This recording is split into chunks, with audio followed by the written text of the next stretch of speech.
Hollywood, it's time now for Bob Bailey as... Johnny Dollar. Fred Wilkins at Northeastern Fidelity, Johnny. Oh, hi, Fred. I got a case for you. Remember the Alvin Summers embezzlement? Sure, he took off with $75,000 about 6 months ago. Right. We held the bond on him, so we're stuck with it. So? This morning, a guy called from a little town on the west coast of Mexico, Santo Tomas. It was a bad connection, but I gathered he had some information on Summers and wanted somebody to go down there and talk to him. I nominated you. Then he's expecting me, huh? What's his name? I don't know. Well, how do I contact him in Santo Tomas? I'm afraid I don't know that either. You mean I'm supposed to go looking for somebody whose name I don't even know? How come he's so coy? I don't think it's a case of being coy, Johnny. Before we could get very far into the conversation, the connection was broken off at his end. Okay, Fred, I'm on my way.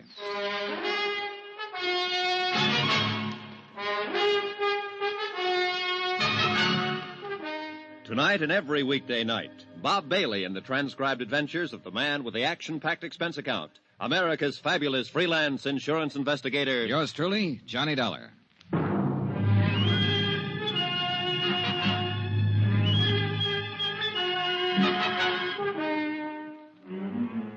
Expense account submitted by Special Investigator Johnny Dollar to the Home Office, Northeastern Fidelity and Bonding, Hartford, Connecticut.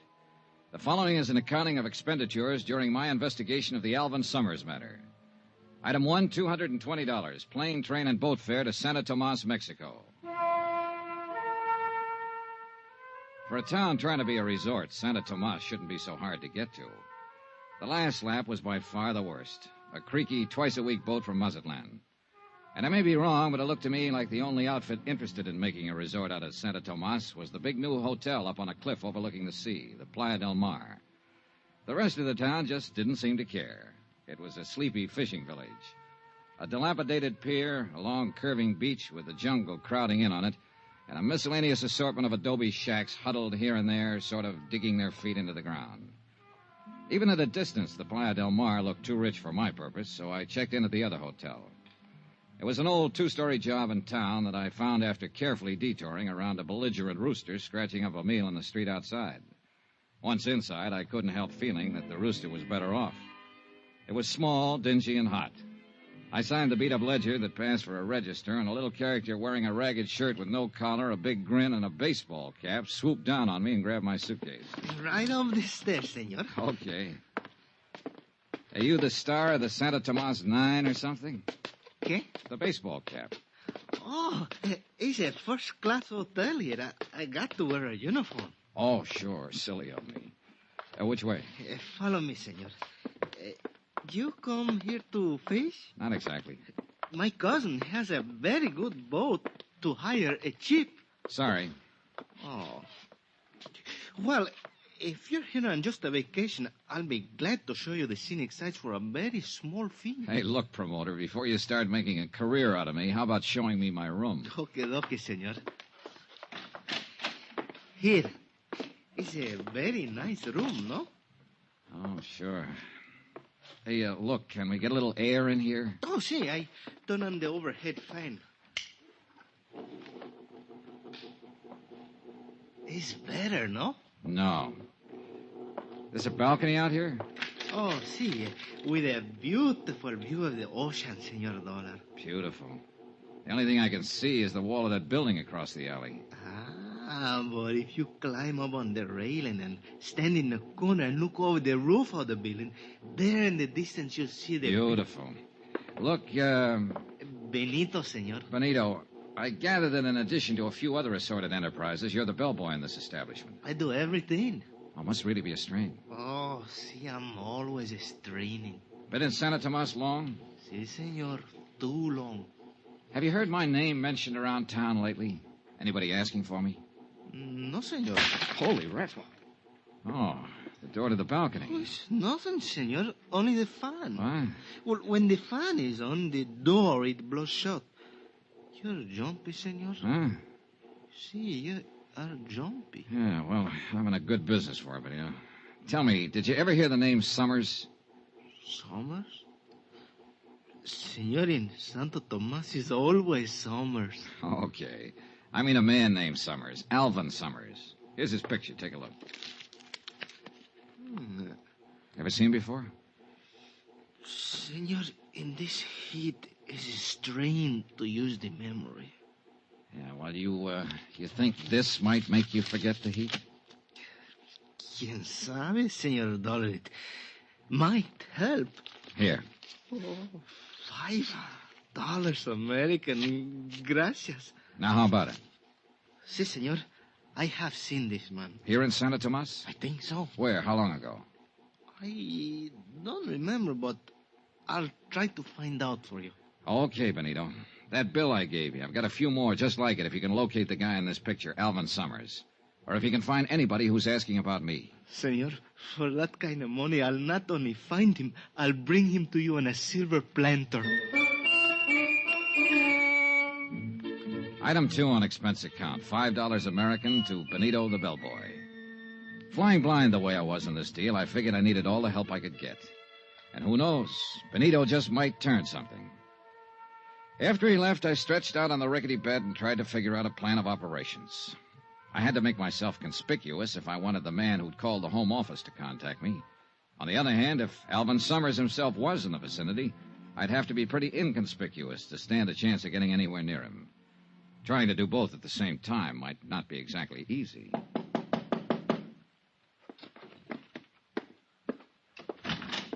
Yeah? Dollar? Well, yeah. Who are you? Carson's the name, E.K. Carson, and I'm sure glad I found you, friend.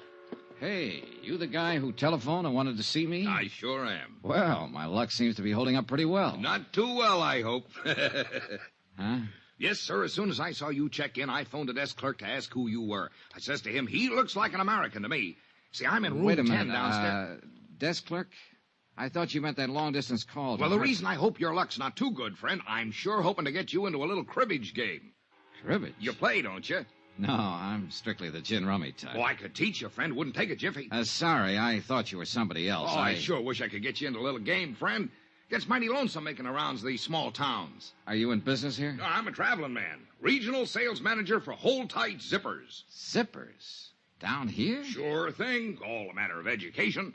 As I often say, business is where you find it. Why, half the world is just waiting to be zipped up. Great thought, ain't it? Terrifying. Look, Mr. Carson, if you'll excuse What me... about that cribbage game, friend? Sorry, as I told Now, you... I'll bet if you just learned to play the game, you'd find out it was a whale of a lot of fun. I'll wait. Well, then, why don't we have us a good talk about business? Look, if you don't mind, I've got a few things to do around here, so... Sure, I know. To tell you the truth, I guess I'm just plain lonely. Daytimes aren't so bad when I'm out on the road, but nights I don't seem to be able to find anyone to talk to. Now that you're Yeah, here... well, maybe we can have a drink sometime. Say, I'd sure like that. Then maybe we can get up a little game later. Well, maybe. I ushered E.K. Carson, the cribbage king, politely but firmly out of the door. I'd figured him for the man who wanted to talk about Alvin Summers, but all he apparently had on his mind was cribbage and zippers. I ambled on downstairs into the cantina next door. I cut my way through the smoke to the bar and looked around. A few tired-looking characters at the tables, and over in one corner, a little fellow bent over a guitar, eyes closed, in a world all his own. Then I saw the girl, 3 stools down the bar from me. But when I looked up again after a drink, she was only 1 stool away. Hi. Hi. Welcome to Santa Tomas. Thanks. Really something, isn't he? That guitar player. I saw you watching him. Oh. You know, those guys give me the creeps. They start playing, and all of a sudden they're gone. Real far away. I don't think he even knows there's anybody else in here. Lucky man, huh? Yeah. It's funny. A cheap, run-down bar like this. Nobody listening to him. Except us. And he's playing like he's on a cloud. Yeah. There's a flamenco singer like that up at the hotel. At night out on the terrace when she starts those wailing songs of hers. She gives me the creeps, too. Up at the hotel, the Playa del Mar? Yeah. Oh, he must be down here to see how the other half lives. You mean to see if anybody lives in this town. I sure picked me a great spot for a vacation. Pretty dull, huh? Real. At least, it has been. Oh? Say, do you know that guy over there? The American at the corner table? Yeah, the muscle man. I sure don't. You, certain? Of course I am. Why? Well, he's been staring at us. Oh. Never saw him before. Mm-mm. Of course, I've never been in here before. Maybe he's the bouncer. He sure looks like he could qualify. Well, Look, he's leaving. yeah, I guess we made him self-conscious. I guess I'd better leave, too. Where to? Gloria. Johnny. Johnny. I think I'll go back up to the hotel and change. Then what? I don't know. There's a moon tonight. Got a date? Mm-hmm. Me? Mm-hmm. When? On the terrace. Half an hour. She left, and I sat there a drink or two, thinking her over and wondering what her angle was. I was pretty sure she was interested in me for more than my manly charms. And it occurred to me that it might not be too unpleasant finding out what was on her mind. Especially if it could help me locate an embezzler named Alvin Summers.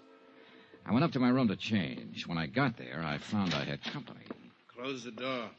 Well, my friend from the bar downstairs. I said close the door. Okay. Why the gun? Turn around. Face the wall. Okay.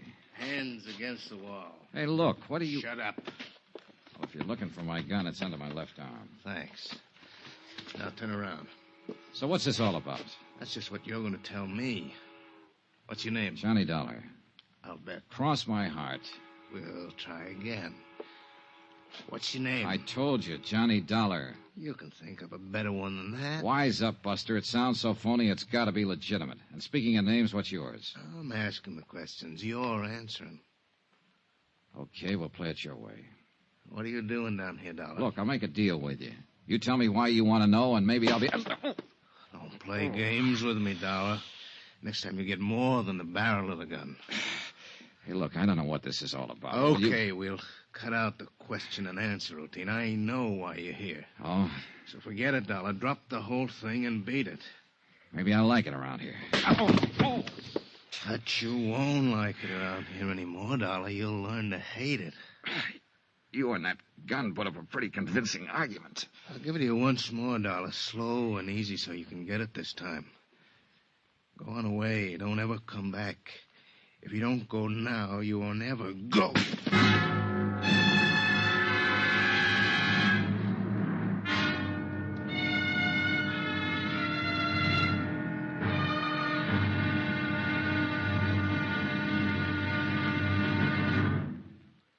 There'll be another exciting episode in the story of the Alvin Summers matter tomorrow. Tomorrow night, a threesome on a moonlit beach. A beautiful girl, me, and a guy with a knife. Join us, won't you? Yours truly, Johnny Dollar.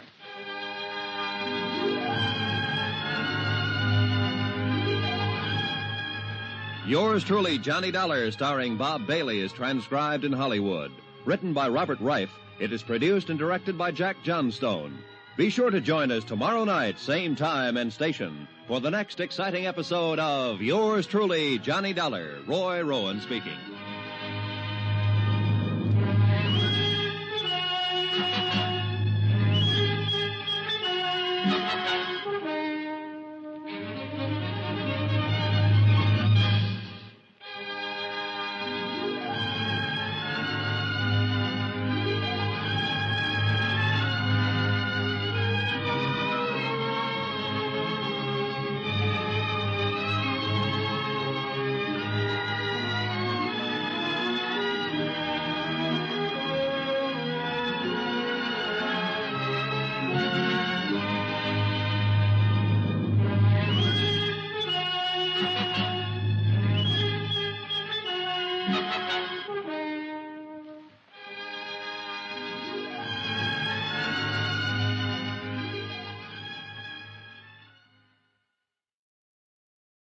From Hollywood, it's time now for Bob Bailey as...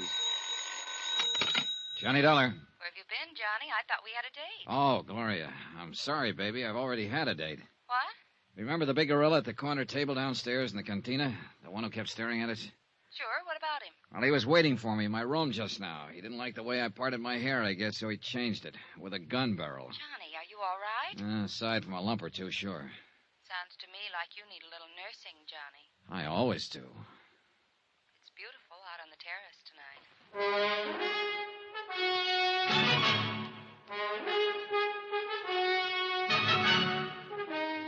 Tonight and every weekday night, Bob Bailey in the transcribed adventures of the man with the action-packed expense account, America's fabulous freelance insurance investigator. Yours truly, Johnny Dollar.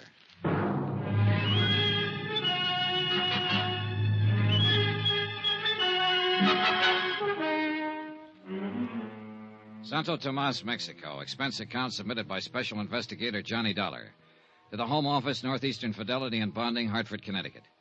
The following is an account of additional expenses during my investigation of the Alvin Summers embezzlement case. Item 4, $3 American to Eduardo Moreno, M.D., the doctor who dressed the assorted lumps and bruises I'd collected from the strong arm who seemed quite convinced that I should leave town.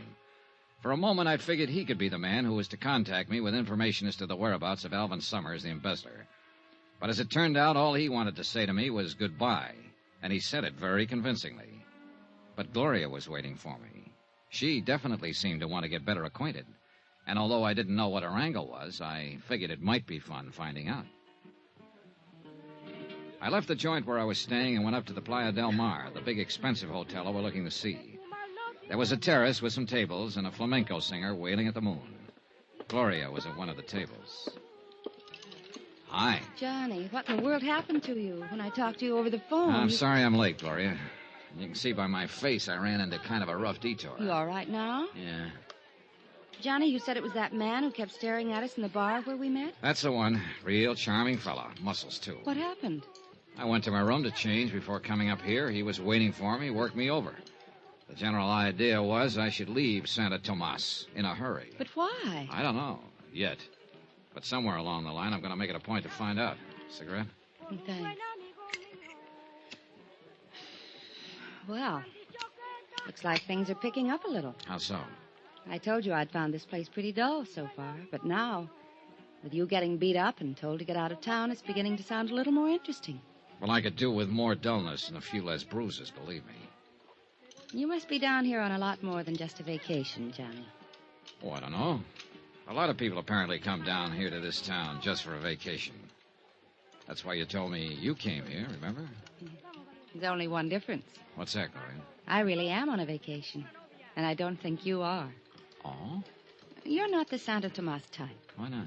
Mexico City, maybe. Havana, maybe. But not Santo Tomas. No, I think you came down here to meet somebody. Or to find somebody. Okay. Suppose I did. Who would I be looking for? If you don't know, how would I? Looking for, you, maybe? Oh, now that's the nicest thing that's been said to me all day. If you are, it's too bad I didn't know it sooner. Why? It would have made this town a little more bearable. Waiting. Or maybe you've been looking for me. Well, let's not be blunt here. I thought I was being so subtle. You have been looking for me? Well, I must admit I've been looking for someone who's alive in this town. Of course, what I should say is that I've always been looking for you, that I... Okay. I guess that leaves me right where I started from. Skip it. So, we're just two happy people on a vacation. Yeah. Okay, Johnny. Okay. Hey, that music. That the flamenco singer you were telling me about? Mm-hmm. Sounds pretty weird, doesn't she? But I like it. You know something? Sounds even weirder from down below on the beach. Oh? Like to see for yourself? Yeah, I think I'd like to. Well, give me a minute. What's the matter? Speaking of people staring at you. That guy again? Where is he? No, it's a little man this time. Over at the end of the terrace, see him? Oh, that's Benito. Who? The bellboy at my hotel. Hey, excuse me a minute. Be right back. Sure. Senor Dollar. Hiya, Benito. The desk clerk told me you'd come up here. What's on your mind? You told me you'd pay me money if I could get some information for you. That's right. I want to know if anybody's been trying to contact me. You turn up anything? Not about that, senor, but the picture you showed The me. one of Alvin Summers? See, I told you I thought I'd seen him here in Santo Tomas. Now I'm sure of it. Good boy. Tonight I talked to a friend of mine. I described Senor Summers to him. He told me he used to work for him as a houseboy. Good. Did he tell you where Summers is now? No, he could not tell me that. Couldn't or wouldn't? I do not know, senor, but he told me where the house is that Summers lived in. Where is it? You could not find it, senor. It's in from the beach in the jungle a little way. I would have to take you there. All right, let's go. Well, not now. I'm supposed to be on duty back at the hotel. I must get down there at once before the hotel clerk finds out I'm gone. When do you get off duty? At midnight. I'll come to your room then and take you to Senor Summers' house. Okay, midnight. Good boy, Benino. A real good boy, senor? Hmm? Oh, yeah. Here. Oh, gracias, senor. But you should not have come here. Now, look, I've already had one guy tell me to leave town tonight. Don't you start. No, I mean you should not have come here to the Playa del Mar. Oh, why not? Because after you pay your check here, senor, you'll not have any more money left to pay me with. Well, don't worry about it, Benino. I'll bully it through somehow. See you later. Si, senor. Well, hello, Dollar. Oh, no. Carson, E.K. Carson, remember? Sure, the zipper salesman. What brings you up here? Oh, same thing as you, friend. Out doing a little stepping. I thought you told me down at the hotel that you figured half the world was just waiting to be zipped up. How can you afford to take the time off? All work and no play, friend. Haven't you heard? Yeah, well, I have a date. See you later, Carson. I'm still waiting to get you into a cribbage game, friend. Good. That's just what you do. You mean play cribbage? No, I mean keep waiting. When I got back to the table, Gloria was gone. I looked around, no sign of her. This I didn't get, and I didn't like. Why would she pull a disappearing act on me now? Johnny. Then I spotted her, just off the terrace on the path that led to the cabanas on the beach. I went over. She was carrying a scarf and wearing a one-piece bathing suit. The scarf looked bigger. Hi. Wow. I thought as long as we were going down to the beach, we might as well go for a swim. Why not? Be right with you.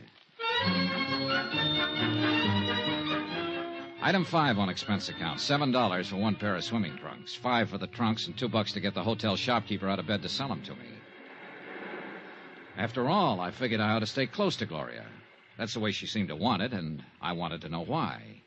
She could have some information on the whereabouts of Alvin Summers I could use. Well, she might.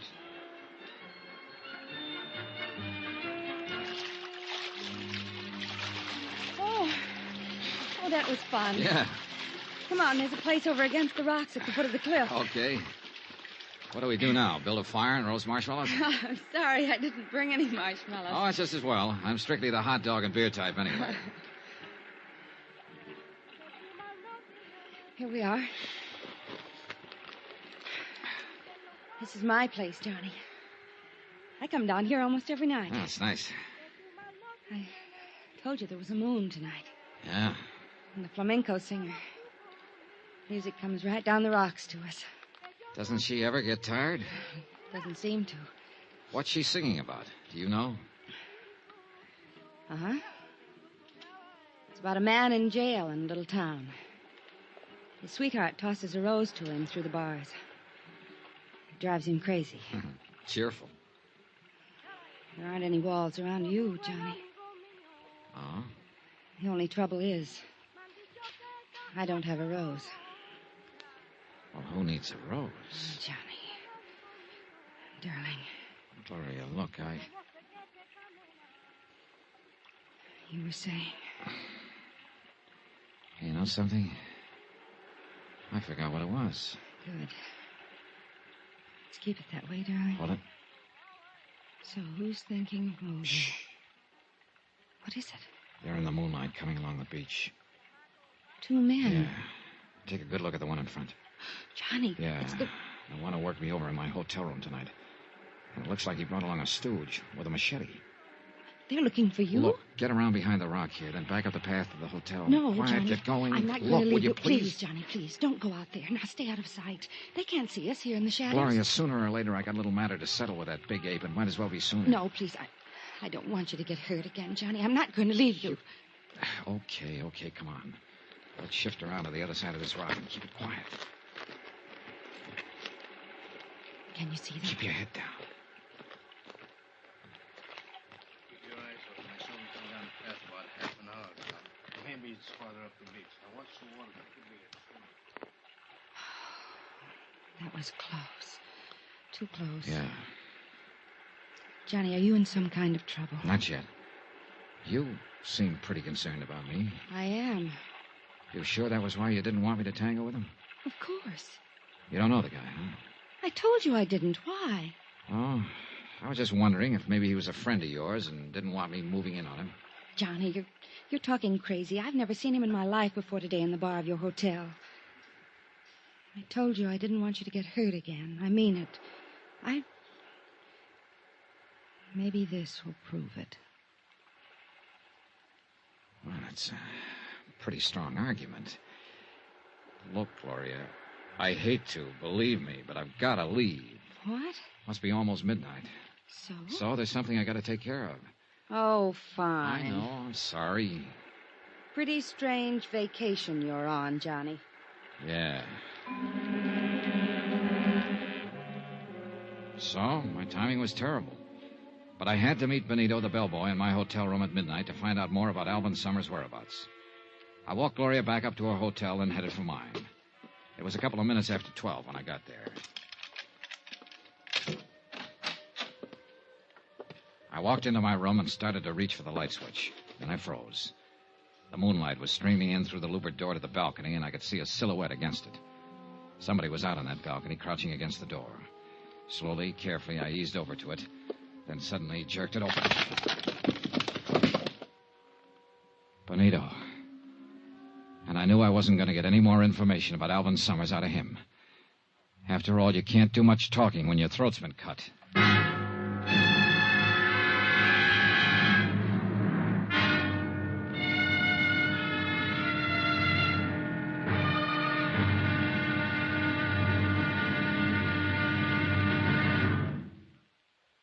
There'll be another exciting episode in our story of the Alvin Summers matter tomorrow. Tomorrow? Well, there are some people you just wouldn't want to meet in a dark alley. But sometimes it can't be helped. Join us, won't you? Yours truly, Johnny Dollar.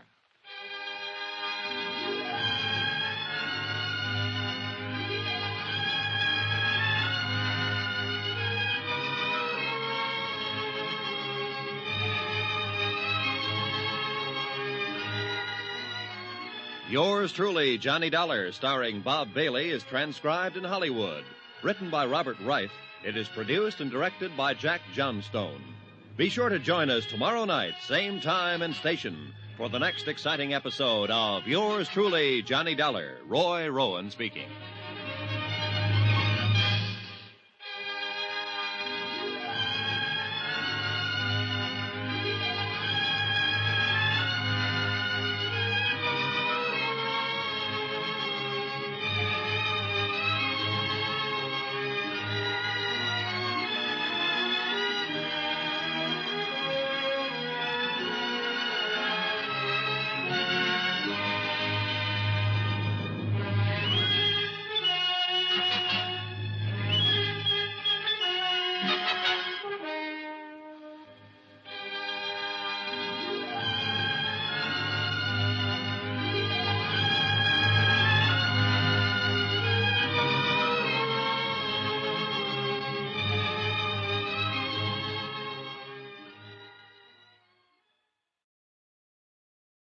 From Hollywood, it's time now for Bob Bailey as Johnny Dollar. This is Lieutenant Gomez of the Santo Tomas Police Department. Oh, yeah, Lieutenant. I have been trying to reach you for some time.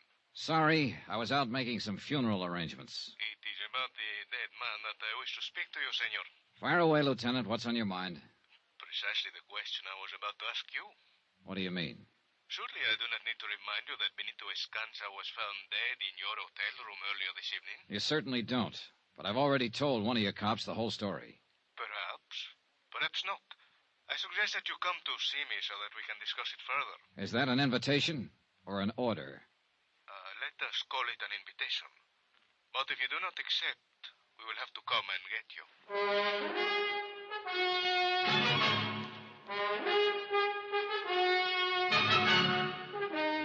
Tonight and every weekday night, Bob Bailey in the transcribed adventures of the man with the action-packed expense account, America's fabulous freelance insurance investigator. Yours truly, Johnny Dollar.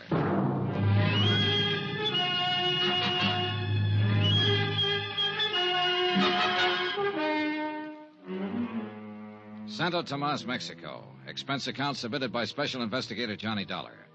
To the Home Office, Northeastern Fidelity and Bonding, Hartford, Connecticut. The following is an account of additional expenses during my investigation of the Alvin Summers $75,000 embezzlement case. Item 6, $25 American. Funeral and burial expenses for Benito the bellboy. Somebody had to do it, and he apparently had no family. After I made the arrangements with the town's undertaker, I went back to my room and received Lieutenant Gomez's polite but firm invitation to drop in on him. So I went on down to police headquarters. Sit down, Senor Dollar. Thanks, Lieutenant. So? So, the autopsy has confirmed the fact that Benito Escanza died from knife wounds. I didn't need an autopsy to tell me that. It was obvious. But what is not obvious is your part in all of this. Look, the story hasn't changed a bit since I told it to your Sergeant Romero. I went back to my room at midnight. I opened my balcony door and in rolled Benito. His throat had been cut. That is the story. As to what is behind the story, that may well be another matter. For instance? For instance, in a case such as this, everyone is a potential suspect. Everyone, including you. Isn't this being pretty ridiculous, Gomez? Is it? Then perhaps you would be kind enough to tell me if there was some legitimate reason Benito had his throat cut in your hotel room. Well, in the first place, if you're interested in alibis, I've got one. Indeed? Indeed. I was with a girl named Gloria Harris up at the Hotel Playa del Mar all evening. You can check that. Oh, you may be quite certain that I am checking on all your activities this evening, senor. In the second place, if you're interested in motives, I don't have one. No? Why would I want to kill Benito when I was hoping to get some information from him? Information of what sort, Senor Dollar? Oh, I guess I better start at the top, Lieutenant. Here's my card. You are an insurance investigator. That's right. About 6 months ago, a man named Alvin Summers up in the States embezzled $75,000 from the company he worked for. The outfit I'm representing in the deal wrote the bond on him, so they were stuck for the money. $75,000. A couple of days ago, they got a long-distance phone call from down here in Santo Tomas. The man who called claimed that he had information about Alvin Summers. That's why I came down here. Now, who was the man who telephoned? We don't know. I came on the chance that he might contact me here, or that I might get some kind of lead on Alvin Summers' whereabouts. And have you? No, on both counts. Benito said he knew about a place where Summers used to live. He was going to take me there tonight. But apparently somebody had other ideas, and a knife to back them up. I see. And nobody has tried to contact you? Oh, sure. Several people have, but always for the wrong reason. First, there was a man named Carson, a zipper salesman. He contacted me for the purpose of setting up a cribbage game. Cribbage? What is this cribbage? Oh, now, that's something I hope I never find out. Then there was a strong-arm who bounced me around with a gun barrel and suggested politely that I wanted to leave town. Oh?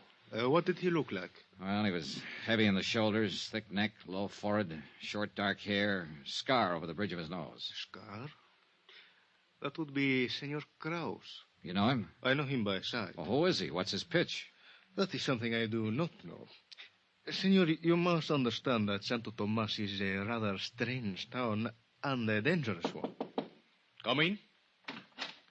Hey, Lieutenant. Can't you see that I'm busy, Sergeant Romero? What is about Senor Dollar? Oh? Well, what is it? Well, I have talked to a Senorita Gloria Harris at the Hotel Playa del Mar. She said that Senor Dollar was with her throughout the evening. Very well, Romero. One thing more. We have just arrested a man, American tourista, Senor Carson. I will talk to him when I have time. Hey, wait a minute. That's the zipper salesman I was telling you about. Indeed? Yeah. Hey, look, maybe he ties into this deal after all. What's the charge? Romero? It's disturbing the peace. Oh, great. Just when I thought I had a lead. What's the matter? He got a few too many under his belt, maybe? Well, Romero? Here's the report. Senor Carson is outside. Gracias. That will be all. I will talk to the man. See you, Lieutenant. Senor Donald, if you know this man, perhaps you had better come with me. Okay. Dollar! Say, I'm sure glad to see you. Hiya, Carson. What seems to be the trouble? Well, it wasn't as much as they made it, Dollar. Fella goes out stepping. Sometimes he, well, you know. He steps a little too far. Well, I was only having a little fun. Senor Carson, this report states that you are at the Hotel Playa del Mar this evening. That's right. But now, It Lieutenant... further states that you became increasingly noisy and that at one point, during a dance by an entertainer, you grabbed a serape from one of the musicians and attempted to join in the dance. Now, Lieutenant, maybe I was a little out of line, but Further, that when the dancer refused to dance with you, you chased her around the patio several times. Trying to sell her a zipper, maybe? Oh, no, Dollar, let up on a guy, will you? And that finally, when the musician attempted to get his serape away from you, you broke his guitar over his head. Say, when you get going, you're a real tiger, aren't you? Are these things true, Senor Carson? Well, I suppose the facts are correct, but they sound different somehow down here. I was just trying to have a little fun, you know. See, Sergeant Romero will conduct you to the magistrate. Romero! Well, Dollar, you're just going to stand there and not do anything? After all, we both live at the same hotel, and... And? Oh, you're a big help. What'll happen to him, Lieutenant? Oh, you will have to pay the damages, and there will be a fine. Which will probably go on his expense account. Lieutenant, you started to tell me about this Beetlebrow Krause who put a few dents in me. I started to say that before the people from Mexico City built the new hotel, this town unfortunately used to be something of a haven for undesirable characters from the United States. Fugitives, huh? Some of them still remain. And although I know very little about Senor Krause, it is probable that he is one of them. Could be. You say that he and Senor Carson are the only ones who have made any effort to contact you? Yeah, except for Gloria Harris, of course. I still haven't found out what's on her mind. I mean, what else is on her mind. She says she's down here on a vacation. Indeed. In that case, it has certainly been a long vacation. What do you mean? She has been here for several months, to my knowledge. Well. Now, that's very interesting, Lieutenant. Thanks. Anything else you want to ask me about Benito? Not at the moment, but I suggest you remain available. You know where to find me. One moment, Senor Dollar. A word of warning. As I told you, this town can be a dangerous place. I would suggest that you be quite careful. Yeah. And one thing I wish to impress upon you. If you are at any time tempted during your investigation to take the law into your own hands, I assure you that you will regret it. Well, in that case, I hope you're around when and if I need you. Whether or not I am available, the warning still applies. Okay. Be seeing you. Johnny. Well, Gloria, I thought you were tucked in for the night. I couldn't sleep, so I called your hotel. Oh? They told me that the bellboy had been murdered, that you were at the police station, so I came down here. Is there anything I can do? Not for Benito, I'm afraid. He was killed in your room? Yeah. You think he could have been killed by mistake? Mistake? You mean maybe I was supposed to be the target? Hey, it's a thought. Johnny, you're in trouble of some kind. I wish you'd tell me what it is. You're not just down here on a vacation. Speaking of vacations, Gloria, let's... Johnny, what is it? Keep looking straight ahead. There's somebody across the street in the shadows. He's tailing us. Can you see who it is? When he goes past that light, I'll be... Well, what do you know? My old friend Krause again. You mean the man who came to your room and was looking for you on the beach? That's the boy. Funny how he always seems to pop up when I'm with you. Johnny, I tell you, I don't know him. Doesn't matter right now. Come on. Turn into the alley here. Okay. Now keep going straight down this alley and out the other end. Go back to your hotel, and I'll call you there later. I may be a while. What are you going to do? Wait for him. No, Johnny. Look, Gloria, don't give me any argument this time. Get going. After she was out of sight, I ducked into a doorway. Then I waited. Yeah, Krause was following all right. I waited until he got right up to me. Then I dove at him. You! That's right, me. Drop the gun. Drop it. Yeah, this time I'm ready for you, sweetheart. Funny thing about me, Krause. I don't like guys working over me with a gun barrel, ever. All right. Now you're going to tell me what this is all about. Why you've been tailing me. Why you worked me over with a gun barrel in my room last night. I want to hear all about it. You know why. Talk. I said talk. You're not taking me back. Taking you back? I know you came down here after me, but I ain't going back. What are you talking about? I know what happens to a 3-time loser. 3-time? Want me back home, you gotta carry me. Hey, wait a minute. You ever hear of a man named Alvin Summers? Oh? How about Gloria Harris? No. You sure about that, Cross? Look, Don. Look, I'm telling you the truth. Yeah, I guess you are. You're too punchy right now to give me a routine. Yeah, I think I get it. You're wanted in the States. You figured I was a cop and came down here to make a pinch. Brother, right now, I sure wish I was. You mean you... No, I'm no cop. Oh. Guess I made a mistake. You sure did, Buster. No hard feelings? Oh, no, not at all. I just love the feel of a gun barrel whipping across my face.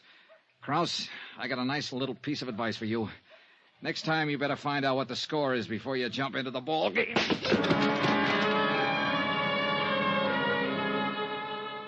I left him there in the alley and went back to my hotel. Then, just as I was about to open the door to my room, I heard someone moving around inside. I went quietly down to the end of the hall, out the window, then eased along the balcony back toward my room. Inside it was dark, but I could make out someone bent over my luggage, searching it. I edged across the room, slowly. Then I lunged. Ah! Hello, Gloria. Johnny. Yeah, Johnny. Helping me unpack, maybe. Look, I can explain, Johnny. You know something? That's just exactly what you're going to do.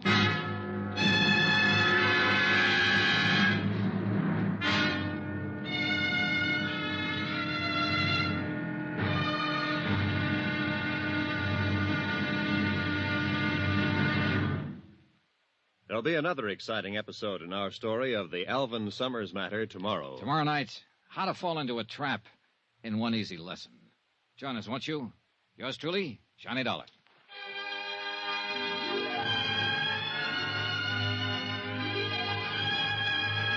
Yours truly, Johnny Dollar, starring Bob Bailey, is transcribed in Hollywood. Written by Robert Reif, it is produced and directed by Jack Johnstone.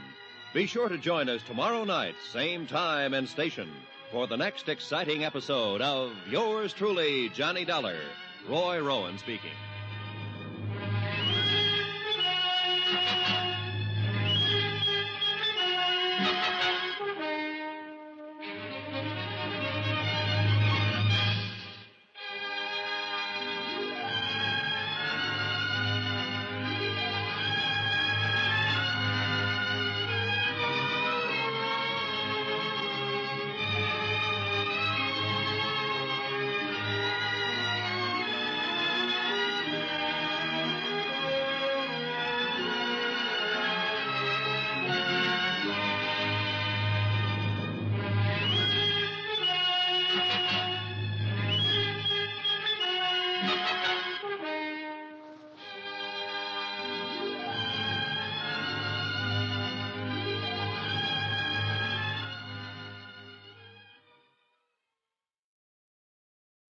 From Hollywood, it's time now for Bob Bailey as... Johnny Dollar. Yeah, remember me, sweetheart? Johnny, I didn't I'm the think... guy you were making the big pitch for. Dancing, moonlight on the beach, the complete routine. Oh, I gotta hand it to you, baby. That was real nice acting. No, it wasn't acting, Johnny. I meant it, all of it. Oh, sure, Gloria, sure. That's why I catch you here and searching my room. That's all part of the big romance, huh? I can explain. And that's just what you're gonna do. Hey, look, Gloria, one guy has already wound up dead on this deal. I've got a strong hunch I'm number 2 man on the list. And this baby I do not want.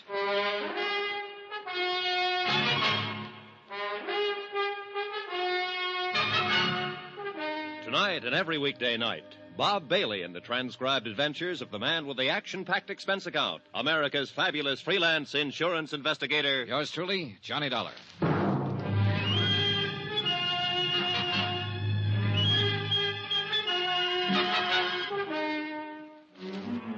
Santo Tomas, Mexico. Expense account submitted by Special Investigator Johnny Dollar.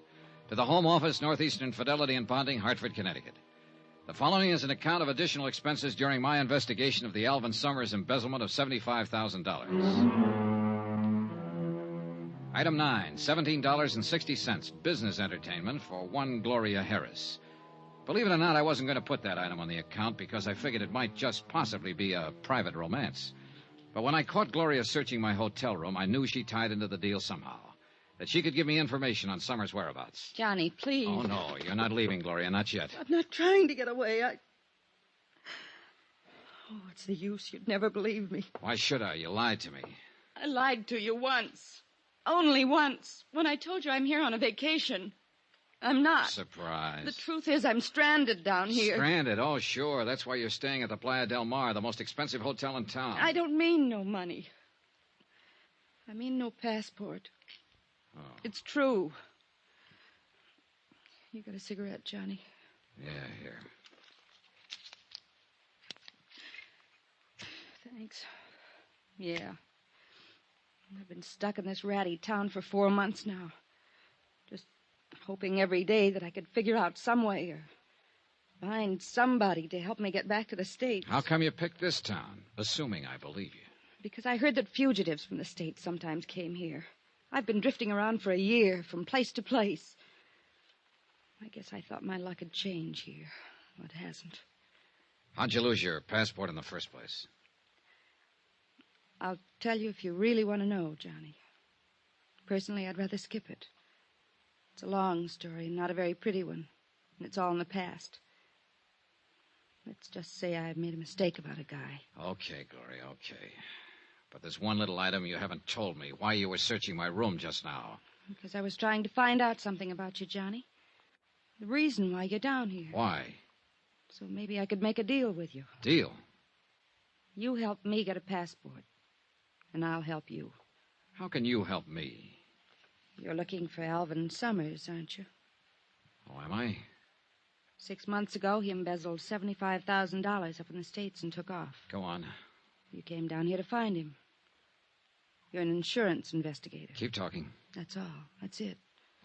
Now maybe you wouldn't mind telling me how you know all of... Oh, sure. That report in my suitcase. And the picture. Alvin Summers, I know him. I can help you, Johnny. Where is he? First, I've got to know if you'll help me. The passport? The passport. Well, what do you expect me to do about that? In your business, Johnny, you must meet a lot of people, all kinds. Maybe one of them has an extra passport or two for a price, maybe. All right, I'll see what I can do. That the best you can say? That's the best. Take it or leave it. All right, I'll take it. I haven't any choice. Now, about Alvin Summers. I'll take you there, to Summers' place. Where is it? Down the beach, about a mile below town. Then into the jungle a little way. How come you know where it is? I met Alvin Summers a couple of months ago. Here in Santo Tomas? Yeah. I went there once for dinner. Okay, you take me there, Gloria. First, I'd better go up to the hotel and change. The country's pretty rough on clothes. Okay, I'll meet you at your hotel in half an hour. Johnny. I only lied to you about one thing. The reason I was down here. The rest of it I meant. Last night. On the terrace and on the beach. I meant all of it. Really, Johnny. And I mean this. You know, I'm kind of glad you told me that. See you in half an hour.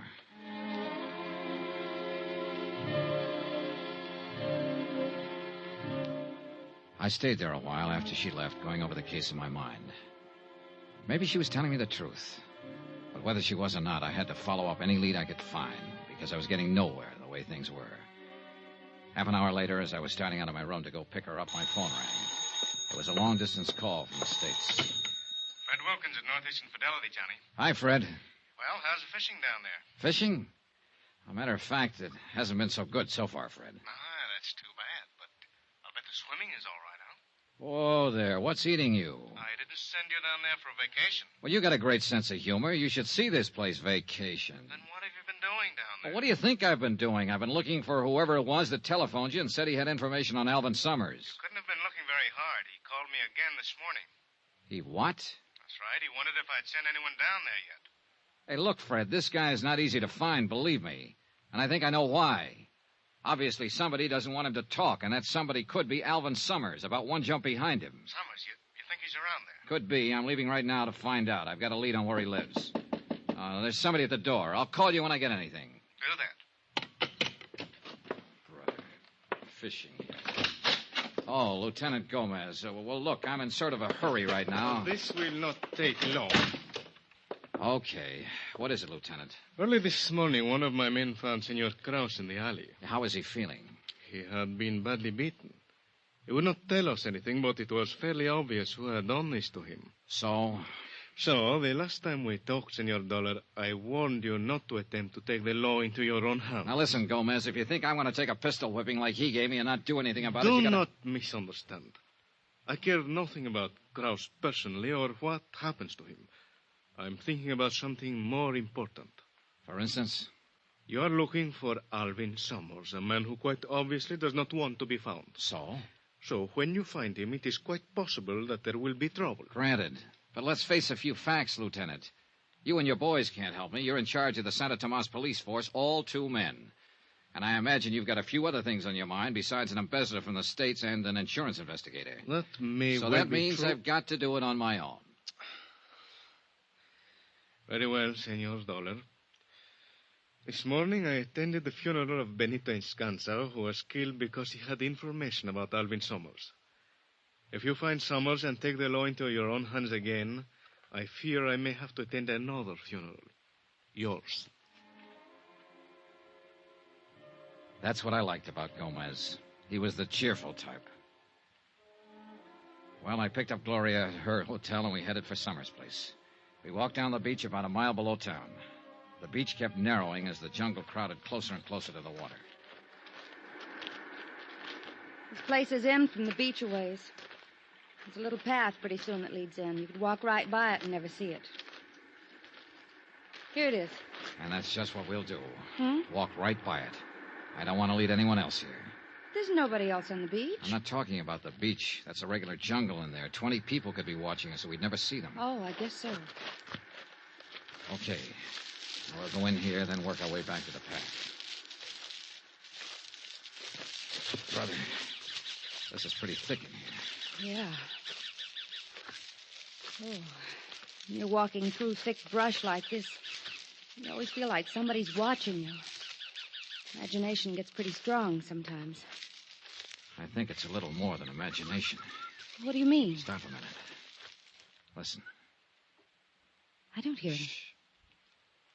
Johnny. Yeah, somebody's tailing us again. Look, keep moving straight ahead. I'm going to circle and see if I can intercept him. All right, but be careful. Gloria moved on, and I started circling to the right.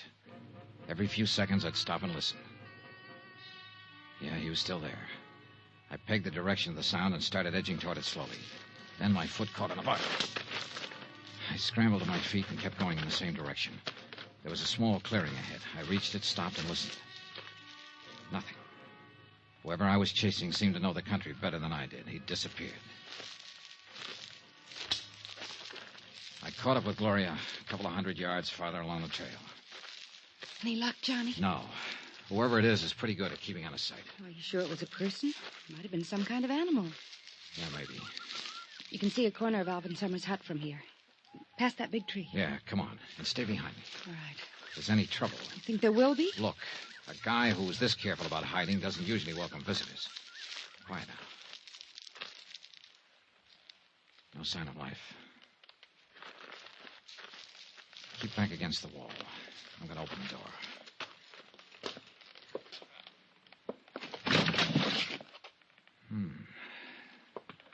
Okay, Gloria. Nobody home, huh? Nobody home.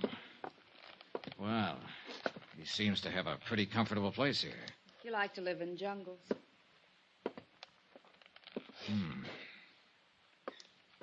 Yeah. What? Looks like he hasn't been around for several days. Oh? The food in these cupboards, pretty moldy. Yeah, I guess they've cleared out. They? Uh-huh. He and whoever was here with him. What makes you think someone was? For one thing, 2 sets of dirty dishes over there. Maybe he just wasn't neat. He'd have to have been awfully neat to use 2 toothbrushes and 2 kinds of toothpaste, and 2 people have been eating at this table. See the crumbs? Maybe there's something around here that could give you a clue to where he might be now. Maybe. If he's still alive. What do you mean? You think he isn't? Oh, I don't know. But if somebody else was living here, too, it could mean he had a partner in this deal. And it's a funny thing about that kind of playmates. Sooner or later, they start quarreling about who's going to hold the marbles. $75,000 worth in this case. Johnny, if he is dead, that leaves you nowhere. Maybe not. Hey, listen. What? Yeah. Sounds like our shadow is somewhere outside. Keep talking, Gloria. Normal tone. I'm going out the back way and see if I can spot him. Why don't you look around the hut, Johnny? Gloria kept up a line of patter while I slipped out the back door and into the brush. I listened. Do you want me to do anything? Nothing but the sound of Gloria's voice. Johnny? He had to be somewhere near. But where? I worked my way around to the front of the cabin, still under cover. No sign.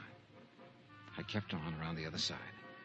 Then, as I started to climb over a fallen tree trunk, I saw a shadow out of the corner of my eye. Hold it. Don't turn around. The voice was behind me. I could see the rest of the shadow now, a hand with a gun. And I knew it was zeroed in on my backbone. I said hold it. I'm holding. Drop your gun. Kick it backwards, quick. Hey, look, whoever you are... Don't turn around. Okay. And don't try to move. Mind telling me... Keep your eyes straight ahead. Any move at all, it'll be your last.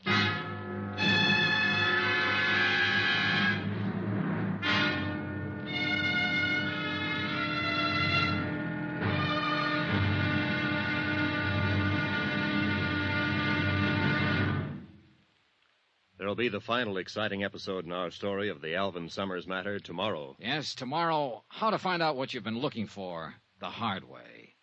Join us, won't you? Yours truly, Johnny Dollar.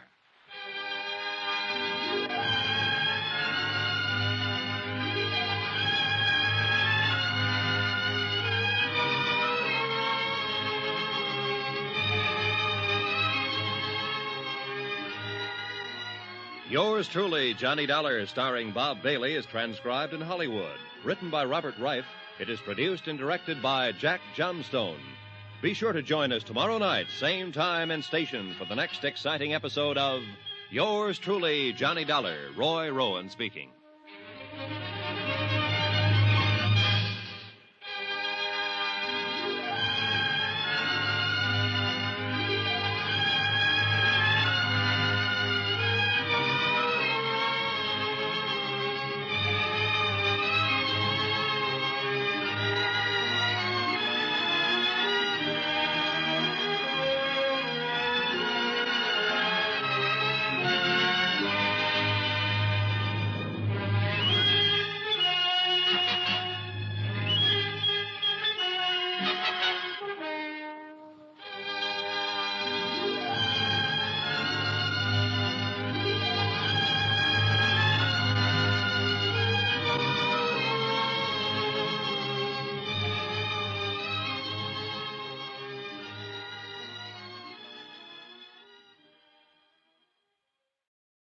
From Hollywood, it's time now for Bob Bailey as... Johnny Dollar.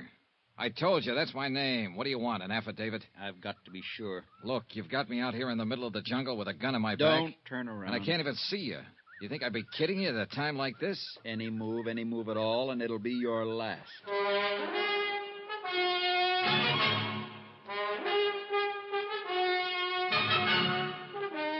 Tonight and every weekday night, Bob Bailey in the transcribed adventures of the man with the action-packed expense account, America's fabulous freelance insurance investigator... Yours truly, Johnny Dollar.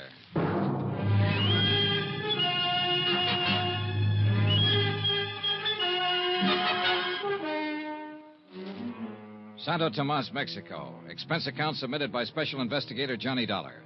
To the Home Office, Northeastern Fidelity and Bonding, Hartford, Connecticut. The following is an account of additional expenses during my investigation of the Alvin Summers embezzlement of $75,000.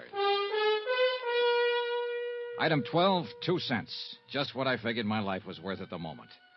Gloria Harris had taken me down the beach and into the jungle to show me the hut where Alvin Summers had been hiding out. There was no sign of him. But I heard a noise outside in the underbrush and went out to investigate. I didn't see a thing, but I felt something. A gun barrel pressing against the back of my neck. I want to talk to you, Dollar. Well, you've got a quaint way of arranging a conversation, believe me. I could do better if you'd take away that gun. Johnny! Don't answer. Who's answering? Johnny? Wait. Well, Be in your hotel room in exactly 1 hour. look, what's this all about? You're looking for Alvin Summers, aren't you? Oh, am I? Johnny, where are you? I've got some information about him for you. Let's have it now. Not now. I've got to talk to you alone. Be in your hotel room in town in an hour, understand? Look. Do as I say, and be sure you're alone. Alone. Okay. Now, just keep looking straight ahead. Don't turn around, and don't tell anyone about this. Anyone. Understand? You make it pretty clear. I'll be watching you, Dollar. You won't see me, but I'll see you. I can believe it, mister. Johnny, please. Johnny, where... Oh, here you are. Yeah, here I am. Why didn't you answer me? I came out here looking for a guy, remember? How am I going to find him if I start shouting at you? But I got worried when you didn't come back to the hut. Yeah. That noise you heard outside, did you see anything? No, I didn't see a thing. Johnny, didn't you find anything to give you a lead on where Summers might be? I don't know. But you said if I helped you find him, you'd see what you could do about getting me a passport back to the States. Yeah, sure. Come on, let's get out of here. It suits me fine. This place gives me the creeps, all these trees and vines. Broad daylight, but you can't see a thing. I know. My imagination's still working overtime. I've got that feeling we're being watched again. Funny, isn't it? Yeah, real funny. We kept on toward the beach. Gloria was fidgeting because she thought somebody was watching us. I was fidgeting because I knew somebody was. And I had a strong hunch he was the man whose long-distance phone call to the States brought me down to Mexico in the first place. We got back to the beach. I took Gloria up to her hotel and went down to mine in town. As I crossed the lobby toward the stairway to the second floor, out popped a familiar face. Hello, friend. Oh, Carson. Lieutenant Gomez let you out of jail, huh? Oh, now, let's get one thing straight, friend. I never was actually in jail. Well, you're lucky. I've seen the jail. Huh? Oh, well, I just had to pay a fine, and that judge they got in this burg read me the riot act, but then they let me go. Well, good. So now it's back to selling zippers, huh? Sure is, and I'm behind schedule, too. Checking out right now, as a matter of fact. A lot of territory to cover. Like I always say, half the world's waiting to get zipped up. Yeah, you told me. Oh, I did? Say, Dollar, I'd like you to do me a favor. Oh? That little trouble I got into last night up at the Playa del Mar Hotel, I'd sure appreciate it if you'd keep quiet about it when you get back to the States. You mean you don't want anybody to know you got plastered, grabbed a serape, and did the fandango? Now, Dollar. Broke a guitar over the musician's head? Now, can't we just forget about that? Believe me, I had until you reminded me. Now, Carson, I'm reasonably sure we don't know the same people and won't be seeing each other again. I'd say the secret of your lurid past was pretty safe. Well, I sure hope so, friend. But about not seeing each other in the States, I was planning on looking you up. Goody. Yes, sir, I got a deal for you. Sorry, but I have all the zippers I can use at the moment. No, that's not what I mean, friend. I've been trying to get you into a cribbage game, remember? How can I forget? Well, instead, I'm going to look you up in the States and let you teach me to play gin rummy. How could I be so lucky? Oh, sorry. I think that's my phone. So long, Carson. I'll sure look you up back in the good old USA, friend.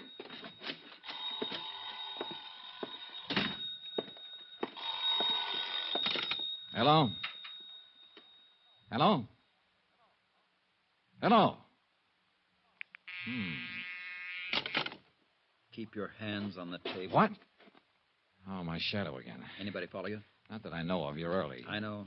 And I searched your room. That's become an old Santo Tomas custom. To make sure you really were Johnny Dollar. So now you know. What about it? You can turn around. Well, now, maybe you'll tell me what... Wait a minute. A decent shave, and you'd match that photo I have in my suitcase. Alvin Summers. Yeah. I'm Alvin Summers. I don't get it. I had you figured for the man who made that long-distance call to the States that tipped me off to come down here. You're right about that, too. You put the finger on yourself? If you want to call it that. Well, what happened? Your deal go sour on you, maybe? Yeah. Yeah, okay, sit down. Take it easy. Tell me about it. I'll turn on the overhead fan. Pretty stuffy in here.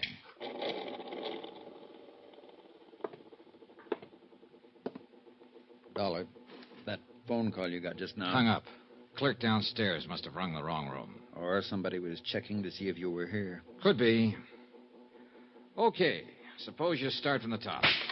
What was that? Relax. What are you... Just one of the charming features of this room. You turn on that big overhead fan, it slams the balcony door. Oh, well, turn it off, will you? I'm kind of edgy. Yeah, sure. You asked me if my deal had gone sour. It went very sour. Oh, I had it all figured out. I was planning it for a year. I was going to embezzle the $75,000 and really live big. Yeah. Instead of that, I spent all my time hiding.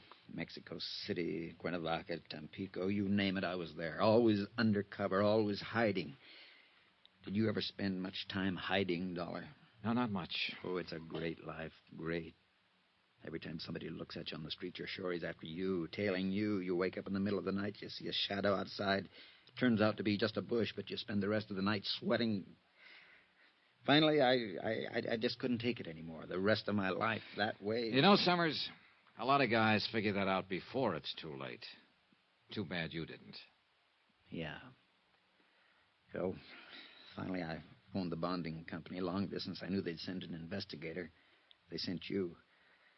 I thought if I could talk to someone like you, see what could be done. There's only one thing can be done at this point, Summers. Come back with me to the States. Bring back what's left of the money. $60,000. That'll help. But you know there can't be any deal. Yeah, I guess I always knew that. Here, take the gun. Thanks. Now, what about the money? It's in a safe deposit box in Mexico City. Here. Here's the key. One thing I don't get, though, Summers. Yeah? You wanted me to contact, but you were sure playing hard to find. Well, I had to be careful. I got a look at you the first day you arrived. I wasn't sure you were the one, so I decided to come to your room that night, but then I saw somebody else coming here, so I gave up. Who was it? The bellboy. Benito? Hey, that'll be just before he got knifed. Oh, no. I wasn't the one who killed him, Dollar. I'm no killer. Just the fool who runs away with somebody else's money, remember? Anyway, I didn't have another chance to get to you till today. I had to keep undercover so they wouldn't find me. Wait a minute. Who's they? The man who arranged for me to come down here and the girl who was going to make it all worthwhile. The girl... Summers, don't... Me, Johnny. Gloria. Hello, baby. Here, let me... Leave the gun right where it is, Johnny. Put that safe deposit key on the table. I guess you're calling them. Thanks. And it all adds up. You found out Summers here was planning to turn himself in. You didn't want that money to slip through your fingers. But Summers disappeared from his hideout. You couldn't find him, so you figured you'd let me find him for you. That's right. And it worked. And you're so right about that money. You think I'd give it up now? Gloria. Keep out of it, Alvin. If you want to go back and be a Boy Scout, that's your business. The money stays with me. Johnny. Yeah? This doesn't have to be the end of it for us. Oh. So now we get the pitch about making beautiful music, huh? I'm not kidding, Johnny. 60,000's a lot of money. You know, you put on quite an act. Maybe I believed a little bit of it. But if I did, I quit the moment you walked through that door just now. Okay, Johnny, that's enough. I thought maybe you'd be smart, but if you won't, you leave me no choice. No, Gloria, don't. Gloria! The balcony. Out on the balcony. Hold it. Carson. Stay right where you are, friend. Oh, shut up. She's dead. She crossed me. You and she were working against each other. She wanted me to lead her to Summers. You wanted to find him yourself. That's right. And Summers, you took a lot of finding. That's why you killed Benito the bellboy, to shut his mouth. Then you went up to the big hotel and clowned around so you'd get arrested and that way set up an alibi for the evening. I was pretty proud of that little idea, Dollar. And it's all worked out just the way I wanted it. You see, right from the start, Arson was holding all the trumps. They were made out of lead, and I knew he was going to start dealing them any second. Then I remembered the overhead fan. The switch was right next to my elbow. The balcony door was open, and Carson had his back to it. What are you doing? Just turning on the fan. I need some air. Can you blame me? Yeah. You're sweating, aren't you, Dollar? What's the matter? You losing your nerve? Well, it really doesn't matter. What the... The door slammed. Carlson whirled, and I knocked the lamp off the table. By the time I hit the floor, my gun was out.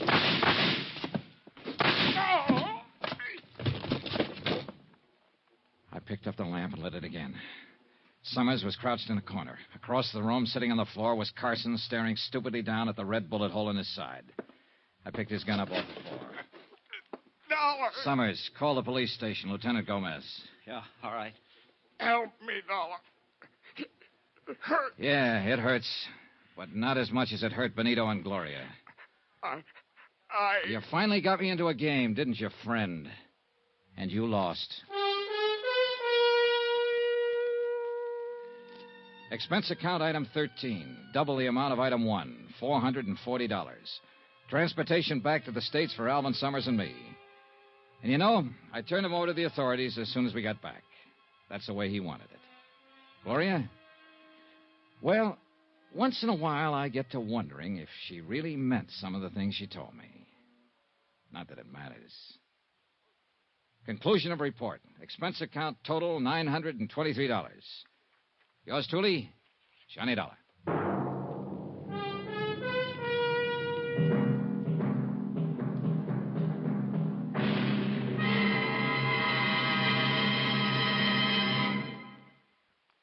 Remember, please, there'll be a new exciting story on Johnny Dollar beginning next Monday.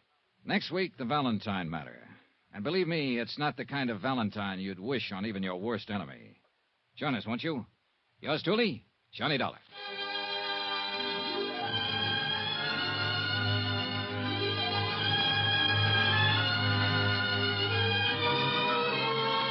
Yours truly, Johnny Dollar, starring Bob Bailey, is transcribed in Hollywood. Written by Robert Reif.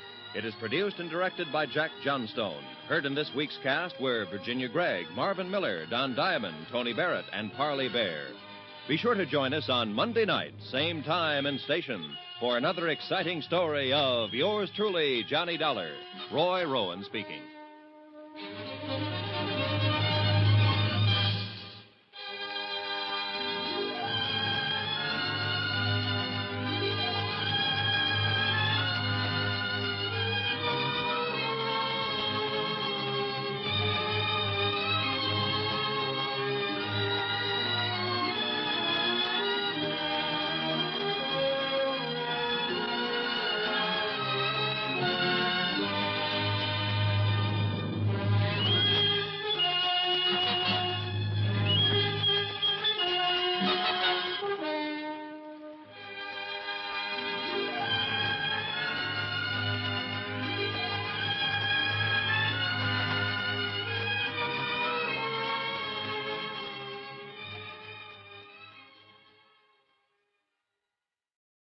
From Hollywood, it's time now for... Johnny Dollar. Roy Vickers, New Britain Mutual, Johnny. Hi, Roy. How'd you like to try some Creole cooking? Okay, what's up? One of the bellhops at the St. Agnes Hotel in New Orleans had quite a time last night. He opened the safe and walked out with $7,500 in cash and a diamond necklace worth a cool $25,000. So help me, Roy. I didn't know bellhops had so much fun. That isn't all.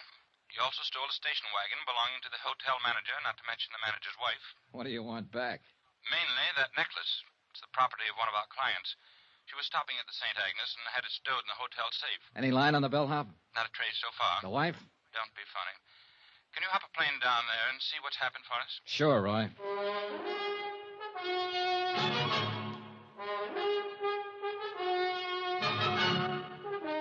Tonight and every weekday night, Bob Bailey in the transcribed adventures of the man with the action-packed expense account. America's fabulous freelance insurance investigator. Yours truly, Johnny Dollar.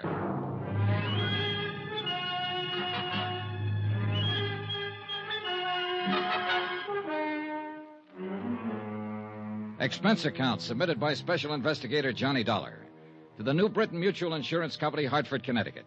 The following is an accounting of expenditures during my investigation of the Valentine Matter. Expense account item 1, $175 and no cents. Airfare and the incidental costs it takes to get from Hartford to New Orleans. Once there, I was more than surprised to discover the police had wound up the whole case. The prodigal bellhop, along with the $7,500 in cash, the diamond necklace, the station wagon, even the manager's wife, had all been recovered. Everything and everyone tearful, but intact. I reported this development to all parties concerned, phoned the airport for a reservation back to Hartford, which they said would be the following afternoon, and then looked around for something to do. I found a spot on Burgundy Street that seemed to be less crowded than the others and settled down for the evening. That's where it happened. He was sitting alone, tall, gray-haired, rugged. A face full of some 50-odd years, I guessed, and full of some other things no one could guess. It was 3 drinks at the bar before I made out who he was, who he had been. A man who was once big, in a way that only Prohibition made them big. This seat taken? No. Mind if I sit down, Mr. Valentine? Well, you can't be that old. How old? Old enough to recognize me. Recognize you from your picture. A long time ago. Time. I guess I could tell you more about that than anybody. You a cop? No, I'm an insurance investigator. You were a cop once? Once.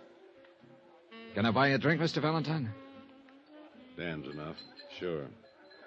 You're doing better than the boys in the force. I've been living in New Orleans for 3 months now. Nobody's calling me.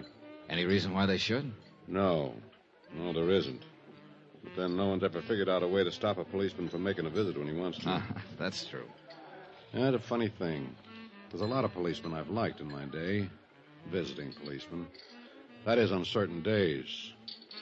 You're too young to remember much about it, Dollar, but a long time ago, a bunch of old women made a law called the Volstead Act. Sure. Prohibition. Everybody heard about it. Including the old women who passed the law. You see, this law was supposed to be for the other guy, not for them. Anyhow, a lot of people started bottling up violations of this Volstead Act. You tired? No, not a bit, Dan. Well, it got me a lot of money and a lot of trouble. 13 years for income tax evasion, finally. Ended just 3 months ago when I came here to live happily ever after. Funny. No. New Orleans is a nice, quiet place to live. Better still, no one's bothering you. That's the way I want to keep it. And they can pass 1,000 stupid laws, and I'm not going to fall for any of them. Everything the book says, everything in order. How's that sound? Pretty good. Do you believe it? Yes, I do. Then I've got my point over. I'm flattered that you recognize me, Dollar. I paid back 10 days for every one I took. Now, all I ask is that you don't ask the police to bother me. Okay. As far as I'm concerned, Dan, you didn't even have the dinner I'm about to buy for you. Dollar, it's nice to come out of prison and be recognized by a nice guy. Where'll we go, Jimmy Moran's? That's where we went, and it was a swell dinner. Only Dan Valentine didn't eat much of it. He tried to smile and crack wise, but there was a sadness about him that stood in the way. I wanted to ask him more questions about those days back when, but I didn't. We dropped into a couple of other places. The Absinthe House, Joe Glorioso's. We listened to some jazz and drank Sazeracs and walked along Canal Street. Finally, we shook hands and said goodnight. Expense account item 2, $26.26. Hotel, board, and miscellaneous. The next morning, I packed my bags, checked out of my hotel, and was about to take a limousine out to Mobile Airport. Oh, Mr. Dollar? Yeah. A message for you. Oh, thanks. It was from a police officer on the New Orleans force, an Inspector DeBaca. Could I drop by before I left town? I went right over and met DeBaca, a tall, lean, gray-haired man with 30 years' service who kind of puzzled me at first. Thanks for coming by, Dollar. Sure. Sit down. What's up? The bellhop take back his confession on that necklace theft? No. This is something else, Dollar. Dan Valentine. Oh. You met him about 6:30 last night. You had 2 drinks with him, and you went over to Moran's and had dinner. You went to 2 other places. You left him at 11:30. Yeah, I also brushed my teeth when I got back to the hotel, but I bet you can't tell me what color my pajamas Now, take it easy. Just take it easy. Maybe I'm saying this bad. He doesn't know it, but we've been keeping an eye on Danny ever since he showed up in New Orleans. Just so happened you were with him last night, and you did business with us here yesterday afternoon. So? We want to know if you had any business with Dan Valentine. Don't be funny, Inspector. Okay. Now, don't get huffy. Let me put it this way. Dan came to New Orleans 3 months ago, bought a house out in Jefferson Parish. He hired a housekeeper, bought himself a little car, took up fishing every afternoon or just walking. Nothing wrong with that? No, of course there isn't. We like it fine. The boys in the car drive by now and then to look at him. Just look. No questions, no knocking on the door. When we see Danny in town, we turn the other way. Just look, you see? Sure. Now, he doesn't have any visitors. No old pals from Chicago or New York or Detroit come to see him. He lives alone. And he likes it. That's what he told me. You're his first visitor. Now, I just wondered. You wondered wrong, DeBaca. Okay. I had to ask about it. You know how it is. Yeah. Excuse me. Yeah? Okay. Right on cue. Your pal just stopped a couple of bullets.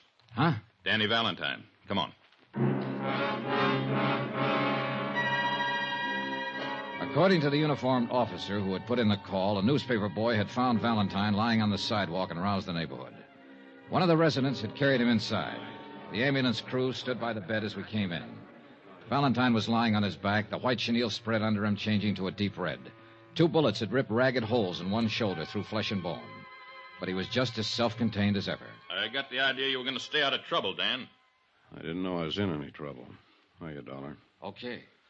You went to the police after all? No. The inspector called me in. About you, Dan, but let's forget that for now. How'd this happen? This? Cleaning my gun. You're a loser, Dan. You're not supposed to have a gun. Oh, you know me and the law. We sometimes didn't hit it off. Art, where is the gun?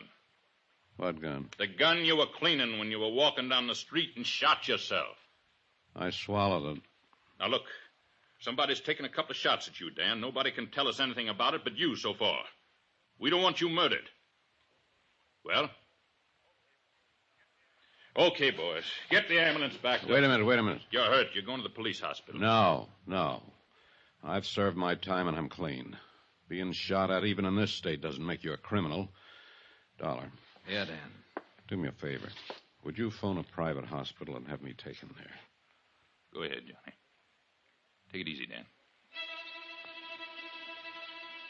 I did as he asked. A crew from one of the large private hospitals was out there in a matter of minutes. And an hour and a half later, Dan Valentine was operated on and the bullet successfully removed from his shoulder. I waited around until he was taken to a private room, and Inspector DeBaca waited with me. Dollar? Yeah. Why don't you go back to Hartford? This isn't any of your business. I know. My plane takes off at 4. I'll be on it. Well, why are you waiting around here? Oh, to see how he is, I guess. You pal of yours? I just met him last night. You know that. But you're waiting around? Yeah. You want me to tell you why you're waiting around? You want to make sure he's okay. You met him last night, and outside of what you ever read or heard about him, you don't know him from a load of coal. But you want to make sure he's going to be all right. Well, so do I. Because in that room and on that bed lies quite a man. Well, that about summed it up. No matter what he had been or what he had done, Dan Valentine was quite a man. It was the same thing that had caused me to go over to him the night before and start a conversation. The same thing that caused me to believe his plans for living a quiet life in New Orleans. He came out of the anesthetic a half hour later, and he sent for me. Hi. Hi. They say it's going to be okay. Oh, sure. This is nothing. I just wanted to thank you for giving me a hand. DeBaca could probably help you more. All you have to do is tell him who shot you and why. I shot myself, and just for something to do. Well, look, Dan, I have a fair idea of how tough things were for you and how tough they can be now. But Inspector DeBaca understands it, too. He'll do everything he can to help you. But you have to help him, Dan. DeBaca's a good boy. You're right. You'll tell him who shot you? If there was any way he could help me, I'd let him know first. I'll handle this myself. Guess you'll want to be getting your airplane. Yeah. Good luck, kiddo. Same to you. I went back to my hotel, picked up my bags, and took a cab to Mobilon Airport. My plane had developed engine trouble, and there was going to be a 5-hour delay. I killed time at the bar and in the restaurant and just standing around looking at the field at night. By that time, the newspapers carried the story of the attempt on Dan Valentine's life. It was as skimpy as the story Dan had told himself, and it troubled me. Mr. Dollar. Yeah? Long distance call for you from Hartford. You can take it right in there. Oh, thanks.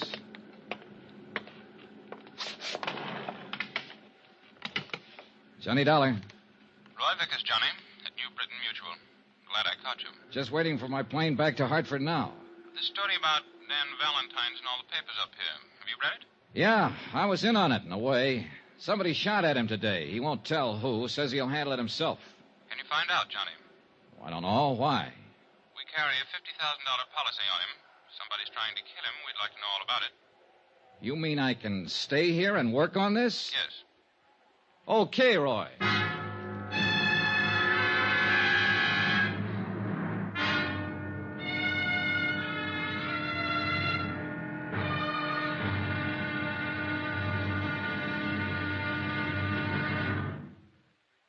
There'll be another intriguing episode in our story of the Valentine Matter tomorrow. Tomorrow, all the King's men that could be the New Orleans police force try to keep one man alive. And they almost do it. Join us, won't you?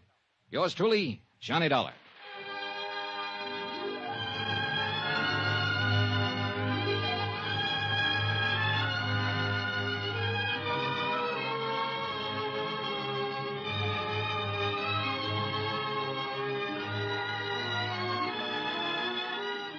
Yours truly, Johnny Dollar, is transcribed in Hollywood.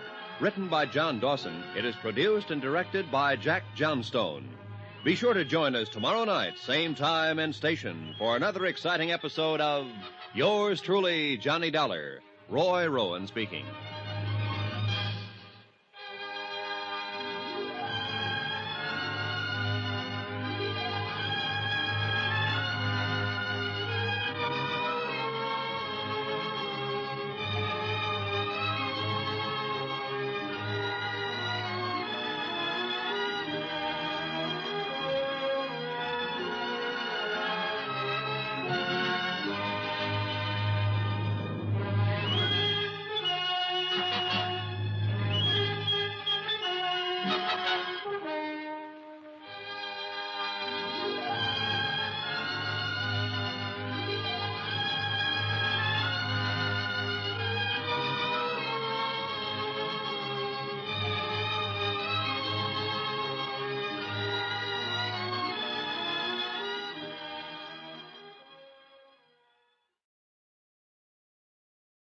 From Hollywood, it's time now for Johnny Dollar. This is Charlie DeBaca down at headquarters. You left a call for me? That's right, Inspector. Thought you went back to Hartford. What now? The company I represent happens to hold an insurance policy on Dan Valentine. They asked me to stay here in New Orleans and look into this attempt on his life. How'd they hear about it so fast? Well, it was in all the papers and on the wire services. Valentine's always been news, ever since Prohibition. Yeah, a guy like him would be. Well, you know as much as I do, Dollar. No lead yet. He's still quiet about the whole thing? Just like a mouse who won't open up, except to say he'll take care of it himself. Maybe it'll help matters when he finds out the insurance company's interested. You know something? What? I don't think me, you, the whole force, the insurance company, or anybody else can keep that bird alive unless he helps us.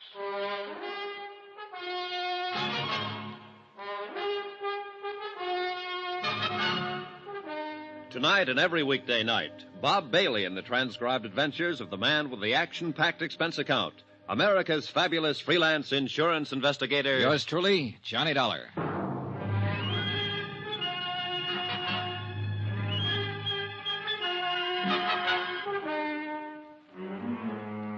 Expense account, submitted by Special Investigator Johnny Dollar to the New Britain Mutual Insurance Company, Hartford, Connecticut. The following is an accounting of expenditures during my investigation of the Valentine Matter. Expense account continued. Item 3, $3. One telegram to Roy Vickers in Hartford requesting a copy of the policy contracts between New Britain Mutual and Dan Valentine, plus the name and location of the beneficiary and any other data on the case. After that, I walked over to the police station and looked up Inspector DeBaca. Sit down. Thanks. I don't quite get this, Dollar. What's your part? Well, the insurance company would like a full report on everything that's happened, that's all. You could give them that on the back of your thumbnail, couldn't you? Not quite, Inspector. Oh, you mean a separate report from what we have? Something like that, yes. Well, it's their dough. They can spend it any way they want to, I guess.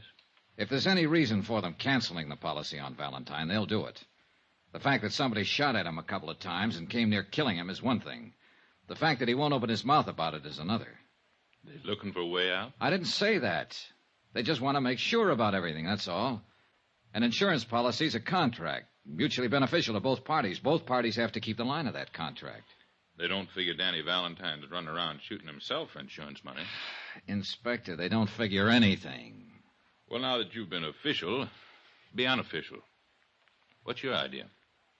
Well, Valentine's got a legitimate policy with the company. They don't want to see him killed. They tell me to investigate the shooting. Actually, they're telling me to see to it that he stays alive and well. Well, that makes sense. Good luck. If you'll sort of let me tag along on the case, I'd appreciate it. Well, we'll see. Oh, what's the matter now? It just occurred to me. Valentine bought our house out in Jefferson Parish 3 months ago, a couple of days after he was released from federal pen. Now, he's lived there quiet, minding his own business, keeping his nose out of trouble. Yeah. Well, as long as a man does that, even a man with a background like Valentine's, as long as a man does that, we don't bother him, and he doesn't bother us. Well, so? So what happens? Yesterday, you meet him and have a couple of drinks with him. Hello and goodbye. Boom, boom. He gets shot twice. By somebody, somewhere. You a bad news boy? Now, that's as wild as you can get. We had nothing together except the drinks. You sure? I'm sure. Well, I'm thinking about it just the same. Here. Be back in a minute.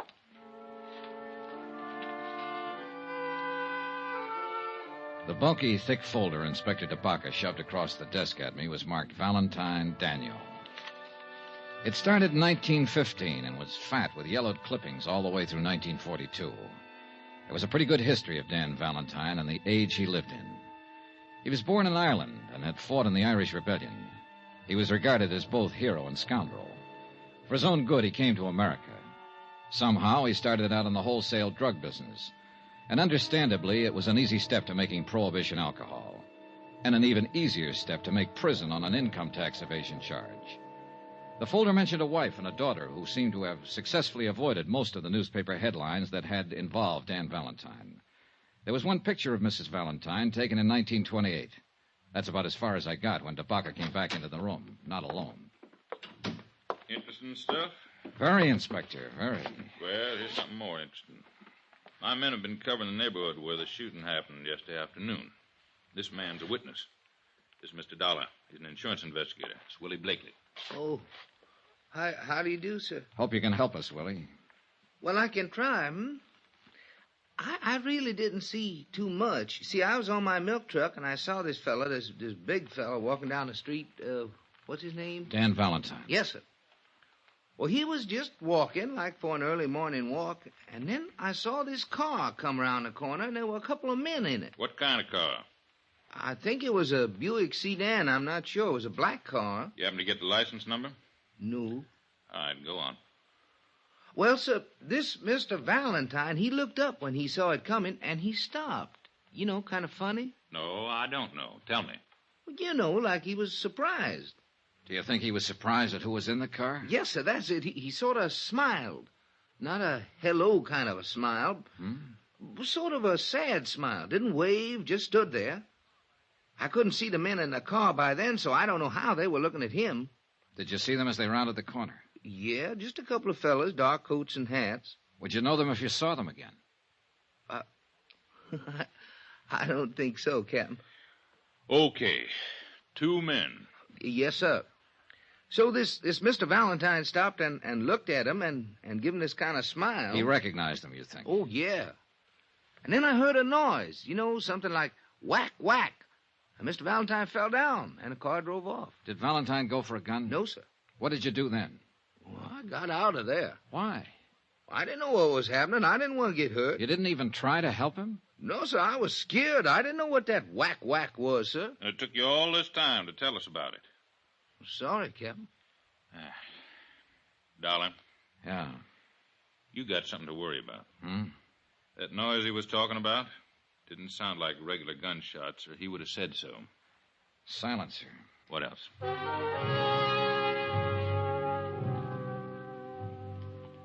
Inspector DeBaca continued to question the witness, trying to ascertain more details about the shooting, the car, and the men inside the car. 4 hours later, when I left, he was still at it. Some more expenses. Item 4, $2.50. Cab fare from police station to hospital. I thought I'd drop in and take a chance on Dan Valentine coming across with some information. Sorry, no visitors. It's pretty important. I'm a friend of his. I'm sorry. When can I see him? That's hard to say. Mr. Valentine's condition is not too good. What? Well, nothing to be alarmed about. He lost so much blood that he's in a weakened condition. The doctor's ordered a transfusion. Oh. You can phone in later if you like. Excuse me. Yes, ma'am? I should like to see Mr. Valentine, please. I'm sorry. I was just telling this gentleman. That's impossible. How is he? He needs rest. The doctor feels he'd be better off without visitors at the moment. Thank you. I had a feeling about the gray-haired, well-dressed woman, and I hurried after her down the long corridor outside the hospital. I was just in time to see her take a cab that had been waiting at the curb. I managed to hail one myself, and we tagged along Canal Street behind her until she paid off the driver in front of the Roosevelt Hotel. I was right behind her when she stopped in the lobby and got a key to room 1016. I gave her 5 minutes, then I knocked on her door.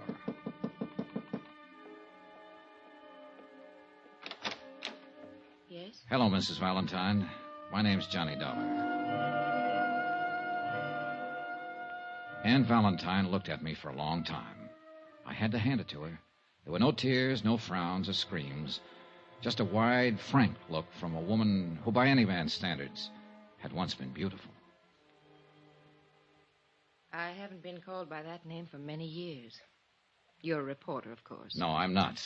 I'm an insurance investigator. In a policeman's office today, I saw one of the few pictures ever taken of you. At this hotel, I'm registered under the name of Ann Ward.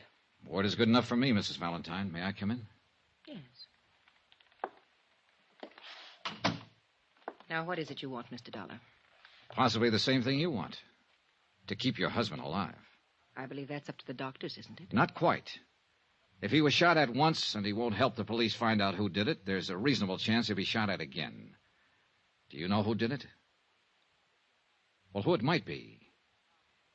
Look, the police have found a witness who describes two men as having done the shooting. Can you add anything to that? Mr. Dollar, I haven't seen Dan in over 13 years. I haven't written to him, talked to him, or contacted him in any way, either while he was in prison or these last few months he's been out. I see. It was his idea. But he must have had a reason. He did. Our daughter. Oh. She believes that Ward was her dead father's name.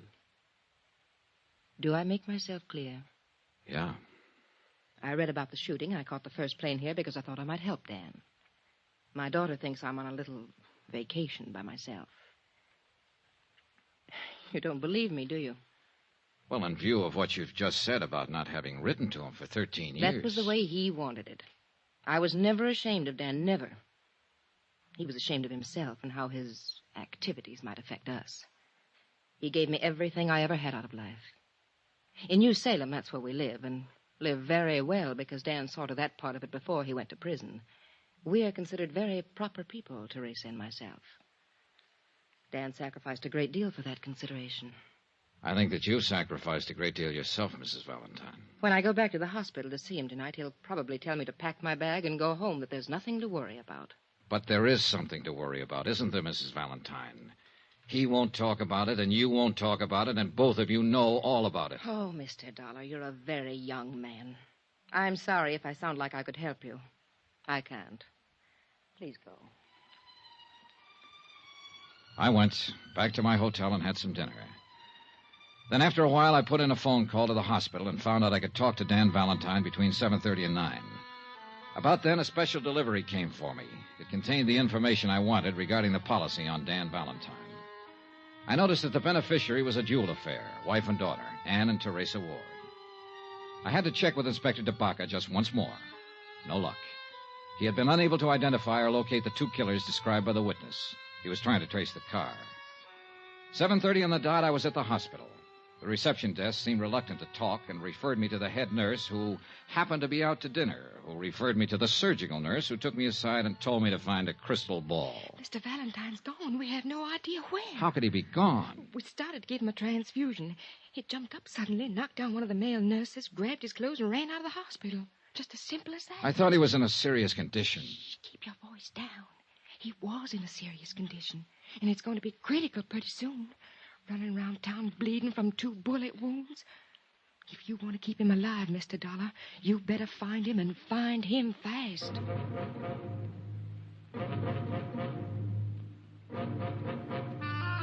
I thought over what Dan Valentine had told me in the hospital earlier, about taking care of the matter himself. And the more I thought about it, the more I realized he was going to do just that, even if it killed him.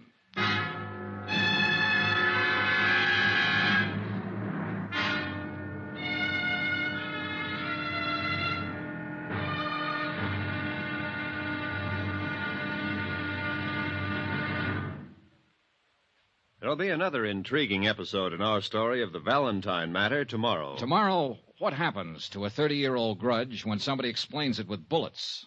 Join us, won't you? Yours truly, Johnny Dollar.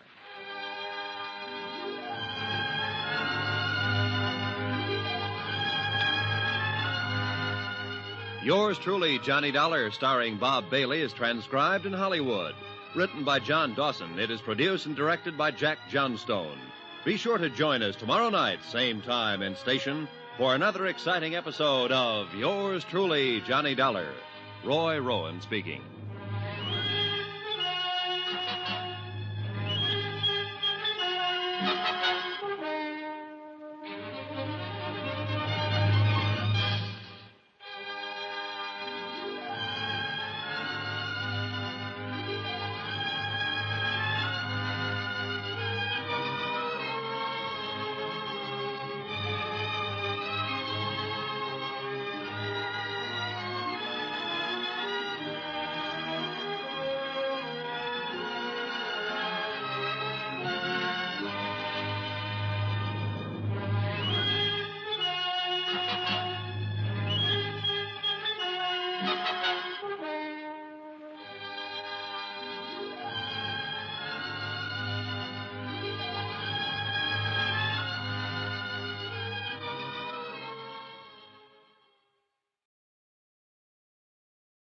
From Hollywood, it's time now for... Johnny Dollar. This is Ann Ward, Mrs. Valentine. Have you heard anything about Dan? Nothing, Mrs. Valentine. The police are looking everywhere for him. I went to the hospital tonight and they told me he walked out. He might die, Mr. Dollar. I know, Mrs. Valentine. Did you tell anyone I was here in New Orleans? If you mean, did I mention it to the police? No. Thank you, Mr. Dollar. That was very kind of you. But it makes me mad that I didn't, Mrs. Valentine. I know you don't want anybody to find you're related to him because of your daughter. But I also think you could help the police in this situation. You could help them find Dan and put him back in a hospital. Mr. Dollar, would you come over and talk to me, please? Please?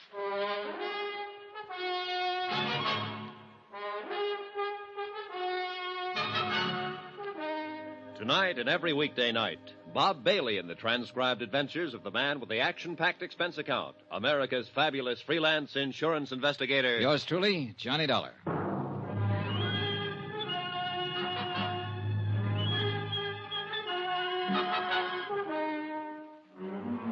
Expense account submitted by Special Investigator Johnny Dollar to the New Britain Mutual Insurance Company, Hartford, Connecticut.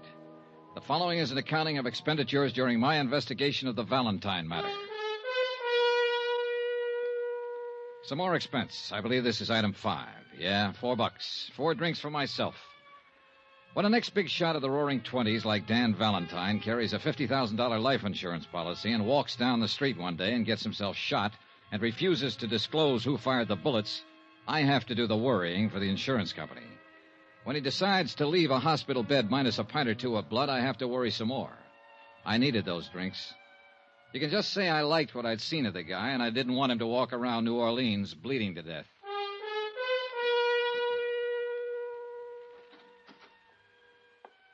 In here, please, Mr. Dollar. The wife, who hadn't seen or heard from him for 13 years, looked pale and wan. It was obvious that the strain was beginning to tell on her, although she tried hard not to show it. Doesn't it ever cool off in New Orleans? Sometimes. But I'm not here to talk about the weather, Mrs. Valentine. You know that. Yes, I know. Well, don't just stand there and give me the tears, then. If you've got anything to say, say it. If you know anything that'll help, let me know about it. You're perfectly right in being angry with me. Mr. Dollar, I honestly don't know where Dan is. Well, do you know why he'd get up out of a hospital bed and endanger his life? I have an idea he might have wanted to see somebody. Who? I don't know. The 2 men who shot at him? Perhaps. I just don't know. We aren't getting anywhere, Mrs. Valentine. Look, I'm going to talk to you frankly. Why did he come here to live in New Orleans? Well, You live in New England with your daughter, Teresa. Obviously, Dan thinks a great deal of you and her. He's given you everything, provided for you with all of his troubles. Spent 13 years in prison. I can imagine his thoughts about you and her while he was in there. And yet he comes out and lives 2,000 miles away from you. He didn't want to interfere with Teresa in any way. Sure. But it seems to me he'd want to look at you, at her certainly. Even if it was a matter of living in Boston and taking a bus to New Salem and standing on a street corner one day to watch the two of you cross the street. That sound reasonable to you? If you put it that way. Well, look, there's some reason he picked New Orleans. Some reason he didn't give himself the little gratification of just looking at you and Teresa. Why? Why here? I'm sure I don't know. And why is he running around now? I can't answer that either. But it must have something to do with you and your daughter. Obviously, you're the only ones he ever cared about. Well? I honestly don't know. Well, and I can't help you, and I can't help myself or him. You mentioned his having a reason to be in New Orleans. Maybe... What? There was a man named Webster, Conrad Webster. He was a member of the Illinois Bar once in those days. Did a great deal of work for Dan and friends of Dan. I think he lived here. Wait a minute. I've seen that name... Yeah, on copies of the insurance policy. A man named Webster had the power of attorney. He bought the insurance. There's a trust in there for your daughter. Yes, Conrad Webster was an old friend of Dan's. I don't even know whether he's alive now or not. He drank a great deal later on. I think he lived here. Was he the kind of friend Dan would go to if he needed help? Yes, I think so. All right. What are you going to do? It's just something to look into. I'll try and find Webster, and maybe I can find your husband. Thank you for coming by. I needed somebody to talk to. What? I hope he stays alive, Mrs. Valentine. Item 7, $16. The money it cost me to find out the location of Conrad Webster. I started at his last known address, followed a series of bars, and finally got information from a bartender that led me to the crummier half of a decaying duplex on Gentilly Street. Everything was quiet for Gentilly Street.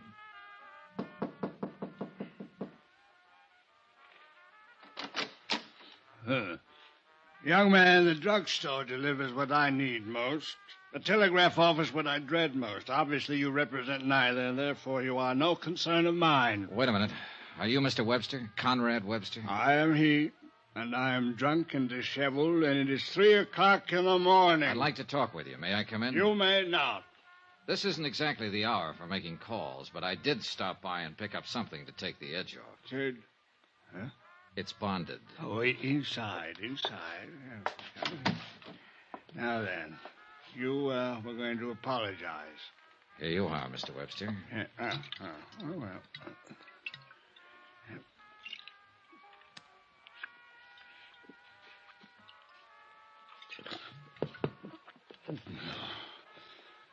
Now then, as long as this lasts, you will last. All right. I'm looking for a man. The entire world is looking for a man. Just one man. A man they blindly presume will break off these shackles that bind us and lead us forth into eternal justice. Yeah, sure, but that's not why An ironic anticipation. I'm talking about Dan Valentine. You are? Yes, I'm a friend of his. No, you don't come from that place. The pallet is not with you. You lie. I didn't say I was in jail with him. And where else would he have made friends these long years? He's out of prison now. He's been out for 3 months. And I'm aware of that. Did you know he was shot at yesterday? 3 hours ago, he left his hospital bed. I thought he might have come to you. Is he here? He is not. Do you know where he is? I do not. Mr. Webster, if Valentine isn't back in the hospital pretty soon, he'll die. Why is the phenomenon of death so persistently alarming? So he will die. They all die. Usually from a bullet. And that's what's going to happen to him. 2 bullets he stopped yesterday. Do you understand me? Acutely. You've impressed me with the urgency of his situation. But Dan Valentine is not here, nor has he been here, nor has he contacted me, nor do I know where to contact him. All right, Mr. Webster, all right. I guess I believe you. Your concern for him is a distressing irritation. Well, what is the reason for it? I'm an insurance investigator, and it's my job to keep him alive. More than that, I like him. I told you I was his friend. I think he deserves to live. You, his friend? No. You are too young to be his friend. His friends, for the most part, are gone. Like the long years. Like Homburg hats and the Charleston and Lime Ricky. The ones who are left are broken and tired and faded, with old faces, faces like mine, like his. And we should be gone, too. Another age is here. This is my sadness. As for yours, Dan Valentine should never have lived in that age or this age. He was meant to be an explorer, a pioneer who conquered a wilderness, not a racketeer who conquered a west side.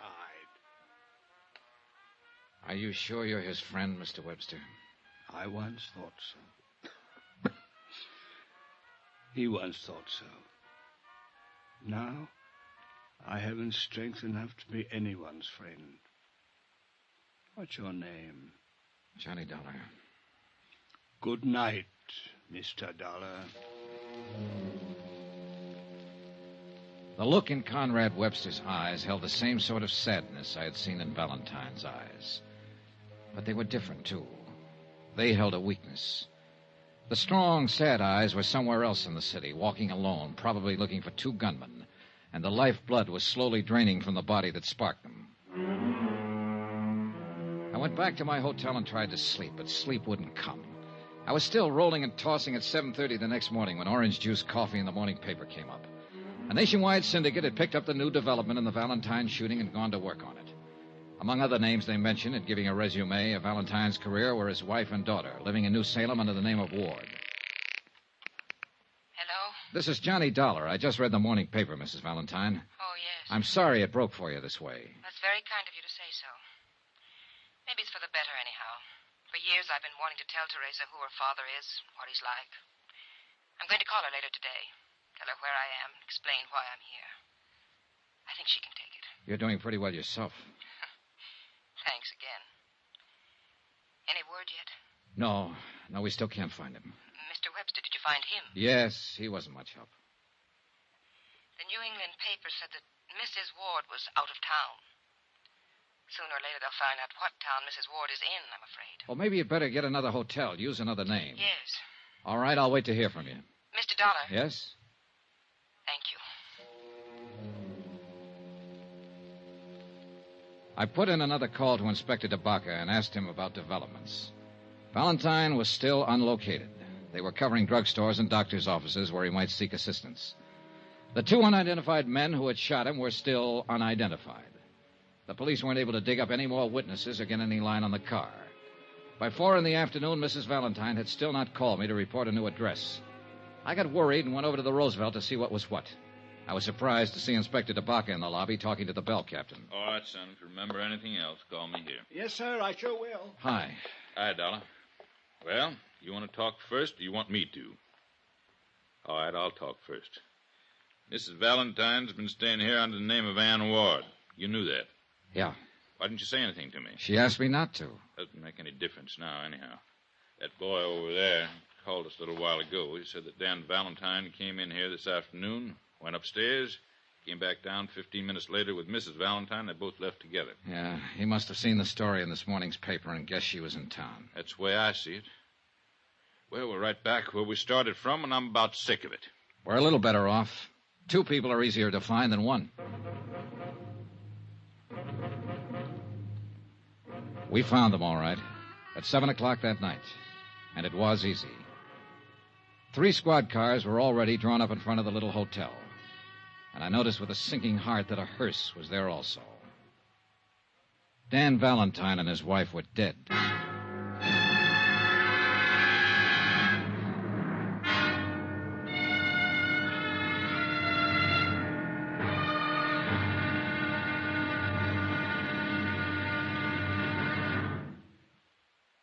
There'll be another intriguing episode in our story of the Valentine Matter tomorrow. Tomorrow, proof that the murder of Dan Valentine and his wife aren't the only murders to be solved.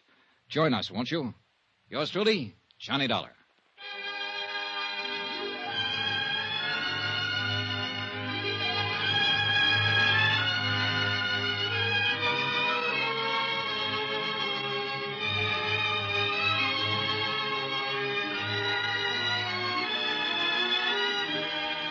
Yours truly, Johnny Dollar, starring Bob Bailey, is transcribed in Hollywood. Written by John Dawson, it is produced and directed by Jack Johnstone. Be sure to join us tomorrow night, same time and station, for another exciting episode of Yours truly, Johnny Dollar. Roy Rowan speaking.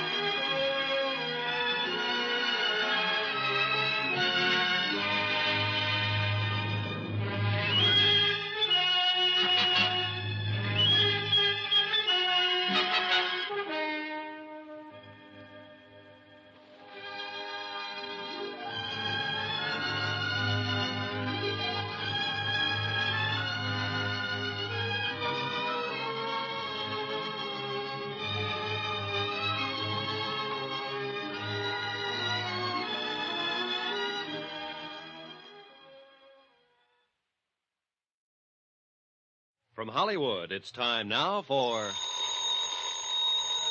Johnny Dollar. What is all this, Johnny? Who's this? Roy Vickers, New Britain Mutual. What happened to Valentine? He was gunned down last night going into a hotel with his wife. No. The police here are turning the city upside down, trying to get a line on 2 unidentified gunmen. Well, couldn't you keep him alive? I couldn't even find him. Well, this is no time to be yelling at each other. I just left his daughter. Huh? She filed claim already? Through that lawyer Webster? No. She didn't even know anything about him until the papers broke the story. Well, I'm sorry I got annoyed for a second. Do what you can, Johnny. They'll want a full report. Sure, Roy, sure.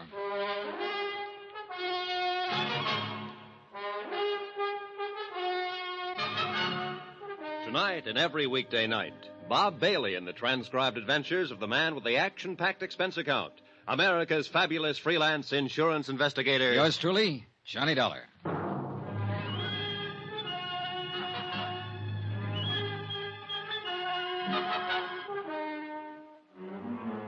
Expense account submitted by Special Investigator Johnny Dollar to the New Britain Mutual Insurance Company, Hartford, Connecticut. The following is a further accounting of expenditures during my investigation of the Valentine Matter. Item 9, $7 for dinner. I had it with Inspector Charles DeBaca, New Orleans Police. He was a haggard, tired-looking man about that time. All of us were. You want some more coffee? No, thanks. 2 men, both about 6 feet, wearing dark suits and hats, medium to slight builds, one possibly 35, the other possibly 40. Well, that about ties up with the description of the 2 men who plugged Valentine earlier and earned him a place in the hospital. Yeah. We got more of a chance this time, though. Be some other witnesses. Somebody has to tell us what kind of a car they had and what direction they went. One thing, they weren't using silencers anymore. No, but they did a professional job. I think Valentine knew him, climbed out of that hospital bed to go out looking for him. Sounds reasonable. How do you figure the rest of it, Inspector? Well, Valentine saw the newspaper story and knew his wife was in town. He went over, got her, and I take it they were going to check into a new hotel when their friend showed up. She just happened to get in the way, huh? Sure. Why'd anybody want to shoot her? Why would anybody want to shoot him? Well, because no matter what he was now or how he was playing it, he still lived pretty hard way back then. A man who's lived the kind of life he has and done the things he has is bound to make a few enemies who'll remember. No, I think it has something to do with his family. I agree with you that Valentine probably made enemies all over. But he wasn't the kind of man to get excited about any of those kind of people. He pretty well knew how to take care of himself and handle trouble. That's why he was out looking for them. You sound pretty certain. It seems to me that if Valentine had been expecting trouble from some of the old-timers, he'd have carried a gun. You got a point. But then again, he was pretty gentled up. You know how he spent most of his time? Painting. Huh? And that house he bought out in Jefferson Parish is covered with pictures he's done since he's been out. Oils. Pretty good, too. When he wasn't painting it, he was listening to music. You'd hardly think of Danny Valentine taking up the arts. Hardly ever. Well, I got to make a call and get busy. Yeah. Inspector. Yeah? Any objection to me going out and looking around that house? It's your privilege. Personally, I'm going to look around town for a couple of gunmen. Anyone out there now? His cook, her name's Yachino. Nice woman. Okay, I'll keep in touch with you, Inspector. Do that. Dollar. Now what? You forgot to tell me you looked up the old family lawyer, Conrad Webster, the other night. Oh, I was trying to find Valentine, the same as you. Well, if you happen to run into Webster again, you tell him to drop in and see me. Huh? He is missing. I didn't know what to say to that, so I left him standing there and went back to my hotel and shaved, changed clothes, and tried to go over the whole thing in my mind. I did phone into the police station and find out that the slugs that had killed Valentine and his wife were from an Italian-make pistol, a Rumbero, 37.5 caliber. So far, untraced. Expense account, item 10, cost of cab, from my hotel to Danny Valentine's house in Jefferson Parish.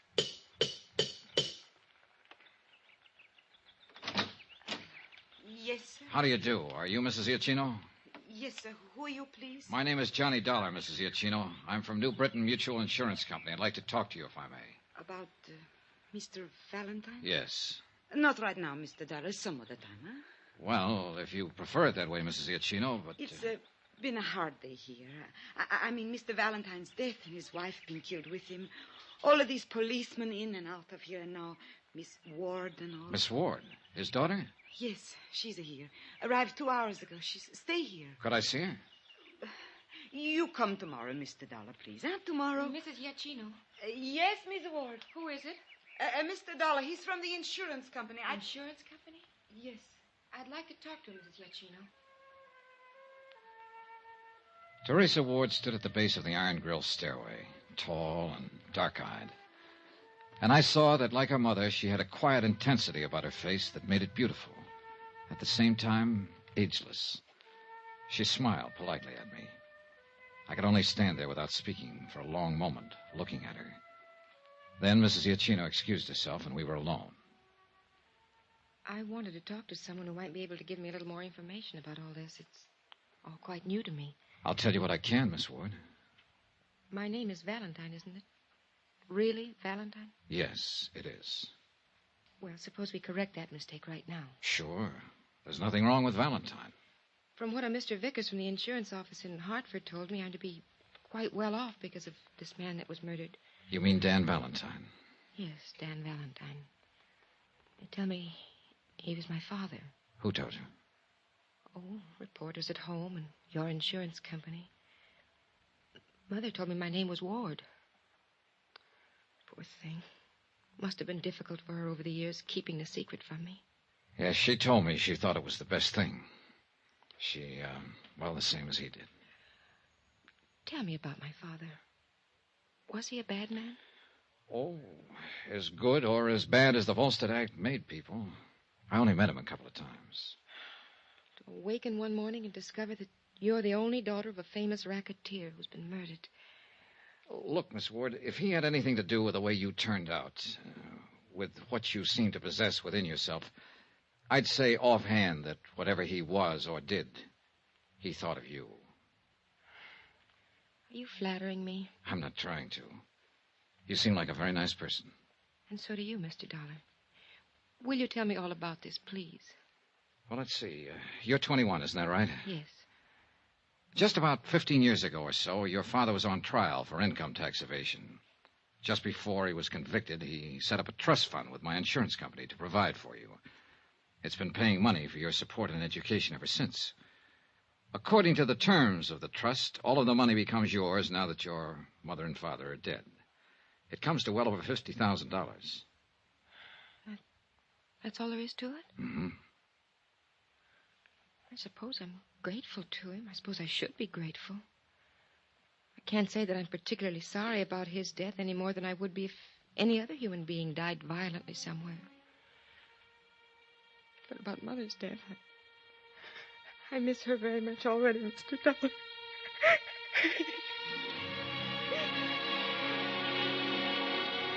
She was holding up pretty well until that point. Then she let go. I held her in my arms and I talked to her. I told her what I knew of her father's life and death. She told me how she'd been reared so far removed from anything that might have connected her in the least way with the Valentine name. Altogether, it was a revealing conversation for both of us. Mrs. Iacchino brought us some food and wine. How long will you be in New Orleans? Until all of this is straightened out? You mean until they find out who killed my mother and father? Yes. How about you?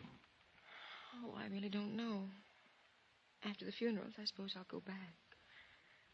But I wanted to see him, to see what he looked like, what kind of life he led. He was just an ordinary man, wasn't he? You seen these pictures before? No, this is my first time in the house. Look like Italian landscapes to me. Very good. Mm-hmm. Must have been something he had with Mother. She was from Italy. May I ask you something? Yes. How do you feel about him now? Is this for your report? For myself.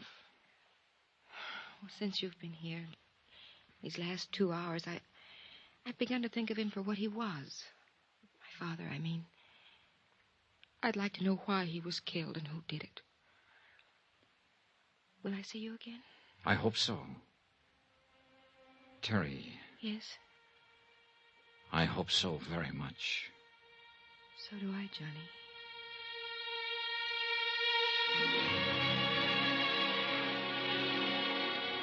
I left her at the door that night with a warm sensation inside of me.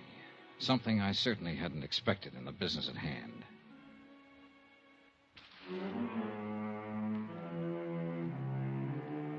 The next morning, I was back at the house talking to Mrs. Iachino. She gave me all the information she could remember about Valentine's activities. All of it accurate, but lacking in any possible clue as to the identity of the two men who had killed him and his wife. I had breakfast with Terry there and helped her with funeral arrangements. Then I spent a solid 12 hours with Inspector DeBaca, who had still not located or identified the two mysterious men. However, there were other developments. This may be something, Johnny. Oh? Conrad Webster's been found. Huh? Up by Lake Punch train. Just identified him. He was shot to death with a 37.5. Italian gun? Yep. Just like the one that killed Dan Valentine and his wife.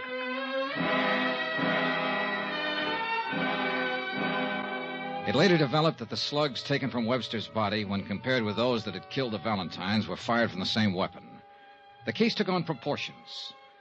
Every available bit of information regarding the two ex-big shots of the 20s was located, read, and reread. It meant activity in cities like St. Louis, Chicago, Detroit, and New York. But no new information as to the identity of the killers. I went back to the house. Johnny. Here. What is this? You're shaking. Hold me, please. Sure. I suppose I'm being a terrible fool about it all, Johnny, but they've been after me all day. Cheap little things. Newspaper syndicate wants me to write my exclusive story as the shadow daughter of Dan Valentine. Fairy princess of a racketeer. Take it easy. Even Hollywood called some producer. Oh, Johnny, I shouldn't have come here at all. Then what would I have done, Terry? And what would I have done? Make yourself a drink, Johnny. I'll go put on a new face.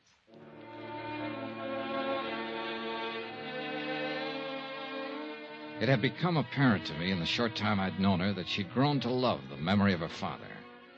Also, that the pressure of all that had happened was beginning to take its toll on her.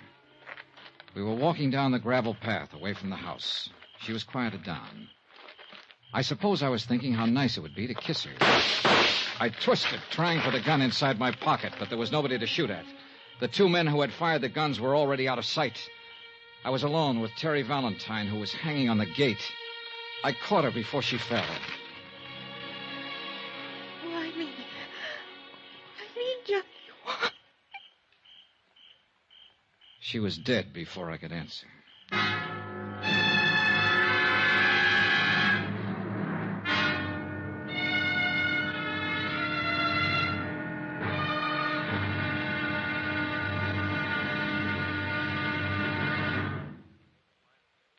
There'll be the final intriguing episode in our story of the Valentine Matter tomorrow. Tomorrow, a sober lesson in how long, how far, and how deadly one man's hate can be.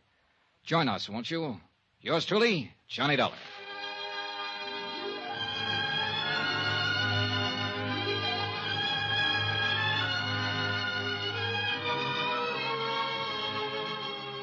Yours truly, Johnny Dollar, starring Bob Bailey, is transcribed in Hollywood. Written by John Dawson, it is produced and directed by Jack Johnstone. Be sure to join us tomorrow night, same time and station, for another exciting episode of Yours truly, Johnny Dollar. Roy Rowan speaking.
From Hollywood, it's time now for... Johnny Dollar. Hey, what are you doing at the Valentine house? Get a car out here quick, Inspector. Terry Valentine's just been shot. Two guys showed up. Slow down. When did all this happen? A few seconds ago. Ambulance? No good, DeBaca. She died in my arms. Oh. Well, do you think they're still around there? They must be. I'm going looking. Now, wait a minute. This is a police matter. You stay put. I'll have a car there in 5 minutes and you can... Johnny, I heard that. Your gun. Now, look, you're all wound up. Don't do anything.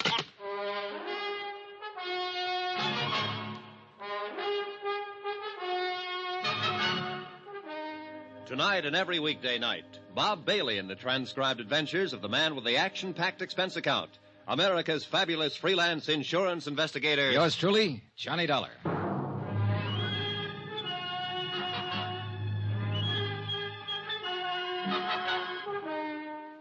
Expense account submitted by Special Investigator Johnny Dollar to the New Britain Mutual Insurance Company, Hartford, Connecticut. The following is an accounting of further expenditures during my investigation of the Valentine matter. Dan Valentine, ex-gangster, and, of course, your policyholder. But then his wife was killed, too. Then his lawyer. Then his daughter. The girl that I... 30 seconds after Terry Valentine died in my arms, I was stumbling down the gravel path that led from her house to the road. It had all happened so suddenly I can't say that what I did from there on or what I felt was entirely rational. All I know is I hadn't heard a car leave the area, which meant the two killers were still somewhere nearby. Then in the dim light, I saw the car. A man was climbing into it. Hey, stop! Stop or I'll shoot! Stop!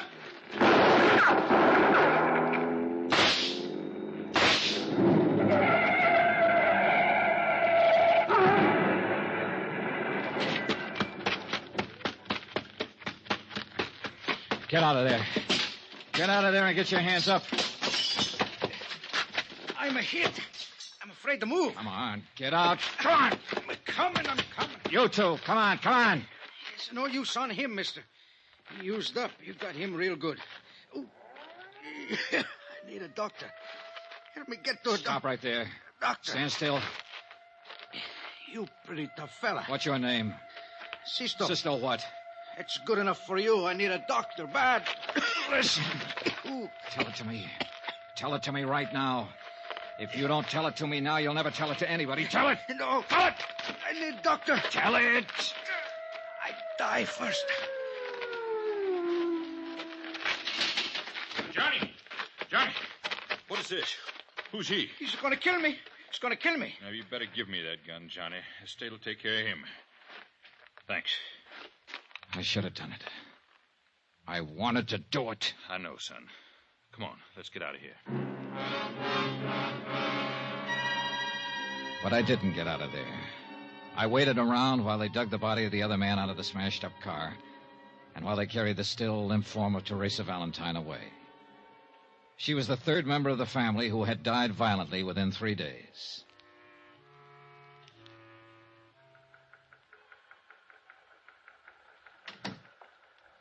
I'm sorry about it, Donna. Inspector, I was hoping I might have been wrong. That she wasn't dead. Oh, you weren't wrong. Which one shot her? Huh? The dead one? Or the one we still got in the hospital? Oh, I don't know. Both of them, I guess. You don't feel like talking to it. I'm just trying to pin it down.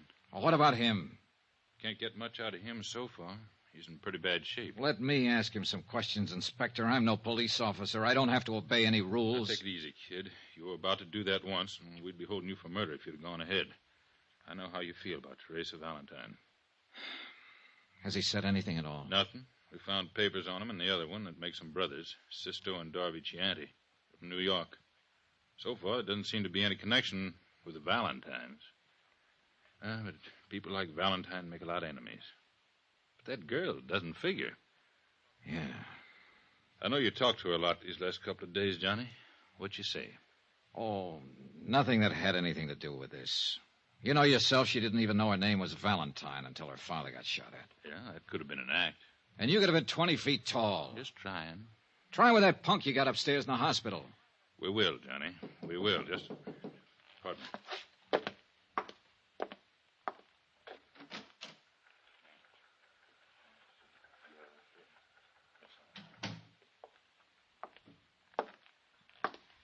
Johnny.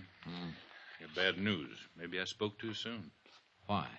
Sister Chianti died 5 minutes ago. Expense account, item 10, $10, car rental. I went out to the Valentine house once more. Oh, Mr. Dollar. Hello, Mrs. Giacchino. Please, come in. So many policemen, so many reporters. I've been trying to close the house. Sure. I know how you must feel. I mean about her. What of these Chianti brothers? Well, we don't know much about them yet. The New York police are still doing a rundown on them. Don't let me stop you, whatever you're doing. I'll just look around if you don't mind. All right. Oh, one thing. Yes? Did Mr. Valentine make any provision for you? Yeah. He thought of me. $1,000. Whatever he was, the man I knew was kind and good. And his sins had been forgiven him. I spent 2 hours or better going from room to room, looking at the oils that Dan Valentine had painted. Pastoral scenes, happy scenes, gay scenes, all of them with colorful Italian backgrounds. I was thinking about that when I walked into Inspector DeBacca's office late that afternoon. I don't get it, Johnny. Don't get what? Here. This came from New York on the Chianti boys. Oh? They came to this country when they were 18 and 21. Both of them were naturalized citizens, lived with their father. Records? Not a thing. No trouble ever. What else? That's about it. New York police can't seem to locate their old man. Disappeared about a week ago. Lived on the east side. What's about him? Well, that's another funny thing. He's taken out his papers and was due for an examination with the immigration people this week. They're looking for him, too.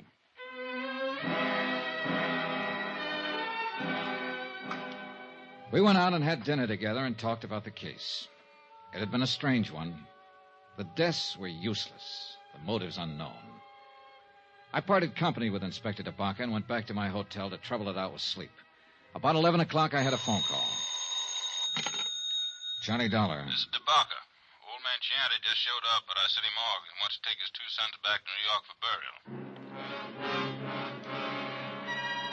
20 minutes later, I was standing in the coroner's office while Inspector DeBacca led a small, wizened old man into the room and sat him down on one of the chairs. Mr. Chianti, it's Mr. Dollar. How do you do? Mr. Chianti? I read about you. You killed my boys. Is it so? Yes. They'd killed 4 other people. I know. Bad. Why did they kill the Valentine family, Mr. Chianti? Why did they kill Conrad Webster, the lawyer? Do you know why? See, I know. Then tell me. They're all dead now. I'm still alive, Mr. Dollar. He refused to talk about his sons or any of their activities. DeBacca held him to answer to the immigration officials. He remained in his cell, silent and noncommittal to all visitors, including the chaplain. I appeared before the coroner's jury the following morning and was cleared of any charges. Pietro Chianti still had said nothing. And he looked at me as though he was going to keep on saying nothing. Mr. Chianti? I see you, Mr. Dollar. More questions? Dan Valentine's wife was your daughter, wasn't she? Wasn't she? All right, you don't have to admit it. I have a copy of the marriage license right here. It came from New York this morning. She was my daughter. Is that all you have to say now? I no talk. Then I will, Mr. Chianti. Because your daughter, Mrs. Valentine, had a daughter herself, Teresa. A lovely, wonderful girl that your 2 sons killed. I happen to know that girl. I might have been in love with her, I don't know. But I do know. She had to die, too. What? This Conrad Webster, Mr. Valentine, and my own daughter and granddaughter, they had to die. All bad. You? See, I order it. You ordered it. And who are you? God? I am the father. When a daughter Mary's a bad man. Only bad can come from it. The granddaughter was then bad. He come to our village many years ago. Take her away. He and the man Webster help him. It lived with me. The stealing of my own flesh and blood. All this time it grow inside of me. I am old, but I keep on living. Only so I can come here and find him and destroy him. And her, and the daughter, and the lawyer man who help him. And I destroyed them through my sons. A whole family. Vendetta. Was that it? If you like. Vendetta. He was a bad man who did bad things. Batman.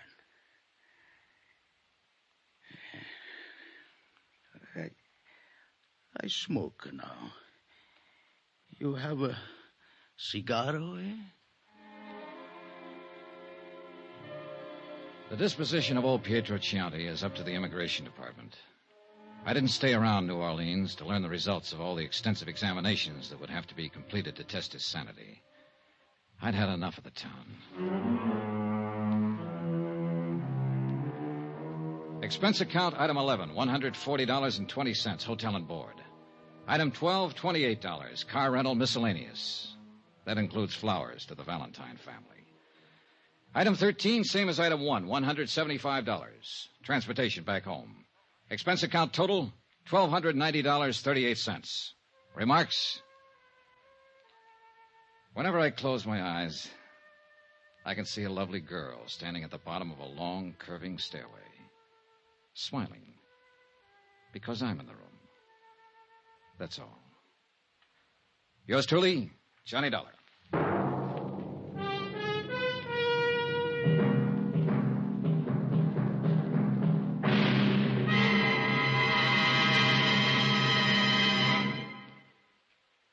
Remember, please, there'll be another exciting story for you beginning next Monday night. Monday, the Lorco Diamond Matter, in which a trip to Algiers makes Come With Me to the Kasbah sound like an invitation to a Sunday school picnic. Join us, won't you? Yours truly, Johnny Dollar.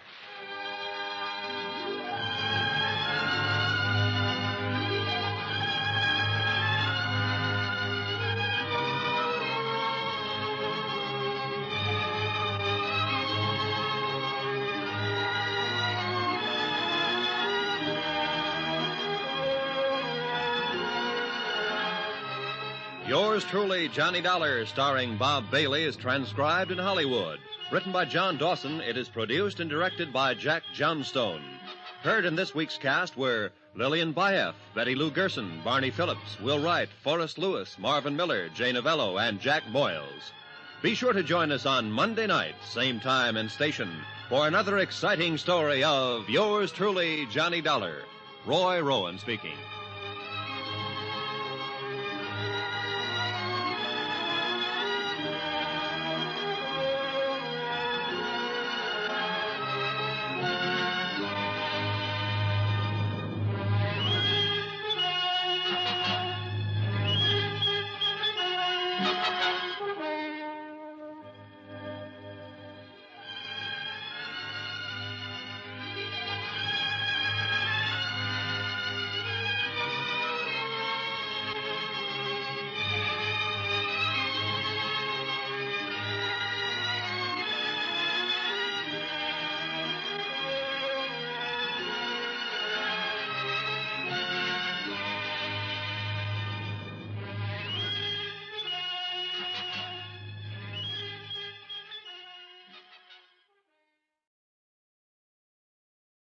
From Hollywood, it's time now for Johnny Dollar. Ben Tyler, Johnny. Transworld Fidelity. Oh, hi, Ben. Are you free at present? If the price is right. I mean, are you on a job? It's beginning to sound like it. Can you be on a plane for Algiers in 2 hours? Sure. Who's the client? Lorco Limited, Amsterdam. You know, they're the... Diamond Cutters, an old firm. Big-time deals all over the world. Check. What happened? Oh, one of of their couriers just dropped dead in the Algiers airport. Oh, too bad.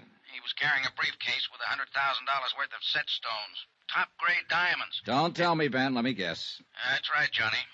The briefcase is missing.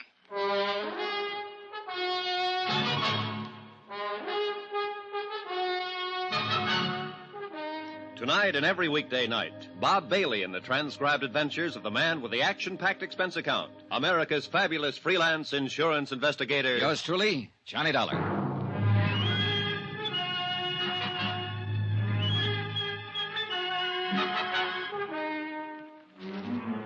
Expense account submitted by Special Investigator Johnny Dollar to the Home Office, Transworld Fidelity Company, Hartford, Connecticut. The following is an accounting of my expenditures during investigation of the Lorco Diamonds matter. Item 1, $324.60, transportation. A routine plane flight to North Africa and the city of Algiers.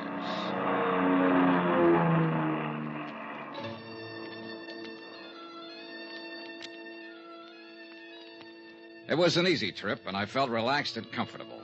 A feeling that was rudely terminated about 10 seconds after I got off the plane. You are Monsieur Dollar, are you not? Yeah, that's right. I am Inspector Marcus of the Algerian Customs Police. Oh, how are you, Inspector? Oh, quite well, monsieur, and vastly reassured now that you have arrived on the scene of the crime. Oh? You see, I have implicit faith in special investigators. I have encountered them in the past, so I have no doubt, but this little affair will prove most simple to you, monsieur. I see. I feel that in a mere matter of hours, voila, you will produce the guilty culprit like un lapin out of a chapeau. Inspector, I'm beginning to feel a cold wind from the north. That's odd for this time of year, isn't it? A mere passing breeze, monsieur. I shall now assume my official attitude. And that is? Extreme courtesy, complete cooperation, and the devoted service of my meager talents. On orders, you understand, from my superiors in Paris. And now, monsieur, if you will accompany me to my office. Delighted to. After you, Alphonse. My name is Pierre. Oh, sorry. Just a whimsy. Oh, yes, I know. I have heard the joke. Both jokes. Uh-huh. This way, monsieur.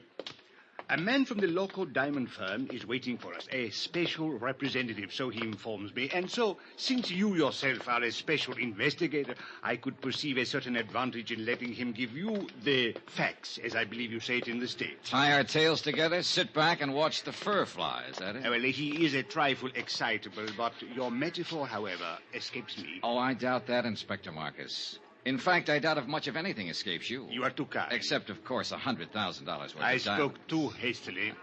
Vanished, disappeared, right under your nose. But there were extenuating circumstances. Oh, I'll bet there were. Tell me something confidentially. Did your superiors in Paris really blow their tops? Monsieur Dollar, if I may borrow one of your more colorful expressions, they said I had probably goofed.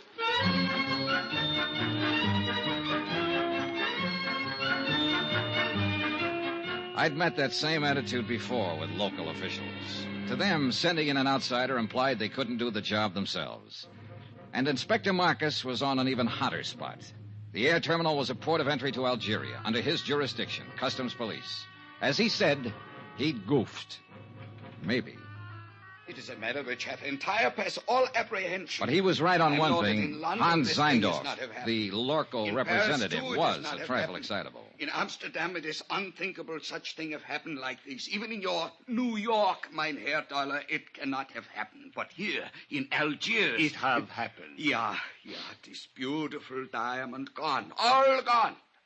It's like barbarians. This Africa is no place for diamond. Maybe you ought to tell him that in Kimberley. It's differently there. It's entire different. All right, Mr. Zeindorf. Suppose you tell me just what happened. Who can know, mein Herr? 15 years, this courier has worked for Lorco Company. We are think he is trustworthy. Entire trustworthy. Well, even a trustworthy man can die of heart failure.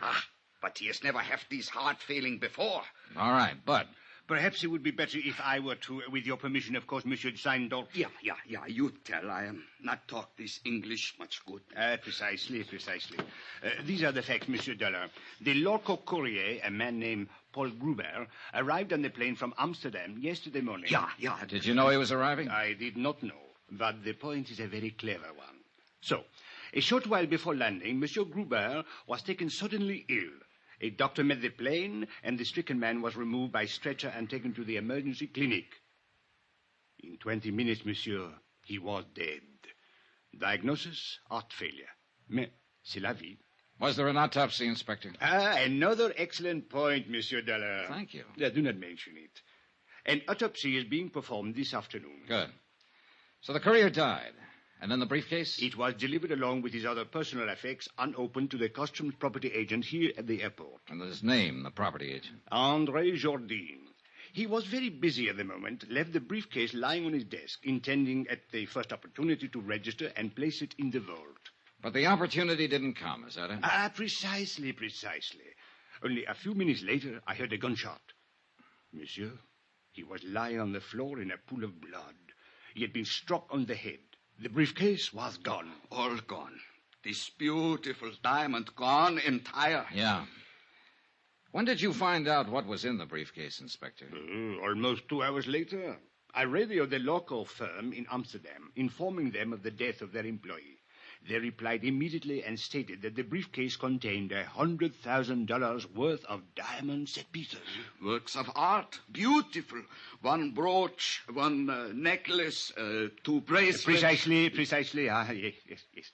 The jury was being flown here on approval for examination by a prospective buyer. Name of the buyer? The Countess Maria de Tolia.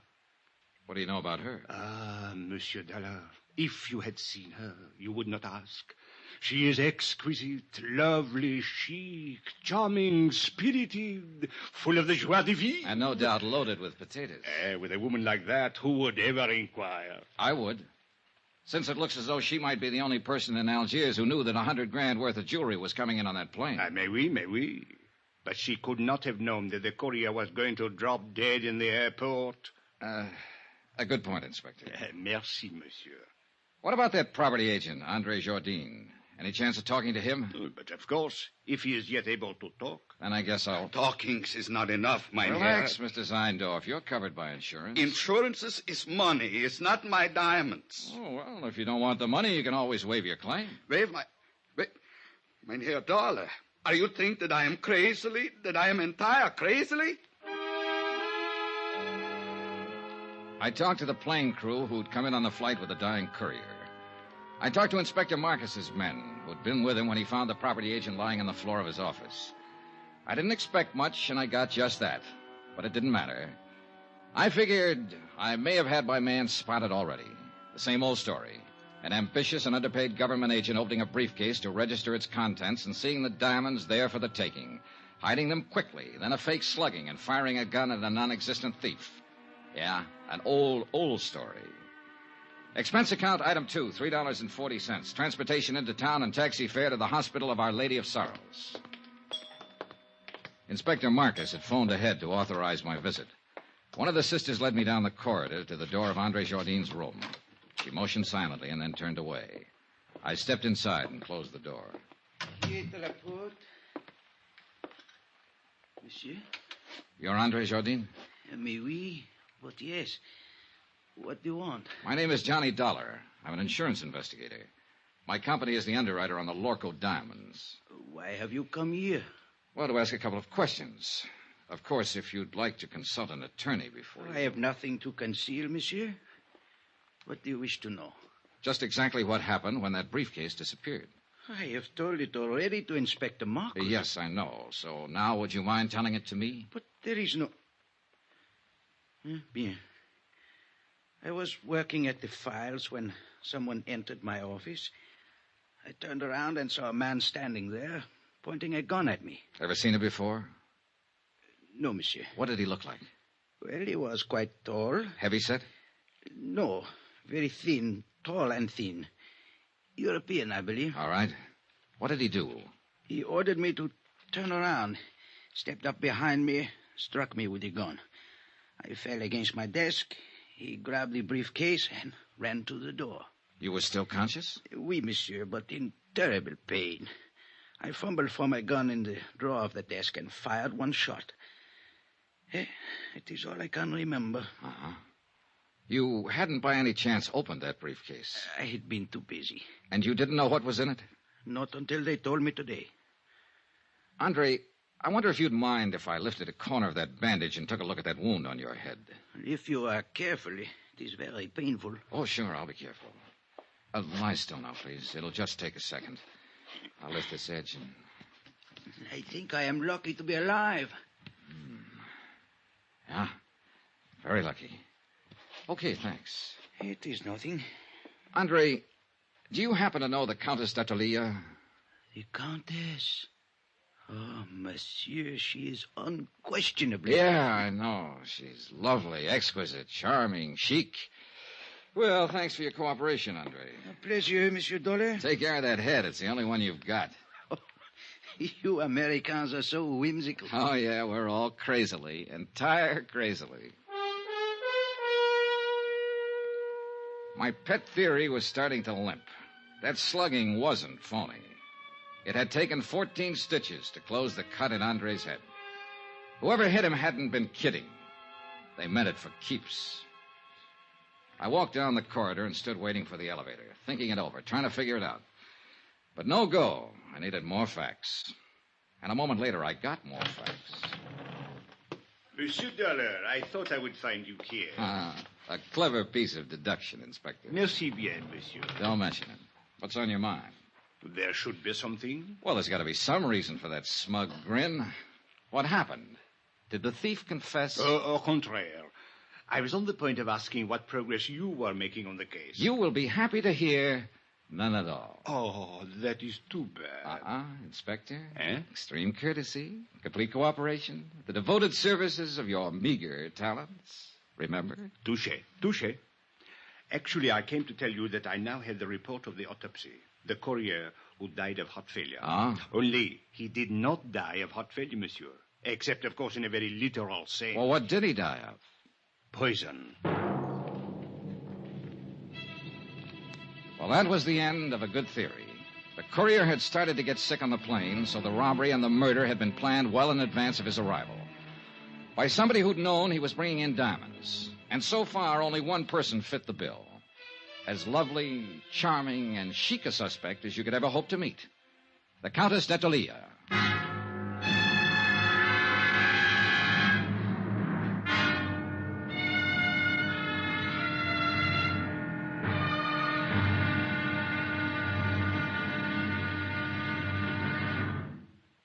There'll be another intriguing episode in our story of the Lorco Diamonds Matter tomorrow. Tomorrow, a lovely woman lies beautifully, and a sinister whisper drifts out of the Casbah. Join us, won't you? Yours truly, Johnny Dollar.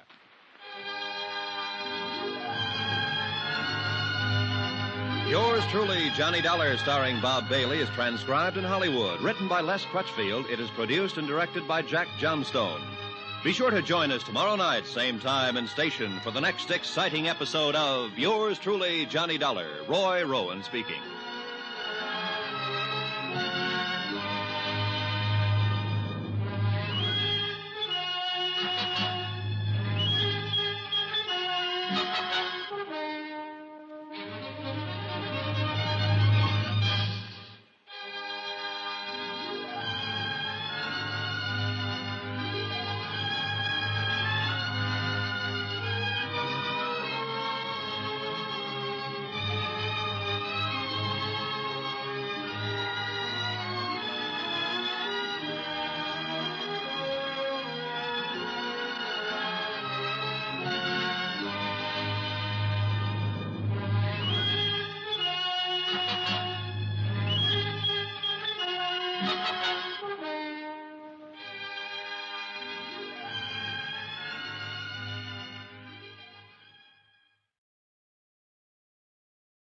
From Hollywood, it's time now for...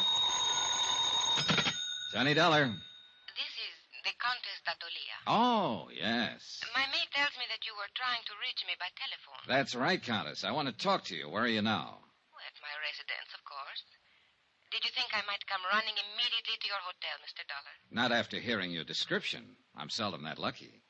What is it exactly that you wish to talk about? $100,000 worth of diamonds and a dead man. I'm a special investigator I for know who you are. I investigate before I call you. Wow, not only beautiful, but clever. This ought to be interesting. I'm afraid I don't entirely understand your flippancy. Then suppose I come over and explain it to you. Say around 8 o'clock? I'll make a definite effort to be here. You know something, Countess? I think it's about time somebody built a small fire right under that lovely little complacency of yours. I'll be there at 8 with matches.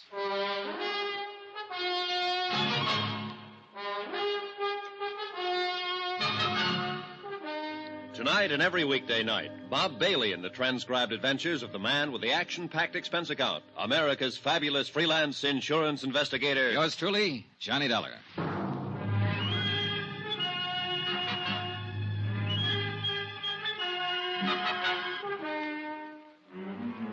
From Special Investigator Johnny Dollar, location Algiers, North Africa, to the Home Office Transworld Fidelity Company, Hartford, Connecticut. Assignment, the Lorco Diamonds Matter. Expense account continued. Item 4, $6.80, dinner and appetizers. I'm never any good trying to spar with a lovely female suspect on an empty stomach. I was finishing up on black Algerian coffee and white Algerian brandy when a slightly green-eyed Algerian police inspector sauntered up to my table. You, Monsieur Dollar, you special investigators really do live well. In the lap of luxury. Pull up a chair, Inspector. Join me in a sarsaparilla? It is on your expense account? Be my guest. Merci, monsieur. Bon, my favorite brand. Help yourself. Merci. Anything new? Nothing at all. A complete impasse. À votre santé. Mm-hmm. What about the man who sat next to that courier on the plane? Find out anything about him? I'm still working on it, which is to say, of course, my men are working on it. You police inspectors really do live well. I have to do my own legwork. But the glory, Monsieur Dollar, to come into a mysterious affair which has all the local police baffled, and to solve it immediately in one brilliant feat of deduction, to leave everyone gasping with admiration, to make one's exit to the sound of great applause. Not so fast, Inspector. I'm still back there with that brilliant feat of deduction. You have not yet found the solution? Just on the verge. Then I will drink to your success. With your brandy, of course, and with your permission. Go ahead. Drink up a storm. But I'm afraid I'll have to leave you pretty soon, but you can still go ahead. No, monsieur. I suggest you change your plans. You will learn nothing which has any bearing on this matter. Which plan do you mean? That of questioning the Countess d'Artelier. Now, who found that out? As a matter of fact, she phoned me and inquired about you. So that's how she investigated me. Went straight to headquarters. Mais oui. Remarkable woman. Talented, beautiful. Et cetera, and so on. And along with it, it's 9 to 1. She's in it right up to her pretty neck. No. She is really not the type. This is an excellent brandy, monsieur. An Algerian brand, I notice. All right, Inspector. Let's bypass the byplay and lay them out face up. I think I prefer it to cognac. I don't know how she does it, but she's got you hypnotized. Just mention of her name and you go into a tailspin. Every cockeyed one of you. Exquisite. Lovely. Maybe so, but in my book, she's a real suspect. Elucidate, monsieur. Well, it's simple enough. She's the only person in Algiers, that we're sure of at least, who knew that a shipment of diamonds was coming in on that plane. Why? Because she's the one who ordered them. Monsieur, it is even simpler. She could not have poisoned the courier because she was not on that plane. She could not have stolen the briefcase from the customs property agent because it was done by a man. So, where is your case? An accomplice, a man, with the Countess calling the shots for him. What man, monsieur? Well, you got a good point there. Merci bien. Don't mention it. But from the influence she seems to have, it might be any man in Algiers. Inspector, it wasn't you by any chance. You raise a very interesting point. Now, suppose the Countess should ask me to kill someone for her. I wonder what I would do.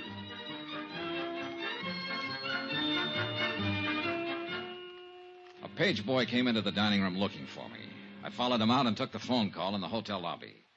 It was the American consulate with some information I'd asked for them earlier. I hung up finally and looked at my watch. I was already late for my appointment with the Countess. So I walked out the door of the hotel and flagged a taxi to the apartment of the Countess d'Artelier. She lived in the swank genteel Bois de Louet, a residential district favored by top government officials and wealthy French businessmen. But the building she lived in was a little frayed around the edges, and the maid she'd mentioned was nowhere in sight. The pieces were starting to fit together. Good evening, Mr. Dollar. Countess? Since you are here, won't you come in? Thanks. This way, please.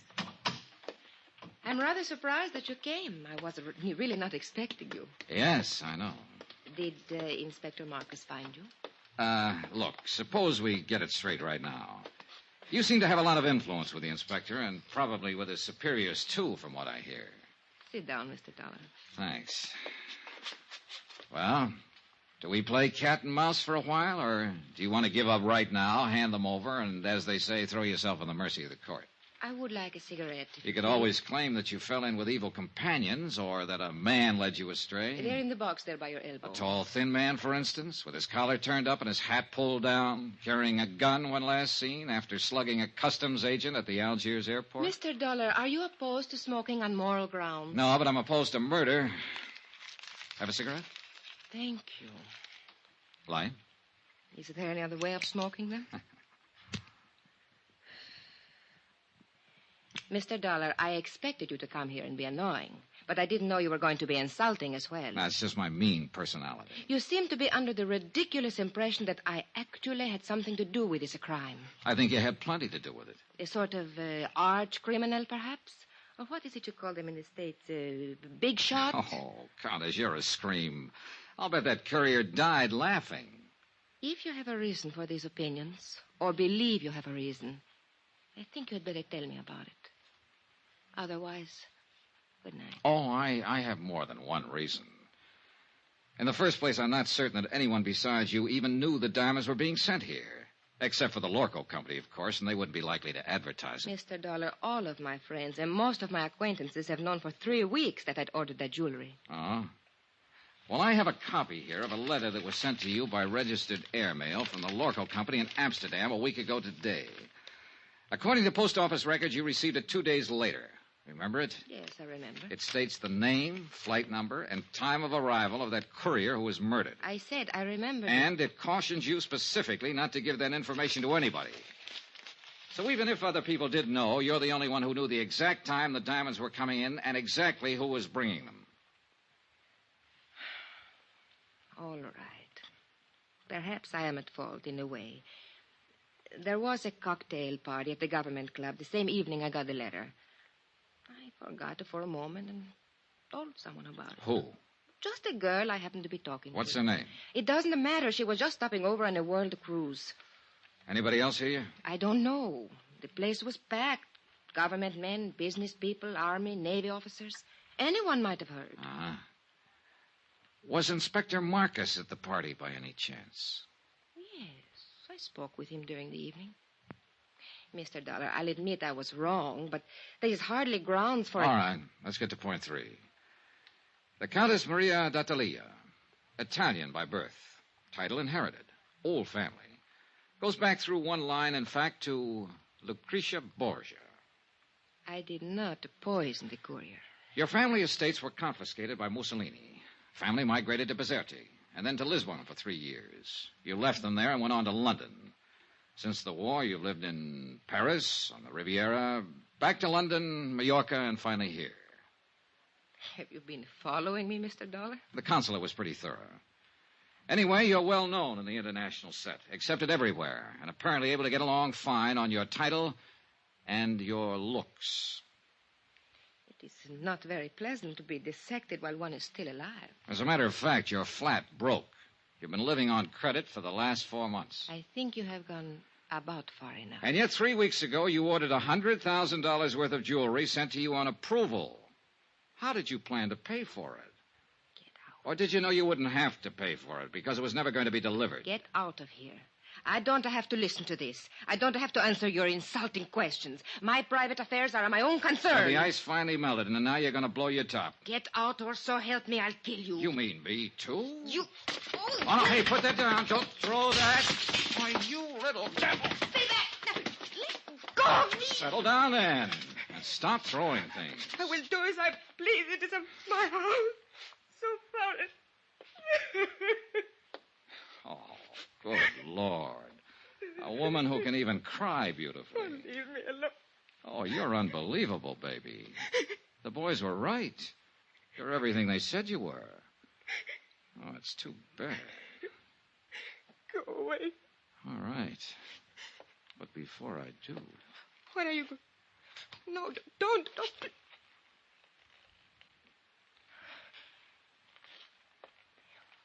Why did you kiss me? It beats me.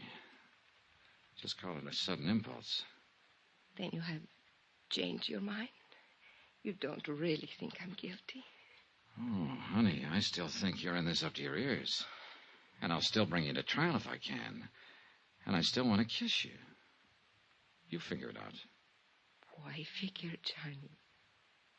I liked it, too. Oh, you ought to be locked up. If for no other reason, just to protect the guys who... What is it, Johnny? What are you going... That cigarette in the ashtray. Put it out fast. Get the windows open, all of them. Where's your kitchen? Back through the hall. Johnny, what are you going to do? Stay alive, if I can. It was gas fumes, one of the bottled gases they use for cooking in the higher-priced apartment districts. The concentration had been building up and finally seeped into the drawing room. If we'd lit another match, we'd have been blown to bits. The kitchen was dark, but I didn't dare snap a light switch. One spark would do it. So I held my breath and followed the sound and finally found the range. Every burner valve was wide open. I could vaguely make out a glass-pane door opening onto a terrace. I grabbed a breath of air and moved toward another door that looked as though it might open into a hall. It didn't. It opened into a closet, and on the closet floor there was a body.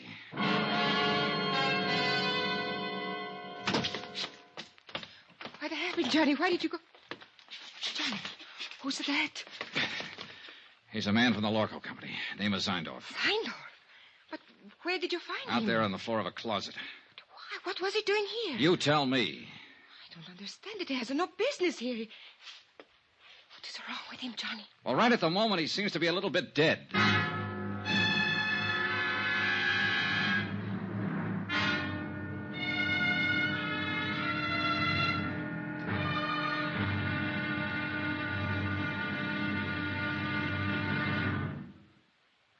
There'll be another intriguing episode in our story of the Lorco Diamonds matter tomorrow. Tomorrow, a desperate fight in an Algiers alley, a killer is named, and a lovely lady confesses her shame. Join us, won't you? Yours truly, Johnny Dollar.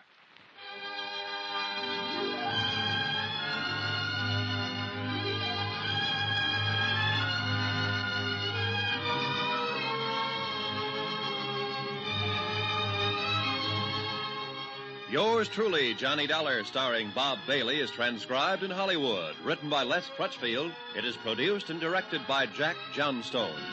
Be sure to join us tomorrow night, same time and station, for the next exciting episode of Yours truly, Johnny Dollar. Roy Rowan speaking.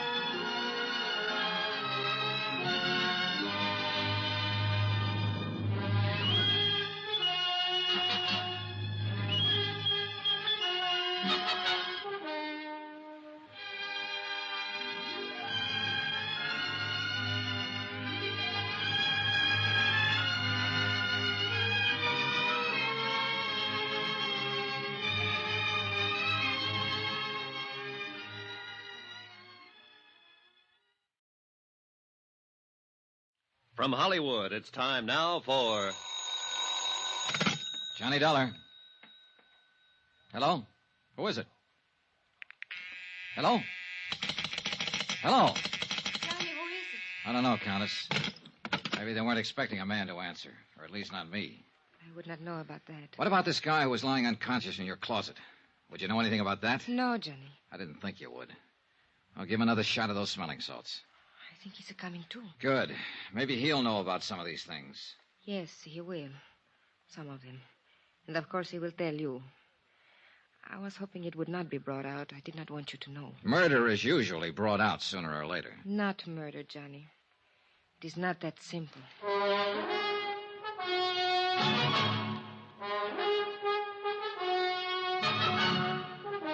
Tonight and every weekday night, Bob Bailey in the transcribed adventures of the man with the action-packed expense account, America's fabulous freelance insurance investigator. Yours truly, Johnny Dollar.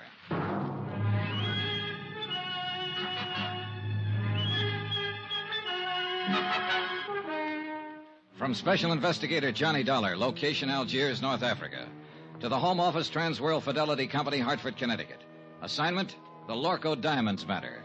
Expense account continued. Item 6, $9.30, smelling salts and a bottle of scotch. The smelling salts were needed for a double-talking fellow named Zeindorf, who'd managed to get himself gassed half to death in a closet. A representative of your client who suffered the $100,000 loss, Lorco Diamonds of Amsterdam. The scotch was for me. Johnny, he doesn't like it. Should I go on holding them under his nose? Yeah, sure. Keep shoving them at him until he's strong enough to fight you off.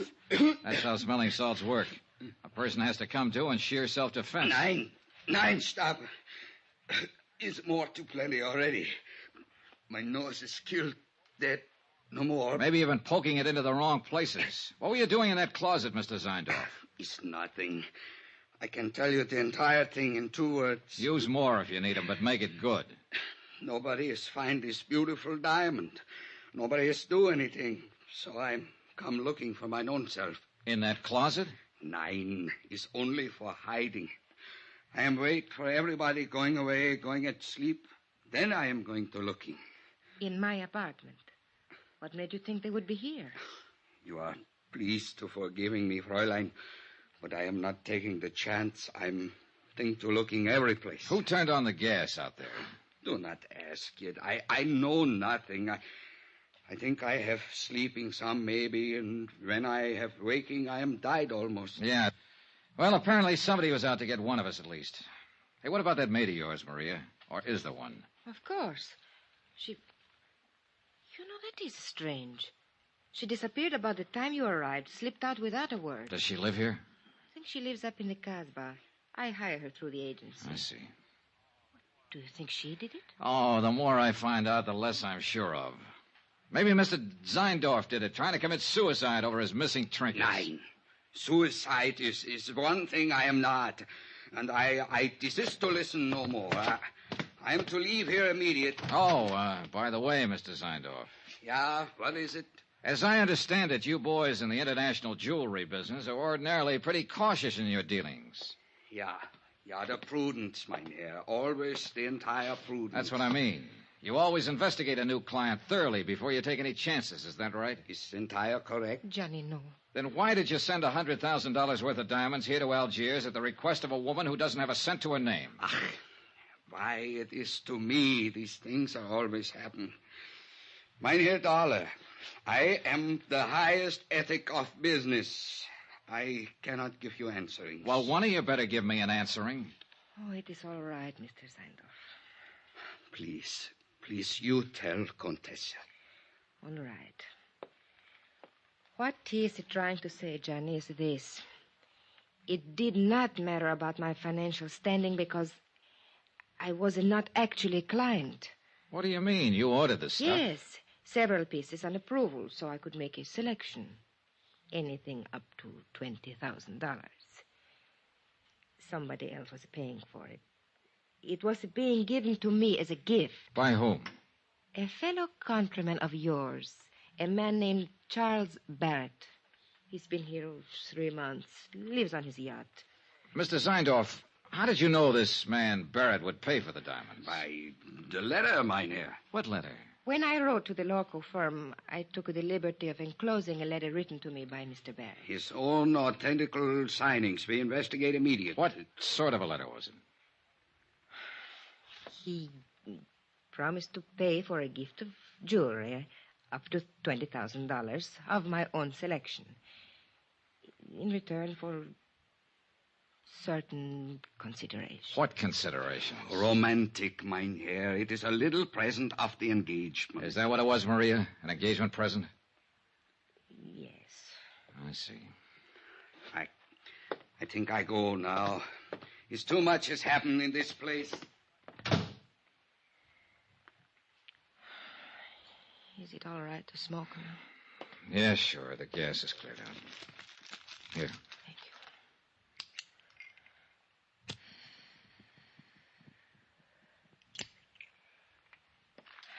you. I wish you hadn't kissed me, Johnny. I thought you said you liked it. I did. That is why I wish you hadn't. Are you trying to say that... Oh, relax, Johnny. I am not a child. No, I have not fallen in love with you any more than you have with me. But I could, very easily. What about this man Barrett? What's he like? Oh, an overbearing, spoiled, middle-aged little boy. The price sounds kind of high. What else is there? Ever think of working? Where? At what? In Italy, yes. But you know what's open there for an impoverished countess. Yeah, I know. And I suppose you can't get a work permit anywhere else, is that it? Oh, forget it, Johnny. All I know how to do is be highly ornamental, say the right things to the right people, do the right things at the right time, and eat by stealing caviar at cocktail parties. You go hungry a lot that way. Yeah, I guess it's rough. Well, don't let it throw you, honey. You're not the first girl who married for money. What? I guess you don't understand. Nobody has said anything about marriage. Oh, I see.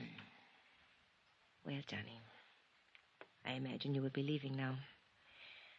So, good night, Johnny. Goodbye. For all the progress I'd made in the case, I might as well have stayed at home. Another fish off the hook. Logical suspect number one had been the customs property agent Andre Jardine. But the blow on the head that sent him to the hospital hadn't been faked. And that, plus the fact the diamond courier had shown symptoms of poisoning before the plane even landed, seemed to leave Andre in the clear. And now number two, Maria Countess d'Attalia, was apparently able to supply another answer every time she needed one. And her answers were backed up by Hans Zeindorf, Lorco's own representative. We were shortcutting through the harbor district when I began to realize that the same car had been behind us ever since we'd left Maria's. It was a low-slung English job, expensive and easy to recognize. Driver. Oui, monsieur? Hit the gas a little harder. See if you can shake that car behind us. Mais oui. The other car picked up speed to match ours and still held the same distance. Hey, try a couple of fast corners. I want to make sure. Yeah?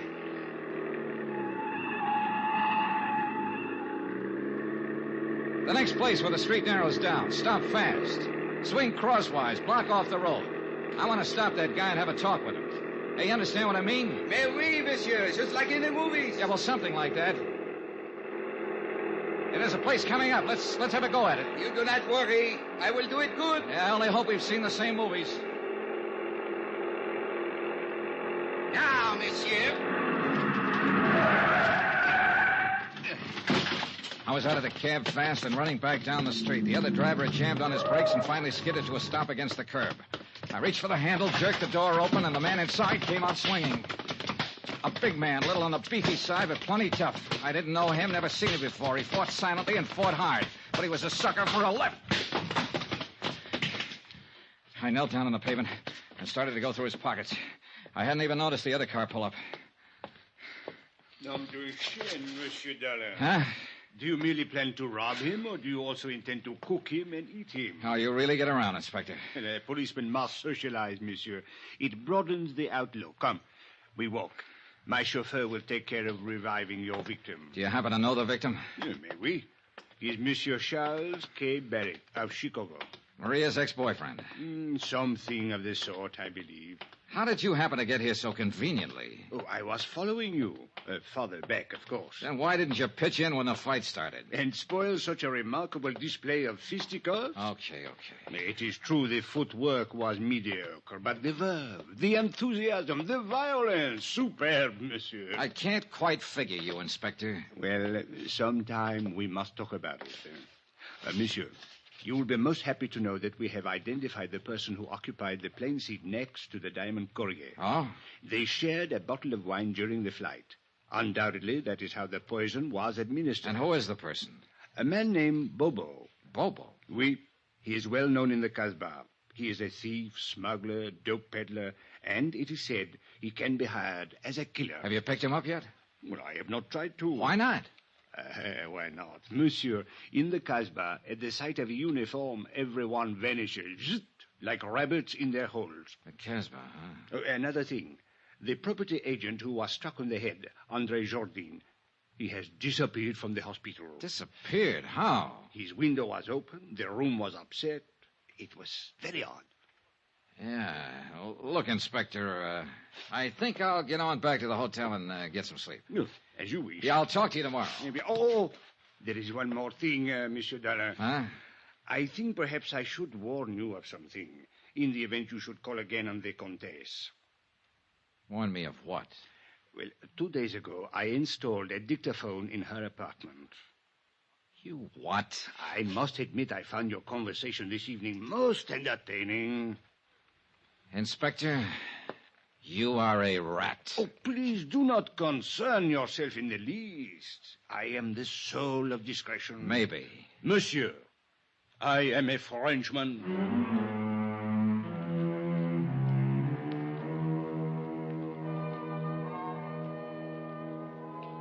Twice tonight, the Casbah had been mentioned.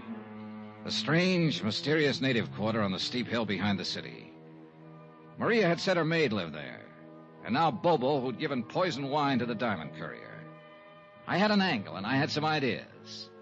The picture was finally starting to make sense. But I needed some more answers. And the trail led into the Casbah.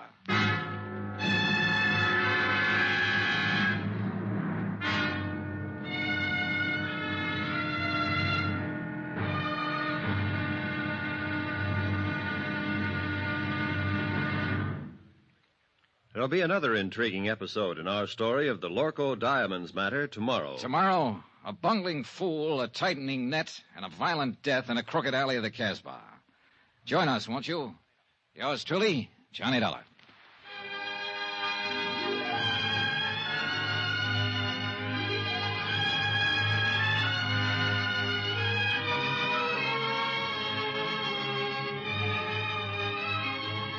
Yours truly, Johnny Dollar, starring Bob Bailey, is transcribed in Hollywood. Written by Les Crutchfield, it is produced and directed by Jack Johnstone. Be sure to join us tomorrow night, same time and station, for the next exciting episode of Yours truly, Johnny Dollar. Roy Rowan speaking.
From Hollywood, it's time now for Johnny Dollar. This is Abdul. Abdul? You don't know me. So? I have the little business. Well, I'm so happy for you. Hope it's doing well. Not bad. Okay, you what? You don't know me, but you're looking for me. Now, look, Joe, Abdul... It is a business to get jobs for people, for servants. Oh, the employment agent. Ah. Have you got the address of that girl who worked for the Countess d'Atolia? Oh, sure. You're very lucky. She's very pretty. You've got the wrong idea, Abdul. I just want to talk to her. Sure. Where does she live? For $20, I will remember. I'll give you 10. No, she's worth more. Look, knock it off. I gotta find her and talk to her fast while I'm still alive. And while she is.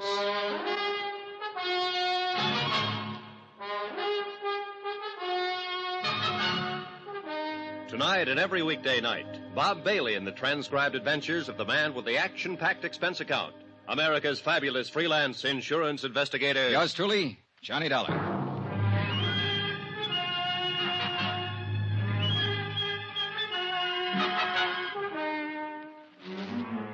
From Special Investigator Johnny Dollar, location Algiers, North Africa, to the Home Office Transworld Fidelity Company, Hartford, Connecticut. Assignment, the Lorco Diamonds Matter. $100,000 worth missing. Expense account continued. Item 9, $15 even. Gratuity, tip, gift, bonus, Ah, why kid about it? It was a bribe. To a man named Abdul for the address of a girl named Chata. An address up in the native quarter, the Casbah. But the idea wasn't romance, no matter what Abdul thought. 4 hours earlier, in the Countess d'Atelier's apartment, somebody had turned on the gas and tried to kill one or both of us. It was 9 to 1 that the somebody was Chata the servant. I wanted to ask her why. I'd put my coat on and was just on the point of leaving my hotel. I slipped a gun into my side pocket and moved over to the door. Yeah, who is it? Charlie Barrett.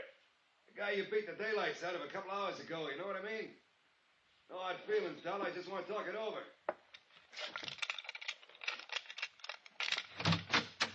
All right, Barrett. What's on your mind?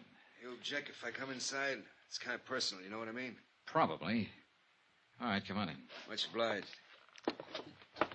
Hey, I didn't know who you were, but when we got in that little fracas, that cop told me about it afterward. Man, you really got a wallop on you. You make a fella know he's had it, you know what I mean? Is that why you're here, a postmortem on the fight? No. That's done and over. You whipped me, fair and square, as far as I'm concerned. Hey, Barrett, if you've got anything to say, let's have it fast. I'm in a hurry to get out of here. Oh, well, I sure don't want to take up no more of your time than necessary. I know how it is. Of course, I'm on vacation now, but back in Chicago, I'm in the meat business. Look, Barrett, would you please... At least in a way I am. I'm in byproducts, actually. You know what they say? Use everything but the squeal. Well, I'm the fella that cans a squeal, you get it? Oh, brother. What I come here for was maybe to get it straightened out about that dame. Do you mean the Countess d'Atelier? Countess. Them titles are a dime a dozen. I can buy 'em, sell 'em like sausages. Well, what about her? Now, look, neighbor, I was figuring to come here and put it to you man to man. You know what I mean? I know what I'm beginning to think you mean. I figure when you seen my position, you'd want to do the square thing. Like anybody on the right side of the fence would. You with me, neighbor? You better drop that neighbor business. I've moved. Well, Dollar, the thing stacks up like this. Now, I already had my claim staked there before you even got in town. I got a lot of money invested in that dame. Barrett, so help me. I've been taking her around places, you know, feeding her, buying her, one thing and another. Why, I was even going to kick through for a 20-grand chunk of ice for her. Well, she and I had that fight last week. You what? That dame's got highfalutin ideas. What fight? What are you talking about? Well, I just put it to her, cold turkey. I told her she had to quit Jenny flipping around with all those other fellas.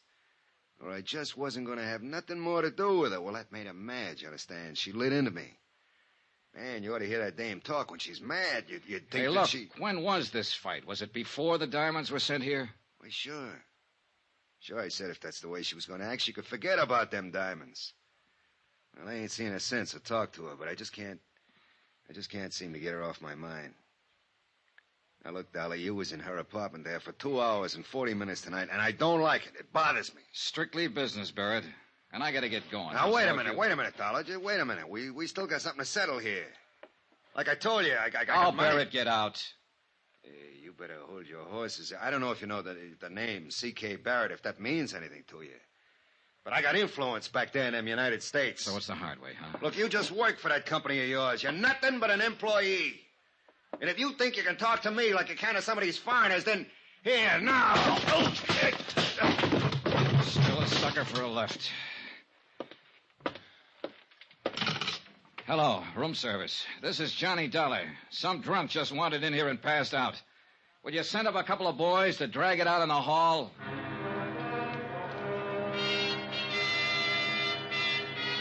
Expense account item 10, $5.30. A tip to the bellboys and taxi fare to the Casbah.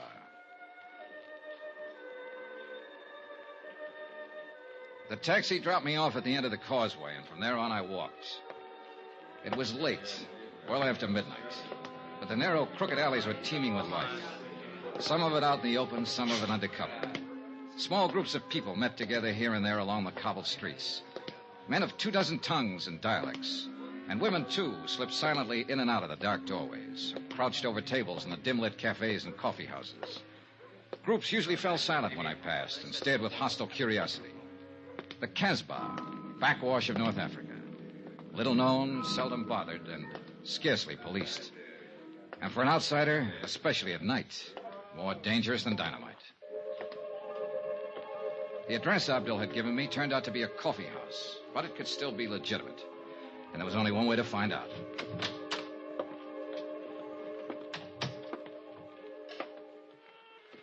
What do you want? I want to see Chata. What for? Private reasons. Chata's not here. Where can I find her? Take a seat. Table in the corner. Maybe she come. I took the seat, ordered coffee, and waited. A wrinkled old Arab squatted on a rug in the middle of the room and played strange, weird melodies. Gradually, the other patrons went back to their conversations, ignoring me completely. In fact, pointedly. 20 minutes passed. The girl didn't show. You will, of course, not object, monsieur, if I take the liberty of joining you? No, sit down. Merci.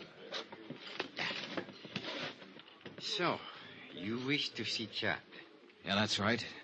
Do you know her? Oui, I know her very well. Know where to find her? But naturally, monsieur. I always know where to find her. She's my woman. Oh, so you're the man they call Bobo. Oui, monsieur. The man who poisoned the diamond courier. Oh, monsieur, it is true that I gave him some wine. A little, not much. But I think perhaps it was a bad vintage. Yes, most unfortunate. It was for him. Well, perhaps it was for the best. Life is so uncertain. But I do not wish to think of such unpleasantness. Instead, let us talk about diamonds. Let's talk about killing, or attempted killing. Is Chata the one who turned on the gas in the Countess's apartment? It is possible that she did that. On whose orders? It was nothing personal, monsieur. I didn't even know that you were going to be there. I see. Then you really meant to... Diamonds, monsieur. That's enough of this foolish talk of killing. All right. All right, what about the diamonds? You were sent here by the company that has insured them. Is that not correct? Yeah, that's right. And this company would like very much to recover these diamonds? That's why I'm here. C'est bien. Now, I'm told that these companies sometimes give large rewards. Agree to an arrangement of a sort? Make a deal, you mean? With no questions asked. Yes, exactly. Now, is this thing true, monsieur? Is it possible that you would... Do you have the diamonds, Bobo? Well, let us say that I'm able to direct you to their location. You could almost call that a confession. What does it matter, so long as we are in the Casbah? Oh, yeah, sure. I imagine you have been spotted all over the place. At least 30, right in this room. I am in no danger here, monsieur. Tell me something. You didn't pull off this job by yourself. Who else was in on it? I only wish to talk about the diamonds. Well, can we come to an arrangement? Bobo, I don't make deals with murderers. It is better that you do not use such words, monsieur. It's true, though, isn't it? That is not the question. It is only that I resent the insulting way in Bobo! which you... Bobo, calm down. Why you coming here? Bobo! Wait. Did you arrange for the police to come here, monsieur? I'm as surprised as you are, Bobo. Consider this matter of the deal. We will talk more at some other time, eh? Allez, Bobo. The patrons rushed for the doors, and in 1 minute flat, the coffee house was empty. Even the owner was gone. I was the only one left. 3 minutes later, the inspector, with a flying squad of 20 men, came bursting in from the street. Well, Monsieur Dollar, I'm happy to find you are still alive. Why don't you get lost somewhere? For you, I think it most fortunate that we arrive in time. Oh, sure, in time to foul up the only lead I had in this case. To lose a suspect is better than to lose one's life, monsieur. Look, Inspector, I was holding a gun in my pocket, covering Bobo from the second he sat down at the table. But, monsieur, So 30 men or not, if it had come to a showdown, he couldn't have done a thing. Because he'd have been the first one to get it, and he's smart enough to have known that. But I thought Let's face it, Inspector, you've done it again. You goofed. But I was only thinking that perhaps... Mon Dieu, what is to happen next? The shooting was somewhere outside, but it hadn't been the police. All of the inspector's men were inside the coffee house. He gave them orders quickly, and they fanned out to search the area. The streets were empty now, dark and silent, not a soul in sight. We split up into pairs. I worked with Inspector Marcus for a while, then left him and searched alone along a narrow side passage. And that's where I found him.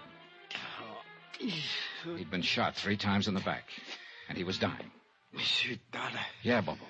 You can't forget that deal, I think. Yeah. It's a little too late for deals now. Who was in on it with you, Bobo? Look, you've got nothing to lose by talking. You know that, don't you? Accept my honor, monsieur. As a citizen of the Casbah. Who shot you? A dragon, monsieur.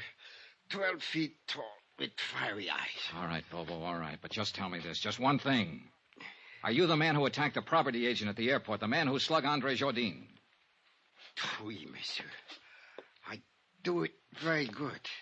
No, almost I kill him. It's too bad.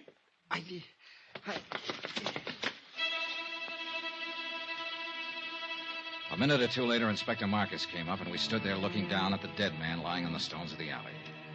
He was a short man, stockily built, with wide shoulders and a deep chest. It was the body of a man of action, of accomplishment. But he'd chosen to be a smuggler, dope peddler, thief, and killer. And now he had become the victim of another killer. Did he say anything, monsieur? Was he able to talk? Yeah, enough. Eh? What is it you mean, monsieur? Do you know who is guilty of this? Yeah, that's right, Inspector. I know the whole story now. The whole filthy, rotten story.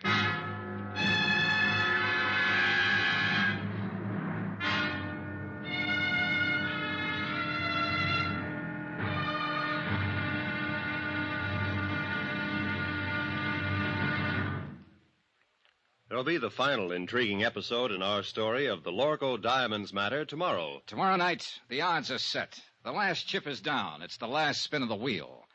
And death is the croupier. Join us, won't you?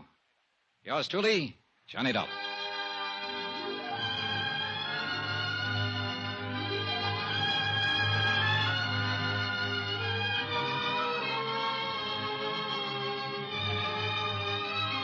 Yours truly, Johnny Dollar, starring Bob Bailey, is transcribed in Hollywood. Written by Les Crutchfield, it is produced and directed by Jack Johnstone. Be sure to join us tomorrow night, same time and station, for the next exciting episode of Yours truly, Johnny Dollar. Roy Rowan speaking.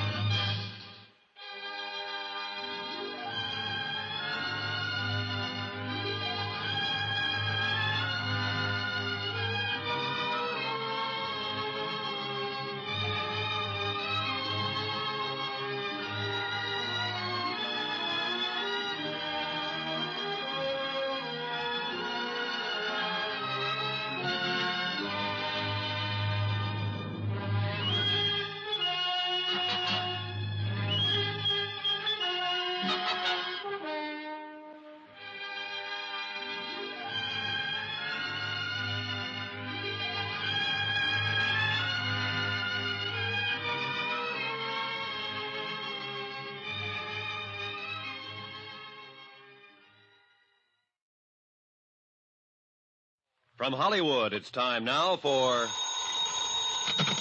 Johnny Dollar. Johnny, this is Maria. Maria? Well, isn't it kind of late at night to call? You've got to help me, Johnny. I'm being followed. Aren't you at home? No, it's a little cafe on the waterfront.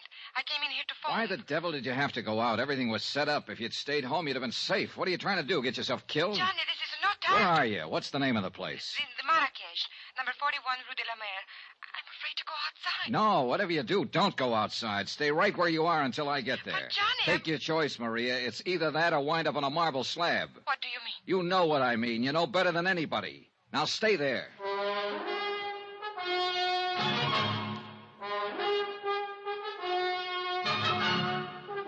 Tonight and every weekday night, Bob Bailey in the transcribed adventures of the man with the action-packed expense account, America's fabulous freelance insurance investigator. Yours truly, Johnny Dollar.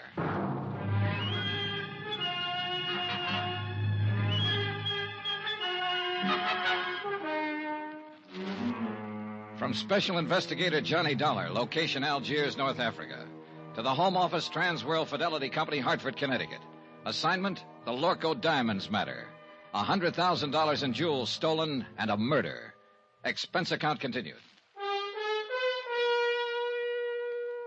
Item 12, $2.20. Taxi fare to the waterfront of the Marrakesh Cafe. There was no time to lose and no time to get help from Inspector Marcus. A half hour earlier, he'd set a trap, and he and his men were staked out around Maria's apartment house waiting. But apparently, she'd gone to the cafe before he got there. So now the whole thing had blown wide open.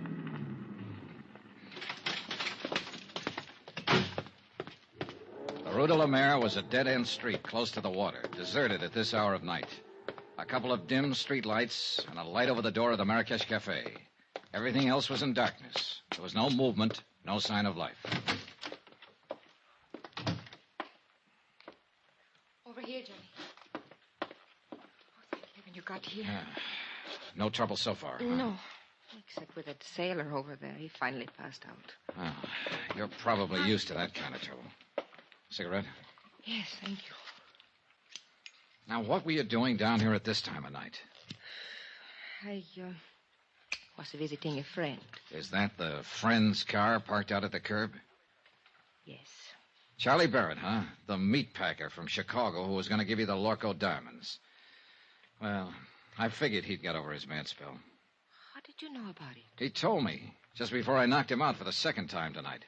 He said you two had a fight over a week ago, and that he told you he wasn't buying any diamonds after all.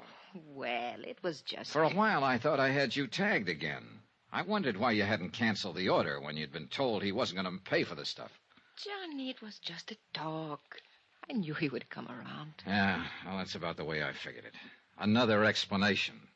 So I let you off the hook again. Why, Johnny? Why have you been trying so hard? Trying what? To find some way of involving me in this. Well, the facts just seemed to turn up. I wasn't trying to find them. It made a big difference, didn't it? Learning about Mr. Barrett. Learning what about him? That I was accepting a $20,000 gift from him. Why should it? Your life's your own. It did, though. Before that, you were... Well, seemed to be interested. Sure. You're a very beautiful woman. And that's all it was? What more did you want? All right, Johnny. Forget it. I don't blame you. Hey, tell me something. What about Barrett? Now that you've kissed and made up, is the engagement back on again? I haven't decided yet, Johnny. Ah. Well, come on. Let's get out of here. I'll take you home. Do you think it's safe? There was no sign of anybody around when I came in. Whoever it was probably got scared off. Oh, I was scared to death. When I saw the lights of the cafe, I jammed on the brakes and ran for the door. There, the car was right behind me. Get a look at the driver? No. How'd you get hold of Barrett's car? Borrow it? He gave it to me. Not a bad night's work. It's a good car. Get in. You really play rough, don't you, Johnny? Sometimes. It depends on... Get down, quick, back of the car. It came from across the street. It's pitch black over there. What are you going to do? Look, Maria, you're safe as long as you're back of the car here. What about you? I can't get a shot from here. I'm pinned down. I'm going to make a run for that stone curb. Try to draw a shot and see where the flash comes from. Be careful, Johnny. Oh, don't worry, kid. I'm the carefulest guy you ever saw. All right, now sit tight. Here goes. Are you all right, Johnny? Yeah, I think I got him spotted. Let's see just how close I can... There's somebody running away. Yeah, so do I. Oh, where the devil? Why don't they get some streetlights down there? Car that's starting up. Yeah, I see it. They're getting away. One lucky shot might... Give me your keys. Wait here. I'm going after them. No, I'm going with you. Then pile in. Hurry up. Let's go. A few blocks away, I picked up the taillights of the other car and poured on the gas to keep hanging on. We roared through the empty streets along the waterfront, then swung into the coast road and headed out of the city. The model I was driving had been built for road racing, and barring accidents, I didn't figure the car ahead had much chance of shaking me. It was a narrow, winding road following the rocky edge of the headlands, and the curves were sharp and dangerous, especially at the speed we were traveling. Finally, it happened. The car ahead roared up a steep grade and missed the curve at the top. It rolled over and over, the headlights cutting crazy patterns in the blackness as it plunged down towards the beach. I finally braked to a stop about 30 yards from the wreck, jumped out and started toward it, and just then... the gas tank caught and burst, and the car exploded into a tower of flames. I caught a glimpse of the driver, pinned in the wreck. Then the fire took over and covered him. And I knew one thing was certain. He'd had it.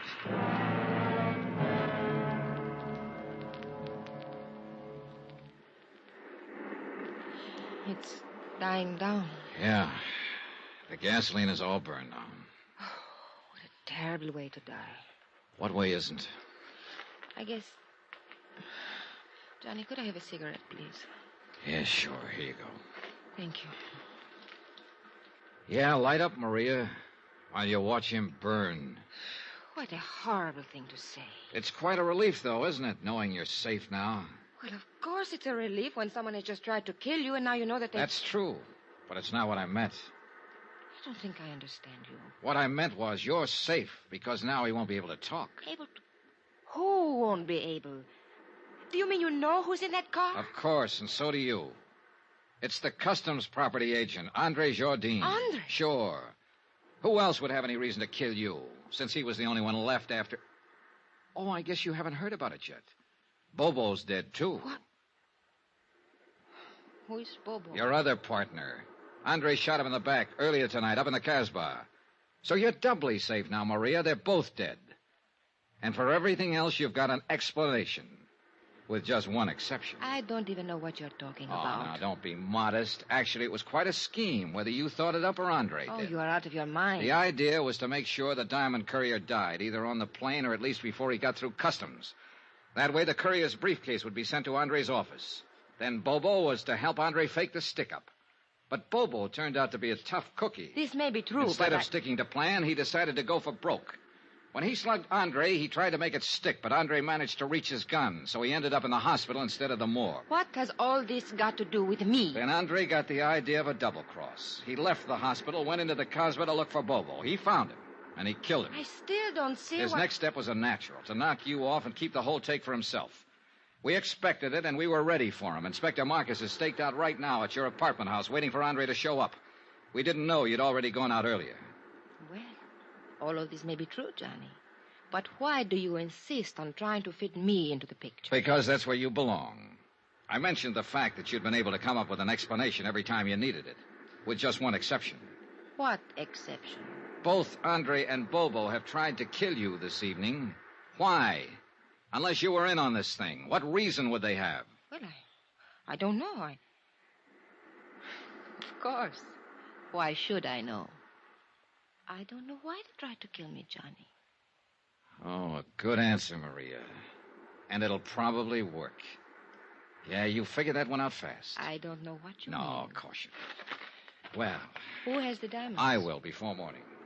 Johnny, why couldn't you... Knock it off, kid. You got the wrong guy. It won't work with me. It could. Sure, I know. You're beautiful, charming, lovely.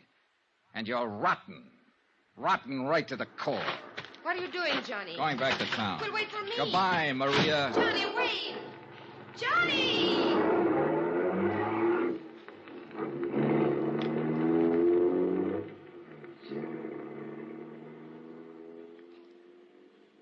An hour later, I was out at the air terminal in the customs property office watching Inspector Marcus open a vault. Mon Dieu, what a nuisance. Always they make these combinations so difficult. That's the general idea, Inspector. True, but still one would think... There we are. And now, if you are correct, Monsieur Dollar, we shall soon have our hands... There, that briefcase in the corner. Mais oui. It is the one. Good. Let's have a look at it. It will be necessary to force the lock. Here, pry it open with this. Looks like an easy one. It is merely a matter of... Voila. Ooh, beautiful, no? Yeah. Too beautiful. Tell me something, Monsieur Dollar. What made you know that Andre Jourdain was guilty? Something Bobo said, just before he died. Hmm? Yeah. He confessed he was the man who had slugged Andre. But Andre had described his assailant as tall and thin. Bobo was short with a stocky build. Andre had lied. And all this time, the diamonds were right here in this vault to which Andre, as property agent, had access. Can you think of a safer place? Hey, Inspector, what about Maria Dattoria? Well, I am inclined to agree with you, Monsieur Dollar, but... well... Yeah, I know. Nothing but suspicion. Yeah, precisely. If I were to file charges and bring her to trial on such evidence as this, well, she would cry a little, perhaps, and look very beautiful. And, monsieur, the court would hang me, not her. Yeah, you're right.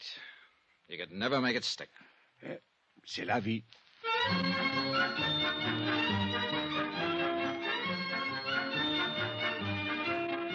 Expense account item 13, $624.80. Hotel, meals, and incidentals in Algiers and transportation back to the States.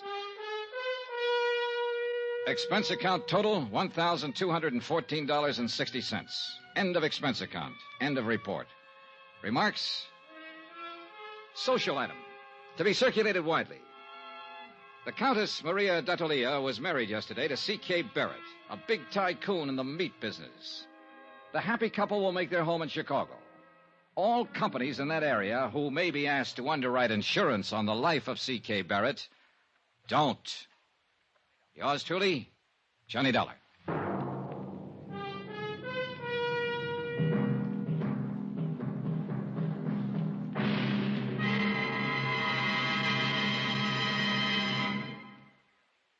Remember, there'll be a new exciting story on Johnny Dollar beginning next Monday. Next week, the Broadrick Matter, an exciting chase after a charming, beautiful girl. After all, who wouldn't? Join us, won't you? Yours truly, Johnny Dollar.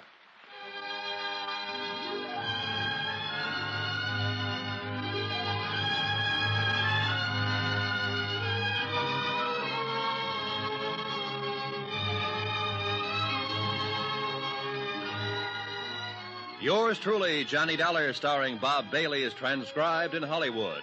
Written by Les Crutchfield, it is produced and directed by Jack Johnstone. Heard in this week's cast were Lillian Bayef, Jack Moyles, Victor Perrin, C.K. Barrett, Lawrence Dobkin, Forrest Lewis, and Jay Novello. Musical supervision by Amerigo Marino. Be sure to join us on Monday night, same time and station, for another exciting story of Yours truly, Johnny Dollar. Roy Rowan speaking.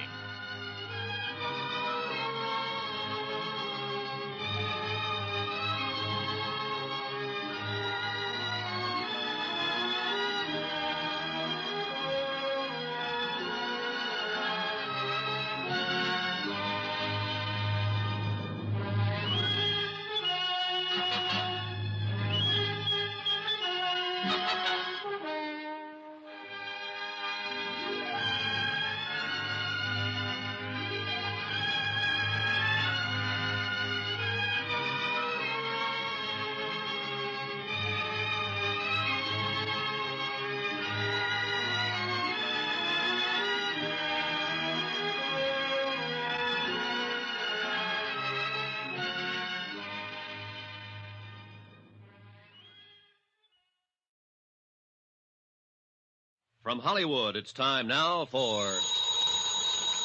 Johnny Dollar. My name's Steele, Mr. Dollar. Claims Division, Eastern Trust Insurance Company. Steele? You don't know me, Mr. Dollar. People at Universal Adjustment suggested I contact you. Thought you might be interested in helping me pay off a claim. Okay, tell me about it, Mr. Steele. One of our policyholders passed away last month, and we can't seem to locate his beneficiary. She just doesn't seem to be around. Maybe she doesn't want the money. Everybody wants money, Mr. Dollar, especially insurance money. Be there in an hour.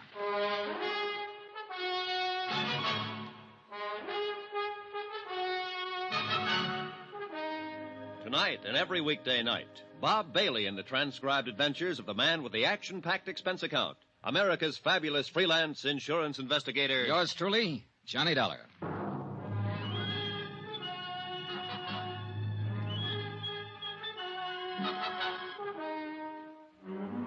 Expense account submitted by Special Investigator Johnny Dollar to the Eastern Trust Insurance Company Claims Division, Hartford, Connecticut.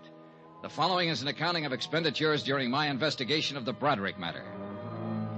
Expense account item 1, 25 cents bus fare. My apartment to the Eastern Trust Insurance Building in the office of Robert Steele. He was a big sandy-haired man in a tweed suit. We shook hands, looked each other over, and then got down to business. Now, Mr. Dollar, the deceased policyholder was named John Smith. John Adams Smith, age 67. Died in City Hospital, Charity Ward, 22nd of last month. Death certificate. Mm-hmm. Pneumonia. And other things. What other things? The intern who signed that certificate said Smith was pretty run down. Evidences of malnutrition, possible TB history. Not noted here, Mr. Steele. Doesn't make any difference. Smith was able to stand the exam for the policies when they were issued in 1943. Uh-huh. You got him there? Yes. 1,500 total. Beneficiary, Lorraine Broadrick. She the one you can't locate? She's the one. Any other possible heirs, family or anyone? No, Smith was all alone. No problems there. Any other material that might help to find Lorraine Broadrick? No, this stuff here, it might help you. I don't know. I just don't know. You sound discouraged, Mr. Steele. $1,500 isn't a lot of money, and the chances are Lorraine Broadrick won't even remember John Adam Smith when you do find her. But I hope you do. I'm explaining this badly. Look here. You see? Mm-hmm. And here. And here. It's the same all through the book.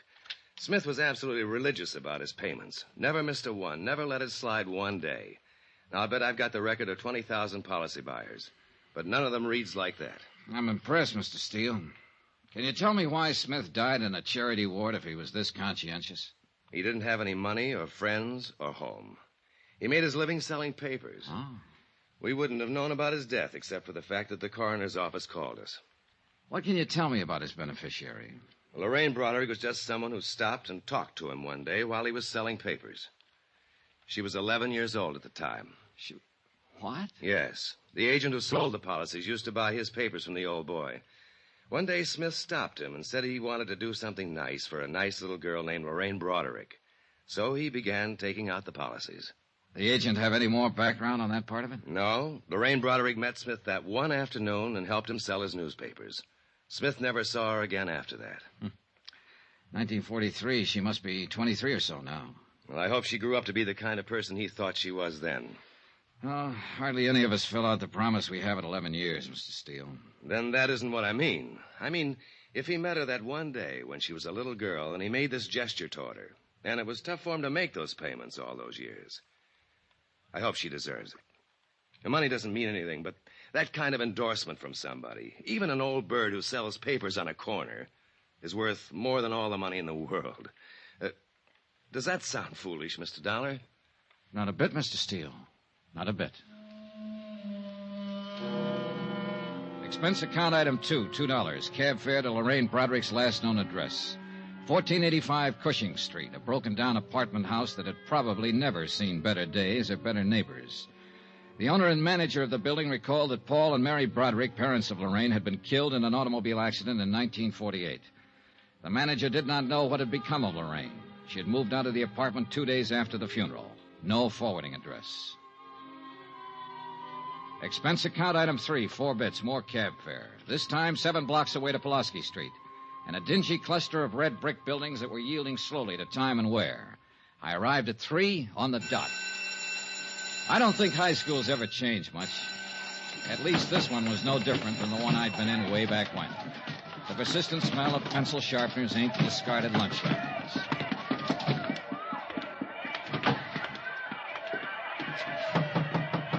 Yes? Sister Mary Regina? Yes, may I help you? Good afternoon, sister. My name's Johnny Dollar. I wonder if I could talk to you a moment. Dollar. Yes. Are you sure you shouldn't be speaking to Sister Amadea in the grade school? I don't believe we have any students named Dollar. Oh, no, sister. I don't have any children in school here. I've been hired by Eastern Trust Insurance Company to locate a beneficiary on one of their insurance policies. I thought perhaps you might help me. Well, I'll try, Mr. Dollar. I took a chance and came here because it was the nearest high school to the girl's address. Her name is Lorraine Broadrick. Lorraine Broadrick? Yes. The last trace I have of her was in 1948. She was about 17 then, possibly still in school, possibly this school. Lorraine Broadrick. Mm-hmm. Sound familiar, sister? In a way, yes. Oh, there are so many, Mr. Dollar. Yeah, I just met about 3,000 of them out in the hall. Yes, I know. 1948. Benson, Brady, Broadrick, Lorraine Mary Broadrick. Oh. Yes, Mr. Dollar, your guess was very good. She was here in St. Charles from 1945 to 48, yes. I wonder if there's an address listed there, home address. 1120 Seaton Place. Oh, my, that's quite far from here. Parents deceased, guardian. Oh. Anything wrong, sister? Why, I remember Lorraine now, Mr. Dollar. Her parents were killed in an automobile accident in her senior year. Yes, and she went to live with her uncle, James Broadrick, at this Seaton address. Oh, yes, I remember that lovely girl. She was in Sister Hildegard's class. That ties up with what I know about her so far, sister. Oh, I remember her so clearly. I can even see her face. Perhaps that was it, her face. like an angel's, gentle and fresh and wonderful. The man who left her the insurance money must have thought the same as you do, sister. He saw her one day when she was 11. Oh, I have an annual from that year, Mr. Dollar. Would you like to see Lorraine? Yes. Right here. Yes, here we are. That's Lorraine Broadrick. Beautiful, isn't she? Sister Mary Regina pointed to a group picture on one of the pages. It was labeled Girls Fidelity. Lorraine Broadrick was in the first row, one of 30 or 40 self-conscious little girls wearing identical self-conscious expressions. Her hair appeared to be deep brown or black, her features soft and slightly cherubic. Undeniably, Lorraine Broadrick had been a beautiful young girl. In all probability, she was a beautiful young woman, wherever she was. By 5 o'clock, I'd been to her uncle's address on Seton Place. There I learned that Uncle James Broadrick had died of a heart attack in 1950. The people at the address reported that Lorraine had lived with him up until the time of his death. She had worked in a dentist's office, they told me. As far as they knew, she still worked there. I made a phone call. Yes, sir? Johnny Dollar, Mr. Steele. Oh, how are you going on Lorraine Broadrick? Well, I might need some help. Have you got a man? Sure. I've got her traced up to 1950, Steele. She worked for a dentist here in town. Uh-huh. Probably got her job in his office right out of high school. That meant she pretty well had to get it through a professional agency. That sounds reasonable. I got a man to check the agencies in town that specialize in that. Let me know.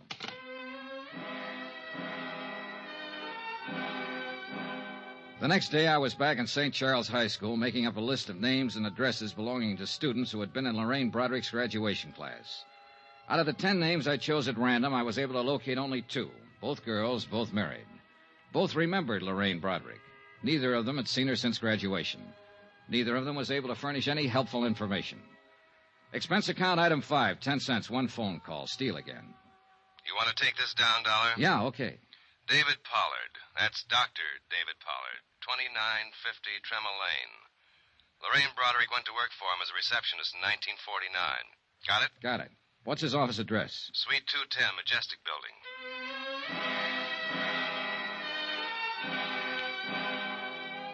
I got there about 6:15. There was no receptionist on duty. As a matter of fact, no reception desk. A stern-looking nurse in a rumpled white uniform knew nothing of a Lorraine Broadrick who might have worked for Doctor. Doctor was working with a patient. If I cared to wait for Doctor...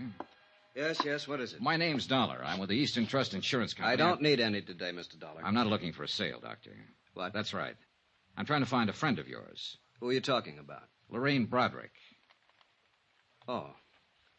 How is Lorraine these days? I don't know, Doctor. I'd like to meet her and find out. Well, you're looking in the wrong place. I can't help you. She hasn't been around here for a couple of years. Goodbye. Oh, wait. Well, what now? Well, you've got an awful big chip on your shoulder, Doctor. You won't even let me explain my business. I'm not interested in your business. I can tell you mine's been going on since 8 o'clock this morning, and I'm pretty tired. You finished now? Well, yes. Can I take you downstairs and buy you a drink? Sorry. What is it you want to know? Where I can get in touch with her. I don't know. She quit without notice a couple of years ago. Just didn't come back. Too bad, too. Do you have any idea where she might have gone? Just what is this for? To pay her some money we owe her. We can't locate her anywhere. Well, I'm sorry, but neither can I. Are you still trying? Not anymore. All I know is she just left one day about 2 years ago. She had a little apartment over on the west side. The manager told me she'd pulled out bag and baggage, and I haven't heard from her since. Were you on good terms with her, Doctor? Doctor? I'll take the drink.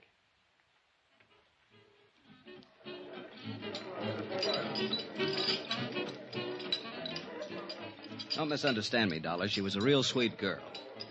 But there was something about her... I don't know. I hope you find her. Or maybe I don't. What are you talking about? She had plans of her own, plans she never told me about. Look, I was in practice 3 years when she came to work for me, fresh out of high school. With all of it, she still made me feel like a little boy in knee pants. That smile of hers you could take 2 ways. And the look that went with it. I'm sure she's met a lot of men since she walked out on me, and I'll bet all of them have found out the same thing. What's that? That they've been taken. You mean money? Oh, it wasn't the watch or the necklace or the loans every now and then. It was being taken worse. You know, being used and knowing you're being used. I don't quite get it. And I'll make it clear. That sweet, fresh, beautiful little girl was out to do everything and everybody for all she could get. She's rotten, you know, just plain rotten.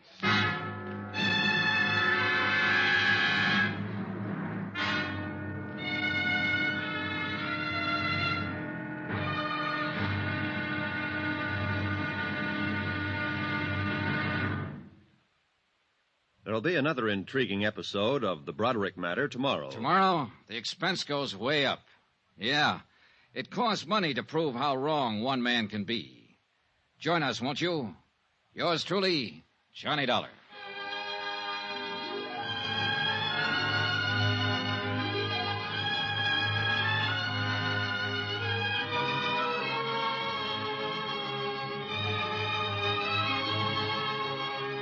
Yours truly, Johnny Dollar, starring Bob Bailey, is transcribed in Hollywood. Written by John Dawson.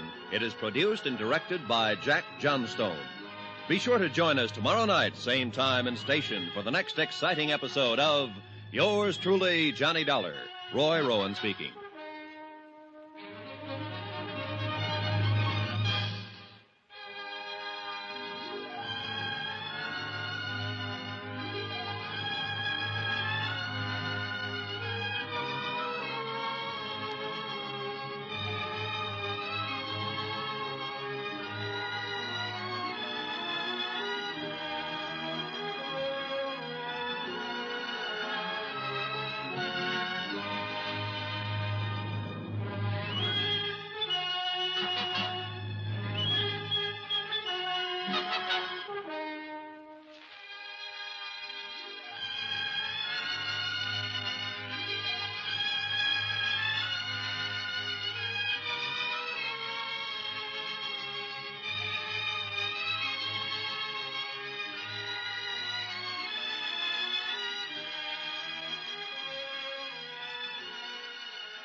From Hollywood, it's time now for Johnny Dollar. This is Carl Walden. There's a message here for me to call you. Oh, yes, Mr. Walden. I'm with Eastern Trust Insurance Company. We're trying to locate an insurance beneficiary named Lorraine Broadrick. Understand she lived in your apartment building up until 1953. Well, who told you that? A doctor she worked for here, Dr. Pollard. I don't know where she is, Mr. Dollar. I haven't seen her for 2 years. We're trying to pay off a claim, Mr. Walden. Didn't she leave a forwarding address or give you any idea of where she... No, not a thing. You've got a job on your hands, pal. Huh? I don't think that baby wants to be found. Got a couple of minutes? Yes. I'll be right over.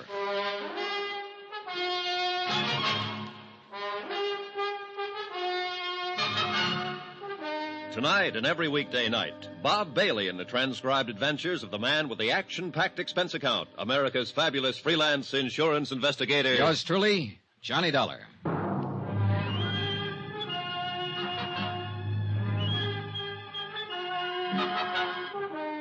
Expense account submitted by Special Investigator Johnny Dollar to Eastern Trust Insurance Company Claims Division, Hartford, Connecticut.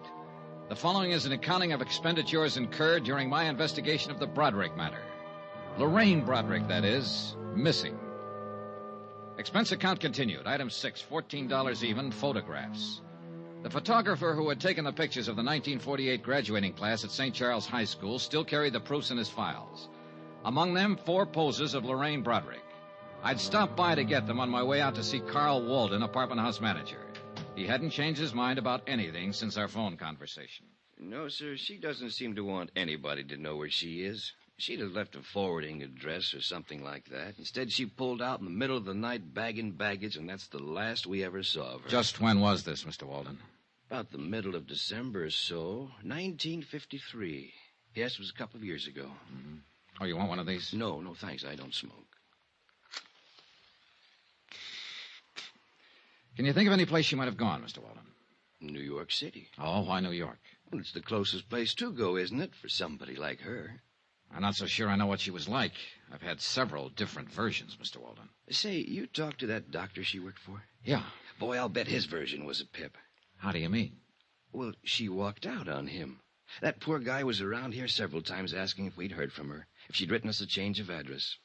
He didn't say it, but I think he had it real bad for her. Oh? Oh, yeah. And I didn't tell him about the other guy either. Well, suppose you tell me about the other guy, Mr. Walden. Well, why not? Well? Well, about a week before she left, I saw her in the hall a couple of times with this other guy. Big, gray-haired man, wore Homburgs and things like that. An older man, is that what you mean? Oh, no, not old. 45-ish, maybe. You know, expensive-looking character. Drove a caddy the size of a freight train, New York plates. He'd buy and sell this place with his pocket money. Happen to know his name? No. He never came around again after she moved out. But they were sure chummy while he was here. At least a couple of times I saw them together. Can't blame him. She was okay. Did she owe you any rent when she left? Nope. Did she give you notice she was vacating? Nope, just left. A note or anything? A $50 bill on the desk in an envelope addressed to me. That's all. That's it. Well, was she friendly with anybody else in the building? Well, not that I know of. People here keep pretty much to themselves. You know, it's a funny thing. What's funny? That old boy with the Homburg. I wonder why he never came around looking for her. Good question.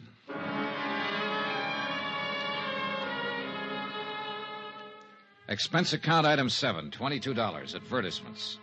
I placed ads in the personal columns of every New York paper. Anyone knowing the present whereabouts of Lorraine Broadrick, please contact.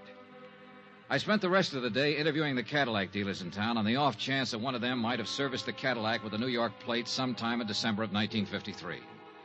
No one remembered the man Walden had described. I even tried the service records. Impossible to check. The case was stalemated that way for 5 days. Last Tuesday, things picked up.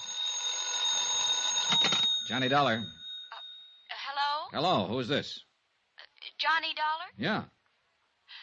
Can you hear me very well? Johnny, I'm calling from New York. Hey, who is this? Why, it's Lorraine.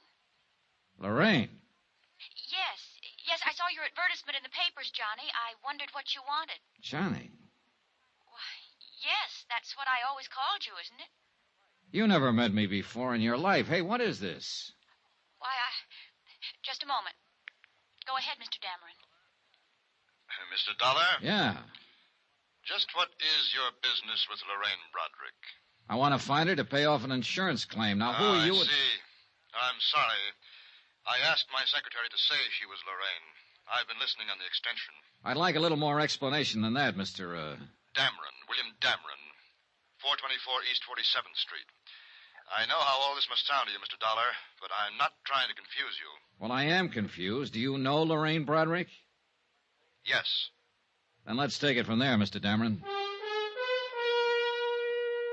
Expense account item 8, $15. Transportation and incidentals, Hartford to New York, for the purpose of seeing Mr. William Dameron, whoever he might be, and trying to gather further information concerning Lorraine Broadrick, wherever she might be. 424 East 47th was a 30-story job that housed, among other things, the Union Brokerage Company. This happened to be located on a ground-level suite. It also happened that Mr. William Dameron was president of same. He looked about the way I expected. Of course I knew Lorraine Broadrick, Mr. Dollar. I apologize again for that awkward subterfuge on the telephone. You say you represent an insurance company? That's right. May I see your credentials? Well, sure. Here you are. Investigator. Thank you. We're trying to pay off on a policy, Mr. Dameron. A man named John Smith left Lorraine Broadrick a small estate of $1,500. I see. Can you tell me where she is right now? I'm afraid I can't. Oh, sit down, Mr. Dollar. Sit down, please. Oh, thanks. I take it you knew her in Hartford. That's right, I did.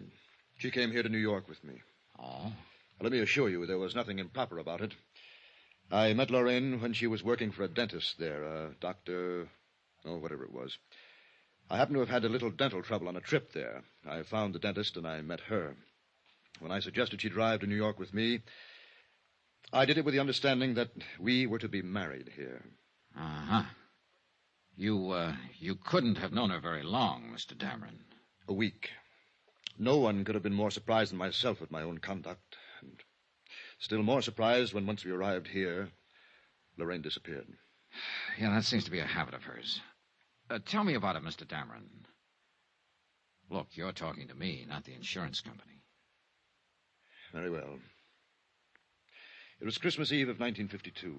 Lorraine was staying with my sister Pauline up in Westchester County. I picked her up about 6 o'clock that evening to go to a party out on Long Island. Between here and Long Island, we stopped for gasoline.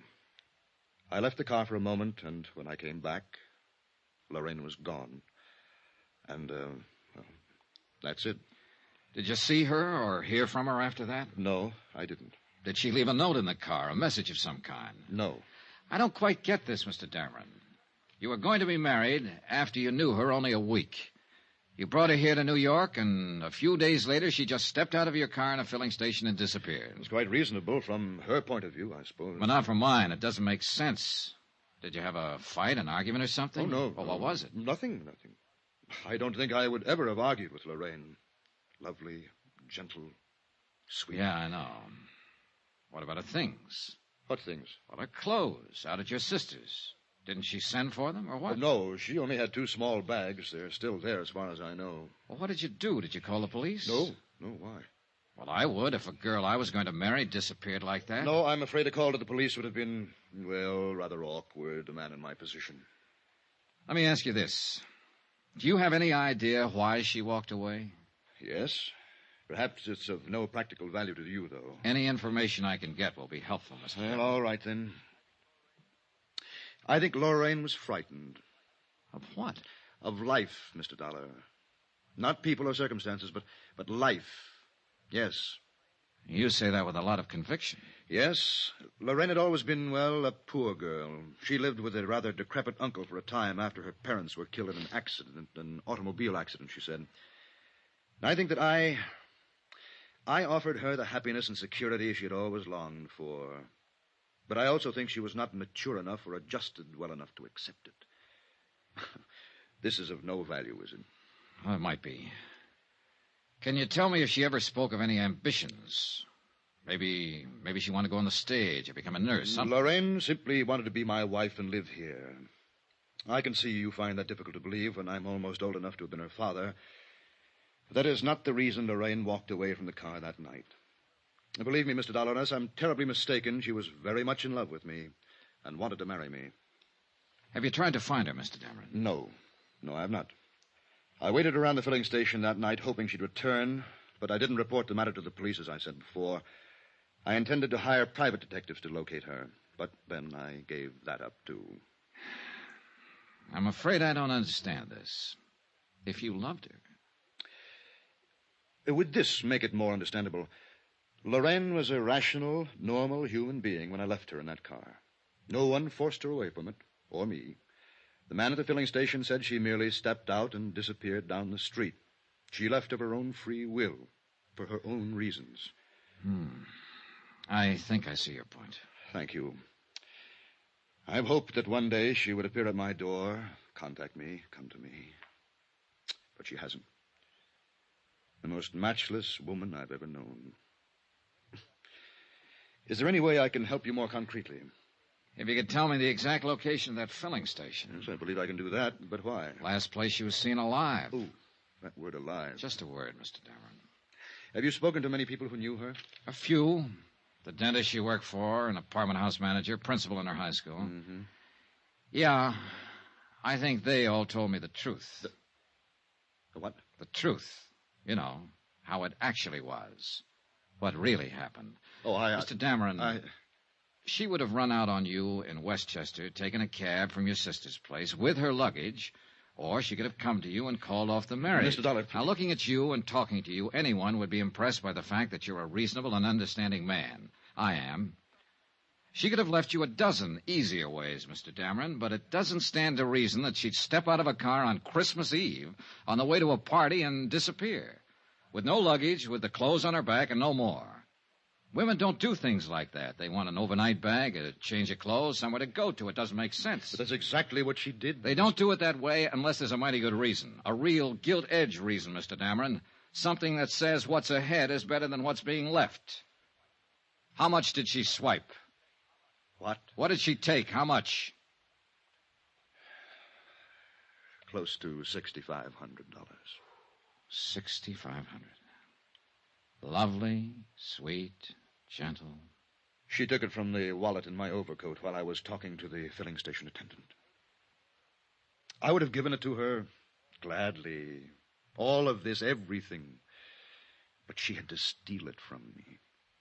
She had to steal it from me like some common little thief. There's truly no fool like an old fool. Is there, Mr. Dollar?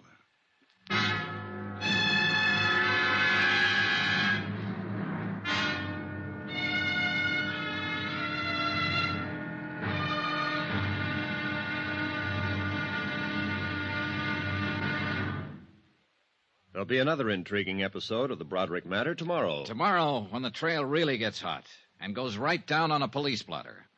Join us, won't you? Yours truly, Johnny Dollar. Yours truly, Johnny Dollar, starring Bob Bailey, is transcribed in Hollywood. Written by John Dawson, it is produced and directed by Jack Johnstone. Be sure to join us tomorrow night, same time and station, for the next exciting episode of Yours truly, Johnny Dollar. Roy Rowan speaking.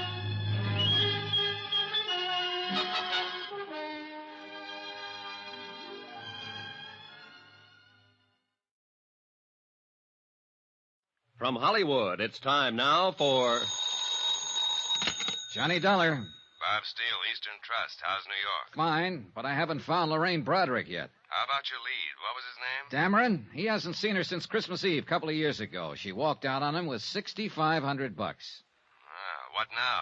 You, want to keep on with it, Mr. Steele? Sure, we have to pay her off, even if it is only $1,500.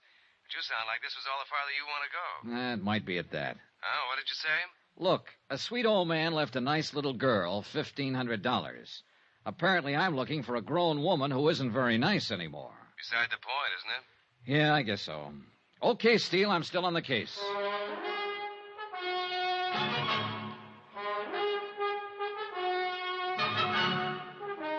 Tonight and every weekday night, Bob Bailey in the transcribed adventures of the man with the action-packed expense account, America's fabulous freelance insurance investigator. Yours truly, Johnny Dollar.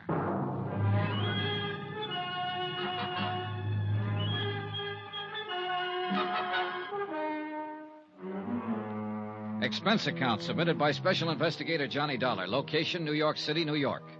To the Eastern Trust Insurance Company, Claims Division, Hartford, Connecticut. The following is an account of expenditures during my investigation of the Broadrick Matter.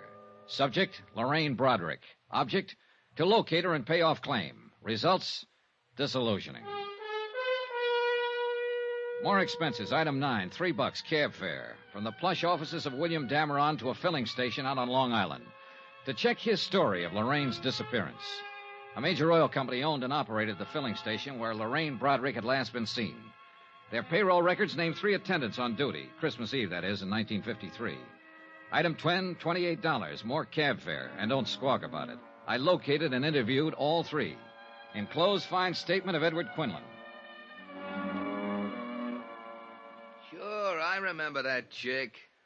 Better looking than this picture, I'll tell you that. She drove in with this old guy, Dameron, you said? Yeah. Well, he hadn't been away from the car 20 seconds before she was out walking down the street as fast as she could, long dress and all. When he come back and asked what had happened to her, I told him. So he went and sat in his car for maybe a couple hours waiting for her to come back. I knew she was gone for good. He knew it too, must have. But he waited. I felt sorry for him. Poor old geezer, even if he did drive a kid. She shouldn't have run out on him like that, Christmas Eve and all.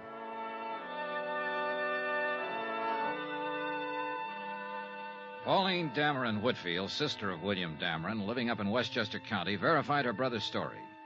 Lorraine Broadrick had left all of her clothes and bags at her house.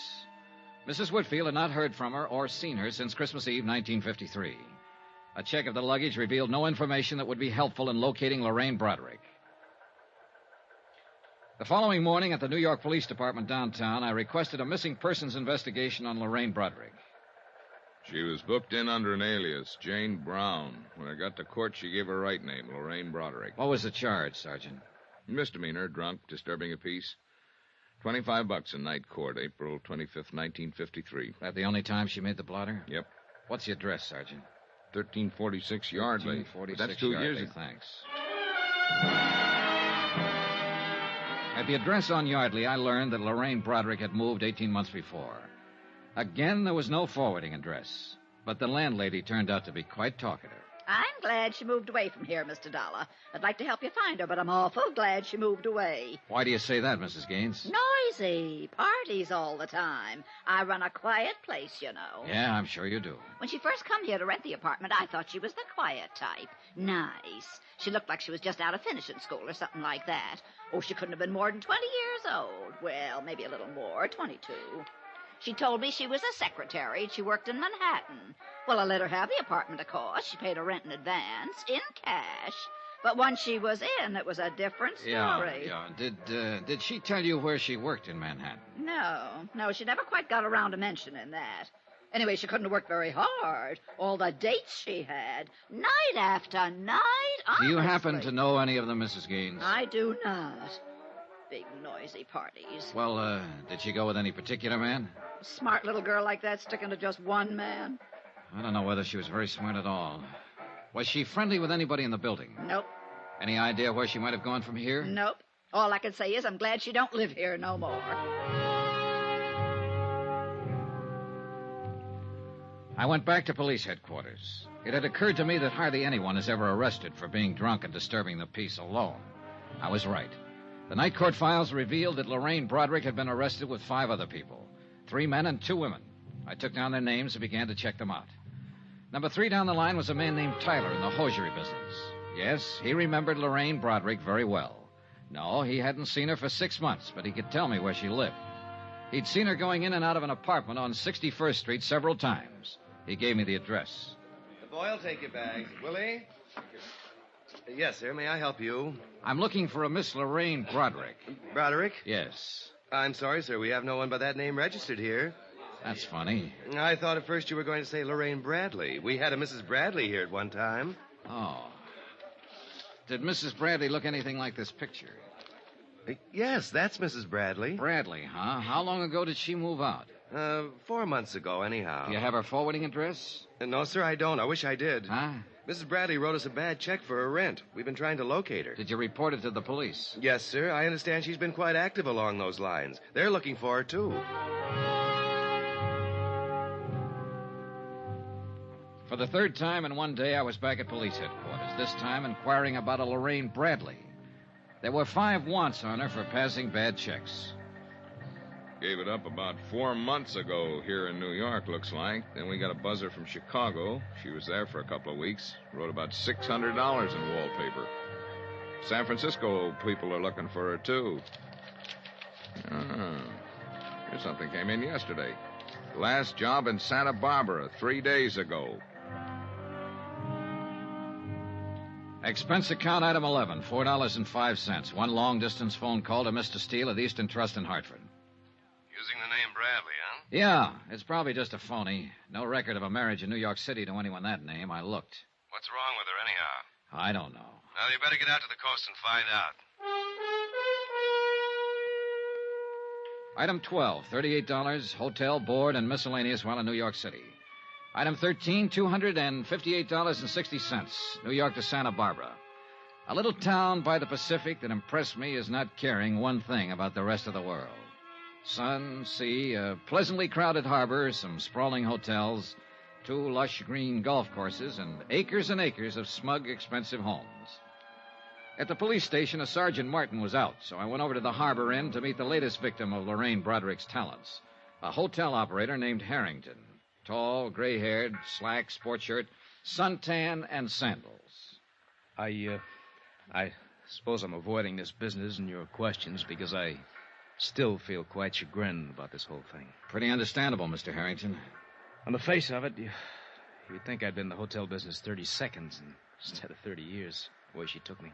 Well, if it's any comfort, she's done the same thing in several cities and as many hotels. No comfort, thank you. She was that good, huh? Brother, she was the best. She pranced in here as big as life, probably didn't have a nickel in the purse. What's more, for the whole 4 days she was here, she didn't break stride once. Only the best of everything. Uh-huh. Let's see, she gave you a check for $813, is that right? Painfully right. And I took it. No questions. Every night in the dining room, she'd order champagne, special dishes. I'd give you some idea of how she carried on. Yeah, I get the idea. I've seen my share of grifters and bad check artists, but she tops them all. Perfume, clothes, luggage, conversation. Can I ask you a question? I'm humiliated already. Go ahead. She checked in here alone, registered as Mrs. Lorraine Bradley, Beverly Hills, right? That's right. Well, now, didn't it strike you as odd that a woman would check in a place like this, a resort hotel, alone, stay 4 days, and meet no one, see no one? You're wrong. She didn't keep to herself. Became friends with at least half a dozen guests in the place. And the way she was throwing my money around, why not? She picked up all the tabs. She threw me off right from the start. Let's talk about that. Start at the top, please. Well, she showed up last Wednesday night in a cab loaded down with luggage. Probably wrote a bad check for that someplace. Probably. She came swinging into the lobby with the cabbie following her. Told the night clerk she wanted to see me. When I came down the stairs, she yelled, "Harry," ran up, kissed me, asked me how my wife was. You beat that. No. One of those tricks that your mind plays on you, I suppose. I actually thought I did remember her from somewhere. Pretty good. What was her story? She said she was on her way back from Lake Tahoe, wanted to rest up. Something about just getting a divorce, being awarded $3,000 a month alimony. That impressed me. It would impress anyone, Mr. Harrington. Did she make up any kind of a story about where she'd met you before? No story. But I got the impression, and of course she saw to it, that she had stopped here before. I wasn't altogether a boob. I did check her home address in Beverly Hills. There was a Robert Bradley listed there, same address she gave. Later on, I found out that he's in Europe with his wife and children. But his name was in the book. Oh, yes. Say, getting back to that part about her being familiar. That's just a good trick on her part, Dollar. Yeah, I did think I'd known her from somewhere, and, well, she also arranged it so that I was too embarrassed to ask her specifically. In all honesty, I suppose I wanted to have known her. Can you explain that? She was about the most beautiful thing I ever saw. She walked through that door right now and told me none of this was true. I'd probably believe her. Mm-hmm. Do you have a copy of her hotel account? I'd like to look it over. Why? Oh, the phone calls mostly. Maybe she contacted someone we can trace. No phone calls. Here. This check was drawn on a bank in Beverly Hills. Was it personalized? No. Maybe I should have thought something of that. No, not particularly. Well, here's this much. I can't stand to look it over. It makes me kind of sick. $813. I spent another hour with Mr. Harrington as he distastefully covered the items on the bill she'd paid for with that bad check. Later that afternoon, I met with Sergeant Martin, Santa Barbara Police, who reported that a woman answering Lorraine's description had passed bad checks in Burlingame, Santa Maria, and Ojai, California. Expense account item 14, $102.85. Transportation to Monterey and Santa Cruz, where I interviewed 2 other hotel managers who would file complaints. Their stories were pretty much the same as Harrington's, down to the pretended familiarity, the divorce, and alimony details. Item 15, $4.15. Long-distance phone call, Steele again in Hartford. That you, Johnny? Yeah, Mr. Steele. I've been hopping around all over the state. Policeman in Santa Barbara called here trying to find you, Sergeant Martin. He says he's got a line on her. Huh? He's done it again. Hop down to Malibu Beach. The man who runs the seaside inn there found out her check was bad 15 minutes after she left. Now get started. You shouldn't be more than an hour behind her. Mr. Steele, I'm on my way.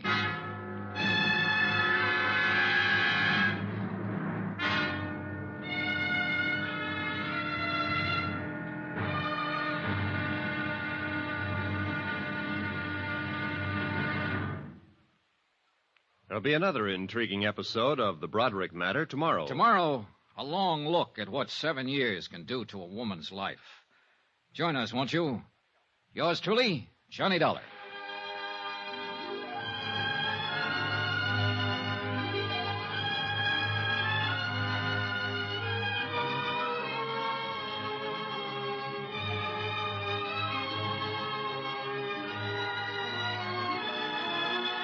Yours truly, Johnny Dollar, starring Bob Bailey, is transcribed in Hollywood. Written by John Dawson, it is produced and directed by Jack Johnstone.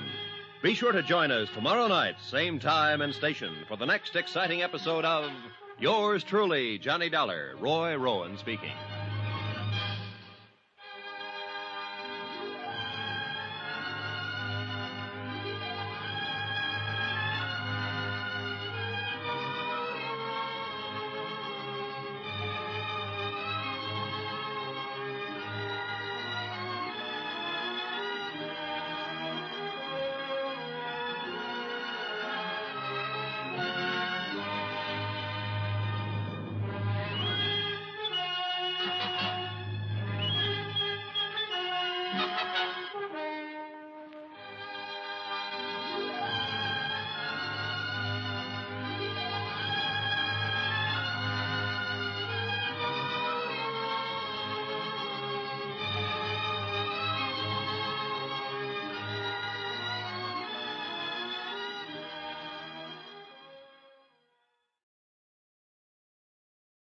From Hollywood, it's time now for Johnny Dollar. Dollar, my name's King, Malibu Sheriff's Station.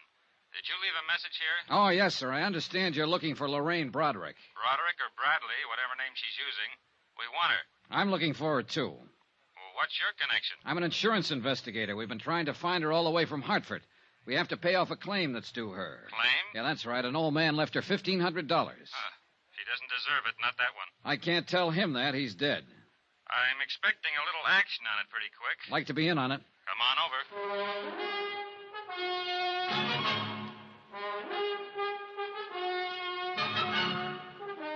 Tonight and every weekday night, Bob Bailey in the transcribed adventures of the man with the action-packed expense account, America's fabulous freelance insurance investigator. Yours truly, Johnny Dollar.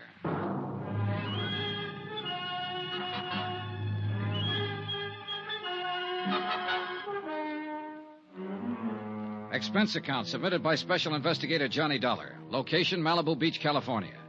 To the Eastern Trust Insurance Company, Claims Division, Hartford, Connecticut. The following is an accounting of expenditures during my investigation of the Broadrick Matter. More expenses, item 15, $38 even. More transportation. My trip here to Malibu Beach, where I didn't even bother listening to another disgruntled hotel proprietor repeat a bad check story I knew only too well. I went directly to the sheriff's station and Deputy King. Well, that's about the picture, Mr. Dollar. Lorraine Bradley was at the inn 4 days and checked out this morning. Used the name Bradley. Lorraine Bradley.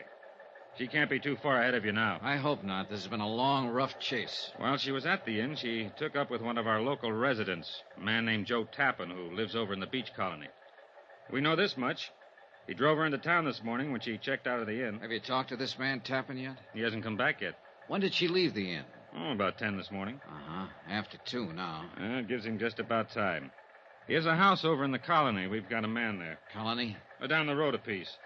They call it that because a lot of movie stars built beach homes there 25 or 30 years ago. Movie colony, right in the beach. Oh, this Tappan, is he an actor? Yeah, when he gets work, which isn't very often. Mainly, he keeps suntan. Excuse me. Sure. Yeah, this King. Oh. Good, right away. Tappan just drove up to his house. Let's go. I went with Deputy King to talk with Joe Tappan. He turned out to be a healthy, muscular man in his mid-30s. By the time we got there, he was in trunks and sunglasses, sitting on a porch at the front of his house. He was a little stunned by the news we brought him. What? The reign of phony?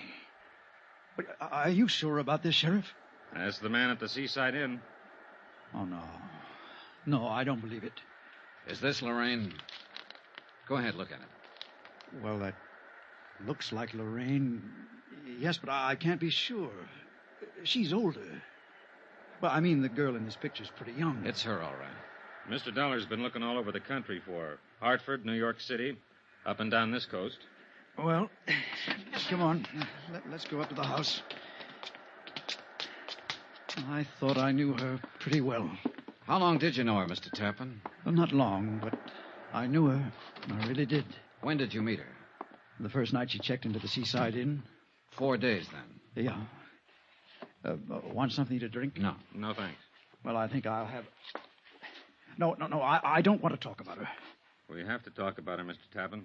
But I'm sure there's some explanation about the check. She'd have to explain quite a few checks.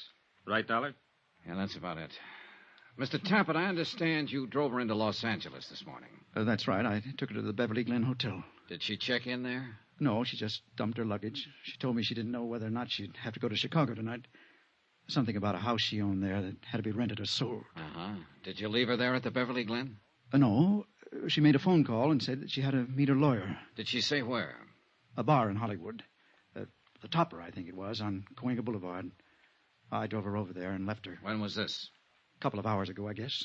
About noon. How was she dressed? Black, strapless, wore a fur stole. Did she mention any names, tell you anything about herself? Oh, yes. She told me that 6 months ago a little boy was killed in an automobile accident. He was only 2 years old. She said that was the thing that broke up her marriage to this Bradley. Uh-huh. And she told me that she needed to believe in something again. Someone. And that she needed someone to believe in her. Well, there wasn't any little boy or any husband, Mr. Tappan. There have been a couple of men I've talked to, a dentist in Hartford, a businessman in New York, who felt the same way as you do about her. Well, even with what you told me, I believe what she said. Why, she cried a little when she was telling me. Oh, I don't care how you look at me. I don't think that anyone could invent a story that tragic without some sort of basis. A good liar can see a story in a newspaper like that one and adapt it for his own needs. But I am an actor, sir, and I can tell when other people are acting. She wasn't. She...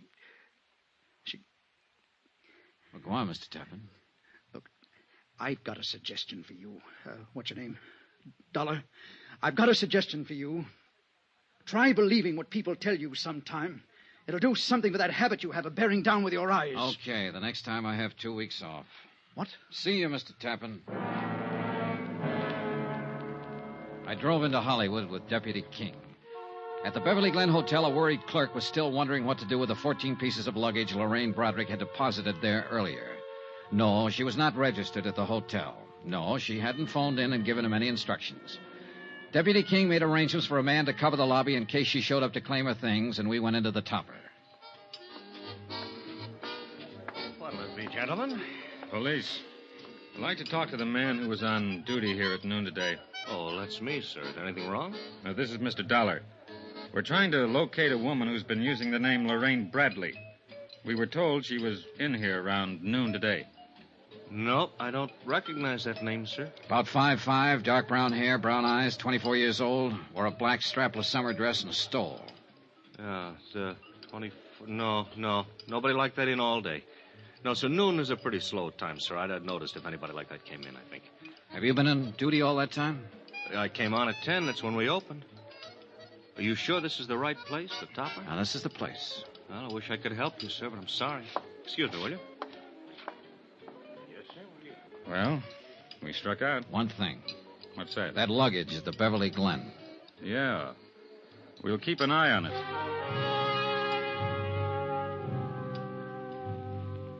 Lorraine Broadrick did not return to the Beverly Glen Hotel that day to claim her luggage. The lobby was watched around the clock. Her description was on the Daily Bulletin. Every policeman in Los Angeles was on the lookout for her. I spent my time thinking about the little girl who had helped an old man sell newspapers one afternoon years ago. A little girl with a face like an angel. I didn't feel good about this case. But Joe Tappan felt worse when I went to see him again. Well. Hi. Mind if I come in? What now, Mr. Dollar? Your girlfriend. What about her? I've been thinking about what you told us. So? So maybe you didn't understand what I told you. Now, look I'm not pushing my weight around, Tappan. But it seems to me you're a little stubborn in what you want to believe about her. How old did she tell you her baby was that she lost in a car accident? 2 years old. All right. 2 years ago, she was working for a dentist in Hartford, Connecticut. He was pretty much in love with her. She left him flat to take up with a man in the brokerage business in New York. She left him flat. Took $6,500 when she did it. There wasn't any baby in her life then. Her name was Lorraine Broadrick. It still is. Now, would you like to see my file on her? I brought it along. No, thanks. I thought I'd better prove that part was a lie. So you proved it. Mind if I sit down? Help yourself. Thanks. Do you have anything else to tell me? I suppose I do, Mr. Tappan, since you don't seem to want to tell me anything. Now, just sit down, please. I've heard every man who knew her describe her, and I think I can understand why they feel the way they do. All I've got is a picture from a high school annual taken when she was 17. That was pretty good. She's 24 now. She must be 7 years better. Anyhow, you're my only hope now.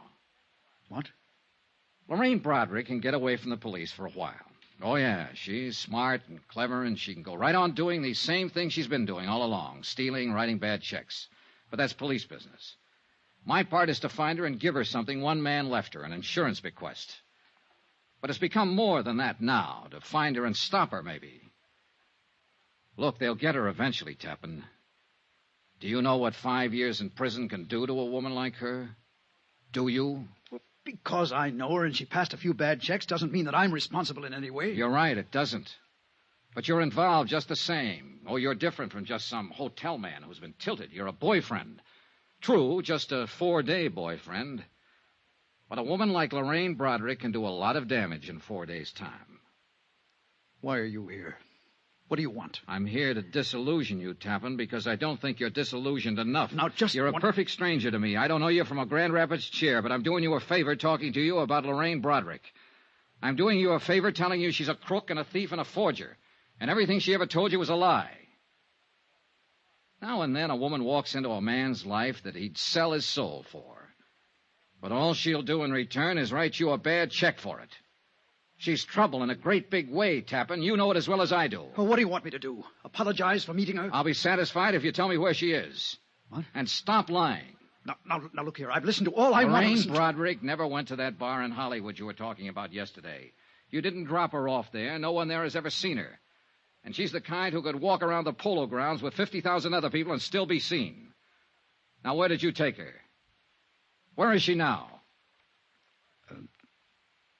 Could it be fixed so she wouldn't know I told you? I suppose so. She's at the Wentmore downtown.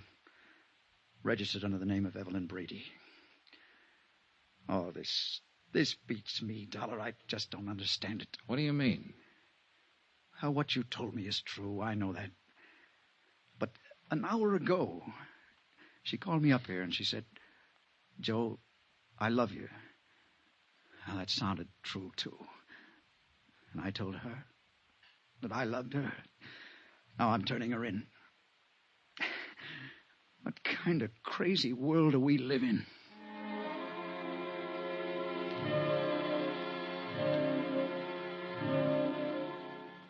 Expense account item 16, $14. Cab fare from Malibu to downtown Los Angeles in the Wentmore Hotel. A second-rate old-timer on Figueroa Street. A little different from the swank spots where Lorraine Broadrick had lived so gaily. The clerk told me she was in 1302. I walked down the hall to Lorraine Broadrick's room. The door was standing partially open. All of the lights seemed to be on. Hello? Hello? Hello, anybody? Go back! Huh? Get out of this room! What? Get away, or I'll jump! I'd found Lorraine Broadrick at last. Only she was standing on a ledge outside the window, all ready for a leap into eternity.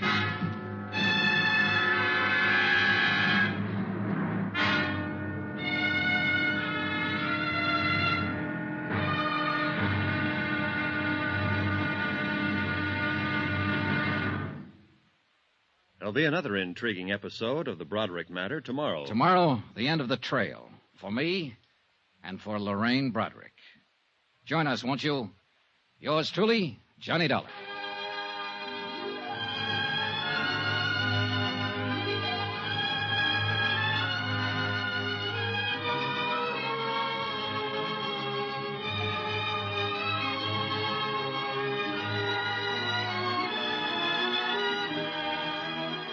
Yours truly, Johnny Dollar, starring Bob Bailey, is transcribed in Hollywood. Written by John Dawson, it is produced and directed by Jack Johnstone.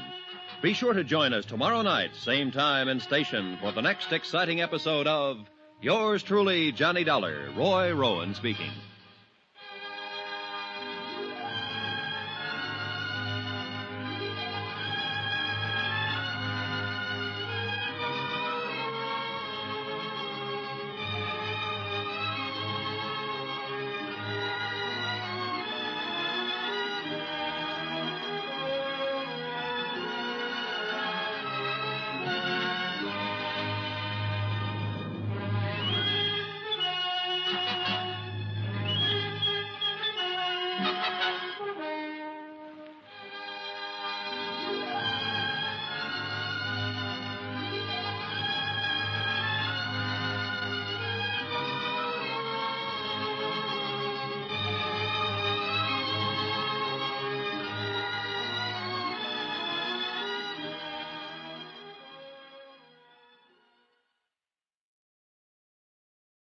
From Hollywood, it's time now for Johnny Dollar. Room 1302.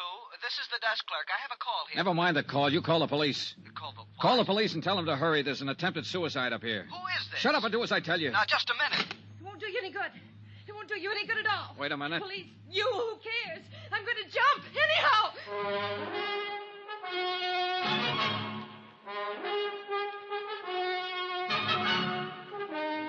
Tonight and every weekday night, Bob Bailey in the transcribed adventures of the man with the action-packed expense account, America's fabulous freelance insurance investigator. Yours truly, Johnny Dollar.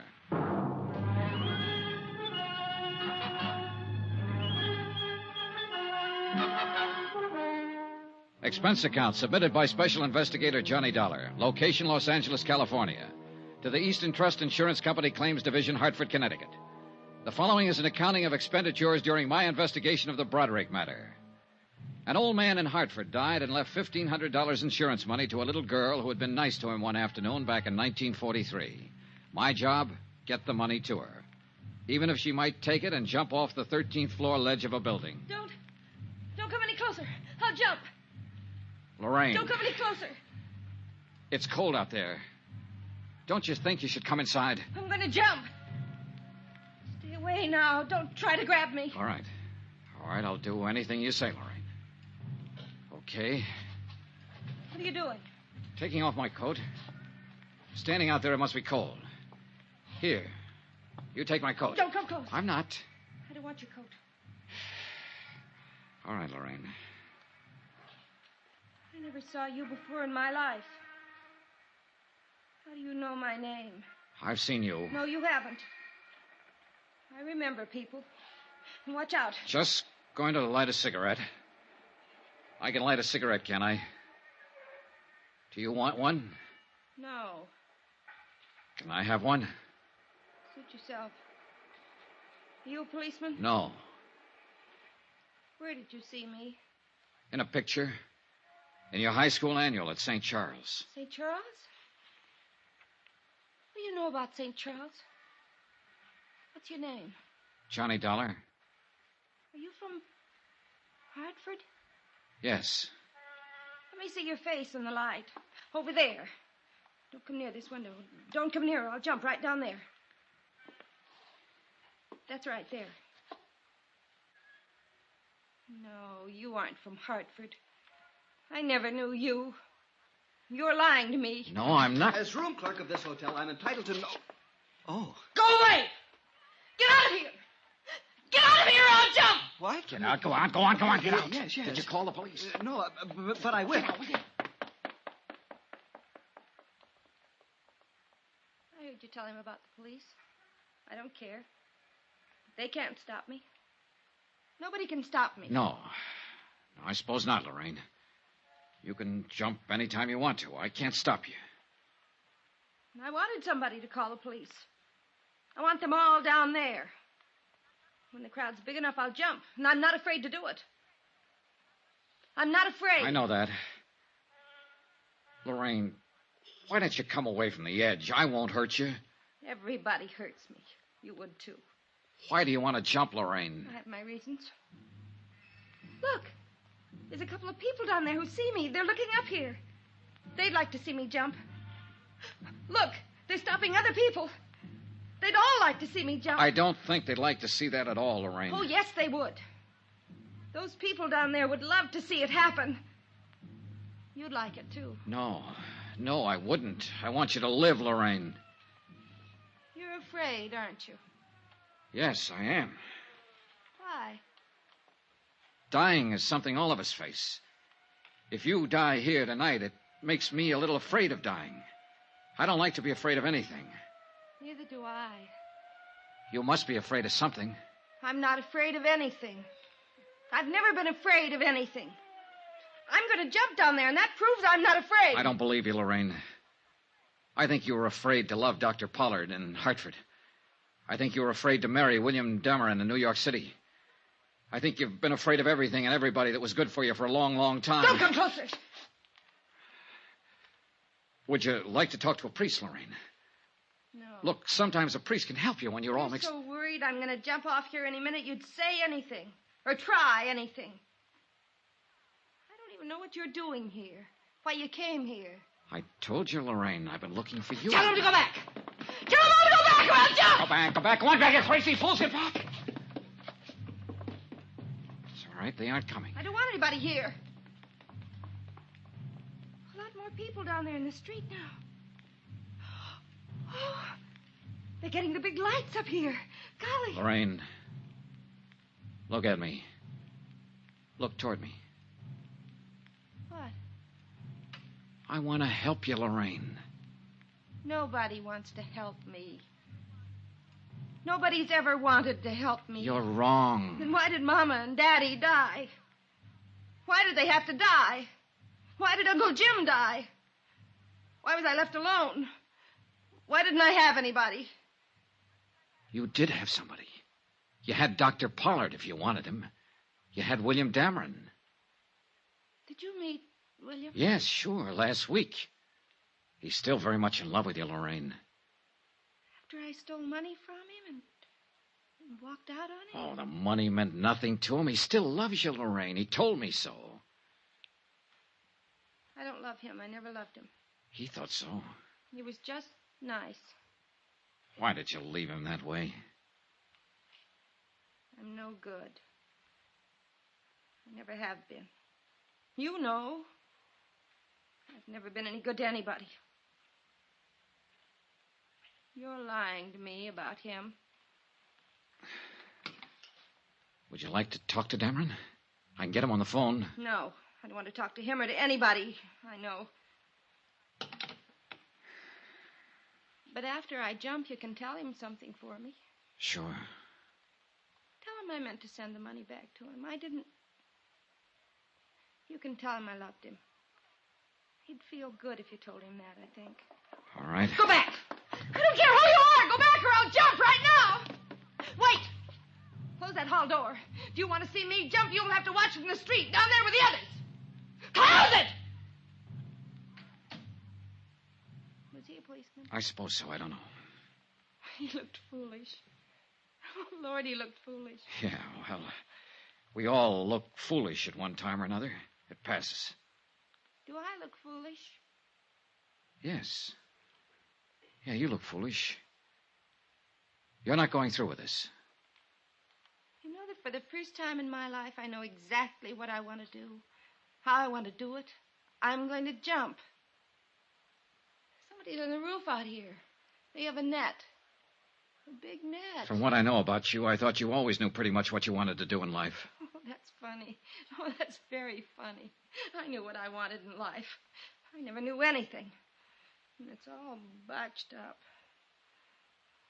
Mama and Daddy died. I should have died, too. I should have been with Mama and Daddy when they were killed in the car. Well, it won't be long. I'll be with them. I won't be tired anymore pretty soon. Those men with a net up there. Lorraine, wait. Wait for what? You said you talked to people who've known me, who know what I was and what I am. Well, I didn't turn out the way they wanted me to, did I? I didn't even turn out the way I wanted to be. Look at me. Why should I wait? One man had more faith in you than anybody else. So try no lower He was an old man named John Smith. He sold papers back in Hartford. Old John Smith. Lorraine, I think I'd better... you met him one day when you were a little girl. You helped him sell his papers one afternoon. It meant a lot in his life, an awful lot. Do you remember him? No. You were 11 years old. You lived on Cushing Street. Yes. I went downtown after school one day to look in the windows.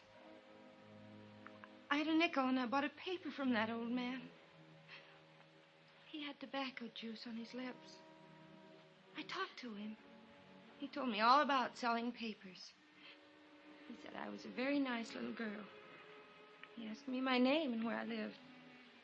He talked about school and about growing up. He told me I'd grow up someday and be a lovely woman. He said, lovely woman. He was very nice. He was the nicest man I ever knew. And I only knew him that one afternoon. Where is he? He's dead, Lorraine. Dead? He left you all his money. Insurance money. It comes to $1,500. You're lying. No, Lorraine. He wanted you to have it. He worked very hard and sacrificed a great deal to make sure you'd have it. You're making all this up. It's all a lie. Only that afternoon. It was an important afternoon. Here, look. What? Don't come closer. These prove I'm from the insurance company. Here's the check. Throw them over. All right. Go ahead. Pick them up. I won't make a move. What do you think now? That old man? That poor old man. Oh, that poor old man. Easy. Easy.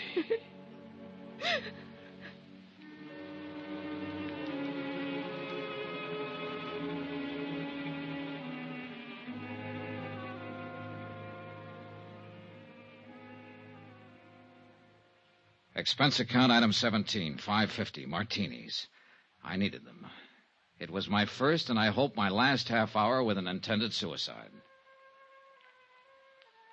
Attached find insurance check payable to Lorraine Broadrick for $1,500. The psychiatrist who examined her believed that she will make a complete recovery in time. Until such time, she's not classified as a responsible person. I notified 2 parties of the events at the Wentmore Hotel. One, Mr. William Dameron in New York City, who arrived in Los Angeles yesterday morning.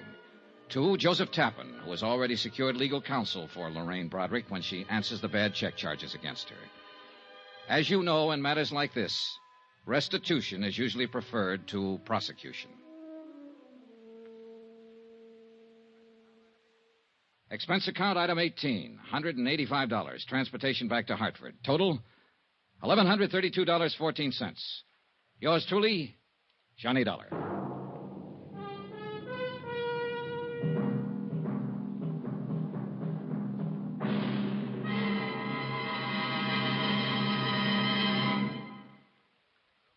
Remember, please, there'll be another intriguing story for you beginning next Monday night. Next week, the Cronin Matter. A matter of keeping a sweet old lady from carefully and deliberately losing her life. Join us, won't you? Yours truly, Johnny Dollar.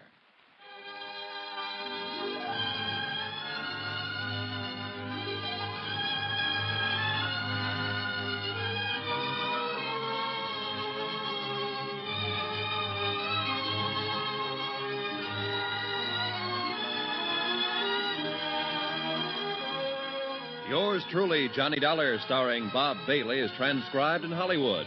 Written by John Dawson, it is produced and directed by Jack Johnstone. Heard in this week's cast were Eleanor Audley, Barbara Eiler, Virginia Gregg, Carlton Young, Harry Bartell, Herbert Ellis, John Daner, Marvin Miller, Tony Barrett, Frank Gerstle, Chester Stratton, and Lawrence Dobkin. Musical supervision by Amerigo Marino. Be sure to join us on Monday night, same time and station, for another exciting story of yours truly, Johnny Dollar. Roy Rowan speaking.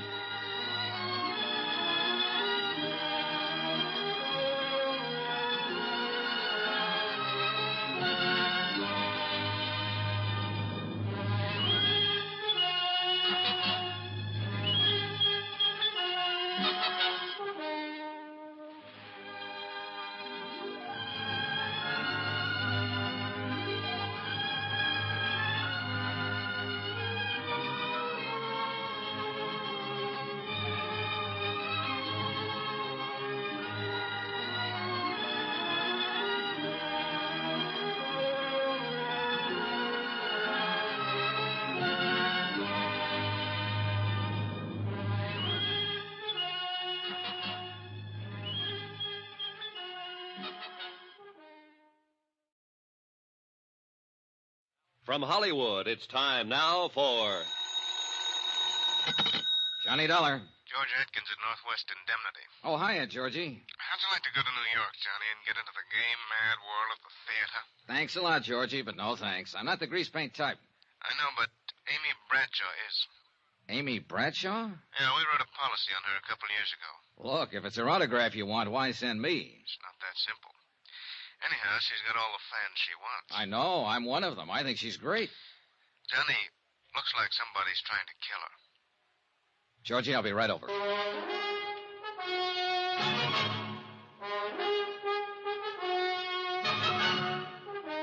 Tonight and every weekday night, Bob Bailey in the transcribed adventures of the man with the action-packed expense account, America's fabulous freelance insurance investigator. Yours truly, Johnny Dollar.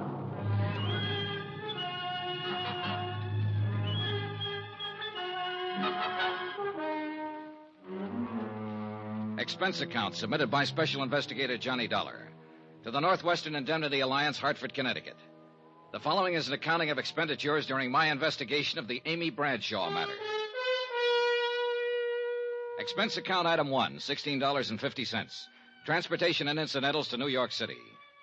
I checked in at a hotel and then went over to the Criterion Theater on West 44th, where Amy was starring in a play called The Unguarded Hour. David Coleman, the director, was standing in the wings watching the third act on stage. David Coleman? Yes? I'm Johnny Dollar, insurance investigator, sent over by Northwestern Indemnity. Oh, yes, Mr. Dollar. I called them. Let's go over here where we can talk. Okay.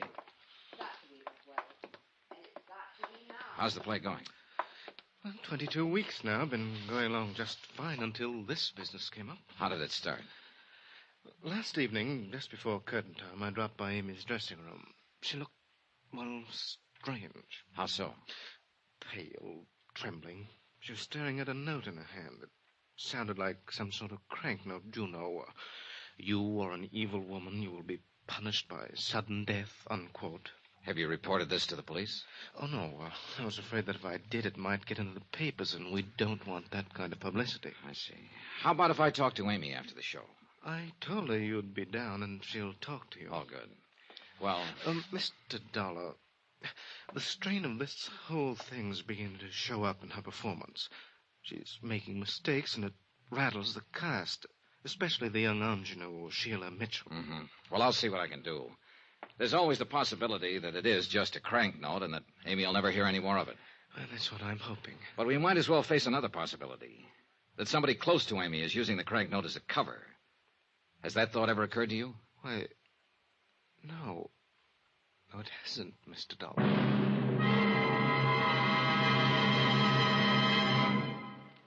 We will continue with the Bradshaw matter in a moment. Friends, how'd you like to thrill your favorite youngster with some of the most exciting toys of the year? Picture the breathless excitement of any child surrounded by 6 gaily colored balloon-like giant animals up to 3 feet long, and all for the low, low price of just $1. Now, first you get Bounce-O the Clown with round pot belly and funny nose. Next comes Hoppy the Australian kangaroo. Third, there's Roscoe the roller skating bear. He's 2 feet tall and looks almost like real. Fourth, there's Whitey the fat indoor snowman. And fifth, Mortimer the giant mouse, 18 inches long and sure to scare the whiskers off any cat. That's 5 different giant animals. But now, hold your breath for the most sensational toy of all, the star of the whole Christmas season, the jolly giant talking Santa Claus, guaranteed to make everybody's Christmas a merrier one. He's a big roly-poly happy Santa. He stands erect on 2 legs, is actually over 3 feet tall and 32 inches around. Best of all, he actually talks. Just pull the tape and he says, Merry Christmas for all to hear. He's the biggest, merriest, talkingest Santa ever, sure to please your youngsters and spread good cheer. Yes, Giant Santa proves there really is a Santa Claus. That's a total of 6 giant animals made of brightly colored, preformed, sturdy latex, which the kids can easily inflate. And the cost, just $1, not for each, just $1 for all 6 of these lovable giants who'll turn your home into a circus parade. And here's a surprise. Mail your order today and you'll also receive absolutely free Peter the Rabbit, actually over 2 feet tall with big red ears almost 9 inches long. But you must send now. Rush $1 plus 10 cents for packing and mailing for each set you want to Giant Animals Box 1580, Grand Central Station, New York City. If not delighted with every one of your 7 giant animals, return them to the Super Animals Company for a full refund, but keep the giant talking Santa as our gift. Order now. Supplies are limited. Rush $1.10 for packing and mailing for each set in cash, check, or money order to Giant Animals, Box 1580, Grand Central Station, New York City. That's $1 plus 10 cents with your name and address. Mail to Giant Animals, Box 1580, Grand Central Station, New York City. That's Giant Animals, Box 1580, Grand Central Station, New York City.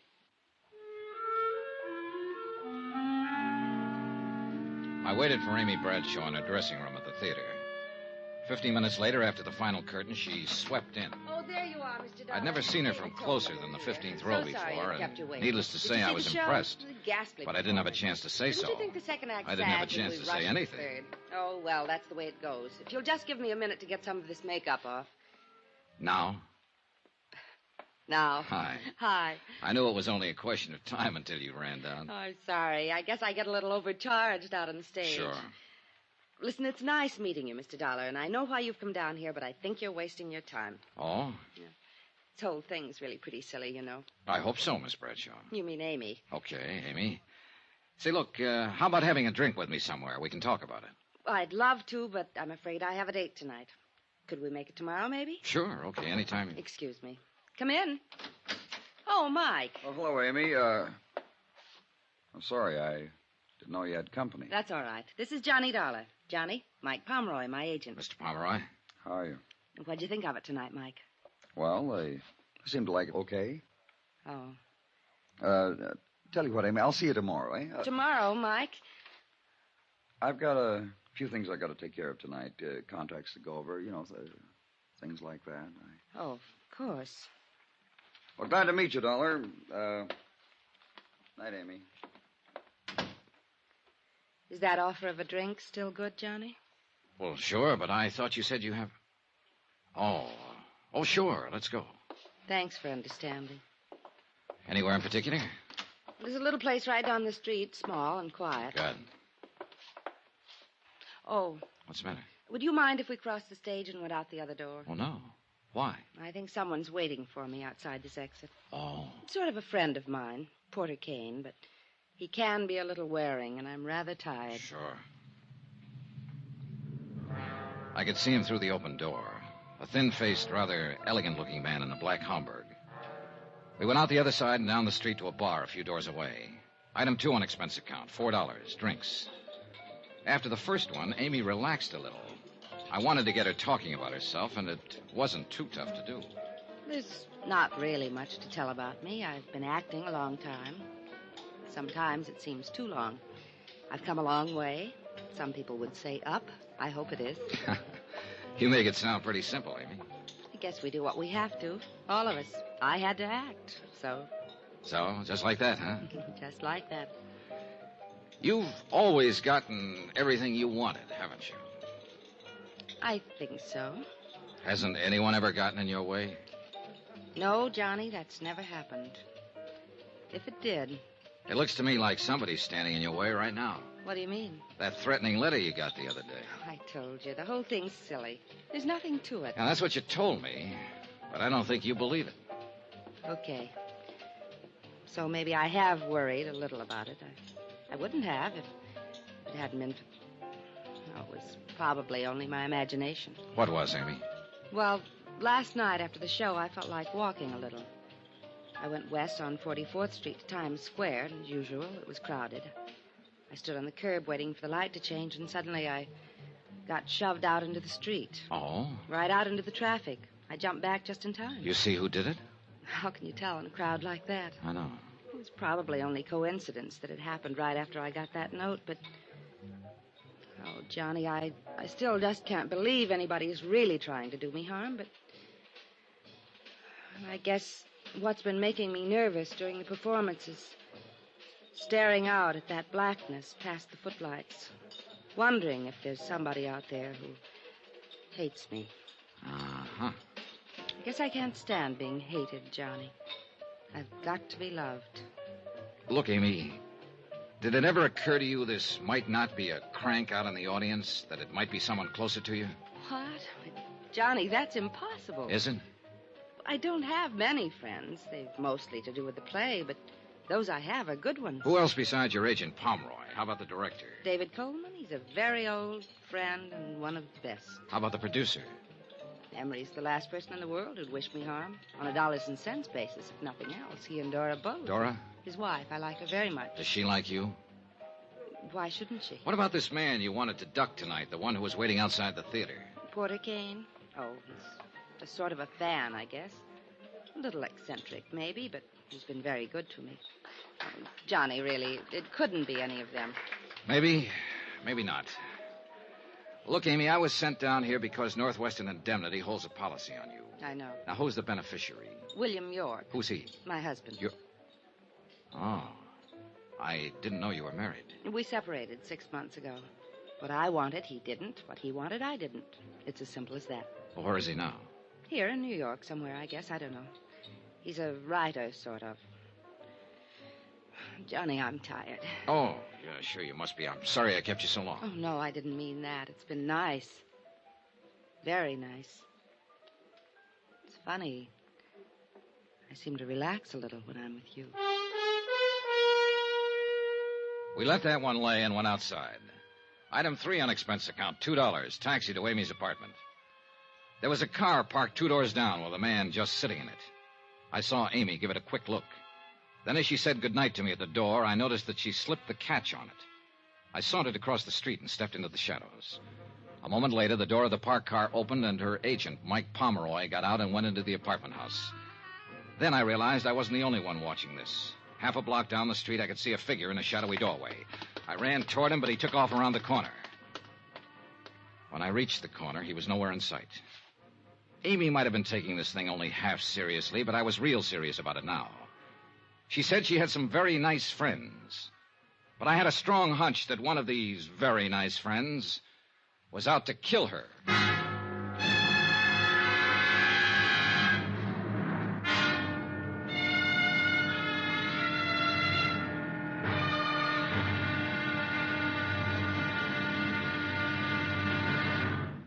Johnny Dollar will be back in a moment to tell you about tomorrow's episode. Friends, send for your set of some of the most exciting toys of the year. 6 giant inflatable toys for only $1. Some up to 3 feet tall. You get Bounco the Happy Clown, Hoppy the Australian Kangaroo, Roscoe the 2 feet long roller skating bear, Whitey the fat indoor snowman, Mortimer the giant mouse 18 inches long, and last but not least, the great giant talking Santa, a roly-poly giant over 3 feet tall and 32 inches around the belly that actually says Merry Christmas out loud when you pull the tape. That's 6 sensational giant toys for only $1, made of sturdy, gaily colored latex that the kids can easily inflate. Send $1 for each set to Giant Animals, Box 1580, Grand Central Station, New York City. And if you order right now, you get Peter the Rabbit over 2 feet tall absolutely free. If not delighted with your Giant Animals, your money refunded immediately. Order today. You may never hear this offer again.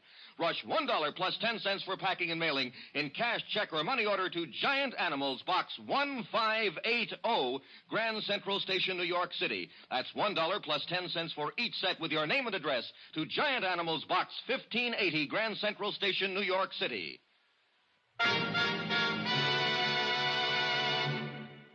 Now, here's our star to tell you about tomorrow's episode of the Amy Bradshaw Matter. Tomorrow, the Criterion Theater again, and a third-act curtain that wasn't in the script. Join us, won't you? Yours truly, Johnny Dollar.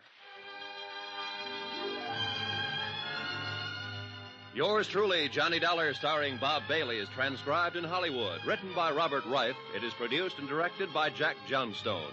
Be sure to join us tomorrow night, same time and station, for the next exciting episode of Yours truly, Johnny Dollar. Roy Rowan speaking.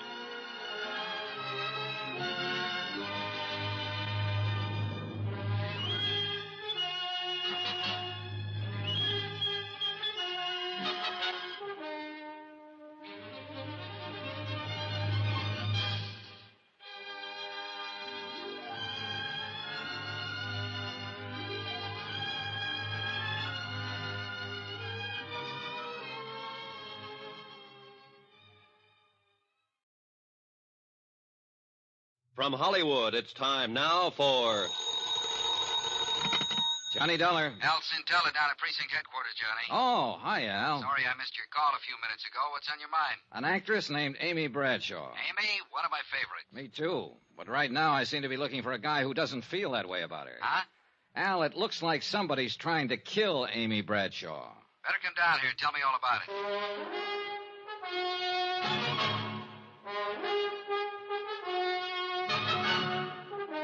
Tonight and every weekday night, Bob Bailey in the transcribed adventures of the man with the action-packed expense account, America's fabulous freelance insurance investigator. Yours truly, Johnny Dollar.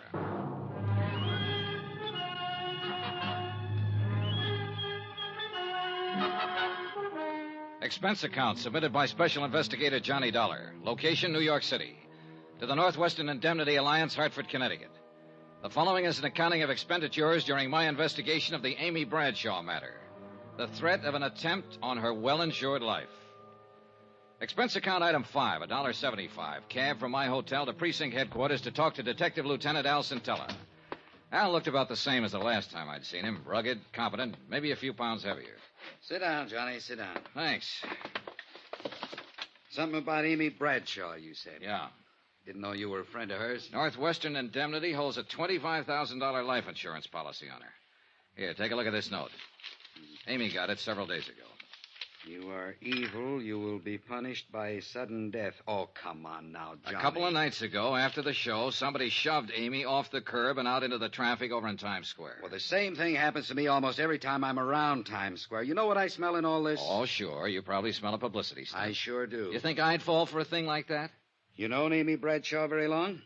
No. I'd seen her in a few shows, but last night was the first time I'd ever met her in person. If I didn't know you pretty well, I'd say you might be getting a little stage struck on her. Uh-huh.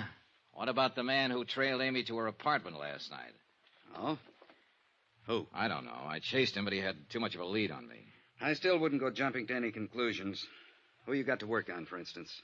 Well, for one, David Coleman, her director. Then there's the producer, Emery Taylor, and his wife, Dora. From what Amy said, I gather Dora doesn't like her very well. Anybody else? And there's her agent, Mike Pomeroy. She seems to be pretty wrapped up in him. Whole stable full, huh? Yeah, looks like it. Also, a fellow named Porter Kane, who's usually hanging around the theater waiting for Amy. And finally, the man I really came to talk to you about. Who's that? Name is Bill York, her husband, but they're separated. Oh? She doesn't know where he is. You figure he might tie in somehow? He is the beneficiary of Amy's insurance policy. Well, I'll see if I can turn up an address on him for you. Okay, thanks, Al. In the meantime, I think I'll pay a call on this Porter Kane. See if I can find out just how good a fan he is.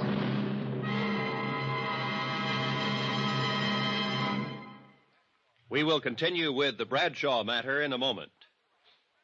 Friends, how'd you like to thrill your favorite youngster with some of the most exciting toys of the year? Picture the breathless excitement of any child surrounded by 6 gaily colored balloon-like giant animals up to 3 feet long, and all for the low, low price of just $1. Now, first you get Bounzo the Clown with round pot belly and funny nose. Next comes Hoppy the Australian Kangaroo. Third, there's Roscoe the Roller Skating Bear. He's 2 feet tall and looks almost like real. Fourth, there's Whitey the Fat Indoor Snowman. And fifth, Mortimer the Giant Mouse, 18 inches long and sure to scare the whiskers off any cat. That's 5 different giant animals. But now, hold your breath for the most sensational toy of all, the star of the whole Christmas season, the jolly giant talking Santa Claus, guaranteed to make everybody's Christmas a merrier one. He's a big roly-poly happy Santa. He stands erect on 2 legs, is actually over 3 feet tall and 32 inches around. Best of all, he actually talks. Just pull the tape and he says, "Merry Christmas" for all to hear. He's the biggest, merriest, talkingest Santa ever. Sure to please your youngsters and spread good cheer. Yes, Giant Santa proves there really is a Santa Claus. That's a total of 6 giant animals made of brightly colored, preformed, sturdy latex, which the kids can easily inflate. And the cost, just $1, not for each, just $1 for all 6 of these lovable giants who'll turn your home into a circus parade. And here's a surprise. Mail your order today and you'll also receive absolutely free Peter the Rabbit, actually over 2 feet tall with big red ears almost 9 inches long. But you must send now. Rush $1 plus 10 cents for packing and mailing for each set you want to Giant Animals, Box 1730, Grand Central Station, New York City. If not delighted with every one of your 7 giant animals, return them to the Super Animals Company for a full refund, but keep the giant talking Santa as our gift. Order now. Supplies are limited. Rush $1.10 for packing and mailing for each set in cash, check, or money order to Giant Animals, Box 1730, Grand Central Station, New York City. That's $1 plus 10 cents with your name and address. Mail to Giant Animals, Box 1730. That's Box 1730, Grand Central Station, New York City. Giant Animals, Box 1730, Grand Central Station, New York City.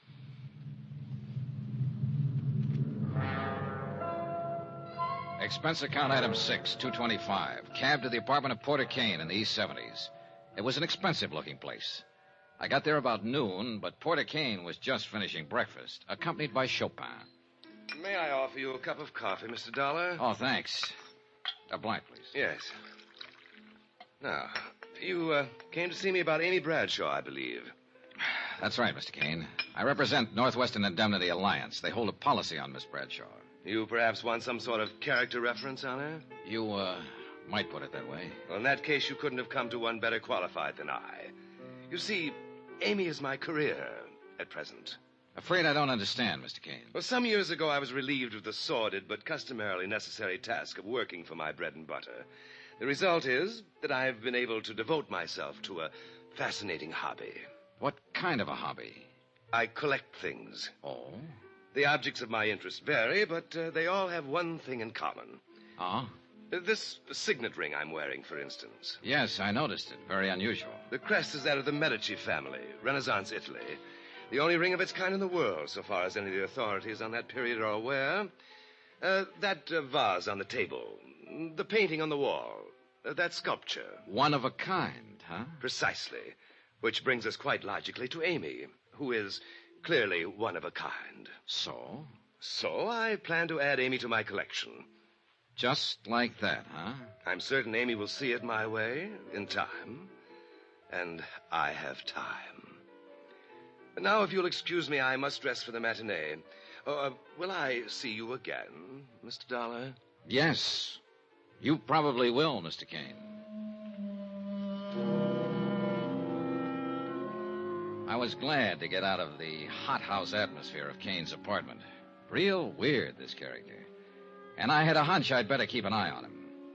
Item 7, $1.65. Cab fare that evening to the Criterion Theater. I arrived half an hour before curtain time and headed for Amy's dressing room. Then as I approached her door... You'll listen real careful. I'll give it to you once again. You've been tossing wrong cues to Sheila for 3 nights now. You've been doing everything you can to upstage her and make her look bad. Mike, it's just that I've been nervous lately. Maybe I have made a few mistakes in my Amy, lives, but... You know I've got plans for Sheila, and I don't want her looking bad in this play. You've got plans for Sheila.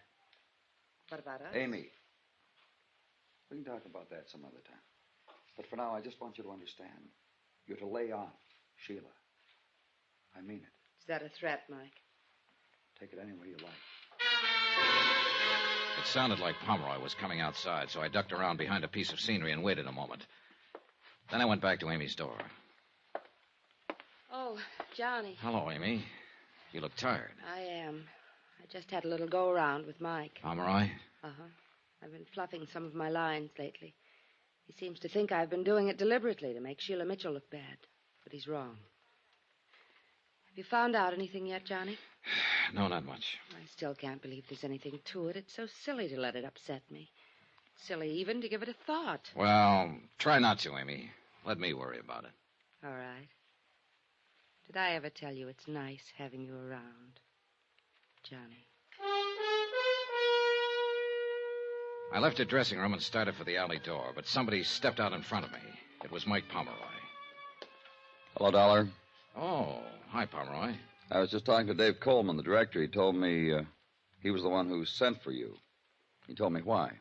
You didn't know about the threatening letter Amy got? No, I didn't. Look, Dollar, every actress I've ever known has gotten at least one note like that during her career. You don't think this should be taken too seriously, then? No. Amy's pretty nervous these days, and as long as you're around stirring things up, she'll be worried about it. If there's anything to be done about it, I can handle it. In other words, you want me to mind my own business, that it? You said that, Dollar. I didn't. It might not be a bad idea. Funny thing. When somebody tells me to lay off a case, my interest in it always doubles. After the final curtain, I went backstage to wait for Amy. The stage door was open, and I could see Porter Kane waiting in the alley outside. So I went over to him. Well, Mr. Dollar, good evening. Hello, Kane. On duty again tonight? Perhaps that's one way of putting it. I thought I might have a little chat with Amy after she's changed. I'm afraid she has a date. Oh? Do you happen to know with whom? Yeah, me. Mr. Dollar, are you suggesting that I'm to regard you as some sort of rival? Not at all, Kane. I'm just suggesting that I'm a friend of Amy's. I see. Good night, Mr. Dollar.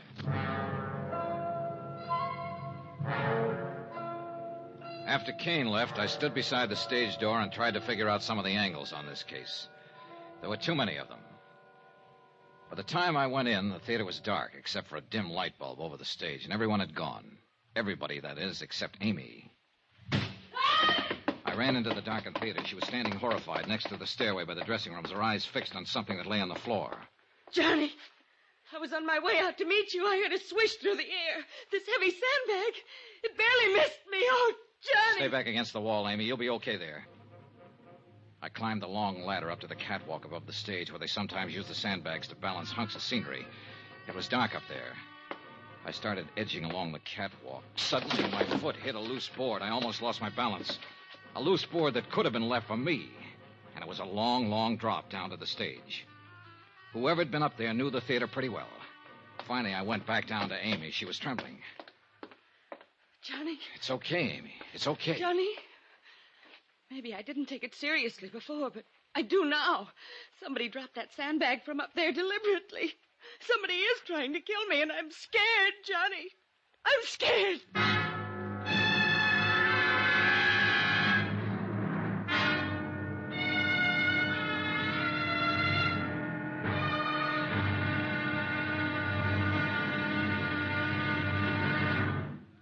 Johnny Dollar will be back in a moment to tell you about tomorrow's episode. Friends, send for your set of some of the most exciting toys of the year. 6 giant inflatable toys for only $1. Some up to 3 feet tall. You get Bounso the Happy Clown, Hoppy the Australian Kangaroo, Roscoe the 2 feet long roller skating bear, Whitey the fat indoor snowman, Mortimer the giant mouse 18 inches long, and last but not least, the great giant talking Santa, a roly-poly giant over 3 feet tall and 32 inches around the belly that actually says Merry Christmas out loud when you pull the tape. That's 6 sensational giant toys for only $1, made of sturdy, gaily colored latex that the kids can easily inflate. Send $1 for each set to Giant Animals, Box 1730, Grand Central Station, New York City. And if you order right now, you get Peter the Rabbit over 2 feet tall absolutely free. If not delighted with your Giant Animals, your money refunded immediately. Order today. You may never hear this offer again. Rush $1 plus 10 cents for packing and mailing in cash, check, or money order to Giant Animals, Box 1730, Grand Central Station, New York City. That's $1 plus 10 cents for each set with your name and address to Giant Animals, Box 1730, Grand Central Station, New York City.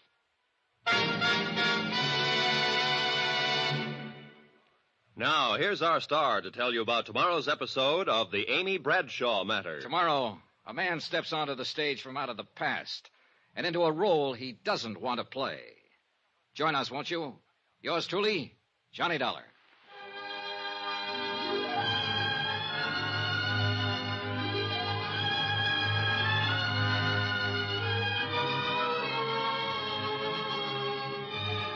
Yours truly, Johnny Dollar, starring Bob Bailey, is transcribed in Hollywood. Written by Robert Reif, it is produced and directed by Jack Johnstone. Be sure to join us tomorrow night, same time and station, for the next exciting episode of Yours truly, Johnny Dollar. Roy Rowan speaking.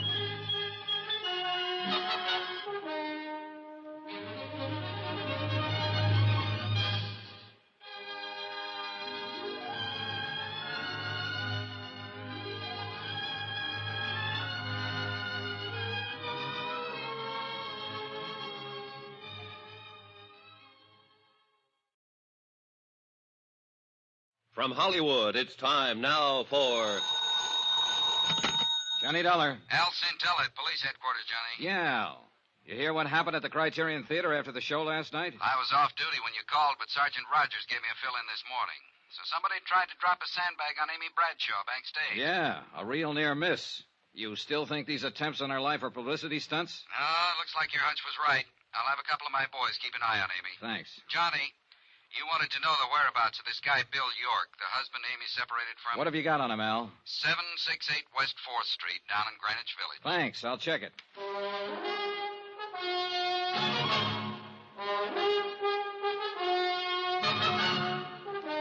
Tonight and every weekday night, Bob Bailey in the transcribed adventures of the man with the action-packed expense account, America's fabulous freelance insurance investigator. Yours truly, Johnny Dollar.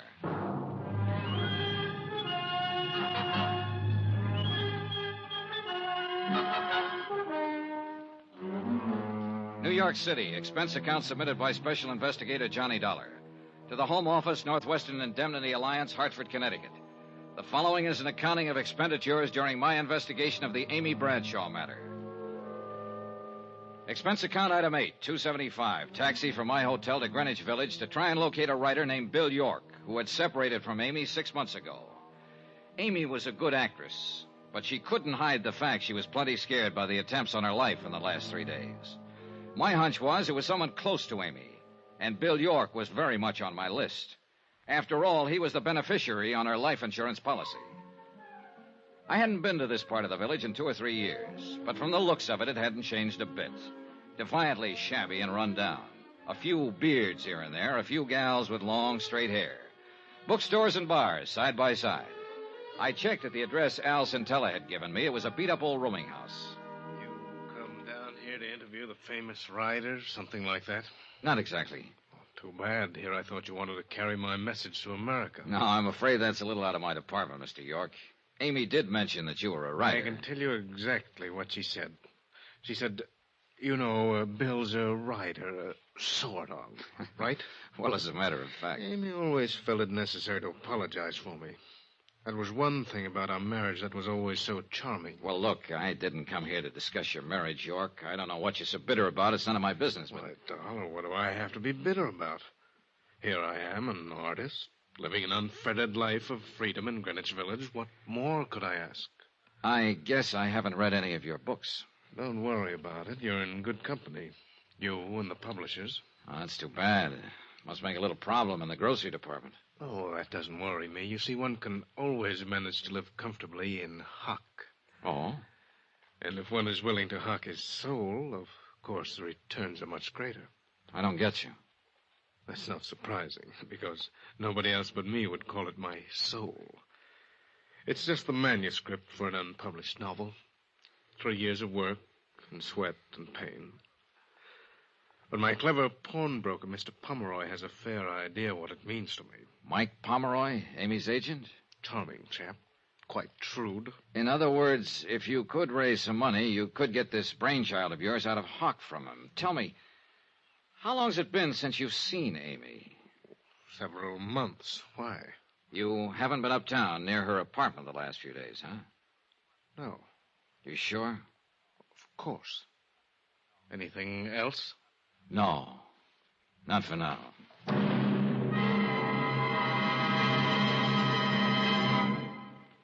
We will continue with the Bradshaw matter in a moment.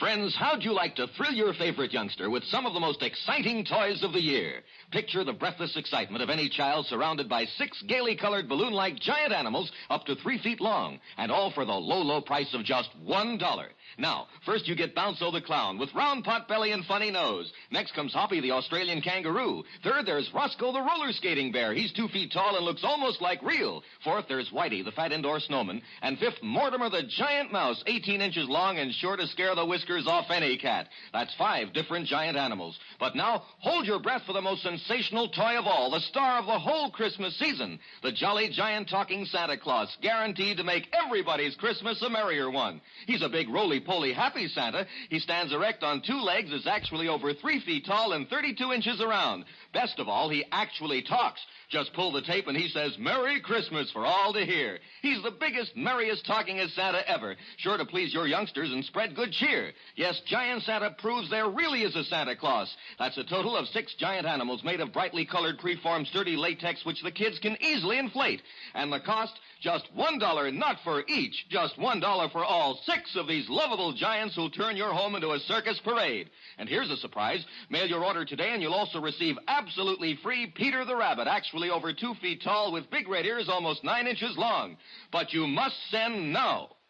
Rush $1 plus 10 cents for packing and mailing for each set you want to Giant Animals, Box 1870, Grand Central Station, New York City. If not delighted with every one of your 7 giant animals, return them to the Super Animals Company for a full refund. But keep the giant talking Santas our gift. Order now, supplies are limited. Rush $1.10 for packing and mailing for each set in cash, check, or money order to Giant Animals, Box 1870, Grand Central Station, New York City. That's $1 plus 10 cents with your name and address. Mail to Giant Animals, Box 1870. That's Box 1870, Grand Central Station, New York City. Giant Animals, Box 1870, Grand Central Station, New York City.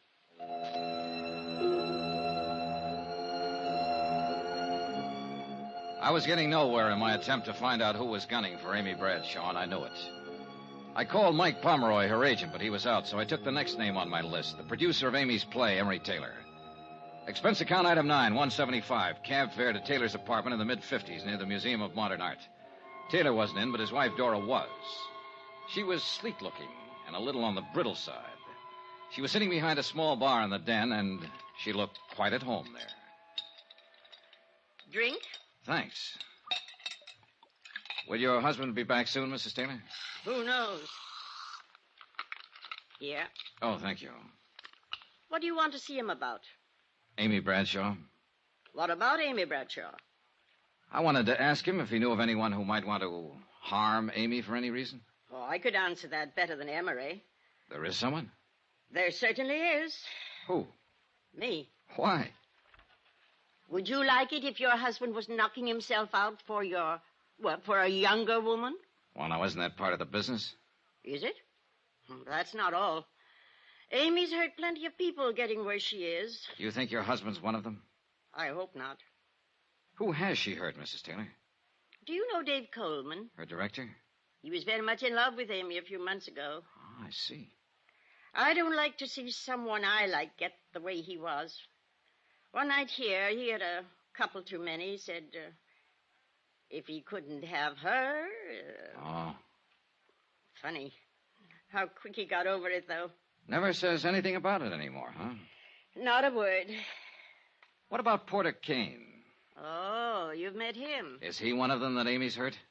No, he's not in that category. Whatever happened to hurt him must have happened at about the age of 5. What do you mean? Oh, isn't that when most of our troubles start?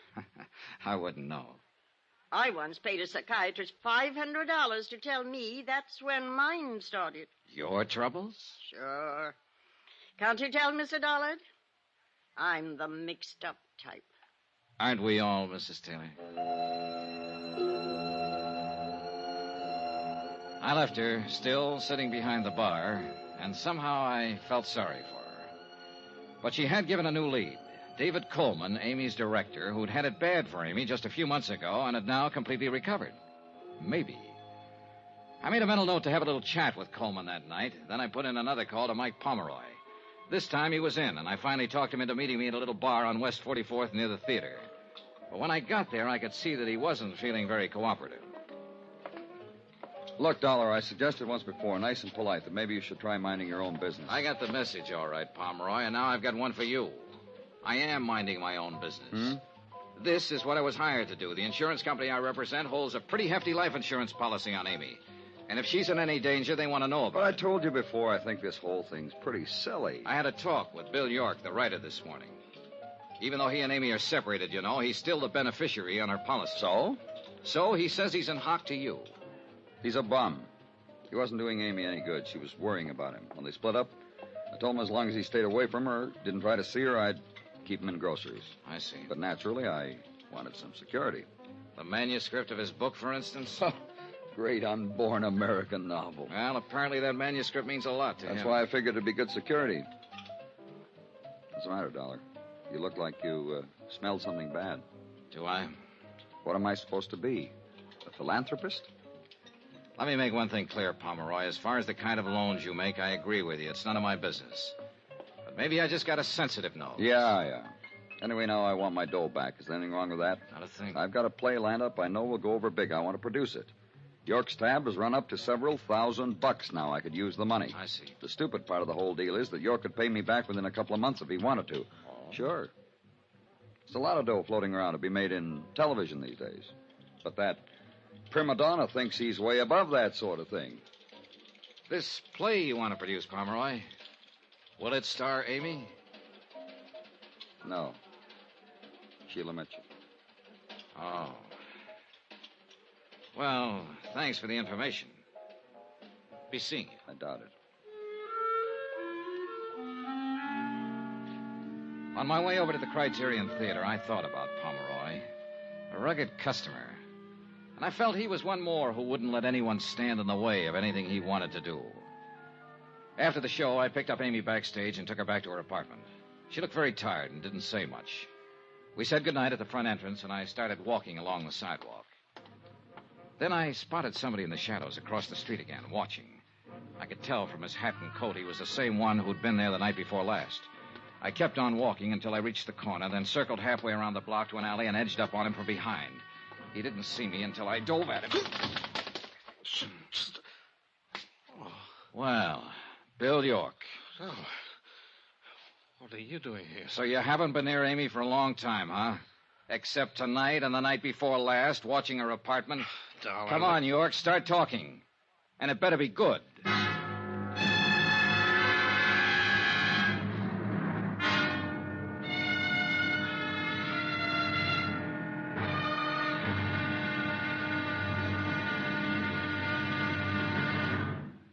Johnny Dollar will be back in a moment to tell you about tomorrow's episode.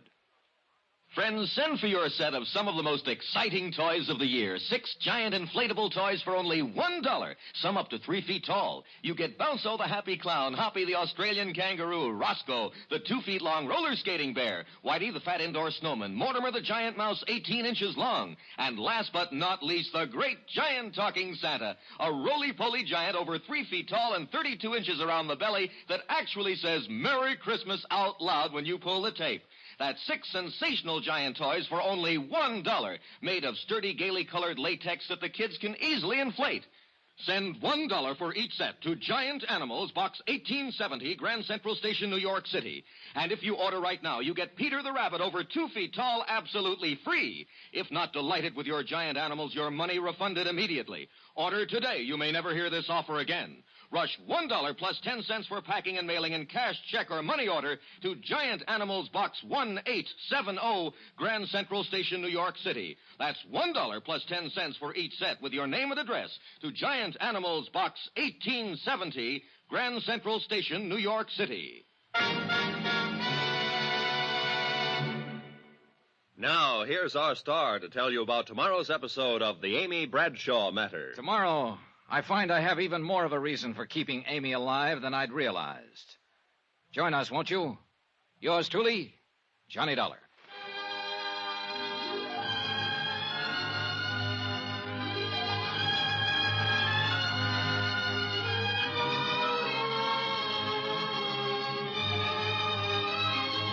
Yours truly, Johnny Dollar, starring Bob Bailey, is transcribed in Hollywood. Written by Robert Reif, it is produced and directed by Jack Johnstone. Be sure to join us tomorrow night, same time and station, for the next exciting episode of Yours truly, Johnny Dollar. Roy Rowan speaking.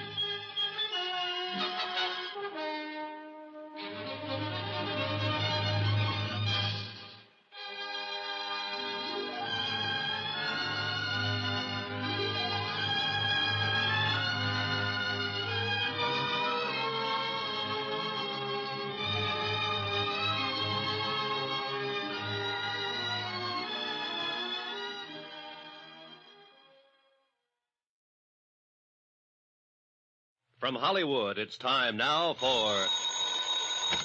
Johnny Dollar. Elsin, tell it. Police headquarters, Johnny. Better get over here to my hotel room, Al. I've got company. Who is it? Bill York.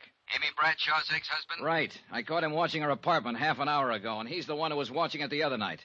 This time I had better luck catching him. Has he opened up yet? No, but he will. Johnny, take it easy with him. I think he's got plenty to tell us. Looks like he's the boy we're after, Al. I'll be right over.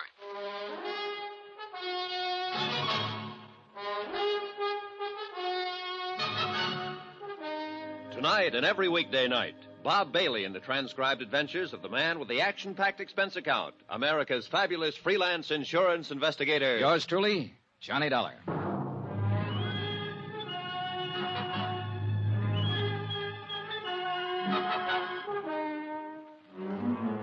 New York City. Expense account submitted by Special Investigator Johnny Dollar. To the Home Office, Northwestern Indemnity Alliance, Hartford, Connecticut. The following is an accounting of expenditures during my investigation of the Amy Bradshaw matter. Amy, star of a Broadway play, and somebody was out to get her. Expense account item 10, $3. Repairs to one coat sleeve. Torn in the process of inviting Bill York up to my hotel room. Look, Dolly, you've got no right to drag me up here to your room this way. York, you're going to sit right here until you open up and tell me all about the attempt on Amy Bradshaw's life. What? You come in. Oh, Al. Hi, Johnny. York, this is Detective Lieutenant Al Centella. Now, look here, Lieutenant, what's this all about? Well, I kind of thought that's what you'd tell us, Mr. York. But this is crazy. Why would I want to kill Amy? You're aware that you're still the beneficiary on Amy's insurance policy. What? Even if I am... Also, you need money, and you need it bad. You're several $1,000s in debt to Mike Pomeroy, Amy's agent. He's been pressing you for it lately. Look, Dollar. And you know you can't get the manuscript of your novel out of hock from him until you pay off.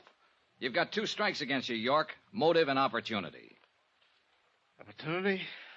Sure, but motive? No, Dollar. I've never had any reason to kill Amy.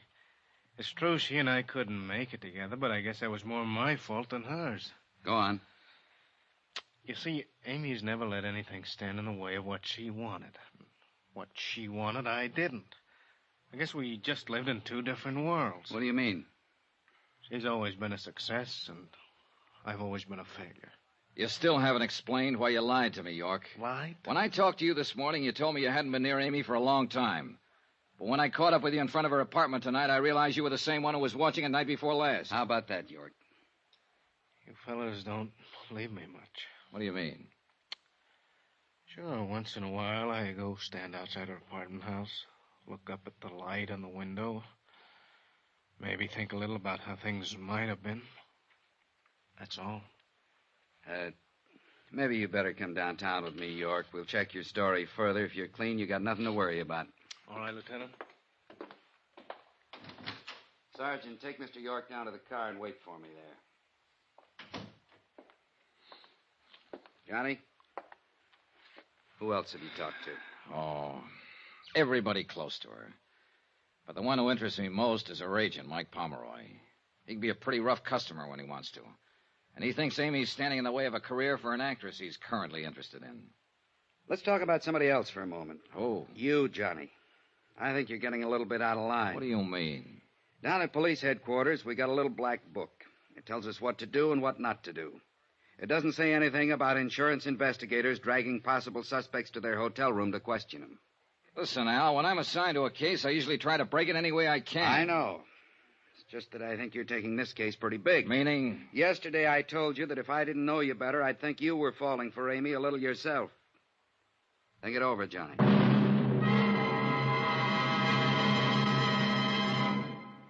We will continue with the Bradshaw matter in a moment. Friends, how'd you like to thrill your favorite youngster with some of the most exciting toys of the year?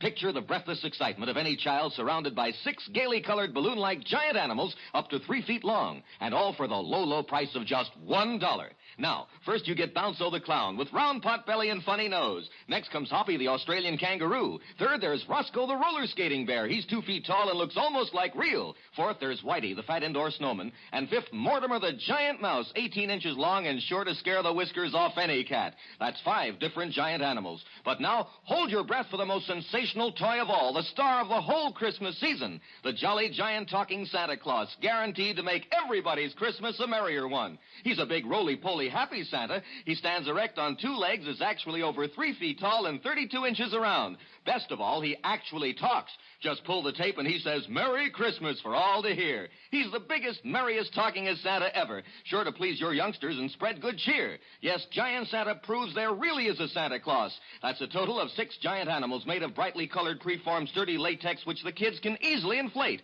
And the cost, just $1, not for each. Just $1 for all 6 of these lovable giants who'll turn your home into a circus parade. And here's a surprise. Mail your order today and you'll also receive absolutely free Peter the Rabbit, actually over 2 feet tall with big red ears almost 9 inches long.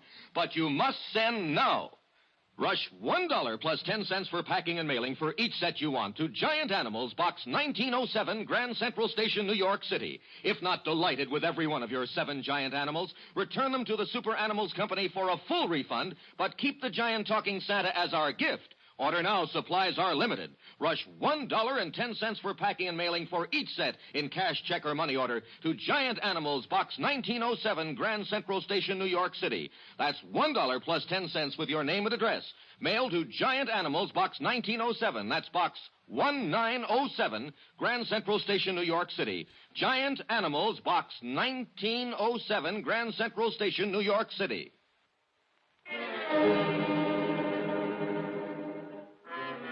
Expense account item 11, $4, drinks. For me. I thought about what Al Centella had said. The possibility I was falling for Amy Bradshaw. Thought about it for 2 hours. Finally, I decided I had to find out if he was right. I went over to Amy's apartment. It was good of you to come over, Johnny. I just can't seem to sleep lately. Yeah. I noticed there's a policeman on duty down in the lobby. Lieutenant Centella arranged for that. It's funny. It should make me feel better, but it doesn't. It just keeps reminding me of it. A threat on my life. I'm glad you're here, Johnny. So am I. Awfully glad. Maybe I shouldn't say that, but... Do you hear any objections? Oh, no, who could... Excuse me. Yeah, sure. Hello? Yes? Oh, Porter.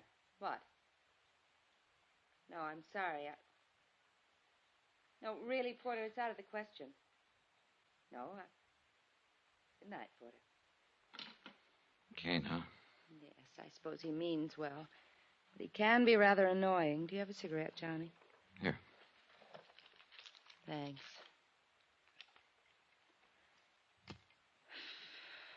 You seem rather quiet tonight.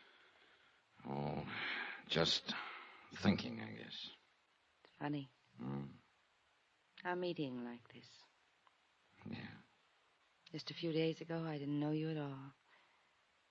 And now... And now what? I don't know, Johnny. I don't know. Amy. It was a mistake, Johnny. I'm sorry. Was it? Yes. Johnny, I'm afraid I've hurt a couple of people in the past. I don't want to hurt you. Don't worry, you won't. And that's the wonderful thing about being an actress. You play so many parts. The kiss, that was playing a part, huh? Even if it weren't, Johnny, it'd be no good. There'd always be something between us. It's right over there on the mantel. The clock? Yes. We can't turn it back. If I'd met you a long time ago before Mike, but I didn't. No. So? Is the clock so bad, Amy? It is to an actress. Sometimes I pretend it isn't there. You ever do that, Johnny? No, it doesn't do any good. But you can try. You can live a whole life trying. Isn't that really what we all do? I don't know. We go along playing our parts, doing what we have to do, pretending the clock isn't there. But all the while it is. And though we keep on fighting against it, we know we can't turn it back. We can't even stop it. One thing I'd accomplished, I guess. I decided I wouldn't be seeing Amy anymore after this case was wound up. Winding it up, though, was another question, and I was still as far from home as ever on it. But I couldn't seem to get Porter Kane and his quaint little hobby of collecting things out of my mind. Why, good evening, Mr. Dollar. Hello, Mr. Kane. Come in, come in. Thanks.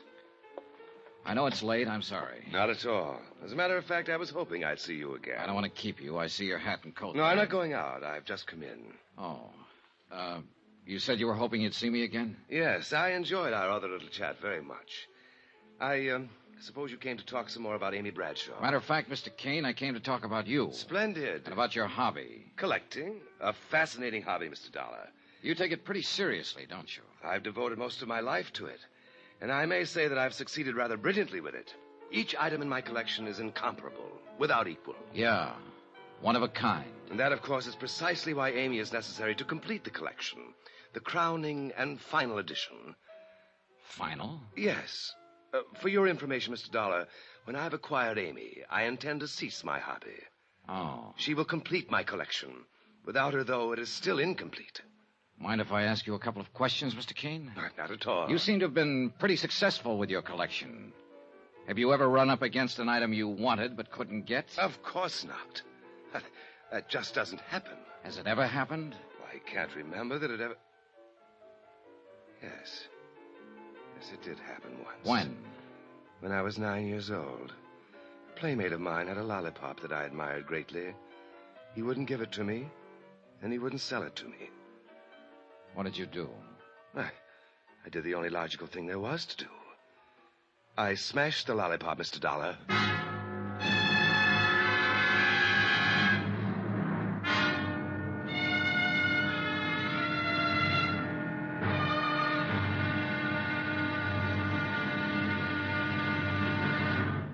Johnny Dollar will be back in a moment to tell you about tomorrow's episode.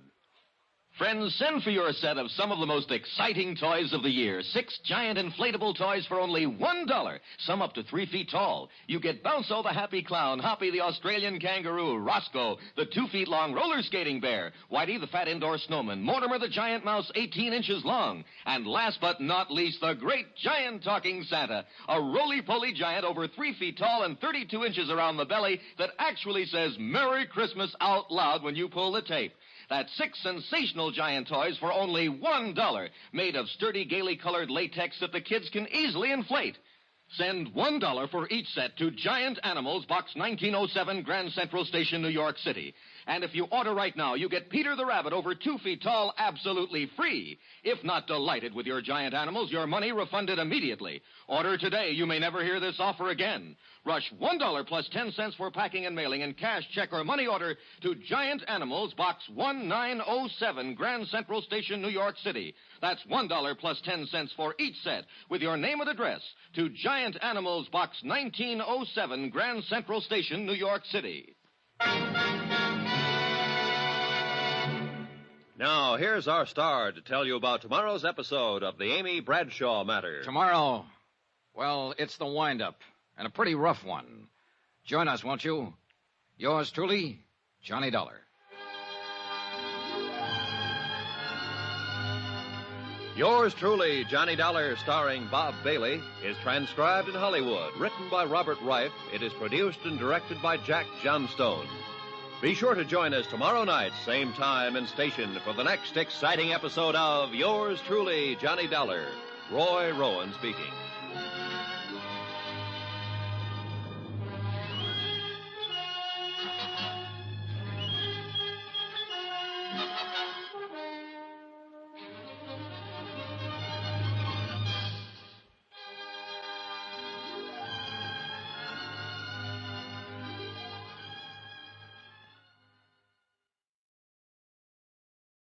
From Hollywood, it's time now for...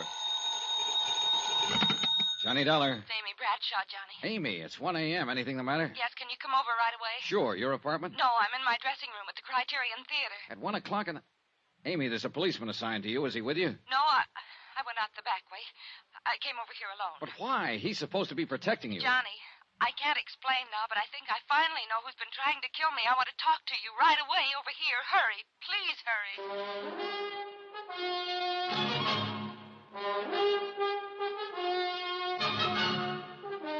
Tonight and every weekday night, Bob Bailey in the transcribed adventures of the man with the action-packed expense account, America's fabulous freelance insurance investigator. Yours truly, Johnny Dollar.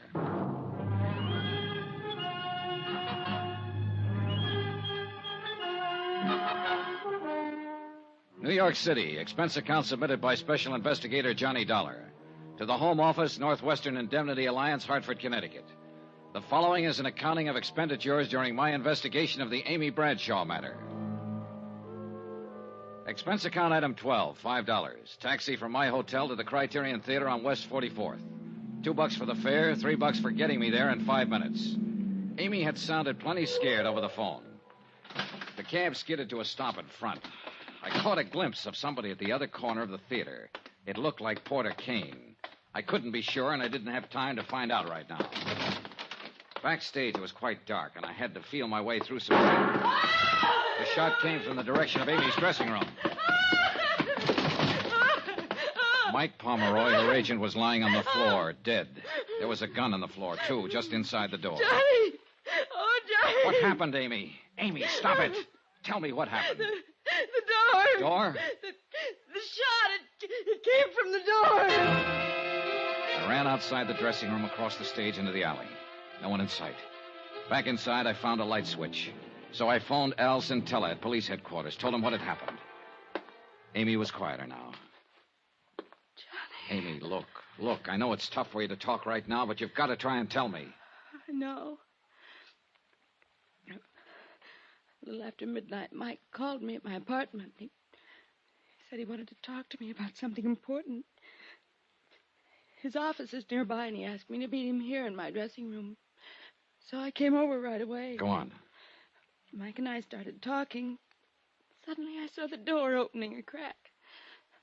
A hand with a gun. Mike. Easy. Mike saw it, too. He dove in between me and the door. And collected the slug. He fell against the door and it slammed on the hand.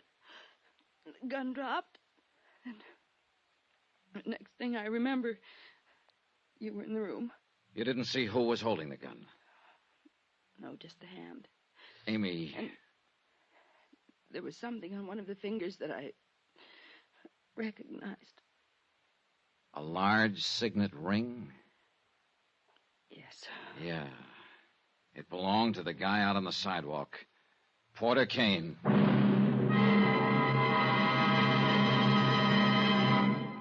We will continue with the Bradshaw matter in a moment.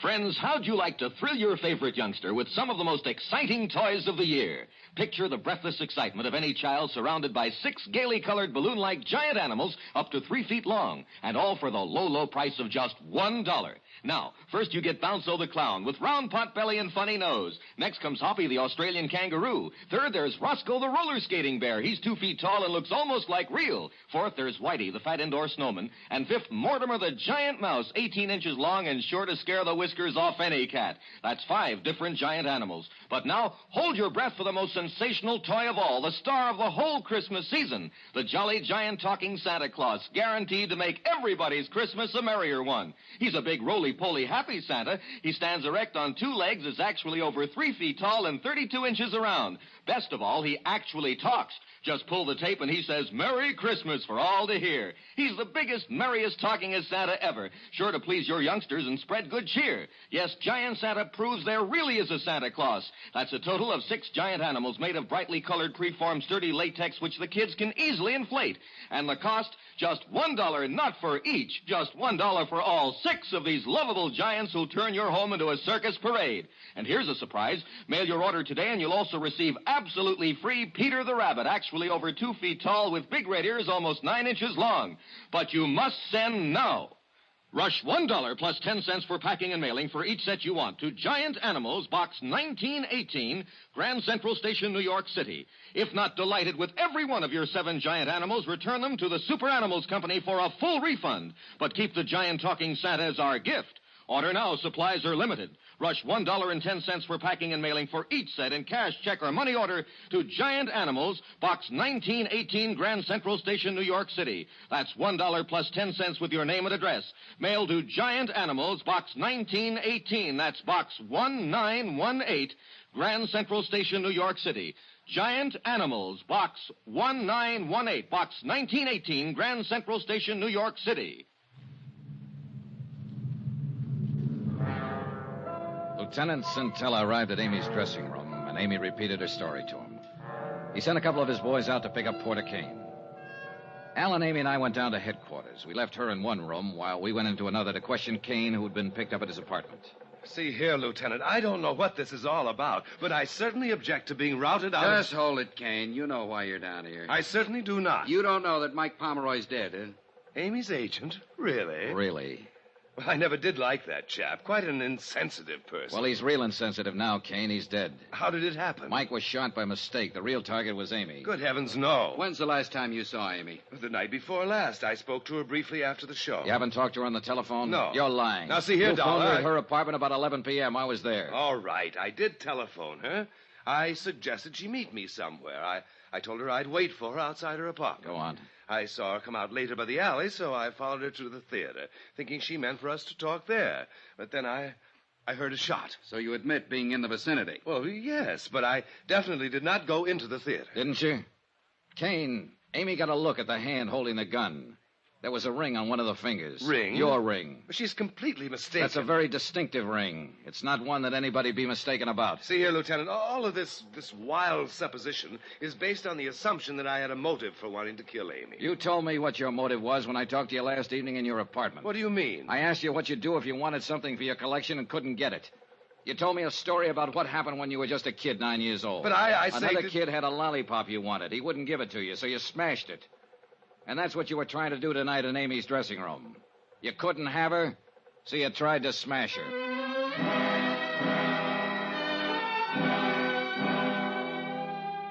There wasn't much point in my hanging around. So I got Al Scintilla's permission to take Amy back to her apartment. We could wait there for any new developments. Amy didn't say a word all the way. When we got there, she sat in a chair staring at the wall. When she finally spoke, it was more like she was talking to herself. He's dead. Amy. He's dead because of me. Stop talking that way. Mike Pomeroy jumped in the way of a bullet. If he hadn't, you'd be dead. Would have been better that way. Stop it, Amy. Johnny? Yeah. I think... You think what? Oh, just a minute. I'll get it. It was Al Scintilla down at police headquarters. When he finished talking, I didn't say anything. There wasn't anything to say. After I hung up, I stood there a moment, staring out the window. It had started to rain. I felt old and tired and empty and sick. I went back into the other room again. Amy was sitting there looking at me. Johnny, Yeah, Amy? was that call for me? No. Who was it? Lieutenant Scintilla. Oh. The gun that killed Mike Pomeroy. There were no fingerprints on it. You said you saw a bare hand with a ring on it holding the gun. A bare hand would have left fingerprints. You killed him, didn't you? Yes, Johnny. The attempts on your life, you faked them, didn't you, to convince people you were in danger so you could kill Pomeroy and we'd think the shot was intended for you. Why, Amy? You know why. Yeah, I guess so. You loved Mike. You knew he was growing away from you. So fast. So very fast. You saw him get interested in a younger actress. You knew she was taking your place with him. To Mike, I was dead. I couldn't stand that. I really couldn't. So I started making it look like I was in danger. It wasn't very hard, Johnny. I'm a good actress. Yeah. After a while, I almost began to believe I was in danger. something was after me, was hunting me. It finally caught up with me, and I did what I did. Which of us is the hunter, Johnny? And which is the hunted? Amy, Yes. I think one of Lieutenant Cintella's men is waiting for you out in the hall. All right. Just one thing, Johnny. What is it?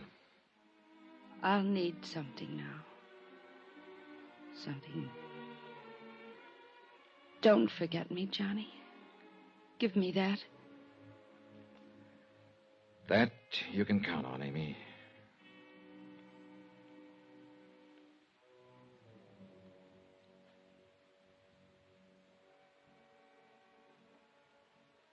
She walked out of the room, and she didn't look back. I'm glad she didn't.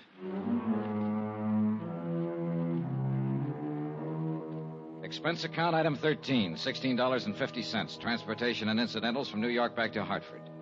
Expense account total, $185.20. End of account, end of report. Remarks? Amy repeated her confession to Lieutenant Cintella. Her trial's coming up soon. Sweet case. Well, tomorrow's another day. So they tell me. Yours truly, Johnny Dollar.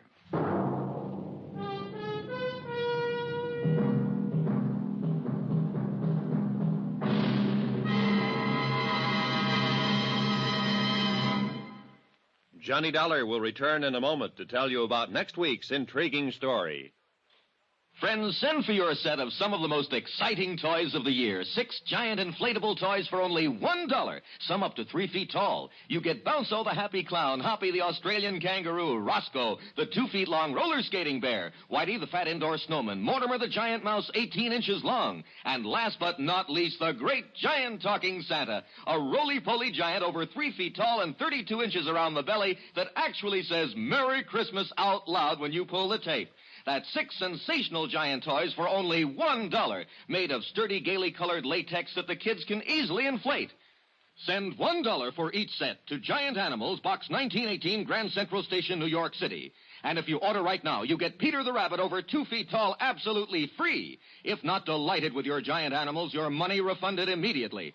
Order today. You may never hear this offer again. Rush $1 plus 10 cents for packing and mailing and cash, check, or money order to Giant Animals, Box 1918, Grand Central Station, New York City. That's $1 plus 10 cents for each set with your name and address to Giant Animals, Box 1918, Grand Central Station, New York City.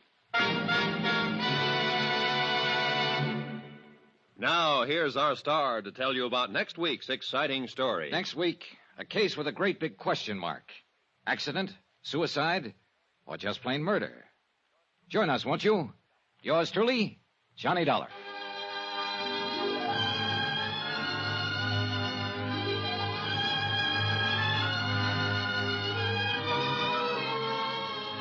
Yours truly, Johnny Dollar, starring Bob Bailey, is transcribed in Hollywood. Written by Robert Reif, it is produced and directed by Jack Johnstone. Heard in this week's cast were Virginia Gregg, Florence Walcott, Don Diamond, Larry Thor, Vic Perrin, and Carlton Young. Musical supervision by Amerigo Marino. Be sure to join us on Monday night, same time and station, for another exciting story of Yours truly, Johnny Dollar. This is Roy Rowan speaking.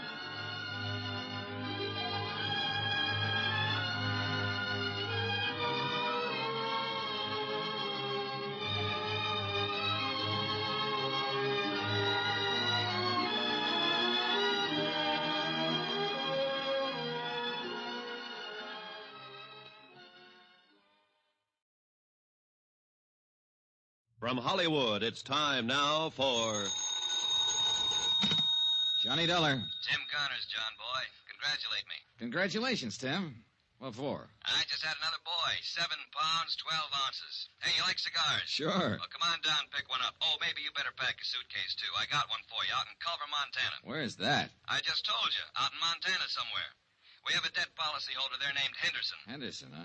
Yeah. Now, we don't know if he was murdered, committed suicide, or had an accident. Well, what does it look like? All 3. Okay, Tim, be there in an hour.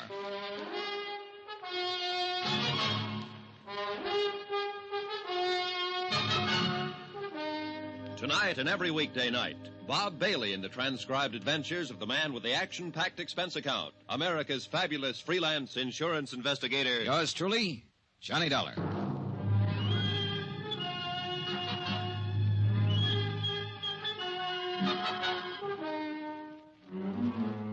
Expense account submitted by Special Investigator Johnny Dollar to Paramount Insurance Adjusters, Hartford, Connecticut. The following is an accounting of expenditures during my investigation of the Henderson Matter, whatever it's going to be. Expense account item 1, $1.25 for a detailed map. I had an idea that Culver, Montana was a place that only Rand McNally might know about. They did. I found it tucked up in the high northern corner of the state near Great Falls.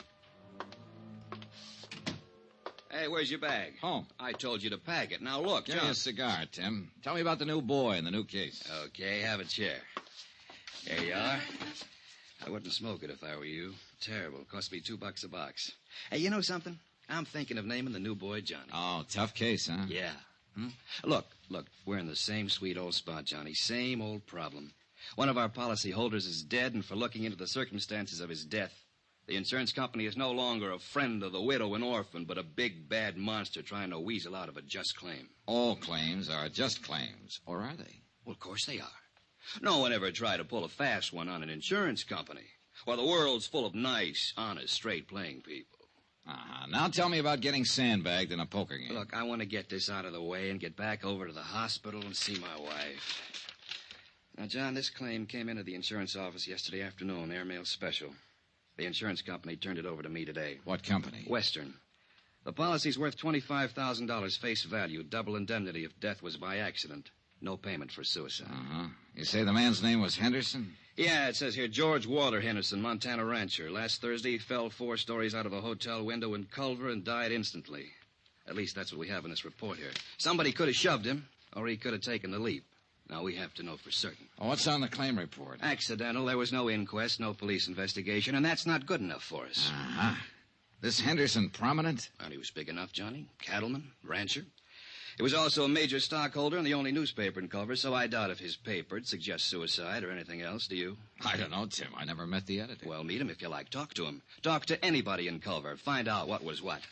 This is a lousy cigar. Johnny, you know how to handle these things. We have to have more information than this. Have you tried to do anything on it at all? Yeah, I phoned the sheriff's office long distance and talked to a man named Holton, Eve Holton. He said he'd be happy to cooperate. What else? I phoned the beneficiary to get some information. Name's Pauline Henderson, his widow. Is she going to cooperate, too? I don't think so, pal. Huh? She hung up on me.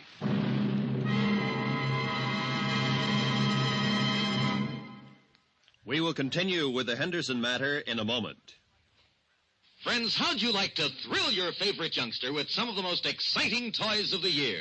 Picture the breathless excitement of any child surrounded by 6 gaily colored balloon-like giant animals up to 3 feet long, and all for the low, low price of just $1.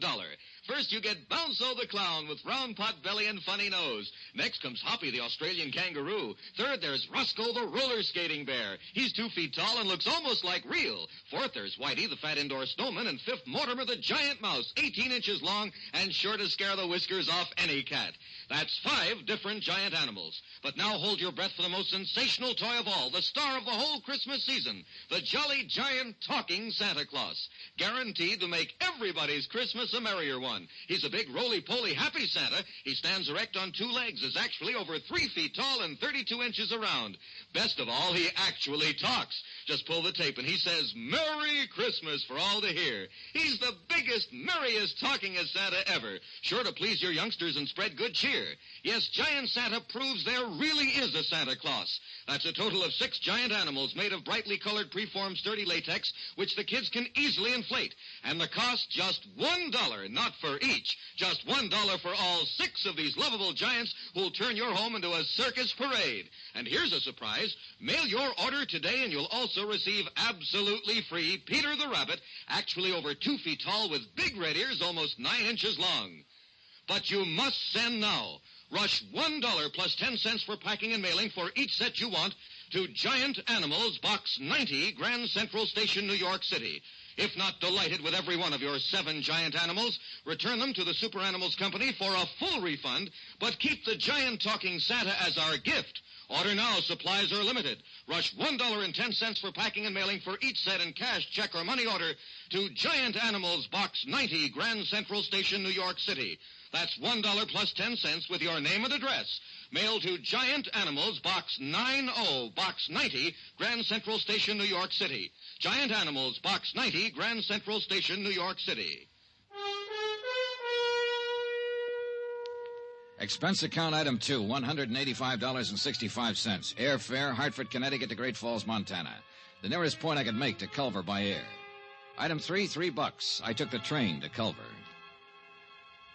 Sometimes when I'm having nightmares, I dream about the smelter stack standing up against the cadaverous hills that lie to the south of town. Everything, including the 3 or 4 feet of snow covered with a uniform dinginess, made Culver an ugly little town set in an ugly notch between 2 ugly mountains.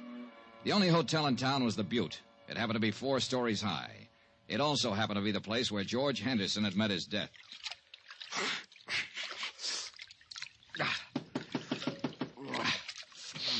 Okay, just a minute.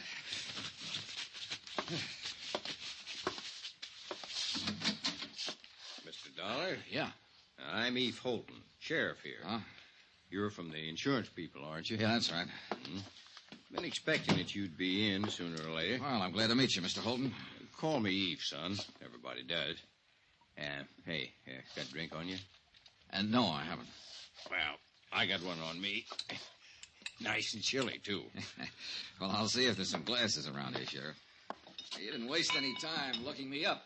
No, I guess I didn't, son. Thought it'd save a little time this way. Knew you'd be looking me up sooner or later. Really thought we ought to have this drink together. Private. May not have any more together while you're here. Uh-huh.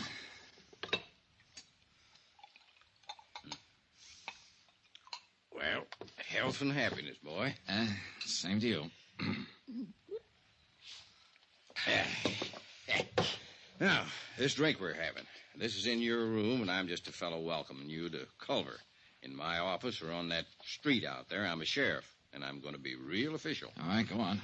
I want you to notice I'm not asking any questions of you, son. I'm just answering anything that you might want to ask me right now. All right. You're going to have to plow ahead yourself on this one, pretty much alone. And let me tell you what kind of plowing you got in store for you. Excuse me. Now, first off, this is a little burg like you ain't used to. We got 3,500, 4,000 people living here. Some of them working that mine you seen on your way into town. Others hire out to work on the ranches around here. Some in business. Uh-huh. Very tight little place. We hardly ever fool around with anybody else. Sure. Now, you're here because your insurance company don't like to pay off on a policy without knowing whys and wherefores. They don't like the word accident without knowing some of the details. No, they don't. There's a lot of people here, most people, who don't care about those details. As a matter of fact, son, they'd all just as soon put old George Henderson down on the ground and say it was an accident and let it go at that. Well, maybe it was, Sheriff. I don't know. But I'm going to find out. Yeah, well, now, let me go on.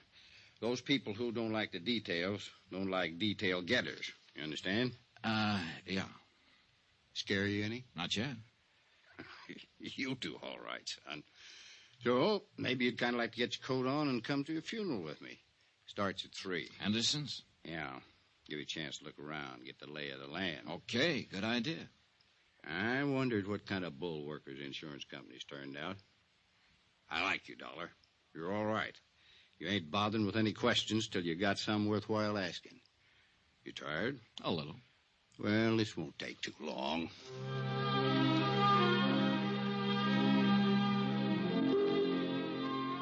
A half hour later, I was standing beside Sheriff Eve Holton on a flat-top hillside that served as a cemetery. The snow was white and gleaming under the winter sun of the mid-afternoon skies, the air cold and crisp. To thee, our heavenly Father, who knoweth all things, we commit the body of our beloved to thy eternal care. Thy will be done. Trusting ever in thy mercy, we invoke the consolation of thy sheltering wing. Earth to earth, ashes to ashes, dust to dust.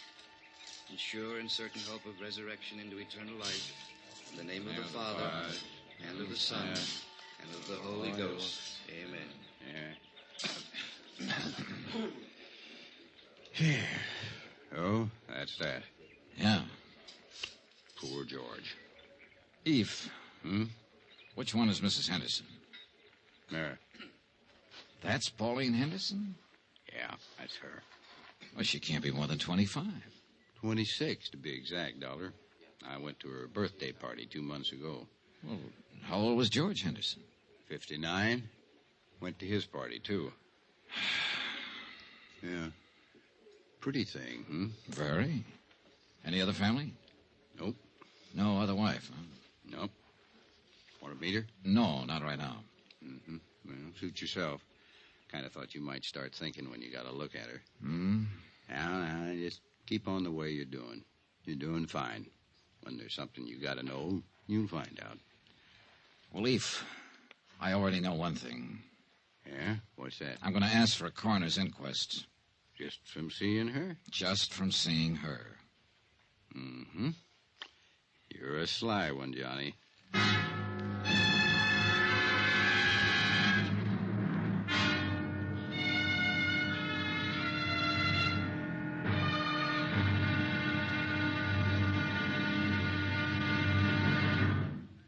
Johnny Dollar will be back in a moment to tell you about tomorrow's episode.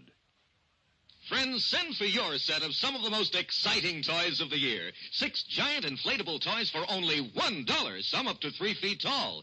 You get Bounce'll the happy clown, Hoppy the Australian kangaroo, Roscoe the 2 feet long roller skating bear, Whitey the fat indoor snowman, Mortimer the giant mouse 18 inches long, and last but not least, the great giant talking Santa, a roly-poly giant over 3 feet tall and 32 inches around the belly that actually says Merry Christmas out loud when you pull the tape. That's 6 sensational giant toys for only $1, made of sturdy, gaily colored latex that the kids can easily inflate. Send $1 for each set to Giant Animals, Box 90, Grand Central Station, New York City. And if you order right now, you get Peter the Rabbit over 2 feet tall absolutely free. If not delighted with your giant animals, your money refunded immediately. Order today. You may never hear this offer again. Rush $1 plus 10 cents for packing and mailing in cash, check, or money order to Giant Animals, Box 90, Grand Central Station, New York City. That's $1 plus 10 cents for each set with your name and address to Giant Animals, Box 90, Grand Central Station, New York City.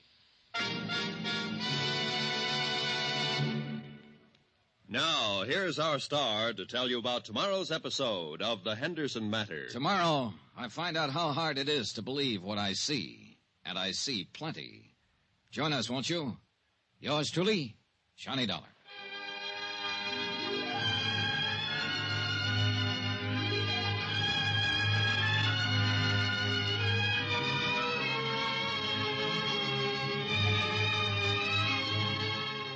Yours truly, Johnny Dollar, starring Bob Bailey, is transcribed in Hollywood. Written by John Dawson, it is produced and directed by Jack Johnstone. Be sure and join us tomorrow night, same time and station, for the next exciting episode of Yours truly, Johnny Dollar. This is Roy Rowan speaking.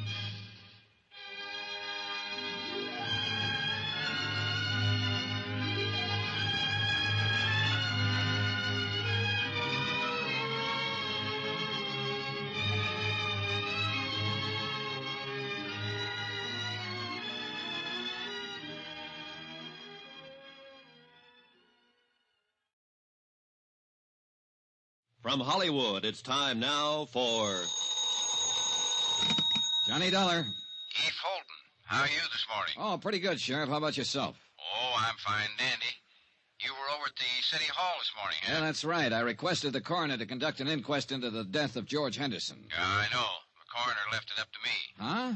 Yeah, came into my office and asked me if I had any reason to conduct an inquest into the death of George Henderson. I told him I didn't have any reason, but I'd do it if I was ordered to. Well, what happens now? Well, somebody'll have to decide whether there's going to be an inquest or not. Who? Mayor, I guess. I don't know.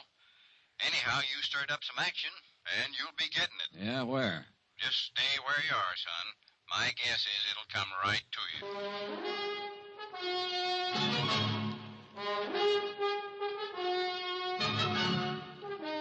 Tonight and every weekday night, Bob Bailey in the transcribed adventures of the man with the action-packed expense account, America's fabulous freelance insurance investigator. Yours truly, Johnny Dollar.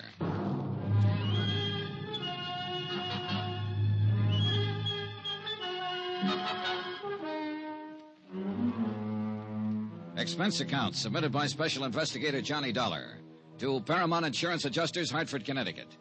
The following is an accounting of expenditures during my investigation of the Henderson Matter. The death of George Henderson of Culver, Montana, where I am today. A casual certification announced the death is accidental, having been received by a fall from a hotel window.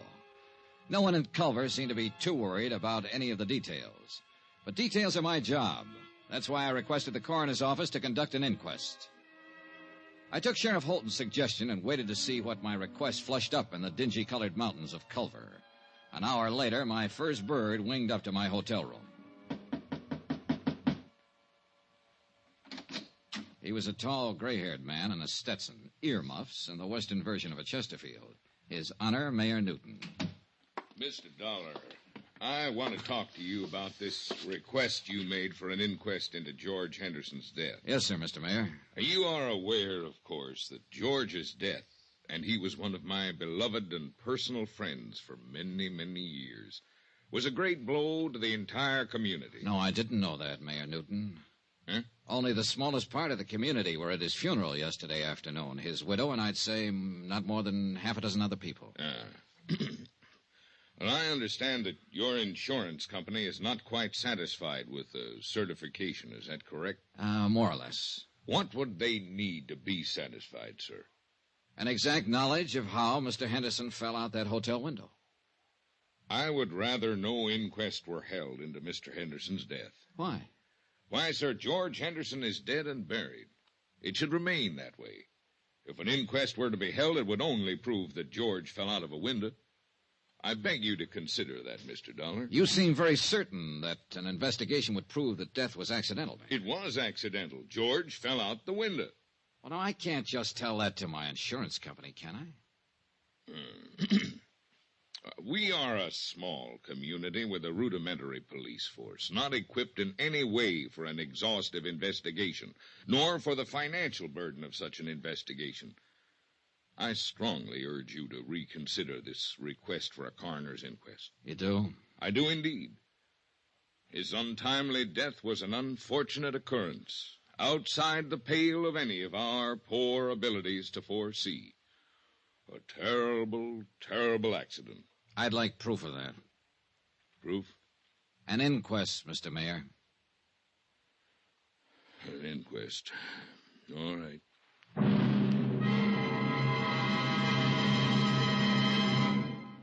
We will continue with the Henderson Matter in a moment. Friends, how'd you like to thrill your favorite youngster with some of the most exciting toys of the year? Picture the breathless excitement of any child surrounded by 6 gaily colored balloon-like giant animals up to 3 feet long, and all for the low, low price of just $1. First, you get Bounzo the Clown with round pot belly and funny nose. Next comes Hoppy the Australian kangaroo. Third, there's Roscoe the roller skating bear. He's 2 feet tall and looks almost like real. Fourth, there's Whitey the fat indoor snowman. And fifth, Mortimer the giant mouse, 18 inches long and sure to scare the whiskers off any cat. That's 5 different giant animals. But now hold your breath for the most sensational toy of all, the star of the whole Christmas season, the jolly giant talking Santa Claus. Guaranteed to make everybody's Christmas a merrier one. He's a big, roly-poly, happy Santa. He stands erect on 2 legs, is actually over 3 feet tall and 32 inches around. Best of all, he actually talks. Just pull the tape and he says, Merry Christmas for all to hear. He's the biggest, merriest, talkingest Santa ever. Sure to please your youngsters and spread good cheer. Yes, Giant Santa proves there really is a Santa Claus. That's a total of 6 giant animals made of brightly colored preformed sturdy latex, which the kids can easily inflate. And the cost just $1, not for each. Just $1 for all 6 of these lovable giants who'll turn your home into a circus parade. And here's a surprise. Mail your order today and you'll also receive absolutely free Peter the Rabbit, actually over 2 feet tall with big red ears almost 9 inches long. But you must send now. Rush $1 plus 10 cents for packing and mailing for each set you want to Giant Animals, Box 46, Grand Central Station, New York City. If not delighted with every one of your 7 giant animals, return them to the Super Animals Company for a full refund, but keep the giant talking Santa as our gift. Order now. Supplies are limited. Rush $1.10 for packing and mailing for each set in cash, check, or money order to Giant Animals, Box 46, Grand Central Station, New York City. That's $1 plus 10 cents with your name and address. Mail to Giant Animals, Box 46, Grand Central Station, New York City. Giant Animals, Box 46, Grand Central Station, New York City. My interview with Mayor Newton had convinced me that I'd get no real help from him in the Henderson matter. Quite the contrary. Expense account item 3, 20 cents, coffee, myself and Sheriff Eve Holton. Well, you got it. Huh? At the direction of Mr. Jackson. That's our coroner. He deputized me temporarily to conduct an inquest. It's going to take place tomorrow morning, 9 o'clock, City Hall. Tomorrow, Sheriff? Room 207. Well, Eve, you won't have time to do anything. No, I guess I won't. Not much, anyhow. Oh, brother. The mayor pitched me pretty hard for not having the inquest. Knew he would. Any idea why? Nope. You think somebody asked him to stop it? Yeah. Who? Don't know, Johnny. Honest.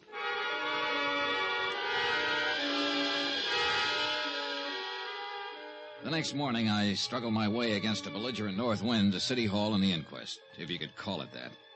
I sat in the back of the room and listened while a Dr. Horace Nam assured the 6-man jury that George Henderson was quite dead when he was called out of his office and examined him on the street. Dr. Nam reckoned George had died from a broken neck. An ancient bellhop, a desk clerk, and a chambermaid gave their versions of what had happened the day Henderson fell out the window. Now, you swear to tell the truth, the whole truth, so help you God? I do, Sheriff. I'm the acting coroner today, Miss Cubley. Sit down. Now, when did you see Mr. Henderson last? Last Thursday morning. Where was this, Miss Cubley? At the Butte Hotel. Mm-hmm. You know what time of the morning it was? About 10 o'clock. I went in to make his bed and straighten up his room. I see. I made his bed while he worked on some papers there, and then I left. Did you see him after that? No, sir. You didn't see him come downstairs for breakfast or anything? No, sir. Do you know if anybody went up to see him? I believe I saw Mrs. Henderson in the lobby after that. Do you see Mrs. Henderson in this room? Yes, sir. I believe that's Mrs. Henderson over there. No, that's Mrs. Henderson. Now, do you know if Mrs. Henderson visited Mr. Henderson in his room? No, sir, I don't know that. Miss Cubley, did you happen to notice if anyone else went up to Mr. Henderson's room that morning? No, sir. It went on all morning long. Sheriff Holton, acting in the coroner's position, questioned person after person. All had more or less the same vague knowledge concerning George Henderson's death. I was most interested in Pauline Henderson's testimony. Now then, Mrs. Henderson, when did you last see your husband? Thursday. I went to see him about noon, maybe a little before. Where did you see him, Miss Henderson? At the Butte Hotel, in his room there. The same room he occupied prior to his death? Of course. The same room from which he fell? Yes. Were you alone when you went to see him, Mrs. Henderson? Yes. I must have left before 12:30. I had an appointment at the dentist. And that was the last time you saw your husband alive? Yes. I was still in the dentist's chair when they told me he'd fallen out the window. What did you and your husband talk about, Mrs. Henderson? Must I answer that? Well, we're trying to determine something here. I'd appreciate it. George and I discussed our divorce. Could you tell us about that? George and I decided to part about a month ago. He moved out of the house and moved into the hotel. Mm-hmm. Outside of the divorce, were you on good terms? Oh, yes, we've always been on good terms. Mrs. Henderson, do you think there's a chance that he might have thrown himself out that window? Mrs. Henderson, do you think he might have thrown himself out that window? No. At least not over us, if that's what you mean. As far as you knew, was your husband in good health? Yes, he was. You happen to know when he was examined last? Oh, a month or so ago. He was in perfect health. One more thing. Did Mr. Henderson drink? Yes. Did he drink that morning with you? I think he had a couple of drinks. Yes, he had a drink or two while we were talking. He could have stumbled to that window. The clothes were New York, the perfume Paris, the jewelry Tiffany's. The look, you might expect it on the Riviera, where everybody tries to act bored with too many good things in life. Her dress, black for the occasion of death, was cut too well and too carefully for her to pass as a grieving widow. She answered the questions without hesitation or emotion. 15 minutes later, the jury brought in the expected verdict. Therefore, it is the opinion of this jury that the said deceased, George Walter Henderson, came to his death as a result of injuries incurred in a fall from the 4th floor of the Butte Hotel at or about 12:45 p.m. on the 19th day of this month. No evidence to the contrary, it is deemed and declared that the manner of death was accidental. Adjourned. And that was it. As far as Culver's people, its police, and its mayor were concerned. Yeah, the mayor. Well, Mr. Dollar, I hope you're satisfied. It was a pretty good inquest, Mayor Newton. I trust the official verdict of the jury will answer any questions your insurance company might have had on their minds and clear this whole matter up. I'll forward it to them and tell them the circumstances under which the inquest was conducted, Mr. Mayor. Satisfactory, I trust. No, but it served a purpose. Now that everybody thinks it was an accident, everybody will breathe easier.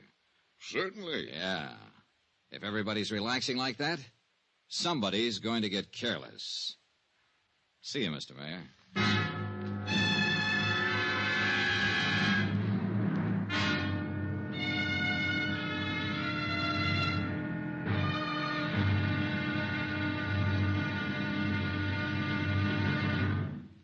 Johnny Dollar will be back in a moment to tell you about tomorrow's episode. Friends, send for your set of some of the most exciting toys of the year. 6 giant inflatable toys for only $1, some up to 3 feet tall. You get Bounce-O the happy clown, Hoppy the Australian kangaroo, Roscoe the 2 feet long roller skating bear, Whitey the fat indoor snowman, Mortimer the giant mouse 18 inches long, and last but not least, the great giant talking Santa, a roly-poly giant over 3 feet tall and 32 inches around the belly that actually says Merry Christmas out loud when you pull the tape. That's 6 sensational giant toys for only $1, made of sturdy, gaily colored latex that the kids can easily inflate. Send $1 for each set to Giant Animals, Box 46, Grand Central Station, New York City. And if you order right now, you get Peter the Rabbit over 2 feet tall absolutely free. If not delighted with your giant animals, your money refunded immediately. Order today. You may never hear this offer again. Rush $1 plus 10 cents for packing and mailing in cash, check, or money order to Giant Animals, Box 46, Grand Central Station, New York City. That's $1 plus 10 cents for each set with your name and address. To Giant Animals, Box 46, Grand Central Station, New York City. Now, here's our star to tell you about tomorrow's episode of the Henderson Matter. People do get careless tomorrow, all over Culver, Montana. Join us, won't you? Yours truly, Johnny Dollar. Yours truly, Johnny Dollar, starring Bob Bailey, is transcribed in Hollywood. Written by John Dawson, it is produced and directed by Jack Johnstone. Be sure and join us tomorrow night, same time and station, for the next exciting episode of Yours truly, Johnny Dollar. Roy Rowan speaking.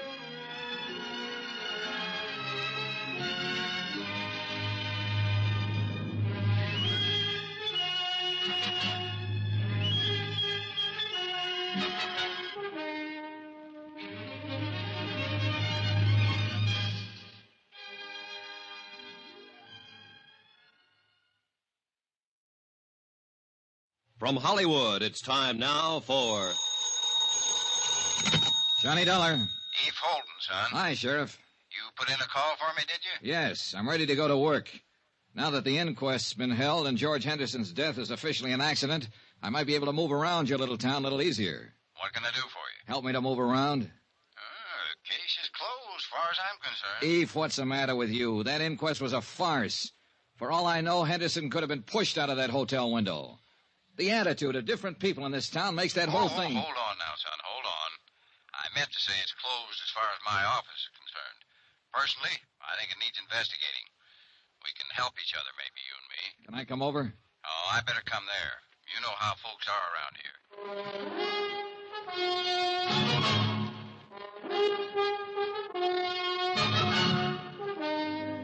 Tonight and every weekday night, Bob Bailey in the transcribed adventures of the man with the action-packed expense account, America's fabulous freelance insurance investigator. Yours truly, Johnny Dollar.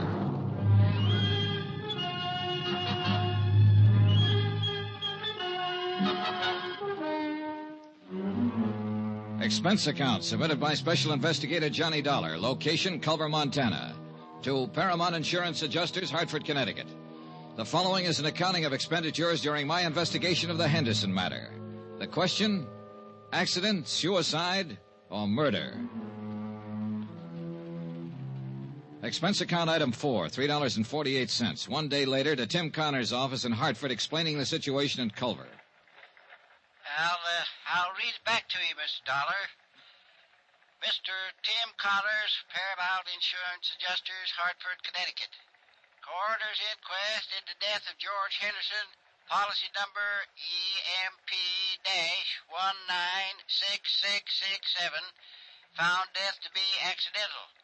In my opinion, the inquest was not thorough. Have decided to stay on in Culver and conduct my own investigation. If any change, please advise via Western Union, Butte Hotel, Culver. Am forwarding copy of coroner's verdict this date. Best regards, Dollar. Correct? Okay. Oh, Mr. Dollar. Good luck. Yeah, sure. Expense account item 5, 68 cents. Postage. I mailed a copy of the coroner's verdict to Hartford, airmail special. After that, I went back to my hotel to wait for the sheriff, Eve Holton. Come on in, Eve. Oh. Hello. Hello. Mr. Dollar, my name's Porter. I'm the manager of this hotel. Oh, well, come in, Mr. Porter. I can't right now. I've got some other things to attend to. Well, anything I can do for you, Mr. Porter? I'm going to have to ask you for your room, Mr. Dollar. Oh? When? Today. Any particular reason? We're all filled up. The room's been reserved for 6 weeks. By whom? What? Who reserved it? Why, a man from Bozeman. It's a sort of convention. Sort of convention? What kind of convention is that, Mr. Porter? Look, Mr. Dollar, you'll have to leave this room today. The man's coming in tonight. Uh-huh. And there's no other hotel in town? That's the way it is, Mr. Dollar. No other place to stay? No. So I have to pack my bags and get out of town, is that it? I must have the room, Mr. Dollar. Who asked you to say you wanted the room, Mr. Porter? Who asked you to come here and kick me out? Why, no one. Well, you go back to no one, Mr. Porter, and you tell no one that I'm staying right here in this room here in Culver until I finish what I have to do here. You tell that to no one, will you? Mr. Dollar, I'd hate to call the police. Go ahead, Mr. Porter. Be sure and tell them about the sort of convention you're having and how all the rooms are sold out. Tell them about Mr. No One, and tell them I called your bluff. Anything else, Mr. Porter? I was at the stage where I was beginning to take notes for myself. Note 1, the mayor didn't want to have an inquest into the death of George Henderson. Note 2, when they did have an inquest, they didn't want to really find out anything. Note 3, Mr. Hotel Manager wanted me to keep on not finding out anything by getting me out of town. I explained all of this to Eve Holton when he showed up a half an hour later. Kind of tight, isn't it? I don't know what that means, Sheriff, but it's pretty stupid. Yeah, it's stupid, son, but it could be effective. Now, I'll tell you what. If Porter calls the police, I'm the police, so don't worry about that. I'll hem him and haw him. All right, thanks. Now then, tell me how much your insurance company's stuck for. $50,000 if Henderson's death goes by as an accident. The good book says that's what it was. I know. There's a chance, too, he had a heart failure and fell out of that window. No, sure. Always a chance. We might have to dig him up and find out, Sheriff. Oop, no, hold on. Autopsies and digging people up is one thing you'd have a hard time doing around here. I might insist on it. I don't know. We'll let that go for now. Say, tell me about Mrs. Henderson. Where's she from? Here. Right here in Culver. Now, she didn't get that mink coat and those diamonds she was wearing at the inquest in Culver. More important, she didn't get that continental look here either. So what's the story? Well, her name was Pauline Underwood before she married George. Born and raised right here in Culver. Of course, she went to school in the East, and she's been in Europe a couple of times, but most of her life's been right here. She is a mighty pretty widow. And a mighty rich one, too. Henderson had it. I know. This divorce she talked about at the inquest yesterday. Well, everybody in town knew they weren't getting along, never did get along. How could they?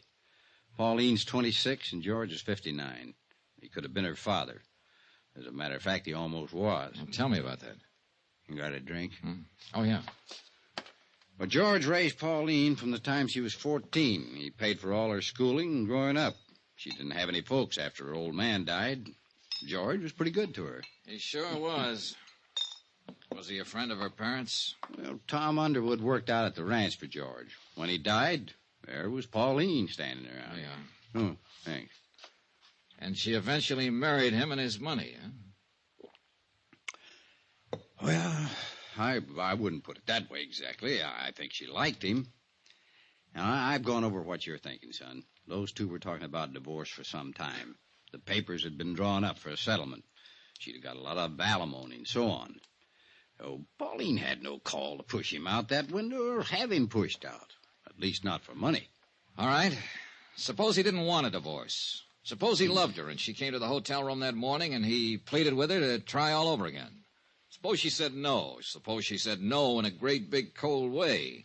And George Henderson sat there and thought about it after she left. And he got sick all over and he walked over to that window and... Suicide? What do you think? You knew him. He wasn't the suicide type. Oh, nobody's the suicide type until they come to the end of the line, Eve. Then it's too late to interview them and ask them how they got there. Everybody seems to think it was an accident, so I'm just throwing words around.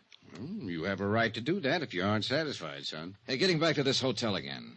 Who might want me to get out of town and not ask any questions? Anybody. Well, who? No idea. But it's somebody who has some feelings in this. Hey, who owns this hotel, Eve? Noah Baxter. Who's Noah Baxter? Rancher. Got a place about 15 miles from here. Pretty big man. Uh-huh. Friend of Henderson's? Yeah. And let me put that question a little different. Baxter a friend of Mrs. Henderson's? I don't know. Can you find out? I can try. Well, find out about him and any other friends, Eve. Friends that might be younger, that might have gone to Europe or school in the East. Yeah, sure. What are you thinking now, son? Well, now, if I were Mrs. Henderson and my husband fell out of a window in this hotel and killed himself, I'd hire a lawyer and I'd sue the hotel for damages. If the insurance company didn't pay off my claim, I'd hire a lawyer and insist that they pay that claim. I'd do those things right away, Sheriff, especially if I thought it was all legitimate. Yeah. Yeah. 2 hours later, I received a wire from Tim Connors. He requested me to look up a man named Thurber, an insurance broker living in Great Falls. Expense account item 6, $4.92, tank of gas. I borrowed Sheriff Holton's car and drove the 80-odd miles to Great Falls that afternoon. Mr. Thurber bought lunch. My lord, I hope there isn't anything to all this, Mr. Dollar. I just hope there isn't. George Henderson. Yeah, well, there isn't anything to anything yet, Mr. Thurber. I'm still trying to find out the facts. Oh, I knew you were over in Culver. I tried to call you there a couple of times. You were out both times. Finally, I put in a call to the home office in Hartford. I talked to this man, Connors, with the adjustment agency. Yeah. You see, Mr. Dollar, it's like this. I've been over in Jackson Hole for 5 days now hunting duck. We were way in, and I didn't hear about Henderson's death until I got back yesterday. Uh-huh. Now, look, Mr. Dollar, I don't know what reflection this will have on your attitude toward this case, but 2 days before I left, Mr. Henderson telephoned me here in Great Falls. He said he wanted to change the beneficiary on his policy. Oh, in other words, he was going to cut his wife out, huh? Yes, I suppose so. I know they weren't getting along. There'd been talk of divorce. Yes, I guess so. Uh-huh. Did he name a new beneficiary? Yes, a school teacher in Culver named Matilda Knickerbocker. Everybody calls her Mattie. What was his connection with her? None that I know of. I think it was just a name for him to throw in until he could decide on another beneficiary. Why, he didn't have... Wait a minute. Mattie Knickerbocker. Just a school teacher. Everybody knows her. He was awful mad when he talked to me that day. I could tell it in his voice. Now, here's what might interest you just a little more. The day I left on my hunting trip, Mr. Henderson phoned me again. He said to never mind. Mrs. Henderson was still his beneficiary. Had you changed the policies yet? No. Are you sure it was Henderson who telephoned you? Well, yes, I think it was him. Do you remember when you got the call?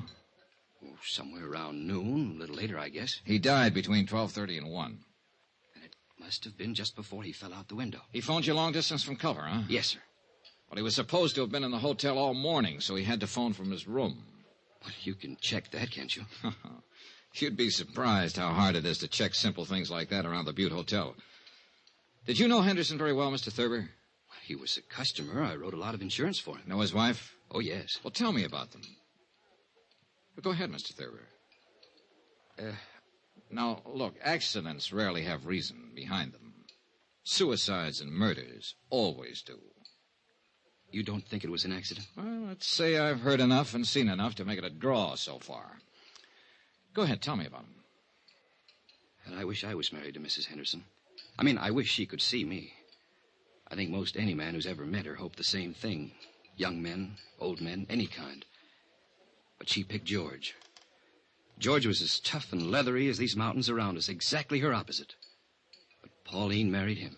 He raised her. He was close to her all her adult life. Yes. But, Mr. Dollar, you know and I know she didn't have to marry him. She could have married anybody here in Culver or anybody in London or Paris. You see what I mean? Not quite. Well, I always had the idea that after she married him, she kept letting him know she could have had anybody else she wanted. Go ahead, Thurber.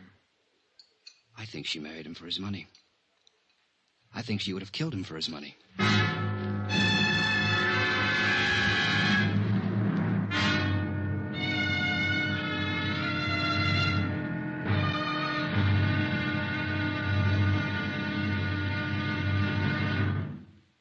There'll be another intriguing episode in our story of the Henderson Matter tomorrow. Tomorrow, the whole affair becomes a town issue, and I become the town goat. Incidentally, let me take a moment to say thanks for the many kind letters you've sent. We appreciate them more than you know. And I only wish it were possible to answer them all personally. Again, thank you.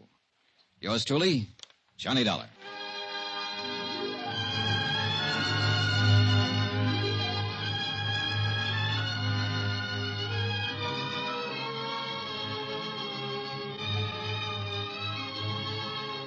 Yours truly, Johnny Dollar, starring Bob Bailey, is transcribed in Hollywood. Written by John Dawson, it is produced and directed by Jack Johnstone. Be sure and join us tomorrow night, same time and station, for the next exciting episode of Yours truly, Johnny Dollar. Roy Rowan speaking.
From Hollywood, it's time now for... Johnny Dollar. This is Mrs. Henderson. You asked me to call, Mr. Dollar? Yes, Mrs. Henderson. I'm with Paramount Insurance Adjusters. Oh, yes. You probably know we asked for the inquest into your husband's death. Yes, I know. We're trying to clear up the entire matter as quickly as we can, Mrs. Henderson. I'd like to talk to you. Oh? Hate to trouble you at a time like this. Well, that's all right, Mr. Dollar. When do you want to talk? May I come out to the house this afternoon? There's a nice restaurant called Big Horn Lodge on the highway. How about meeting you there at, say, 4 o'clock? Good. I'll be there.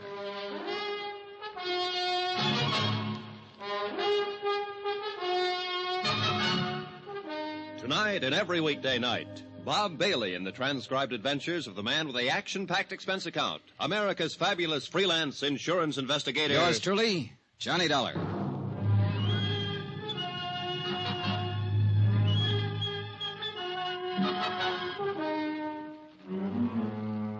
Expense account submitted by Special Investigator Johnny Dollar to Paramount Insurance Adjusters, Hartford, Connecticut. The following is an accounting of expenditures during my investigation of the Henderson matter. Expense account continued. Item 7, $5. One pair of galoshes, believe it or not. It snowed in Culver, Montana during the night, all night. By morning, 14 inches of fine new snow covered everything in sight. After my phone call to Mrs. Henderson, I spent the morning trying to rent an automobile. There was none to be had, so that afternoon I dropped over to see Eve Holton, my sheriff friend. Son, you're going to catch your death unless you start wearing a scarf. Yeah, I'll remember that, Eve. But maybe I won't need one. Oh? Yeah, I think I'll be leaving Culver pretty soon. Well, I hope you don't mean that, son. I'm afraid I do. I'll have to tie this case up one way or another pretty quick. Why? My company wants me to get back home. I got a letter this morning. Oh, well, how can I help you? Well, for one thing, you can lend me your car again. I have a date with a lady out at the Bighorn Lodge. Pretty fancy. You can have the old thing anytime you want it. You know that, son. Who's the lady? George Henderson's widow. Yeah. Oh? Now, I know what you're going to say. Why go after her? Why bother her until I have something to go on? Well, I got to do something, Eve. I'm no nearer now to knowing whether Henderson was pushed out that hotel window, fell, or jumped. I think I have enough of an idea of Henderson and his wife to pick up some valuable information from her. Any objections? Nope. Johnny, a couple of days ago you asked me to look up people who might have been especially friendly to Mrs. Henderson. You still want to know about them? Yeah, sure. Well, I'm working on it. Anyone so far? Nobody I'd put in that category. What time you have to be at the Bighorn? 4. It'll take you a while. Wouldn't hurt to start right now. She's parked out back. Okay, thanks, Eve. Good luck. And don't let her rang-dangle you, son. She could do it if she wanted to. Goodbye, Eve. 10 minutes later, I was on the road to Bighorn Lodge, which also happened to be the same road I'd traveled 2 days before to attend George Henderson's funeral. As I drove past the graveyard, white and stark against the blue winter sky, I noticed a car parked along the side of the road, a little Chevy coupe about 1952.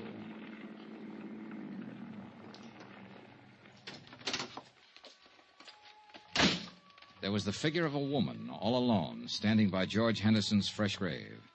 Her head was bowed. She didn't notice me as I walked up. A gray-haired woman, about 45, slight, delicate, gentle. Oh, I'm sorry. I didn't mean to start it. Oh, that's all right. Must be getting late. Dear, it is. Do I know you? Why, I don't know. I'm Mattie Knickerbocker. The name had startled me. The day before, an insurance broker in Great Falls had mentioned her. Told me that George Henderson had named her his beneficiary, then changed his mind a few minutes before he died. Your name's not Campbell, is it? No, Johnny Dollar. Oh, Johnny Dollar. You remind me of a boy I had in one of my classes once, Torrey Campbell.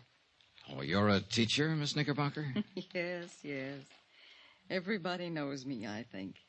Or at least I flatter myself that way. Well, I should be going. I knew Mr. Henderson, too. Oh? He was a wonderful man, George. He was very dear to me. I'll find it difficult getting used to the fact that he'll never be around anymore. George had a wonderful laugh, didn't he? Yes, he did, Mrs. Knickerbocker. I never really thought that he ever grew up. Of course, you knew him in a business way, and I'm sure he was very, very grown up in business. But it doesn't hurt to think of him this way now, does it? I don't think so, Miss Knickerbocker. I didn't come to his funeral. I didn't think I could bear it. I thought I'd just drive out this afternoon and say goodbye by myself. Well, I apologize for interrupting you. Not at all, please. Funny little things. The birds in the snow. Oh. Such tiny, wonderful little things. A little bit of God in each of them, Mr. Dollar, wouldn't you say? Yes, ma'am. I don't know why. I think George would like to know they're here, near him. Miss Knickerbocker, I have to tell you... No, you don't, Mr. Dollar. I know who you really are. Everyone in town knows. You seem like a nice young man. Was it curiosity that made you stop your car? Yeah, I suppose so. I apologize. Oh, you needn't. I'm just an old friend of George's, saying goodbye to him. Good afternoon, Mr. Dollar. Goodbye. Talking to Mattie Knickerbocker, I felt that for the first time, somebody, namely Mattie, had talked frankly and truthfully about George Henderson. I was still thinking of the frail, drab little woman with the nice blue eyes when I met Pauline Henderson at the Bighorn Lodge. What are these matters you want to clear up, Mr. Dollar? Oh, just some doubts in my mind about your husband's death. What do you drink? Pernod. Pernod. I learned to like it in France. All right. One Pernod, bourbon, a little water on the side. Yes, sir. You sound like George when you order. Hey, I like your Bighorn Lodge. And I have to say, when it's elegant in the West, it's elegant. I'd like a light, please. Oh, sorry. Sure. Thank you. Mrs. Henderson, do you mind if I don't stall any longer with the drinks, the smokes, and the compliments? I'm surprised you've stalled this long. I've heard you're a very blunt and impulsive man. I spoke to an insurance agent named Thurber yesterday in Great Falls. Your husband's agent. Mr. Thurber told me that your husband wanted to name a new beneficiary last week. Really? Yeah. He named Matilda Knickerbocker. Mattie Knickerbocker. I'm not surprised, I suppose. Mattie's a lovely woman. I know George was very fond of her. Mr. Thurber also told me that Mr. Henderson changed his mind about that the day he died. In fact, he phoned Mr. Thurber in Great Falls and told him to leave the policy as it was. He did that a few minutes after you left his hotel room, a few minutes before he died. Can you explain any of that, Mrs. Henderson? Why don't you ask Mattie Knickerbocker? Because I don't think she'd know. I ran into her this afternoon, and I talked to her. Oh, not about this, just about other things. I'll look her up again if I have to. But it's you I want information from now. Then why don't you ask what you mean, Mr. Dollar? All right. Did something happen in that hotel room that made him change his mind about you? That's better. I do wish that ridiculous little man would bring our drinks. He will. Don't misunderstand what happened in the hotel room. George and I were going to be divorced. He moved out of the house a month ago. We went to his attorneys and drew up a tentative property settlement. You mean... Dunlap, Eder, Reardon, and Blake, Great Falls. They have a copy of that settlement. George was quite generous to me. So I didn't kill him for his money, if that's what you're thinking. Here we are, sir. Pernod, bourbon. Thank you. I didn't see George for 3 weeks or so after we made the settlement. Then we happened to meet one day in Culver, and... well, we had a rather bitter argument. It was one of those ridiculous things. We quarreled and parted very angrily. The whole thing was childish. My first impulse was to go right back to the lawyers and demand every unreasonable thing I could on the divorce settlement. I guess George's first impulse was to cancel me out as his beneficiary. Did you go to a lawyer, Mrs. Henderson? No. No, I cooled off. I cooled off considerably, Mr. Dollar. After all, George had been everything to me most of my life. I was truly sorry we never got along as man and wife. I'm glad that we made it up before he died. That morning. He apologized when I came by the hotel. I apologized. After I left, he fell out the window. Then I can assume that this business with the policies had to do with the argument. Assume what you like, Mr. Dollar. I can understand why you're annoyed by me and my questions. It's just that it's kind of hard for us to believe that a man involved in divorcing his wife would still name her as his beneficiary. I say that because of past experience. Oh, it's happened, but it's unusual. I could have told you that we were reconciled that day in the hotel, that we were going to drop the whole divorce matter, and that George was coming back to the house to live. Yes, you could have told me that, Mrs. Henderson. Mr. Connors in our home office in Hartford called you a few days ago. You hung up on him. Why? Well, I was very upset. I've never been a widow before. Uh-huh.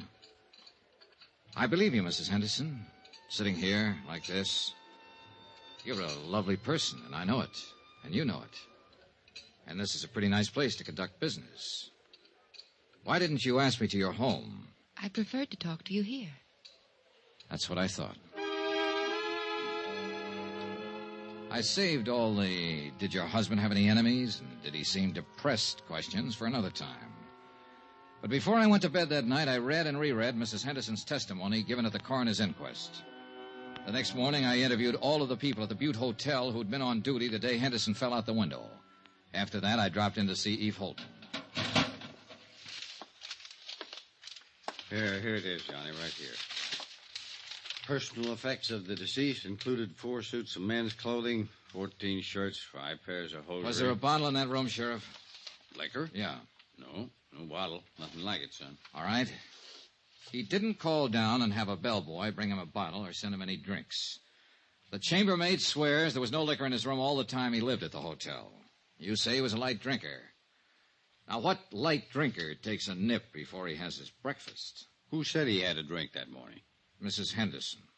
What? On the witness stand, under oath at the inquest. She testified that her husband had a drink before she came up to the room and while she was there. Now, mind you, she didn't say he was drunk, but she did say he had been drinking. You read over that transcript. So? So I think she threw that in, made sure it got in, because it's sometimes hard to believe that a cold, sober man will walk out of a hotel window and kill himself accidentally. A drunk or a drinker might do it. You and I and everybody at that inquest somehow got the impression that Henderson was slightly tipsy that morning, and Mrs. Henderson saw to that. Now then, if Henderson had a drink, I want to know where he got it. Tell me, Eve. No bottle in the room, no bottle brought up to the room. Where did he get that drink? That's a pretty good question, son.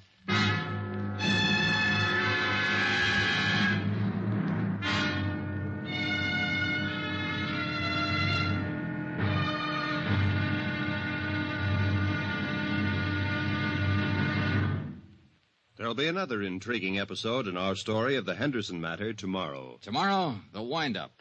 Yeah, the whole case blows sky high. Join us, won't you? Yours truly, Johnny Dollar.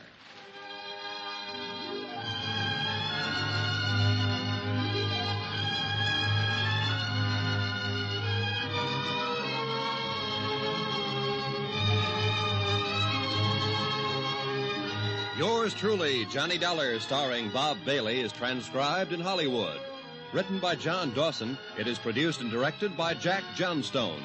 Be sure and join us tomorrow night, same time and station, for the next exciting episode of Yours truly, Johnny Dollar.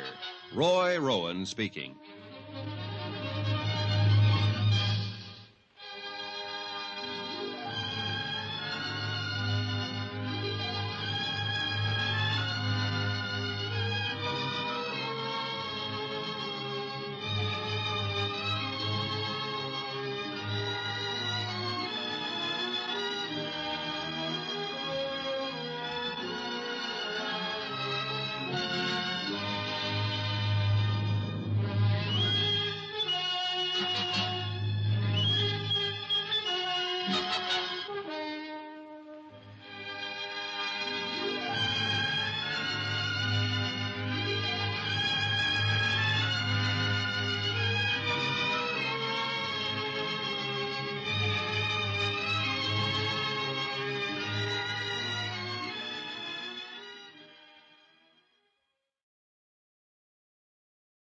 From Hollywood, it's time now for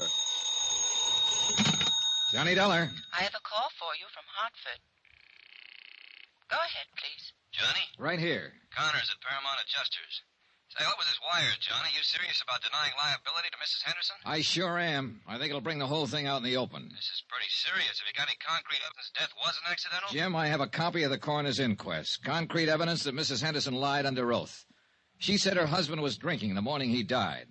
Everybody here believed he was a little crocked when he fell out that hotel window. I've got proof that he didn't have a drink that morning. What proof? No bottle in his room. No bottle brought there. Nothing. What do you say? Don't make a move, kiddo. I'll get the first plane.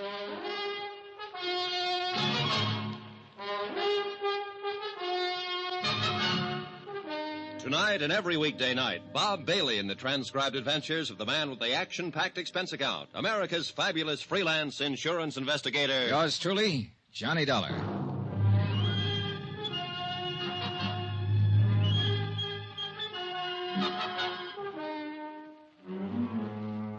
Expense account submitted by Special Investigator Johnny Dollar to Paramount Insurance Adjusters, Hartford, Connecticut. The following is an accounting of expenditures during my investigation of the Henderson Matter. Sheriff Holton agreed that there was enough of a doubt about the circumstances prior to George Henderson's accidental death to warrant an official re-examination of all the facts. He promised me the police would start an immediate investigation. That was all I needed.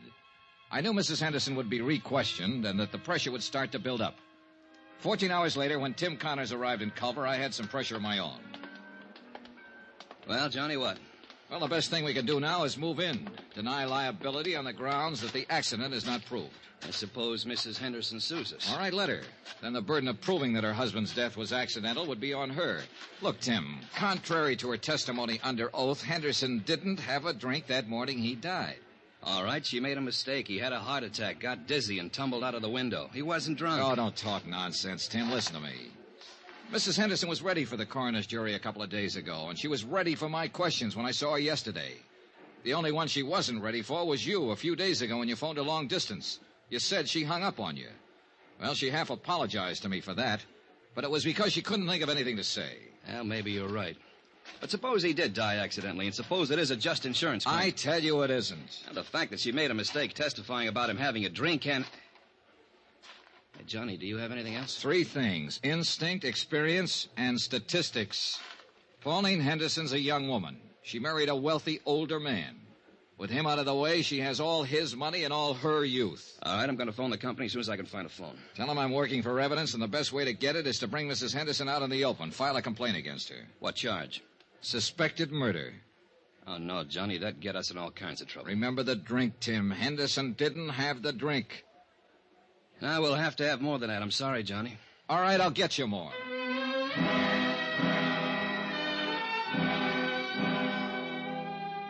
An hour later, I was with Sheriff Holden comparing notes.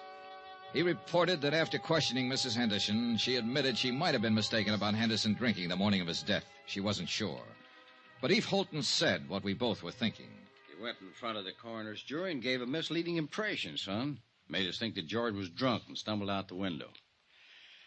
Well, we better find out who helped her pull this off.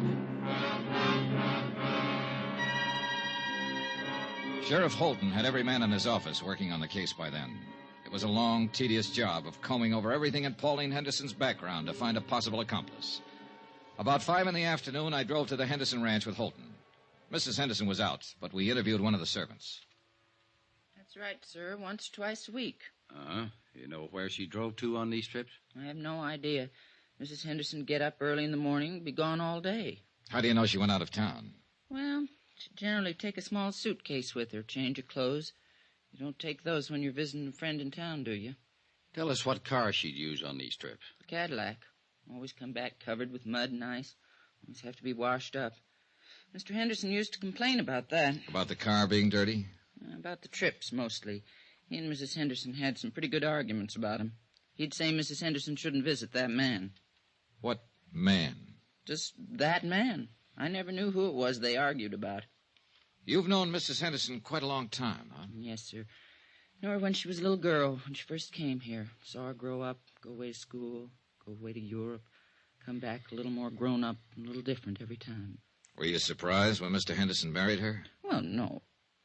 Well, yes, guess I was. Because she was so much younger? Not that so much. I mean, well, Mr. Henderson, he had something about the plains and cattle and the mountains about him. When he moved, it was as big as all them things. Mrs. Henderson was different. She didn't fit in here? Is that what you're trying to say? I think she fit. Not like him, though.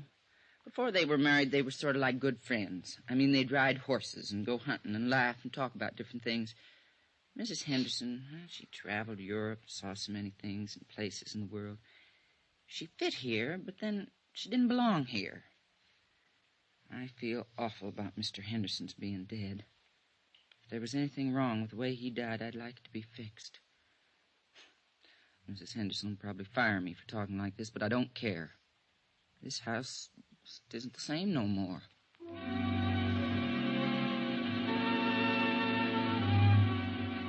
By the time we got back into town, Sheriff Holton's boys had discovered the names of 3 men who had been seen at various places around Culver in the company of Mrs. Henderson. Rod Tyler. Oh, who's he? Mining engineer. He's been away from here for over a year now. See, now, here's another one. Sam Pollard. Sam died 6 months ago. Hey. What? Noah Baxter. Noah Baxter. That name's vaguely familiar. Yeah, he owns a hotel you're staying in. A couple of ranches, too.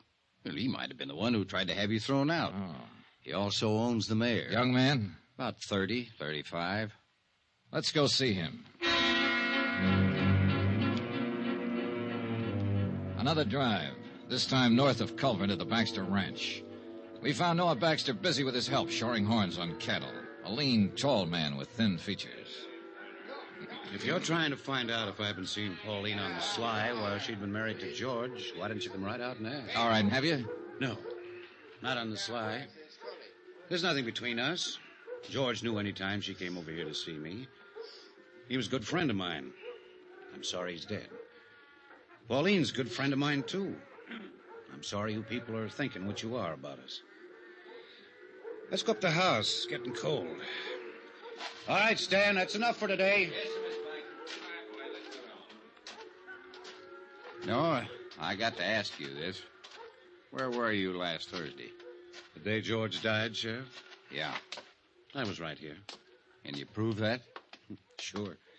Ask anybody. You boys want a drink? No, thanks. No. Well, I do. Mac! Mac! I get it myself. When was the last time you were in Culver, Mr. Baxter? 3-4 weeks ago. My cook and the others handle what supplies we need. Do you mind if we talk to some of your help around here? No. What do you want to talk to him about? About last Thursday? About what happened when Mrs. Henderson came here to visit? It wouldn't look good if she came here to visit me, would it? Well, that depends on the circumstances, no? She'd come and sit there and read and look at some of those paintings. We'd talk when I had time. Anything wrong with that? No. Mr. Baxter, I think I ought to tell you, I've asked my company to file a complaint against Mrs. Henderson. Suspicion of murder. Oh. I'd like to tell you something. She didn't kill him, and she didn't have him killed. She loved him a lot more than George loved her, I think. Both of you know her. Her dad was a drunken cowhand. When he died, George took her over, gave her everything. So you see, you're wrong. She loved George for giving her what he gave her, and mostly for being the kind of a man he was. I lied to you a couple of minutes ago.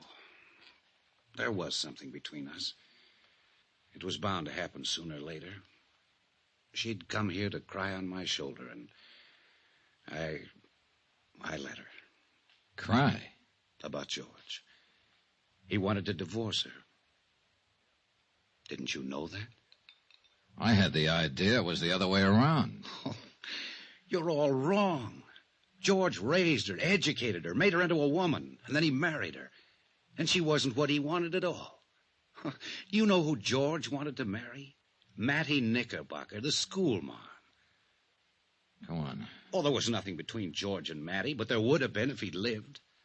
What about you and Mrs. Henderson? Yeah. The thing that was between us was that I wanted her. She didn't want me, but I wanted her. I was glad when she told me about the divorce coming up. I really think she would have listened to me. But she wanted to be married to George. She really loved him. Sure you don't want one of these? No. No. And I really loved her. I went to see George last Thursday at his hotel. You know why? To tell him to go back to Pauline. Yeah, because I knew what he meant to her. You can talk to my people around here. They'd lie for me and say I was here last Thursday all day. They'd tell you that Pauline never came to see me. They'd lie right down the line for me. But, Mr. Dollar, I can't let you get out that complaint and take her in. One of my trucks was taking some beef to the hotel last Thursday. I rode in with the driver and went in the back way. I went right up to George's room to talk to him. Pauline had just left. I wanted to talk to him about the same things I've been telling you. I didn't want to hurt him. I loved him, the same as everybody loved him. When I got to his room, he wouldn't let me talk at all. He was mad that I interfered, and he tried to swing on me. I shoved him once. He went out the window. That's all. I killed him.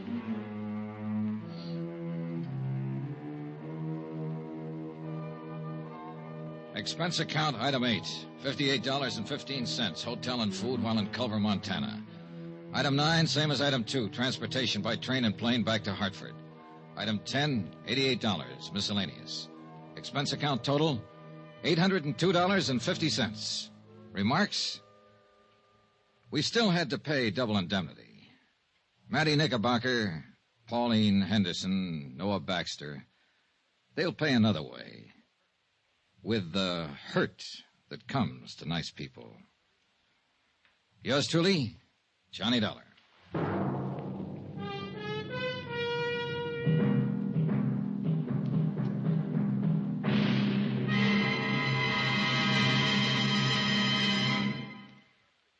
Remember, there'll be another exciting story beginning next Monday night. Next week, a real mystery, complete with plenty of action, a beautiful blonde, and a killer lurking in the shadows. Join us, won't you? Yours truly, Johnny Dollar.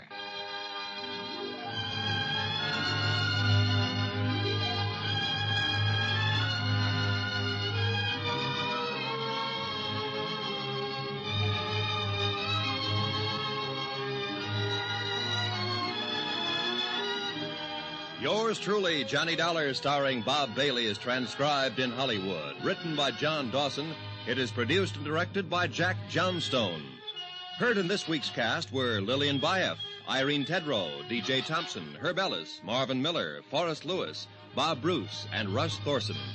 Musical supervision by Amerigo Marino.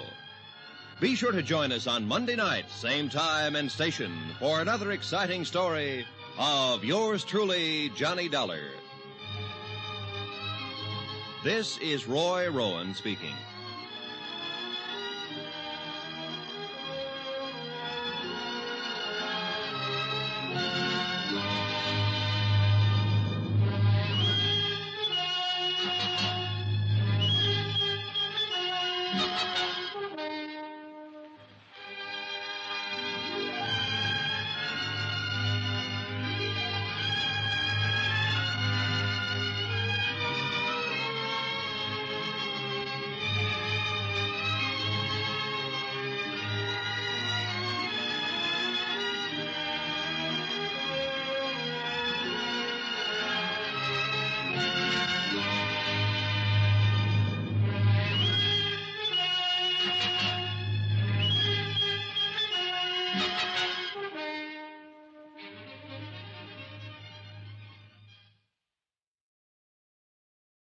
From Hollywood, it's time now for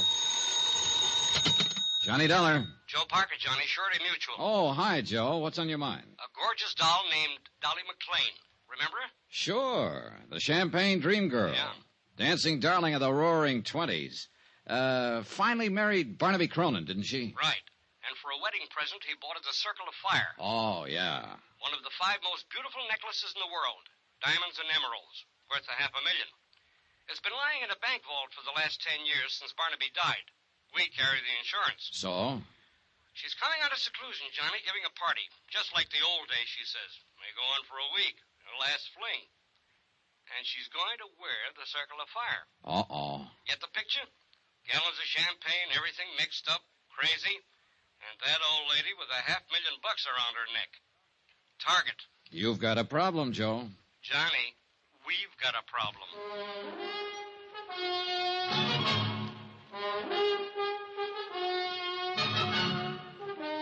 Tonight and every weekday night, Bob Bailey in the transcribed adventures of the man with the action-packed expense account, America's fabulous freelance insurance investigator. Yours truly, Johnny Dollar.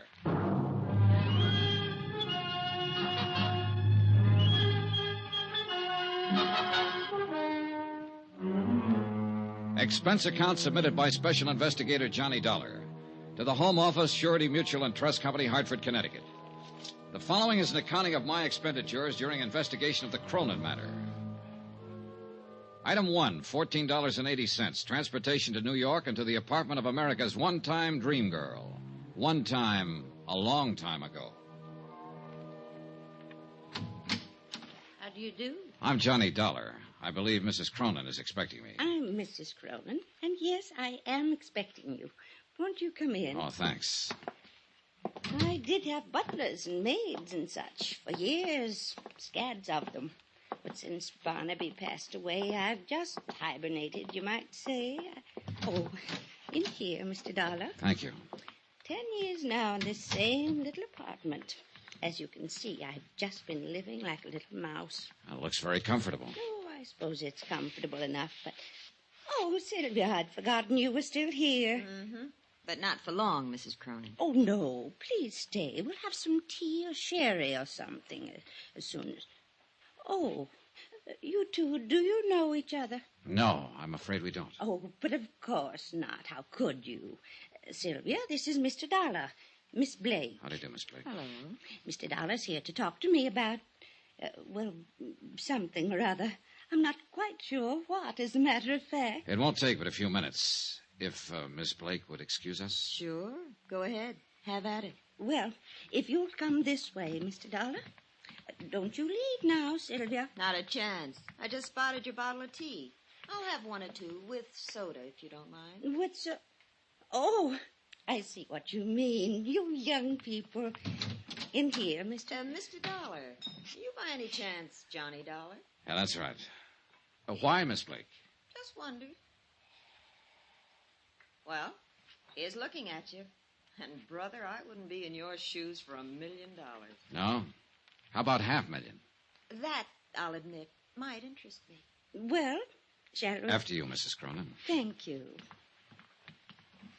Wonderful girl, a born comedian. Yeah, she's a scream. What is she, an actress? Oh, no. She writes things for magazines and things like that. Sit down, Mr. Dollar. She came to interview me one time. That's how I met her. I see. She wrote a piece about my necklace, the Circle of Fire. Sylvia Blake. Oh, sure. Articles about gems, famous stones, jewel robberies. That's her. Oh, she's fascinated by the subject. She's coming to my party. Oh? Why don't you come to my party, Mr. Dollar? Fine, I'd love to. In fact, that's why I'm here. Oh? Joe Parker over at Surety Mutual is kind of worried about this party, Mrs. Cronin. He's afraid you might invite people like me. What? I mean, people you don't know. You're a detective. In a way. I told Joseph how I felt about that. He's not going to send any detectives around snooping into things, spying on my guests, wearing the hats in the house. Huh? Oh, not that you're like that, of course. But it's the principle of the thing. Well, wouldn't you have a better time at your party if you knew you were safe? Mr. Dollar, it was at a party that Barnaby gave me the Circle of Fire. Our wedding reception. There were over 2,000 guests, 1,000 of them invited. And we danced. Oh, we danced all night. And the necklace was beautiful. And I was beautiful. Back then. True, but... And then afterward, at 4 o'clock in the morning, we drove through the park in a hansom. Just the two of us. And the driver, of course. And I wore the circle. And I was safe, Mr. Dollar. I was perfectly safe. Maybe you were just lucky that night. Barnaby was so wonderful. And he could make living so wonderful. Well, I don't doubt it. He was probably a man who could manage things pretty skillfully. He was running 2 railroads and a bank, all at the same time. Then I imagine he had no trouble arranging for your safety without even letting you know about it. You mean guards all around? It's possible. Yes, it is. He was like that. He never wanted anything to worry me. All right, Mr. Dollar. You win. Good. But it's only because of one reason. I like you, and I want you at my party. Thank you, Mrs. Cronin. Oh, you're going to love every minute of it. It's up in the Adirondacks, our old summer place. Joseph told you, I suppose. Yes, he did. Mrs. Cronin. And the people I've invited, hundreds, literally, people I knew in the old days. Of course, a lot of them won't come, but, it was strange. So many of the letters came back undelivered. Mrs. Cronin. Oh, Sylvia, I didn't hear you. Come here. I'm the sneaky type. You've got a visitor. Says he's an old friend. Really? Well, I suppose I'd better see you. You'll excuse me, Mr. Dollar. Sure, go ahead. You and Sylvia talk to each other. I brung the bottle in case you're interested. Short on the soda. Right. She's on a cloud by herself. Of course, some of the invites to the party were undelivered. Those beautiful people had a habit of dying young. Say when. When? Who's the visitor? I'll guess with you. Looks like an overgrown leprechaun. Said his name was Shorty Weber. Shorty Weber? You know him? I know of him. An old-time song and dance band, among other things. She probably worked in a show with him back in those dear dead days. Anyway, he's got an invite clutched in his sweaty little palm. Another freeloader, I suppose. Aren't we all? I am, yes. Not you, though. You're working your way. Isn't that what you're doing, one way or another? Meaning? A magazine article, just in case. Written right on the spot. Attempted theft of the Circle of Fire. Clever jewel Why thief. do you say attempted? I'm working my way, remember? Sure, I remember. But it won't be attempted, Johnny. Somebody's going to get that necklace before the weekend is over. I'll bet on it. Would you care to name any names? Pick a name off the guest list. Any name. Suppose I pick Sylvia Blake. You're the detective. You've dug up and written up every big-time jewel theft over the last 50 years. You're bugged on the subject. Obsessed with beautiful gems. Fits my personality. I'm rather beautiful, too, in a brittle and glittering sort of way. Don't you think so, Johnny? I think you work pretty hard at that tough act. Maybe. And I think you'd give your right arm to own that necklace. Going after that would really be going for the big one. Going for broke. And somebody will do it, Johnny. Wait and see. She left a few minutes later with the bottle under her arm and a chip on her shoulder. With the girl gone and the scotch gone, there seemed to be no point in me hanging around any longer. So I went looking for Mrs. Cronin to say goodbye. I didn't find her, but I did find her caller, Shorty Weber. He didn't hear me come into the room. He was too busy. He was hunched over Mrs. Cronin's writing desk going through her mail. You won't find it there, Shorty. Who's that? Hold it, Shorty. Don't try to reach for it. I wasn't going to. Honest, I wasn't. Turn around. Put your hands up against the wall. You got me all wrong. I wasn't going to do that. Relax. I was just 38, coming... stub barrel, clip holster. Nice gun. It belongs to a friend of mine. Bad business, Shorty. An ex-con packing a gun. Oh, I guess you're Johnny Dollar. She said you was here. And I know what you're thinking, Mr. Dollar, but you're wrong. Why, Dolly, Mrs. Cronin, she's an old friend of mine. I tried to get her to marry me once, over 30 years ago. A lot can happen in 30 years. Does she know you've served time in prison? Yeah. She thinks I was on tour, Europe and Australia. She never reads a paper or hears anything. Don't tell her, Mr. Dollar. Please don't. You know, it's quite a coincidence, Shorty. It was Jules that time. A big affair in New Orleans. And you were hired as an entertainer. A diamond bracelet, wasn't it? And you were caught cold. It's the only time in my life I ever done anything like that. And I went again. No, especially not to her. Why, I'm planning to look out for her at this party. That's why I bought the gun. And is that why you were going through her mail there? Yeah. I wanted to see who was coming. I learned things while I was doing time. I know how the word gets around in a big deal like this. There's a lot of wrong guys in this world. No argument, Shorty. Yeah, well, you met her. You know how she is. She's a babe in the woods on something like this. Should my ears be burning, or is it some other babe, you mean? Not for me, Dolly. You're the only babe I ever could see. Oh, Shorty, you never give up. Oh, do you two know each other? Not exactly, but we found we had a mutual friend. A certain state prison warden. Oh, how nice. Shorty's always doing benefits at those places. Dolly. Yeah, that was it. He did a benefit there. Oh, well, I'll bet you went over big. Well, you know. You're too modest, Shorty. Why, they loved him, Mrs. Cronin. Hated to let him leave. Yeah. Well, speaking of leaving, I got a shove now. Don't take any wooden nickels. It was crazy and corny and sad. The whole idea. I guess the sadness of it hit me when I was saying goodbye to Mrs. Cronin at the door. The gaiety slipped for a moment, and suddenly she was old and tired. And at the same time, she was a scared little girl. And then she said something strange, and the shivers ran up my back. Do you believe in premonitions, Johnny? Well, I have a hunch now and then. Well, whatever it is, it's the reason I'm doing this. Having this party.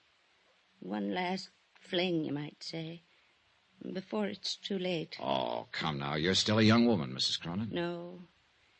I'm old, Johnny. I've been old for years. Since Barnaby died. We loved each other so, but that's not what I mean. I've had this premonition lately What sort of a premonition? that something awful, something terrible is going to happen to me.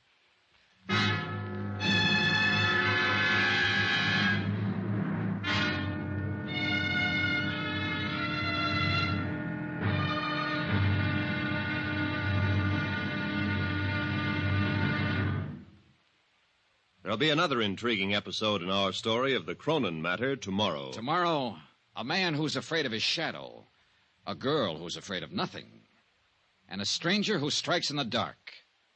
Join us, won't you? Yours truly, Johnny Dollar.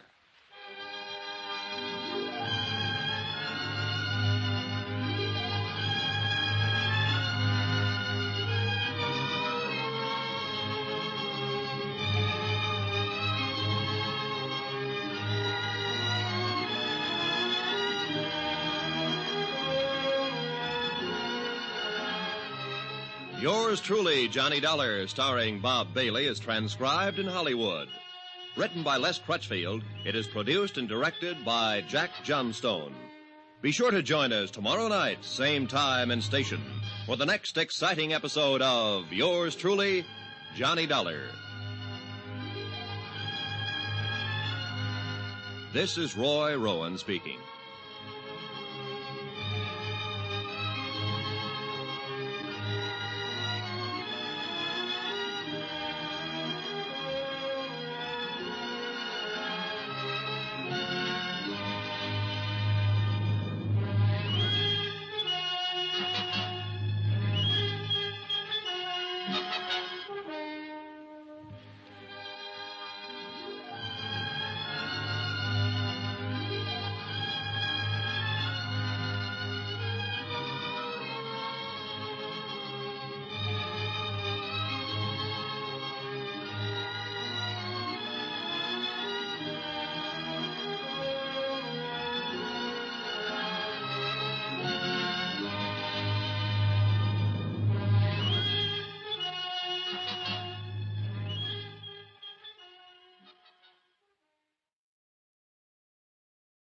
From Hollywood, it's time now for Johnny Dollar. Mr. Dollar, this is Jason Prell. Jason I Prell. manage Mrs. Cronin's trust fund.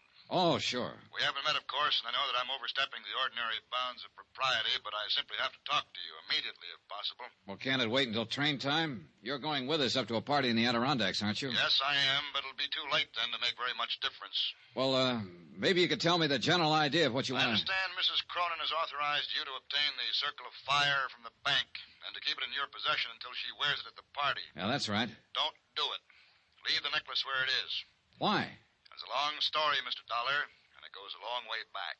The whole thing is a lot more complicated than you realize. Well, I'm beginning to realize it. Just exactly what is it you're worried about? I'm worried about Mrs. Cronin's sanity.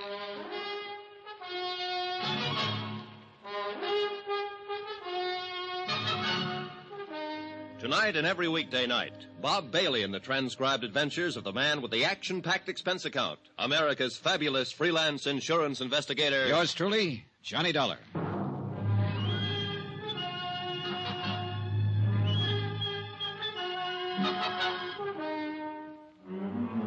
From Special Investigator Johnny Dollar, New York City, to the Home Office Surety Mutual and Trust Company, Hartford, Connecticut. Assignment, the Cronin Matter. Expense account continued.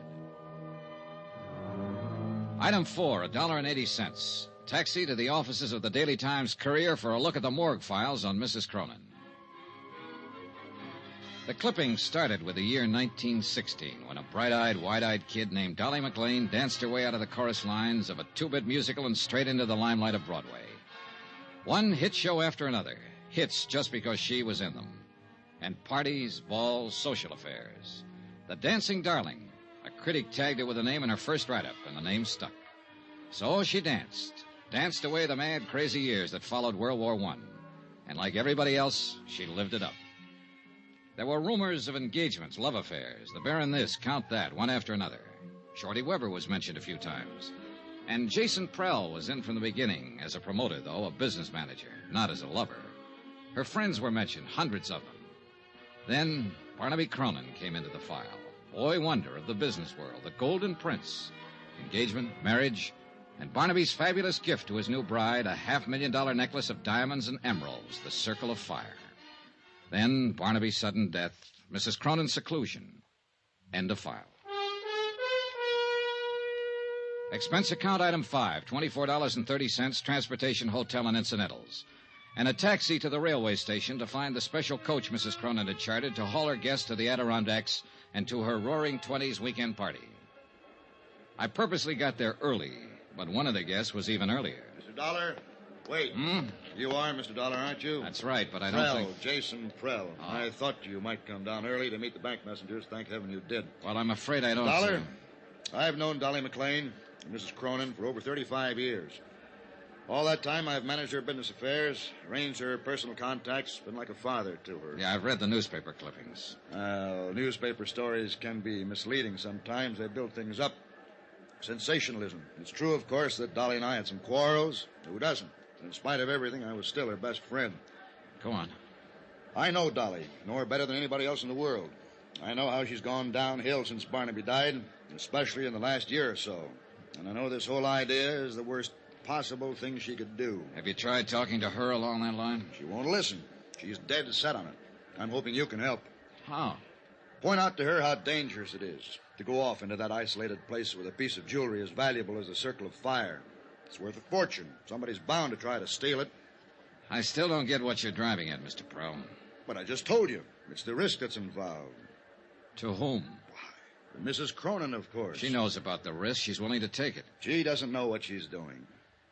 Hey, you said something on the phone about her sanity. Are you trying to imply that No. she's... Not yet. But she's not well. She's burned herself up back in those early years, and she hasn't much left. The only thing that keeps her going has a crazy kind of belief. Belief? Dolly believes in people. So do I, Mr. Prell. Well, yes, of course. But Dolly's whole thinking hinges on it. All the people she knew back in the heyday, the people she calls her friends, in her book, they can do no wrong. She lived in a dream world, still does, like a fairy princess. But it never really existed. Things weren't like that back in those days, Mr. Dollar. So I've heard. Most of the people she thought of as friends were only trying to use her. Barnaby and I would block them off, take care of things when things had to be done, and let her go on living happily in her Never Land. And now, that's the only land she has to live in. Is that what you mean? Exactly. Why, some of those friends would cut their mother's throat for a tenth of the value of the Circle of Fire. Those are the guests she'll have at their party. Well, I've already been told once that somebody will steal that necklace before the weekend is over. Do you want to add your prediction? I think somebody will try. And that's all that's needed to start that dream world of hers falling apart and to make her face things the way they are. May I ask you a question, Mr. Prell? Yes, of course. This trust fund you're managing that her husband left for her, just how big is the setup? Barnaby Cronin was a wealthy man, Mr. Dollar, but he had his ups and downs like every business investor. The capital is adequate for her support, but not much more. Is the necklace a part of the trust capital? It's her own personal property. Otherwise, I could have prevented it from being taken from the bank. You have complete control of the trust, then? Yes. Barnaby knew that she had no understanding of business matters. I see. She's old, Mr. Dollar. Older than her years. Tired. All that keeps her alive is her belief in the past. Yeah, her dream world, where everybody loves her and protects her. Where she's still a dancing darling. And if that dream world is destroyed, she'll be destroyed along with it. Now, phone the bank, Mr. Dollar. Ask them not to bring that necklace here. I'm afraid they think I was crazy. Why? Because I've got it with me, Mr. Prell. I picked it up myself 2 hours ago. Then heaven help us all.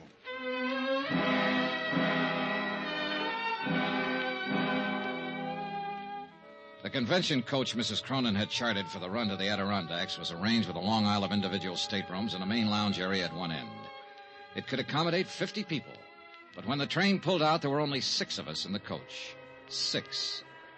Out of the hundreds of friends she'd had in the old days when she was in the big time and on top. And even out of the 6, 3 of us were new acquaintances, people who hadn't known her back when. I was there, of course, because I'd been hired to be there to protect her fabulous necklace. And Sylvia Blake, still playing it tough and cynical, was probably hoping for a magazine article, or hoping for something. But the third newcomer, there was the question mark. Oh, I think this whole thing is just too exciting for words. Don't you think it's too exciting for words? Well, I know who you are, of course. You're Mr. Johnny Dollar, and you're supposed to protect those fabulous jewels. And I'm Laura Dean. And I think we ought to call each other Laura and Johnny, because after all, it's a party, isn't it? Up till now, I was having doubts. You're, obviously not one of Mrs. Cronin's friends from the old days. Oh, no, I just met her back there at the station. You what? Well, I talked to her on the phone, of course. She sent an invitation to my aunt, who was a very dear friend of hers. Only they hadn't seen each other for years, and she didn't know my aunt had passed on over a year ago. So I phoned her and told Mrs. Cronin, I mean. And she said for me to come to the party, she'd like to meet me. And I wouldn't have missed it for anything. Yeah, well, Johnny, do you think they'll really have champagne in bathtubs like they used to back in her time? If they do, it'll get awful wet out. There are only 6 of us to drink it. Oh, gosh, I don't see how you can call 6 people a party. Well, the thing is, we'll all be in there trying hard. Now you're joking me. I'll bet you're fun at a party. Oh, wait till you see the act I do with the lampshade. Who did you say your aunt was? I don't think I said who. When do they start serving the champagne, Johnny? When they see the whites of your eyes. That's cute. I like that. Thanks. Now, about your aunt. Poor old soul. She'd have loved this, too. You ought to hear about some of the parties she and Mrs. Cronin used to go to. Yeah, I imagine. They used to go every place together back in those days. The newspapers called them the Siamese twins. The Siamese twins. That was just an expression. Fritzie Morel. Is that what you're saying? That you're Fritzie Morel's niece? Sure. Did you know her, Johnny? No, I never met her. Oh, you'd have liked her. She was a lot of fun. Loved to party. Gosh, I thought there'd be more people than this. She kept babbling on, and I listened to her, tried to figure her out. The chatter was smokescreen. Underneath it, she was cool, sharp, and shrewd. I didn't know what she was up to, nor why she was here. But I did know one thing. Fritzie Morel had died about a year ago, true enough. But she'd left no surviving family and no niece. Laura Dean was a liar.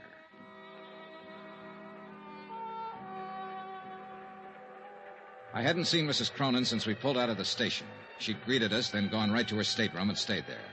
And when I saw Jason Prell come hurrying from that direction, I could read the look on his face even before he reached me. Mr. Dollar, please. Mrs. Cronin? Yes, go to her at once. What is it? What's wrong? She was suddenly taken ill, very ill. Hurry.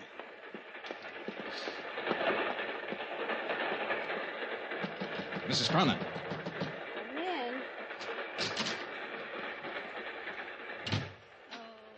All right now. Oh. It was just nerves. I've had it before. My doctor in New York gave me some tablets to take whenever... Are these the tablets? This bottle here? Well, yes. You know what they are, Johnny? Yeah, I know. All right. So he does say it's my heart. But he's wrong. It's just nerves. Yeah, sure. That's not why I sent for you, Johnny. You have the necklace. Yeah. Want to see it? No. I'll wait until it's time to wear it. Johnny, I've written something here. I'm going to sign it, and I want you to sign as a witness. Well, all right. Unless you'd rather have Jason Prell. Jason would argue about it. There. Now you sign. There you are. Keep it for me. Do you mind if I know what I've signed? Of course not. Read it if you like. In the event of my death, I, Dolly Cronin, being of sound mind, bequeath the necklace known as the Circle of Fire to Sylvia Blake. Sylvia loves jewels. She'll appreciate it. Yeah, I imagine she will. She's not to know about this, you understand, because, of course, it'll be years before she gets it. Oh, sure it will. Now, you'd better try to get some sleep. I'm going to. And thanks, Johnny. It was nothing. You know something? I was heartbroken when they didn't show up at the station. All my old friends. But I've been lying here thinking, and I've finally figured it out. Oh? They all went on ahead. They'll be waiting at the house. They're trying to surprise me. Don't you think so, Johnny? I said, yes, I thought so. But I was lying, because I didn't think so. But she was still a dancing darling, and she had that way about her. You wanted to protect her. I didn't go back to the lounge. I walked down the corridor to my stateroom. It was night by then, and the corridor was only dimly lit. My My stateroom was dark. When I opened the door, I caught a bare flash of movement too late. Oh!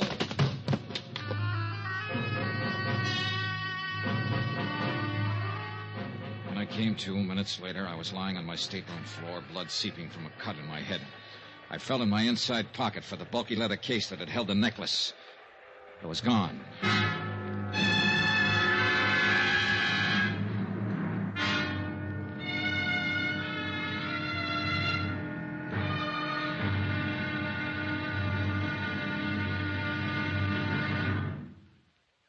There'll be another intriguing episode in our story of the Cronin Matter tomorrow. Tomorrow, an old love and an old hate. And violence breaks out at midnight. Join us, won't you? Yours truly, Johnny Dollar.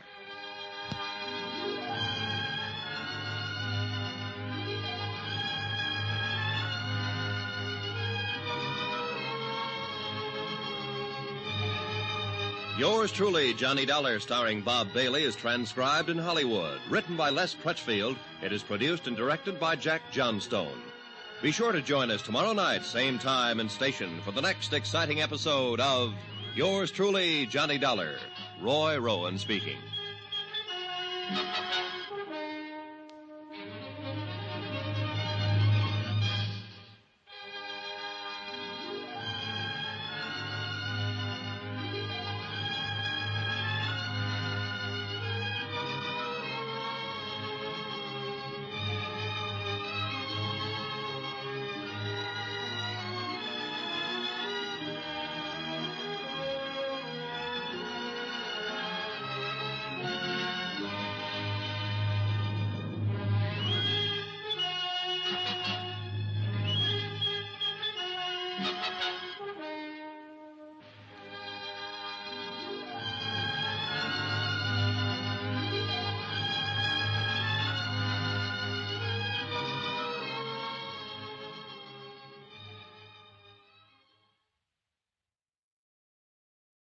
From Hollywood, it's time now for Johnny Dollar. Hello. Dollar? You're the Mrs. Dollar that's been trying to phone me? Is this Dr. Bigby? That's exactly who it is, and I'm very busy right Look, now. Dr. Bigby, I want you to come out here just as soon as possible. It's the old Cronin summer place, about 5 miles up the river from where... Oh, I know where it is, I know. What are you doing up there? The house has been closed for years. Mrs. Cronin opened it up for a party this weekend, but she was taken ill on the train coming up, and I want... Is Dolly out there? Yes, she's the one I want you to look at. So she's back. After all these years, she's come back. She had a prescription from her doctor in New York, but she's taken the last of it. It's apparently her heart. I'm sorry, Mr. Dollar. I'm very busy tonight. Oh, what? Much too busy, and then there's a storm coming up, and I have a patient someplace, I think. Now, wait a second. If you're a friend of Dolly's, Mrs. Cronin's, do one thing. Take her back to New York. Now. Tonight. Get her out of here. Fast. Before it's too late.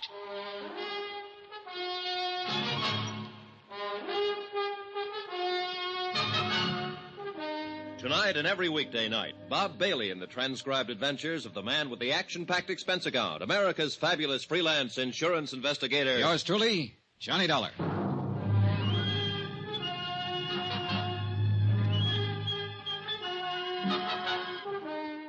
From Special Investigator Johnny Dollar at Wells Falls, New York, to the Home Office Surety Mutual and Trust Company, Hartford, Connecticut. Assignment, the Cronin Matter. A $500,000 necklace. Expense account continued. Item 7, $5.40, taxi. I figured I'd find Dr. Bigby in one of the local pubs, but I covered them all in about 30 minutes. No sale. And unfortunately, Bigby was the only doctor in Wells Falls. Worse, the local druggist couldn't fill Mrs. Cronin's prescription. The nearest chance was Tupper Lake, 25 miles away.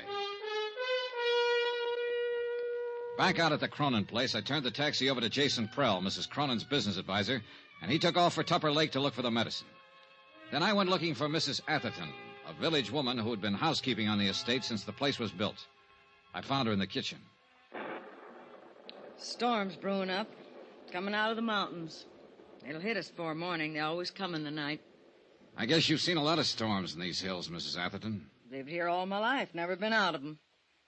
It's Miss Atherton, not Mrs. Oh. She's the missus up in the bed, even if she is a widow. Little Dolly, Mrs. Cronin, till death do us part. Did you know Barnaby Cronin, Miss Atherton? Yes, I knew him. Of course I knew him. I worked here. Oh, yes, you were here then. What kind of a man was he? Like any other man. Not according to Dolly, Mrs. Cronin. She apparently worshipped him. Still does, in fact. Dolly's always worshiping something. Everybody was always worshiping her. She had us all dancing to her tune and without even trying. You knew her back then? She was born and raised here in the village. I thought everybody knew that. No, that's what I missed. Well, we used to work together, waiting tables at the summer hotels around here. That's where Jason Prell saw her. Told her she ought to be on Broadway. She left the town the next week. Didn't come back again till after she and Barnaby was married. And she got him to spend a fortune to build this place for her. Well, I guess he had the fortune to spend. Oh, yes. She married well. Count on Dolly for that. Always got whatever she wanted and never even had to ask. Things were just given to her, always. Yeah, probably so. But she's been pretty generous herself. Like keeping you on here, for instance, when the house has been closed up for years with nobody using it. Oh, she's the dancing darling, all right, right to the end. Well, now, if you'll excuse me... There was something else I wanted to ask you, Miss Atherton. I'm not one to talk ordinarily, but you got me started. Well, this is not about Mrs. Cronin, at least not directly. She was taken ill on the train. I don't think it's serious, but I wanted a doctor to look her over. The only one in the village seems to be a man by the name of Bigby. Bigby? He's the coroner here, but he's not a doctor. No? No, not anymore. Still calls himself one, but he lost his license 10 years ago. He's a drunken sot. Yeah, I kind of figured. But he sobered up fast when I told him on the phone that the patient was Mrs. Cronin. He refused to come out, told me to get her away from here fast, and then he hung up on me. Forget him. He couldn't do her any good. But I'd like to know why he acted that way. Do you happen to know any reason? Bigby is a drunk. Who knows what his reasons are? I thought you might. Better ask him. What difference does it make anyway? He can't help her. Nobody can. What do you mean? She's come back, finally. For the first time in all these years. Took sick on the train. That wasn't any surprise to her. She knew it was going to happen. Well, I guess she halfway knew. She knew. It's like with an animal. When it's hurt or sick and it comes home to die, and that's what she's done. She's come home to die. No, I think you're wrong there, Miss Atherton. I don't think she's anywhere near that sick. Barnaby didn't think so either, when he came back here to die. Barnaby died here? Yes, in this very house. A heart attack, it was called. He came up on the afternoon train and... That's strange. It was the same kind of night. A storm like tonight. Strange how things move in patterns. Were you here with him, Miss Atherton? Barnaby died alone. And the doctor? Bigby? Miss Atherton was the doctor... I'm sorry. I was thinking. The bridges were washed out. Bigby didn't get here till the next morning. Wouldn't have mattered. He couldn't have done anything. Nobody could have. When it's time for a thing to be done, it's done. Nobody can stop it. Nobody. It was a strange evening, ominous and oppressive, with a feel of violence in the air. Even the house itself added to the feeling. Furnished lavishly in a style 30 years forgotten, it seemed garish now, old and tired and lonesome. Like Mrs. Cronin herself, who'd planned a grand party for all her old friends, and instead lay ill and alone in a bedroom upstairs. The Queen gave a party, and nobody came. All dressed up, no place to go. Yeah, gloomy evening. Jason Prell came back from Tupper Lake with a medicine. Miss Atherton served a dinner of sorts, served it in silence, and we were left to our own devices. 5 guests in a mansion built for 100. Prell stayed pretty much to himself. Lovely Laura Dean, with that air of knowing innocence, inveigled Shorty Weber into teaching her some of his old dance routines, and they cranked up an old phonograph in the music room. And me, I just stood at an open window and watched the rain come down and tried to think. That's the perfect touch. It's exactly what the evening needed. That music? Now, Sylvia. Really cornball, isn't it? No, Johnny. I meant the thunderstorm. An isolated old mansion, fabulous necklace of diamonds and emeralds, weird housekeeper, a hostess lying ill, and now rain. Shades of a House of Usher. That'll make a good lead for your magazine story. I should have stayed in New York and just written it, not lived it. Oh, I thought you were the big take-a-chance girl, Miss Blake. Danger, mystery, adventure. Don't those things appeal to you? Maybe.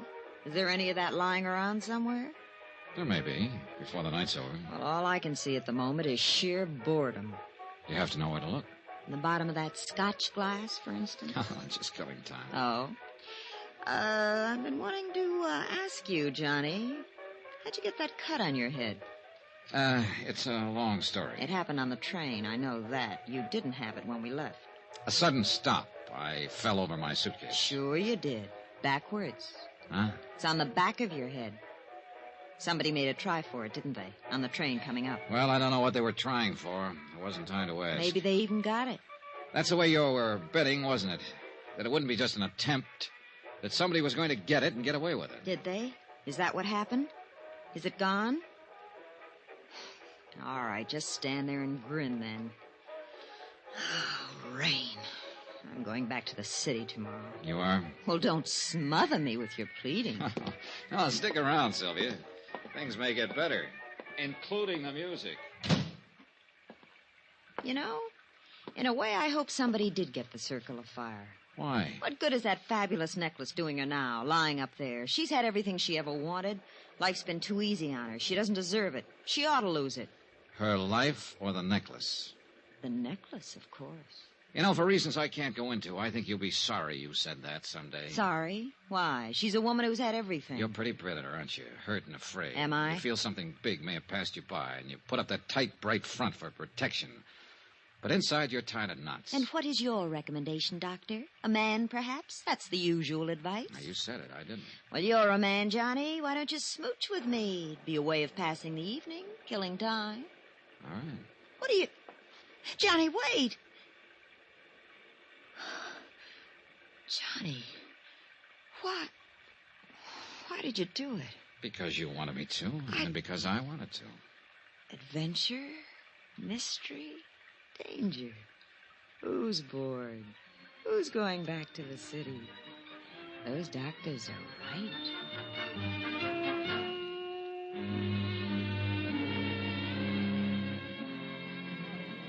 Mr. Dollar, could I talk to you for a minute? Why not, Shorty? What's on your mind? I don't know exactly why you called us all together in It here. was Mrs. Cronin's idea. She set it up with me earlier. Well, it ain't got nothing to do with what I want to say.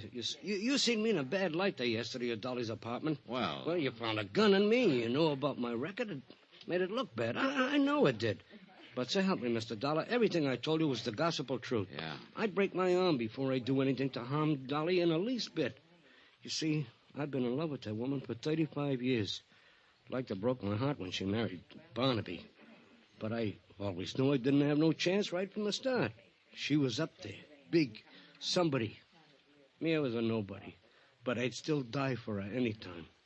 That's all, Mr. Dollar. I just wanted you to know. They were all there, gathered around the big dining table, watching me and waiting. Mrs. Cronin had asked me to arrange it. She said that was the main reason they'd come, and she didn't want to disappoint them. I told them that. And then I took the Circle of Fire from my pocket and laid it on the table. They all reacted in different ways. Laura Dean gave a gasp and her eyes opened wide. And Sylvia... Look at it. Just look at it. Sylvia Blake was fascinated, hypnotized. Yeah, you should have seen it on her back in the old days. It sparkled even twice as much. So that's what this is all about. It's only jewelry. I've seen it before. But there was one special reaction I was looking for, and I got it. Jason Prell's face went white. Who could imagine anything so beautiful? Mr. Prell, you seem surprised. I wasn't carrying the necklace in its case, the case you stole from me on the train. What? I was carrying it loose in my pocket. What did you do, throw the case off the train without even bothering to... It's running away! Prell! I went after him, but he'd already disappeared somewhere down the hall. He knew the layout of the house, and I didn't. I searched the different rooms quickly as I passed, but there was no sign of him. He couldn't have reached the floors above, but he might have gone down toward the game room and lower halls. I eased my gun from its holster and started slowly down the stairs. And at that moment, every light in the house went out.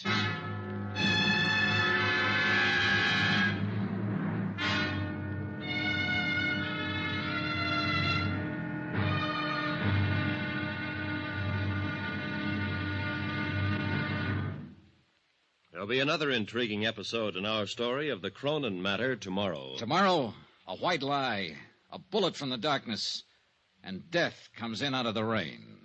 Join us, won't you? Yours truly, Johnny Dollar.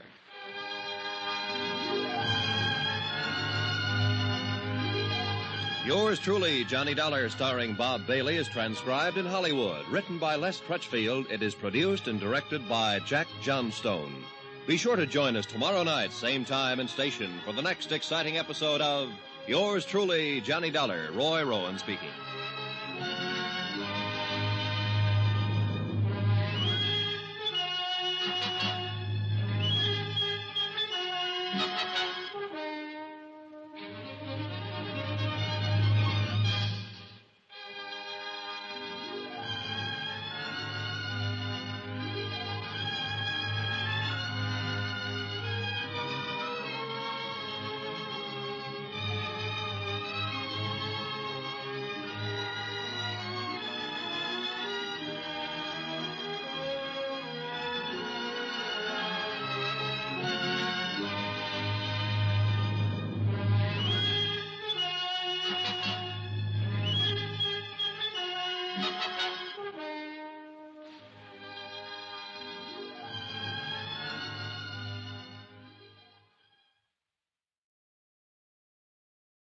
From Hollywood, it's time now for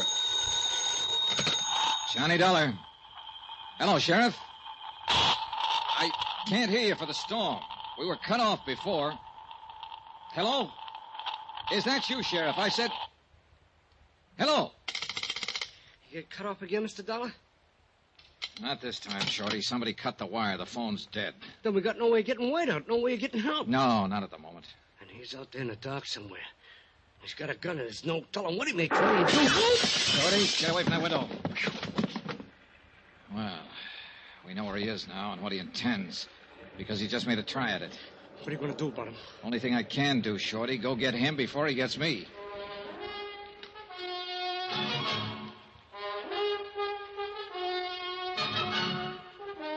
Tonight and every weekday night, Bob Bailey in the transcribed adventures of the man with the action-packed expense account, America's fabulous freelance insurance investigator. Yours truly, Johnny Dollar.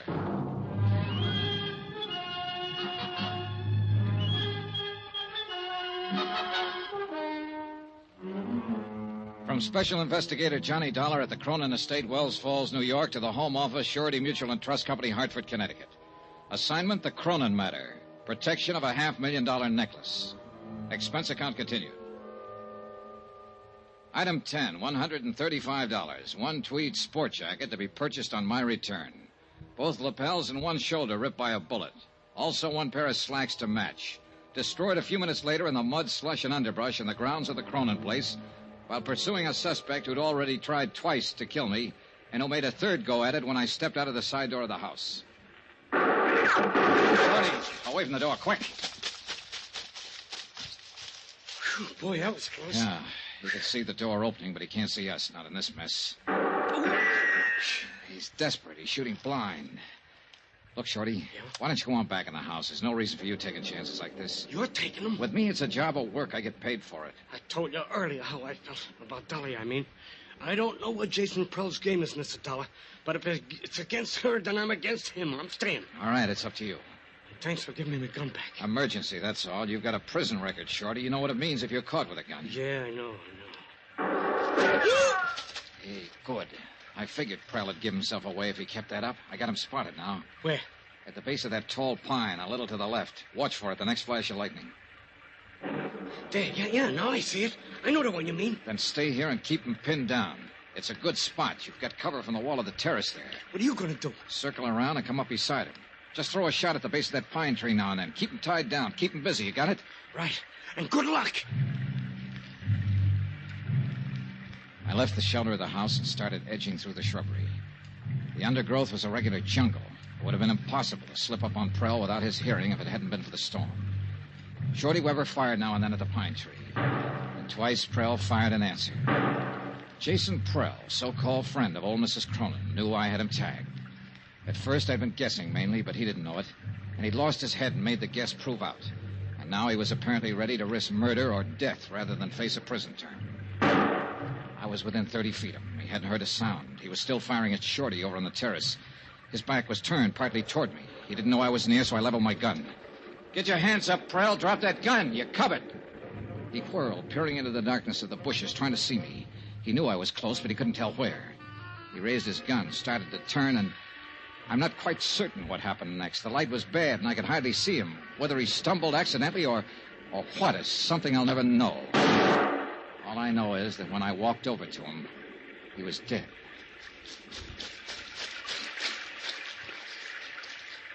He was no good, Mr. Dollar. I always thought so, but Dolly swore by him. He had her fool.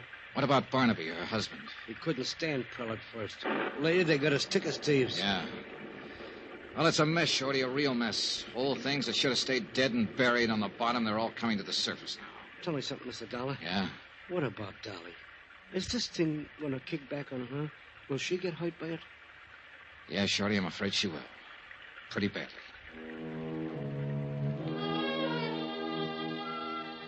It was deep into the night, edging toward dawn, when I got back to the house. I changed out of my wet clothes, went to the game room, and got Dolly's necklace from under a chair cushion. I'd stuck it there when Prell had pulled the main switch and put the lights out. Then I went upstairs to look in on Dolly Cronin, quietly, just to check. But it didn't work out that way. Johnny, is that you? Yeah. I didn't mean to wake you. Oh, you didn't. I've been awake most of the night. Come on in, Johnny. All right. How you feeling? Oh, just fine. There's nothing wrong with me. I feel fine. Good. Isn't Laura Dean a nice girl? Huh? Yes, she is. And I'm glad she came. Company for you, Johnny. Oh, yeah. Quite a storm we had, wasn't it? Oh, it was beautiful. All that lightning, wind, and the thunder. Oh, I haven't seen such a beautiful storm since I was little. Johnny, thought I heard shots a while ago. Shots? Outdoors, off toward the woods somewhere. Oh, it might have been lightning, thunder. Sounded like a gun, like somebody shooting. Well, sound plays funny tricks up here in the mountains. I guess so, but... Well, I've been thinking back over the past so much that makes the present a little unreal. I'm afraid the past is about all I have left now. Now, don't be so quick to sell this future of yours short. You've got a lot of years yet, good years. Well, I had a lot of good years. Good friends, good times, a good life. And best of all was Barnaby. You loved him very much, didn't you, Mrs. Cronin? I worshipped him. He was perfect. He never did a wrong thing in his life. Now that he's gone, is the one fine memory I always cling to.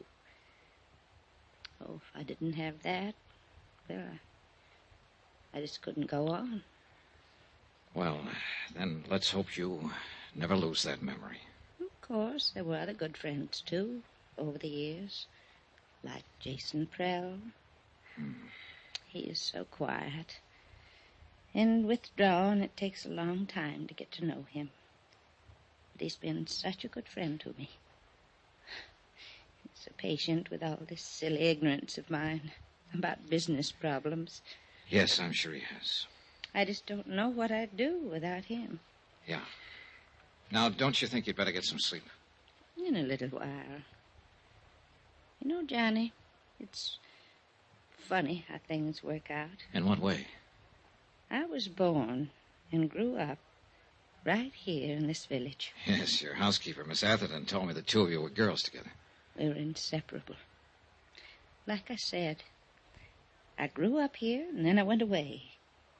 And Barnaby and I came back and built this house, and we went away again. There were always so many places to go, new things to do. It's a big world, isn't it? And finally Barnaby came back for the last time and died here. All alone, poor boy. And now I've come back. The place where I was born. Everything finally comes home, doesn't it, Johnny? Yes, nearly always. I'm very tired. I think I will sleep now. Be good for you. The necklace, Johnny, do you have it with you? I sure do. Here you are. So beautiful. And so many memories. All so long ago.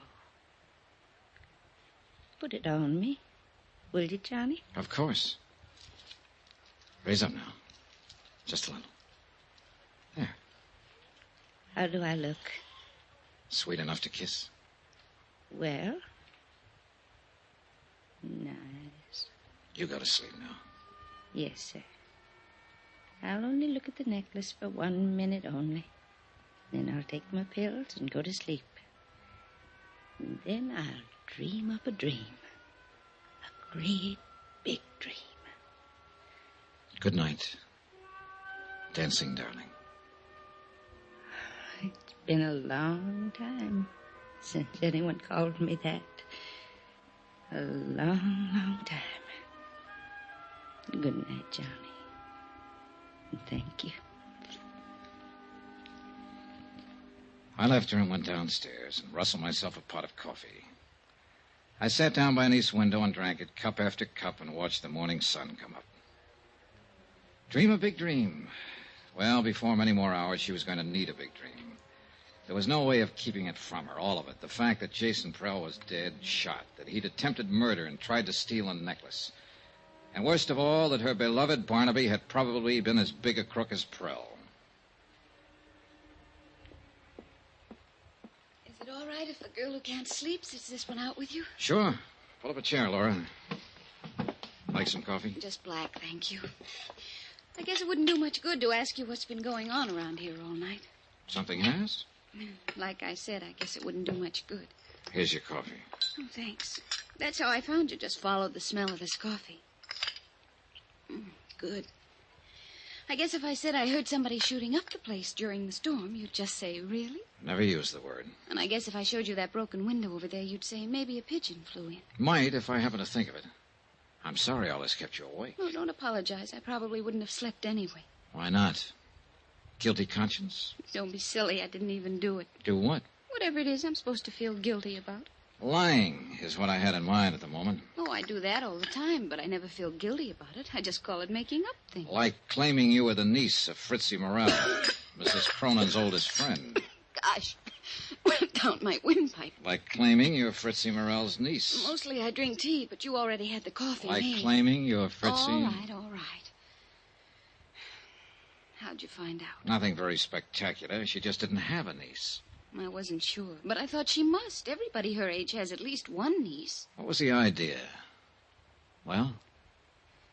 Well, I lived in the same rooming house she did. She liked me, talked to me a lot before she died last year. So when the invitation came last week, I got the idea of going as her niece. I didn't mean any harm by it. I just wanted to go to the party. All right, relax. That's about the way I figured it. Well, it turned out to be quite a party, didn't it? I hope I never see another one like this as... Johnny, what's wrong with her? It was Miss Atherton. I got up slowly from my chair as she walked toward us and then stopped a few feet from the table. Her eyes were fixed on something far away, and the look on her face was strange and grim. I think I knew even before she spoke. Mrs. Cronin is dead.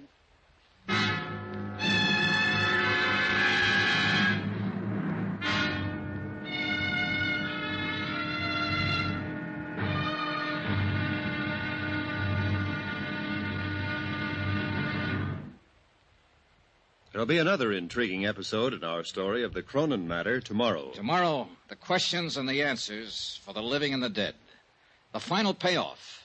And fate itself plays the last trump. Join us, won't you? Yours truly, Johnny Dollar.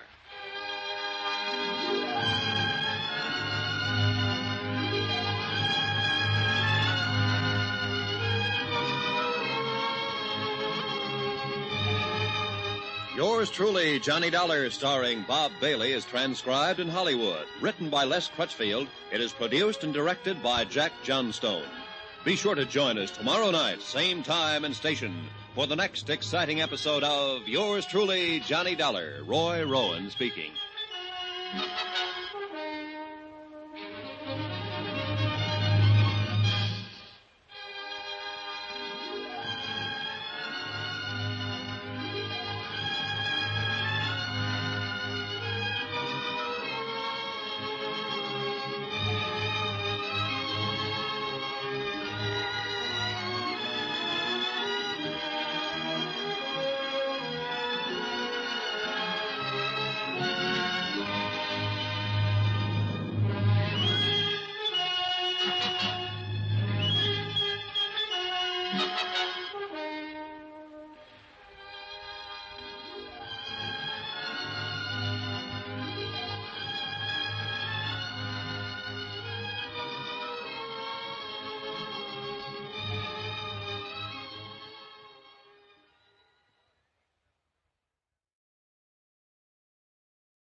From Hollywood, it's time now for... Johnny Dollar. Dr. Bigby here. Dr. Bigby, I'm asking you for the second time now to come out to the Cronin place. I told you last night, Mr. Dollar. The circumstances are different now, a lot different. We don't need a doctor. We need a coroner. A coroner? Where are you calling from? The operator told me the phone out there was out of order. It is. I'm at a forestry station a mile down the road. Jason Prell cut the wires last night before he was killed. Jason killed? Shot to death during the storm. So that's how he ended up. It took a long time, but everything finally comes home. Yes, Mrs. Cronin said the same thing an hour or so before she died. Dolly, too. Her heart, Mr. Dollar? In a way, maybe. The dancing darling. Finally at rest. She... What do you mean, in a way? Dr. Bigby, Mrs. Cronin was murdered.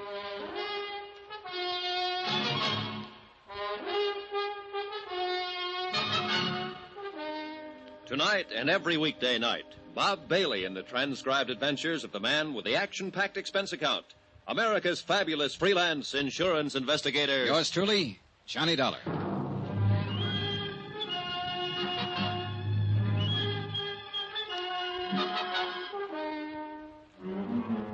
From Special Investigator Johnny Dollar at the Cronin Estate, Wells Falls, New York, to the Home Office, Surety Mutual and Trust Company, Hartford, Connecticut. Assignment, the Cronin Matter. Expense account, final page. Item 13, 10 cents. A half pack of cigarettes I left with a farmer who gave me a lift back from the forestry station. The price of my own feelings at the moment would have been lower. About 8 cents lower, in fact. I brewed another pot of coffee and sat down to wait for Bigby. But this time I laced the coffee with brandy. The sun was up by then, clear of the horizon, bringing a bright new morning and a brand new day. The storm was long over. The world sparkled and danced. But too much of the night was still with me, and the past still too much alive. And yet, maybe Dolly Cronin was better off. She was a part of that past now, where friends were always true. Every minute of life was even more wonderful than the last one. And where she was still and forever, the dancing darling. Good morning, Johnny. Oh, hi, Sylvia. I'm in the coffee business this morning. How about it? Please. Having yours with cream, I see. Yeah, bad night. Shall I make yours the same way? Right. I had a bad night, too. Thanks. You look real beat, Johnny. Couldn't be any beater. Something pretty terrible happened last night, didn't it? Yes. Jason Prell is dead. Oh. And Dolly Cronin is dead. Oh, no.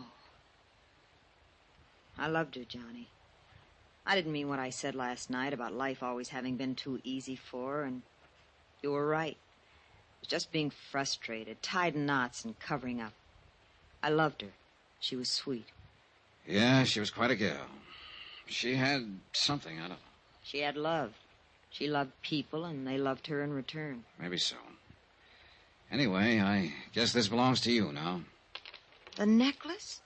The Circle of Fire? What do you mean it belongs to me? She made a will last night. I witnessed it. She left the necklace to you. I just can't believe it. Johnny, can I put it on? Why not? It's yours. She wanted you to have it. You look good in it. I just can't believe it, Johnny. Well, before you get carried away too far, maybe you'd better brace yourself. Oh, it's not mine after all. Oh, it's yours, all right. But it's not real. What? It's a good copy, worth maybe $400 or $500, but that's all. Well, I don't understand. It's so well known. The Circle of Fire. It's been written up over and over. Yeah, from old records. But nobody's really examined it for years, since before Barnaby Cronin died. It's been locked up in a bank vault until I took it out. Was there ever a real one? Yes, originally. But it was broken up and disposed of years ago. Jason Prell knew it. Was in on the substitution, I suppose. That's why he was so desperate to steal it from me and get rid of it before I found out it was a copy. He knew that if that deal came to light, it would call attention to some of his other activities, worse ones. What do you mean? Prell had complete charge of Mrs. Cronin's estate. He told me it was worth practically nothing. But according to records I saw in New York, it amounted to over $1 million in the beginning. He was stealing her blind all these years. Oh, it was easy. She was alone in the world, knew nothing about business. She trusted him, thought he was her friend. She trusted everybody, much too much. Well, she sure trusted the wrong ones, including her husband. Barnaby? Sure. Who do you think disposed of the necklace and slipped her a copy after making such a big deal out of his fabulous wedding gift? A phony. And she worshipped him. The king. In her book, the man who could do no wrong. Well, in the business book, he didn't do much else but wrong. According to the records, most of his deals were pretty shady. Especially after he and Prell teamed up. Yes, Miss Atherton? Dr. Bigby is here to see you. All right, show him in. Mr. Dollar, I wouldn't believe too much of what he says. He's a chronic drunk. Yes, I remember you telling me. Show him in. Yes, sir. Well, I was just thinking, Johnny. Mrs. Cronin didn't know any of this, I assume. No, she was safe in her dream world. And she thought she was giving me the real necklace. That's right. It's crazy. And kind of wonderful, isn't it? Just like that, she gave me something she thought was worth $500,000. Just because I was nice to her and liked her. You know something, Johnny? What? I'm just as glad it is a copy. It's beautiful, and I love wearing it. I'd have been scared of the real one. And I'll always remember that, like that dream world of hers, she thought it was real. One more question left, but a big one. The question of murder. And I already had the answer. I was sure of it. And I knew there was nothing I could do about it. Dr. Bigby was a man under 60, but he looked years older, a harried man, tired and worn. He sat down for a moment and we talked. And I began to realize that here was another man who'd been under Dolly Cronin's spell, and who was shocked and hurt by her dying. It was a remarkable thing and a difficult one to explain, Mr. Dollar. Like many another, I suppose, I often wondered why I felt the way I did about her. It was a sort of magic she had. Yeah, I know. Even as a girl here in the village, she had that same power and had it without knowing it. Everybody loved her. No, not quite everybody. At least one person didn't. Yes, you mentioned on the phone the word murder. That's right, Dr. Bigby. Who killed her? A man we can't touch because he's already dead. Jason Prell. Well, he's done about everything else, I guess. I wouldn't put it past him. What do you base it on, Mr. Dollar? A bottle of pills. Prell supposedly went to Tupper's Lake last night and got a prescription filled for Mrs. Cronin. She took some of it this morning, an hour and a half before she died. There it is. I'd seen the bottle on the train coming up with a few tablets left on the same prescription. And these are different. Well, you're right on one count, Mr. Dollar. Those aren't what the prescription calls for. What do you mean, one count? I talked to the druggist at Tupper's Lake on the phone last night. He told me about Jason being in. All right, it still stands.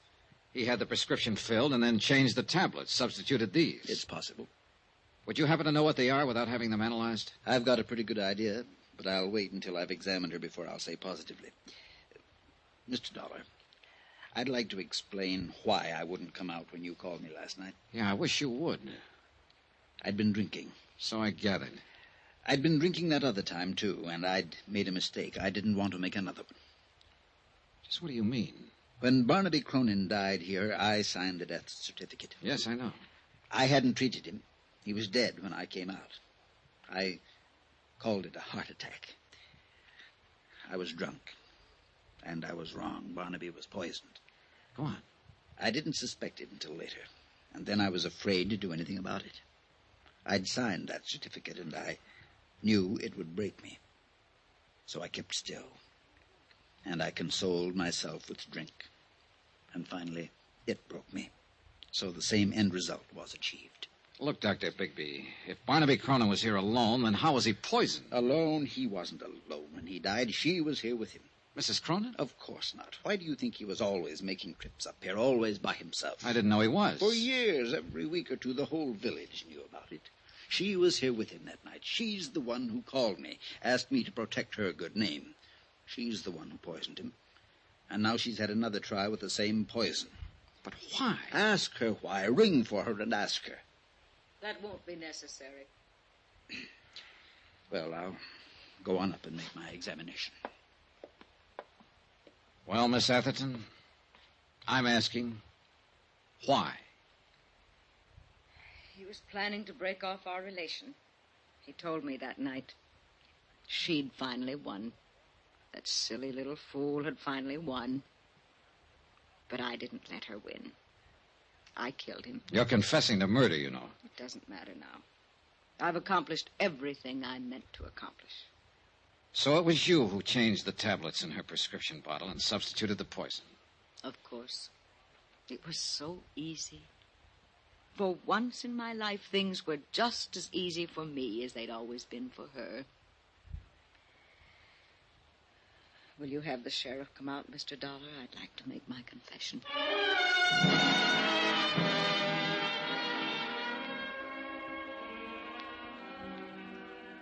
It's odd how things work out sometimes, Mr. Dollar.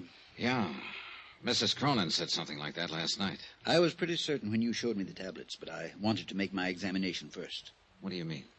After Barnaby died and I started to suspect Miss Atherton, I managed to steal the poison from her in order to analyze it. I substituted harmless tablets of the same general appearance. And those are what she's kept all these years? What she gave to Mrs. Cronin? That's right. They were perfectly harmless. But in that case... Dolly Cronin died from a heart condition. The tablets had nothing to do with it. In a sense, Dolly died the same way she lived, from natural causes.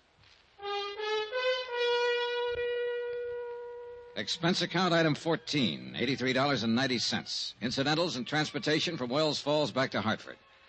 Expense account total, $263.30. End of account, end of report. Remarks? The insurance angle here seems a little muddy. Premiums were paid for years on an item that didn't exist. And yet, no claim was filed and none will be. So, well, I leave it to your legal eagles. Me, I'm beat and tired and maybe a little sad. I've come out of this with a kind of nostalgia. And for a time and place I never even knew. And I'm halfway in love with a girl back in that time and place. A girl I've never seen. Oh, sure, I know. It's a dream world and a dream girl, and none of it exists. But it's too bad. I wish it did. Because she must have been a honey. A real sweetheart. A dancing darling. Yours truly, Johnny Dollar.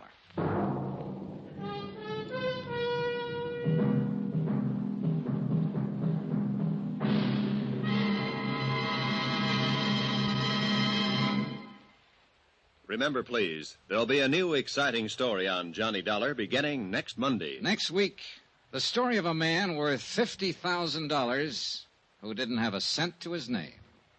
Join us, won't you? Yours truly, Johnny Dollar.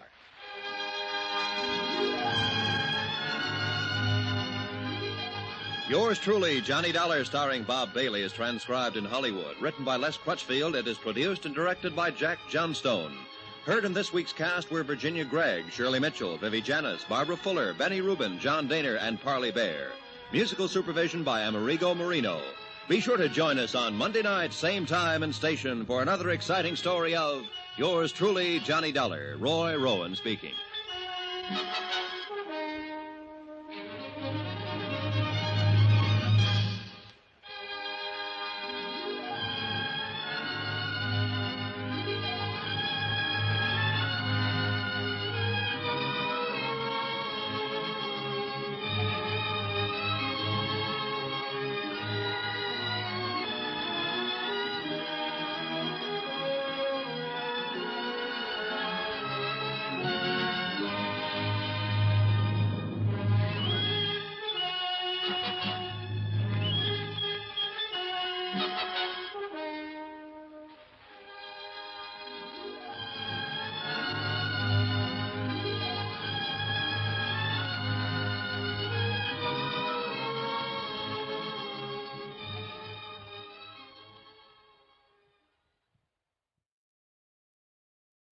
From Hollywood, it's time now for Johnny Dollar. Hi, kiddo. Carter at Universal Adjustment. Jim, how are you? In a rush. I have to catch a plane to Tucson, Arizona. Lucky you. Nice there this time of year. No, listen. One of our brokers out there wrote a $50,000 straight life policy on a man named James Lansing. Lansing dropped dead 2 days ago. Uh-huh. And you'll never guess why. I'll bite. Why? Mr. Lansing starved to death. What? With a 50,000... Honest. He died of malnutrition. Got the coroner's report from Tucson right in my hand. Well, if a man could buy a $50,000 policy, he ought to be able to buy himself a square meal. Yeah. Johnny, Flight 203 leaves at 10:45. You interested? See you at the airport, Jim.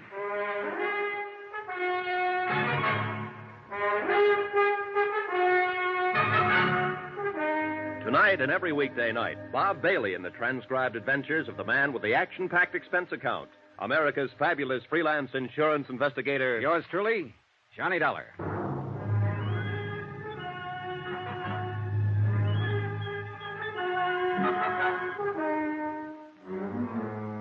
Expense account, submitted by Special Investigator Johnny Dollar to the Universal Adjustment Bureau, Home Office, Hartford, Connecticut. The following is an accounting of expenditures during my investigation of the Lansing fraud. Expense account item 1, $178.13. Cost a plane ticket, Hartford to Tucson. I shaved, showered, packed, and got out to the airport in time to have breakfast there. Jim Carter found me at the cashier's cage. Hey, kiddo, you won't need a coat out there in that desert country. As usual, Jim Carter was bigger than I thought. A man who stands 6'5" always is. A little ruddier, a little more blustery, but as efficient as ever. I wrote a special delivery airmail to the Insurance Commission in Arizona this morning and explained that worldwide, they wrote the policy, we're holding up payment pending investigation. Well, you could have told them that in person. We'll be out there as soon as the letter. Well, I like to be formal on these things, especially with the State Commission. Besides, I just as soon let them think we'll get around to a routine investigation later in a week or two. In other words, you didn't tell anybody we're coming. No, I didn't. Maybe we can work it better this way.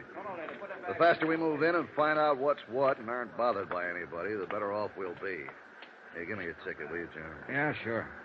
Here you are, pal. Thank you, sir. Yeah. Johnny, that commission is going to get formal sooner or later and ask a lot of questions. Mainly, why doesn't Worldwide honor the claim and pay off the beneficiary? So we'll have to skedaddle and get ourselves some good answers for him. Yeah, sir. Hey. You may board the plane. Yeah, thanks, pal. Has anybody asked that question yet? Well, the beneficiary, sure. James Lansing's sister, named Arlene Kennedy. She called the broker, and he referred her to Claims Division at Worldwide, and she called them long distance, and then they called me. I told them to put her off for a while, telling her it was just routine. I see. Is she going to be tough? Man, she could be, Johnny. I understand she has money of her own, and she has some influence in and around Tucson. Oh, a lot of money? Yeah, and trust. She's very comfortably fixed. Yeah, watch yourself, kiddo. This, Mrs. Kennedy's pretty upset by the whole business. Can't blame her for that. James Lansing died on the street with no identification on him. By the time police found out who he was, a routine PM had already been performed to determine cause. You know, the county was going to bury this guy. With $50,000 worth of insurance? Yeah. Imagine that. Oh, excuse me, lady. The post-mortem never had happened unless Lansing dropped dead on a public street. Yeah, I see what you mean. I requested the coroner's office in Tucson to hold the body until we can get something done. Better fix your seatbelt, Jim. Oh, yeah. Yeah. First thing that occurred to me when I saw the PM findings was that it might not be James Lansing at all. Chronic heart condition, lung history, debility. Doesn't sound like anybody worldwide would insure. Lansing took a physical before the policy was issued, didn't he? Of course he did. See, have you got any material on his insurance examination? Sure.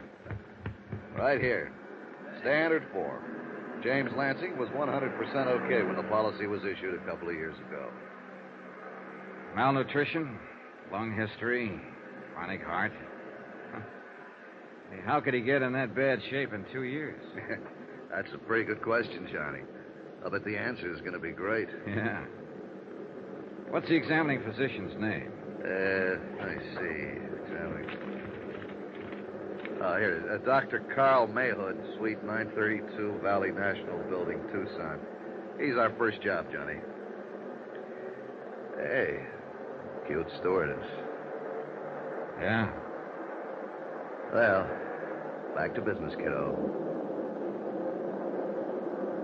It was a long trip, and I spent most of it going over the material in Jim Carter's briefcase. By the time we circled Tucson Airport at 4:45 in the afternoon, I had the facts pretty well in mind.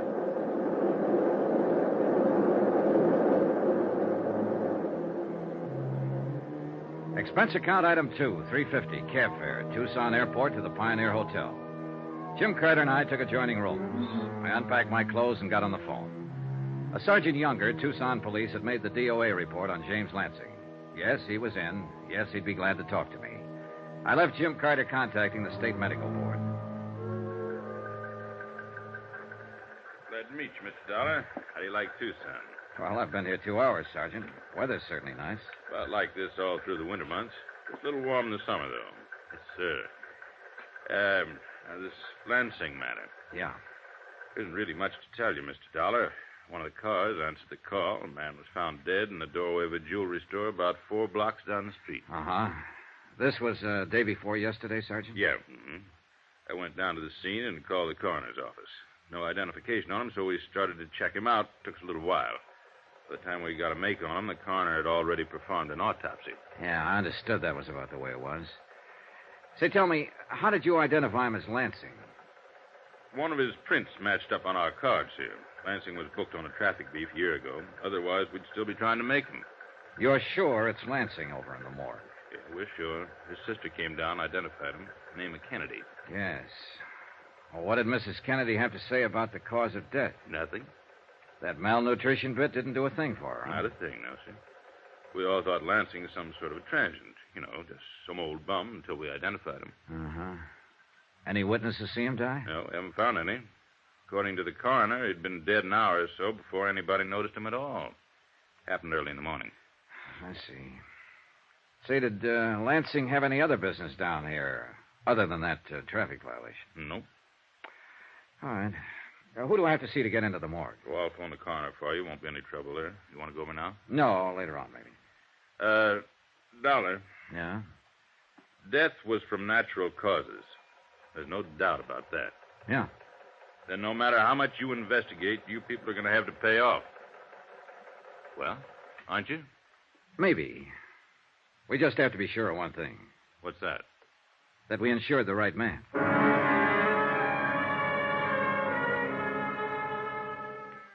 By the time I finished with Sergeant Younger, it was 6 o'clock. I phoned the hotel, and Jim Carter, busy and efficient as always, had already gotten the vital statistics on Dr. Carl Mayhood. Northwestern University Medical School, 1940. Army Medical Corps, 1941 to 45. Dr. Mayhood's license to practice medicine in Arizona was issued in June of 1946. Married, 2 children, income and practice, according to Carter, was average. In person, Dr. Mayhood was a tall, blond man in his late 30s. He looked like he needed a week's rest and a few laughs. Day and night. You have an alarm clock around the house, Mrs. Gartland? Well, use that. Yes. Goodbye. Yes, sir? Dr. Mayhood, my name's Johnny Dollar. I'm from Hartford. I represent the Adjustment Bureau handling a claim for worldwide insurance. Well, what does that mean? I'm an investigator. So? July 14th, 1953, you examined a man I'd like to get some information about. I hope this won't take too long. Was it an insurance examination? Yeah. The man's name was James Lansing. Do you happen to remember him? James Lansing. No, I can't say that I do remember him, Mr. Dollar. What about him? Well, I'd like to show you the standard examination form first. Is this your signature? Hmm. Is that your signature, Doctor? I suppose so, yes. I don't know. Aren't you sure? Well, how many people are certain of their signatures? It looks like my signature, Mr. Dollar. I can't say for sure if it is or isn't. All right, what about these?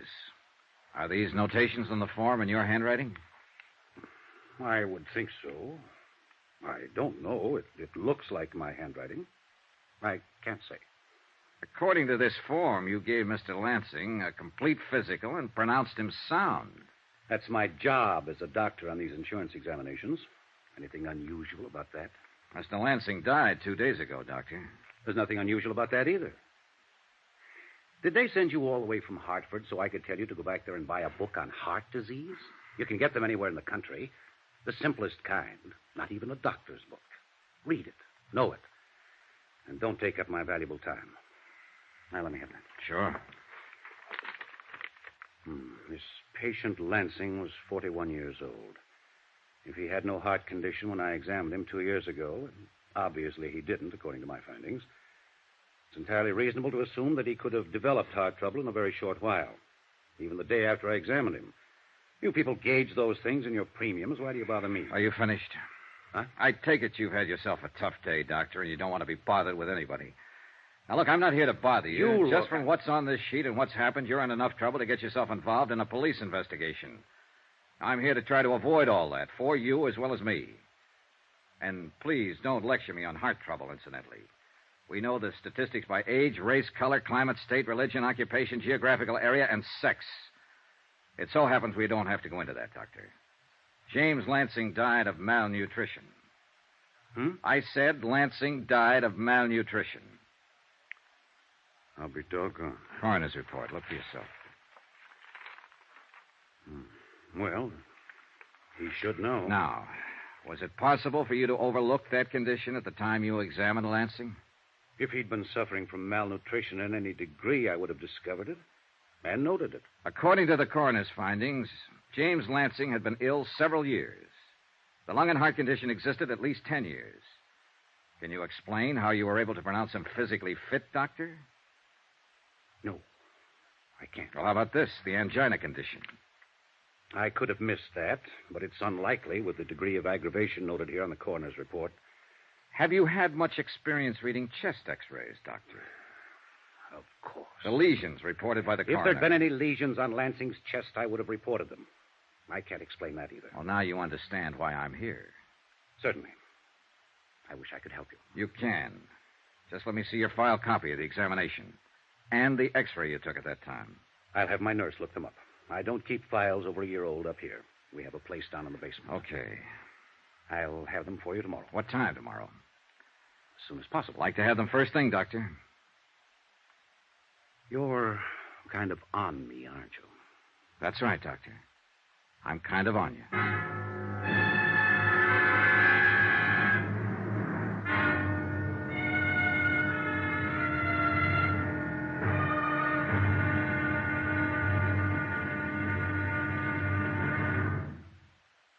There'll be another intriguing episode in our story of the Lansing fraud tomorrow. Tomorrow, $50,000 is a good price for a killing.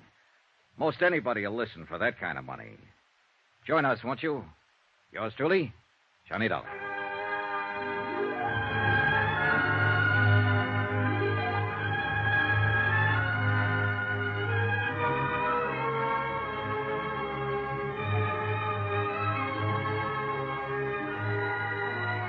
Yours truly, Johnny Dollar, starring Bob Bailey, is transcribed in Hollywood. Written by John Dawson, it is produced and directed by Jack Johnstone.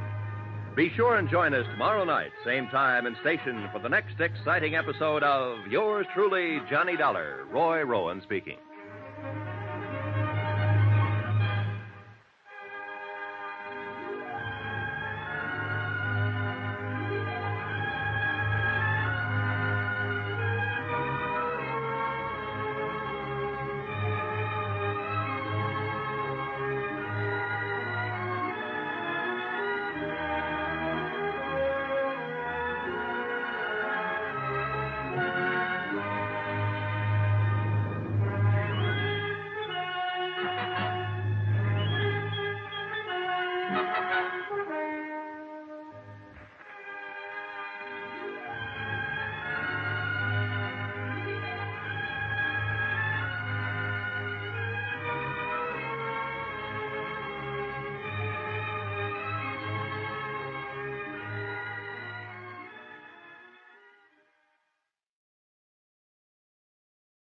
From Hollywood, it's time now for...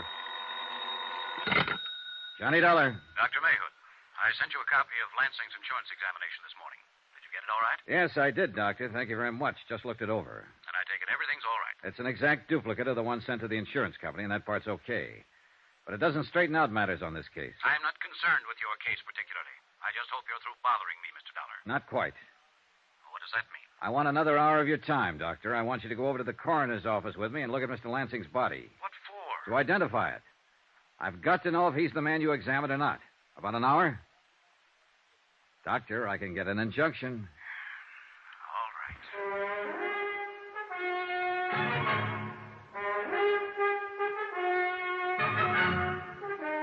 Tonight and every weekday night, Bob Bailey in the transcribed adventures of the man with the action-packed expense account, America's fabulous freelance insurance investigator. Yours truly, Johnny Dollar.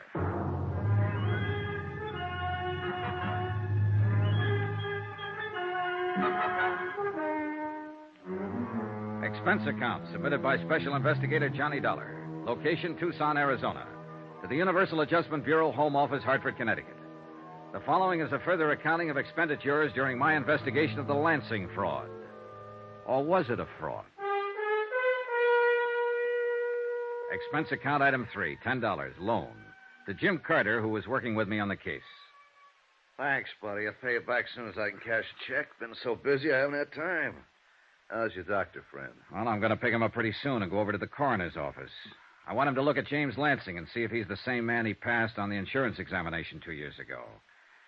Either we insured the wrong man or Dr. Mayhood examined the wrong man. I don't know which. How have you done so far? Well, besides what I told you yesterday about Dr. Mayhood? Yeah. Well, he's in healthy financial shape. Not good or bad, but, healthy. His house halfway paid for. He owns one car outright and has 8 months to go on another one. All of which doesn't mean anything if he phonied up an insurance examination. Yeah, that's true, kiddo. That's true. I've been thinking. This would have worked, but James Lansing died on the street and the city performed an autopsy. Death, malnutrition. For a private physician, without an autopsy hanging over him, it could have been heart failure or most anything. Jim, I think we can do whatever we want around here. Step on anybody's toes, make any kind of noise we like. With this kind of situation to investigate, we don't have to be careful. Easy, Johnny. Lansing's body's in the morgue. There's no doubt that it's him, Exhibit A. But we aren't sure that his $50,000 policy was issued legitimately. What are you getting to? Call the State Insurance Commission, Jim. Let them know we think this is a bad one from top to bottom. Let them know that so that when the beneficiary starts to complain, they can tell her. It might scare her and whoever helped her into being more ridiculous than they've been already. I'm going to hold off, Johnny. Why? Until I see how you and Dr. Mayhood make out at the morgue. Expense account item 4, $2, cab fare. From my hotel to the Valley National Building. I picked up a scowling Dr. Mayhood, and we drove over to the coroner's office. Mr. Dollar, this is a waste of your time and mine. Sorry to inconvenience you, Doctor, but it's necessary. I suppose so. And I suppose you have a job to do. But I have a job, too. Mr. Franks, the insurance broker, telephones me and says he's sending over a man for a physical. I do the physical. It's immaterial to me whether the man I examine is qualified for insurance or not. My job is to examine him. It's up to the insurance company to determine... Yeah? Johnny Dollar, this is Dr. Mayhood. I believe Sergeant Younger phoned. Yeah, this way. Dollar, it's up to the insurance company to do what they want to about the examination. I understand all that, Doctor. Then don't ignore it with your high-pressure tactics. Because examination is the only part I have to do with this business. I examined a man named James Lansing 2 years ago. You have a copy of my findings on that examination. I stand on them. And don't forget it. I don't forget for 1 minute. Nor do I forget that what you found and what an autopsy surgeon found are completely different opinions on Lansing's physical condition. Here we go, boys. There's the body. Pull the sheet back, please. Yeah. Well, Doctor? I called my lawyer after you called me today. I won't be intimidated, Mr. Dollar. You aren't being intimidated, Doctor. You're being asked to cooperate. Then maybe I don't like the way you asked for cooperation. My attorney will be in my office to represent me if you bother me any more about this. You want to look at this body? Your attorney can't refute what's already been established, Doctor. You pronounced James Lansing in good physical condition 2 years ago. An autopsy report shows that when he died 2 days ago, he was in very bad physical condition. So bad that 2 years ago he couldn't possibly have gone through a careful examination in your office without some of the symptoms being detected by you. Where is your medical degree and what responsibility? Oh, why don't you shut up and take a look and tell me if you've ever seen this man before? I won't be spoken to that way. Just a minute. I'll get an injunction and I'll charge malpractice and negligence if I have to. Oh? On what ground? You're being stupid, Doctor. All you have to do is look at that corpse and tell me if he's the man you examined in your office 2 years ago. Well? I don't know whether I've seen this man before or not. Well, does he look familiar in any way? I can't say. I might have examined this man. I don't know. This is James Lansing, Doctor, the name you filled in on your physical examination for the insurance. I know that. Is this the man you examined? I don't know. I honestly don't know. It was 2 years ago. If I see a man for 3 hours in the course of a physical examination, am I expected to remember his face or any details about him 2 years later? Is there any way you can determine whether or not this is the man you examined in your office? No. Not that I know of. Is there any way you can determine it? Believe me, Doctor, I can try.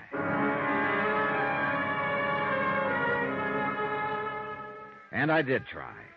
That afternoon, over the protest of Dr. Mayhood, I took all of the personnel connected with his office down to the morgue. A nurse, a receptionist, the x-ray technician, and a laboratory worker. None of them recognized the body of James Lansing. Expense account item 5, 10 cents, one phone call to Jim Carter, who'd spent the day preparing the necessary forms for the insurance commission and gathering data on Lansing's beneficiary. You think Dr. Mayhood was in on it? He's too mad, too belligerent, Jim. You don't sound too sure. Well, and maybe he just strikes me as an inept doctor. Well, let's say Mayhood's way down on my list. He examined a man who said he was James Lansing. It could have been anybody. All right, we'll let it go that way for a while. Any ideas? I'm on my way out to Lansing's old address. He had an apartment on the other side of town. I want to see how he's lived out there. Still want me to go ahead with the insurance commission? Yeah, go ahead.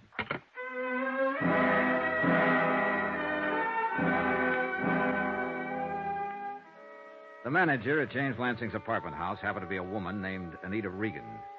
She also happened to be willing to go back down to the coroner's office with me and view the mortal remains.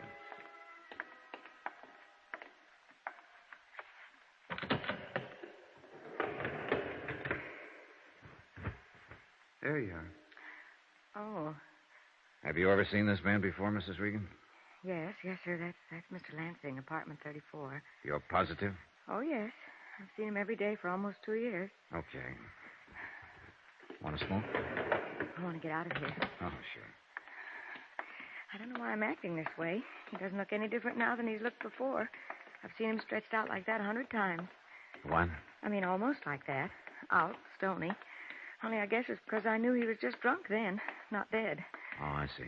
He was crazy carrying on the way he did. Whew. Feels good to be out in the sunlight again. Yeah. I'll take that smoke now, Mr. Dollar. Oh, sure.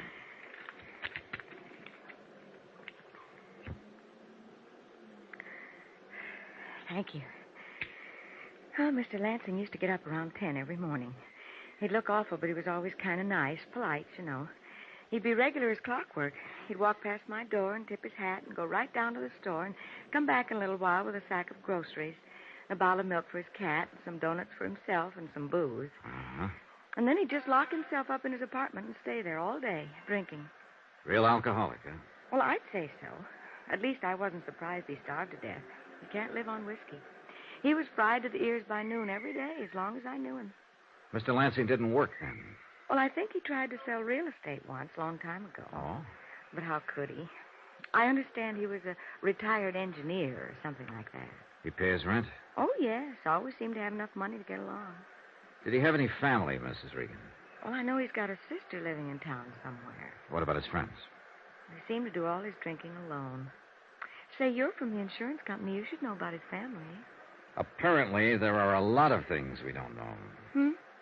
A man named James Lansing moved into your apartment house 2 years ago. He didn't work, but he had enough money for his rent and his liquor. He also had enough money to buy some expensive insurance. Very expensive. Somehow, he passed an insurance examination, and then he suddenly died. No one, nothing. Just one beneficiary.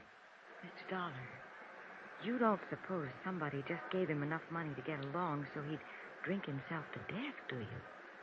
That's one way of looking at it, Mrs. Regan. Oh, that poor man. That poor, poor man.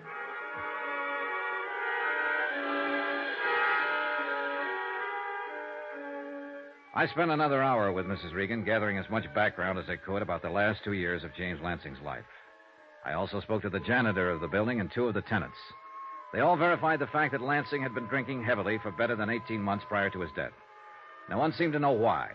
Jim Carter had an answer. I talked to our man in L.A., Johnny. Lansing lived there before he came to Tucson. He had several arrests for drunkenness, never married. One time he made his living as an engineer.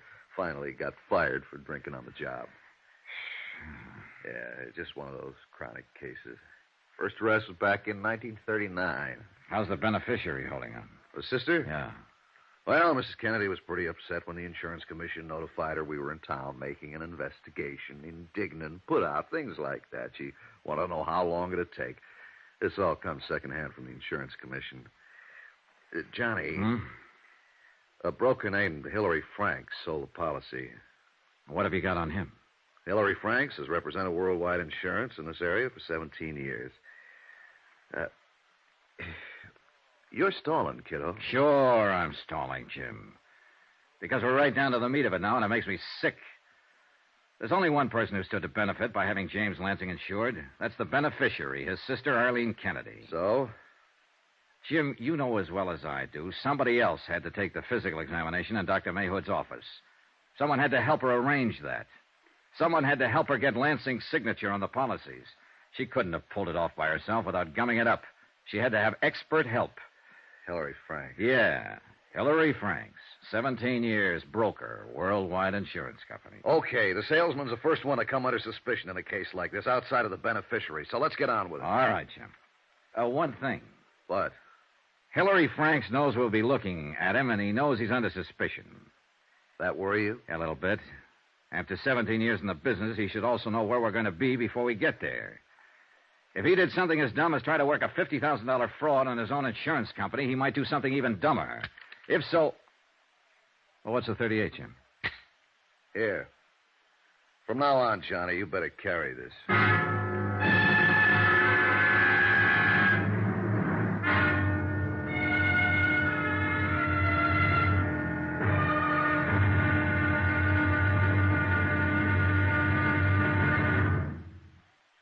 There'll be another intriguing episode of the Lansing fraud tomorrow. Tomorrow? Well, tomorrow there's a bit of excitement when a pair of thieves start falling out. Matter of fact, a lot of excitement. Join us, won't you? Yours truly, Johnny Dollar.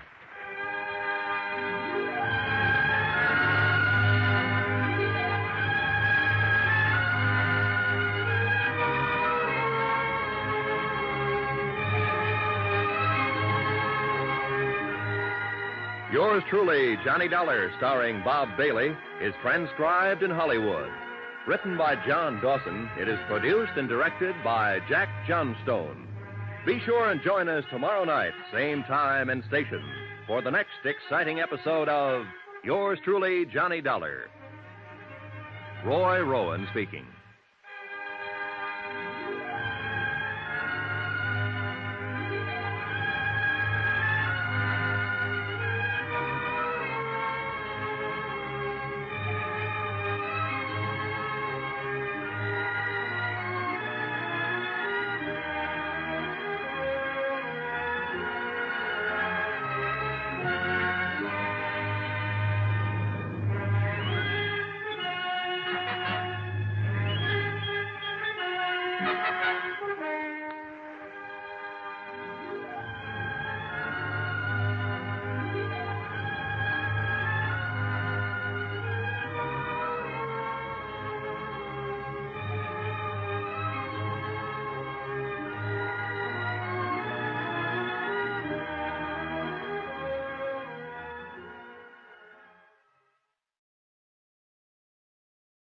From Hollywood, it's time now for... Johnny Dollar. This is Arlene Kennedy. You called my home, Mr. Dollar? Oh, yes, Mrs. Kennedy. I'm with Universal Adjustment Bureau. We're investigating the matter of James Lansing's death. Your what? We're investigating your brother's death before we take action on your claim as his beneficiary. Under the circumstances, we have to do this, Mrs. Kennedy. I'd like to talk to you about it, if I may. How would you like to talk to my lawyer, Mr. Dollar? Sure, if you think it's necessary. I'd rather talk to you first. Why? Well, frankly, the insurance company isn't satisfied that this is a legitimate claim. You mean you're not satisfied? All right, then I'm not satisfied, and I represent the company in this matter. Look, we won't get anywhere this way, Mrs. Kennedy, if you'll just...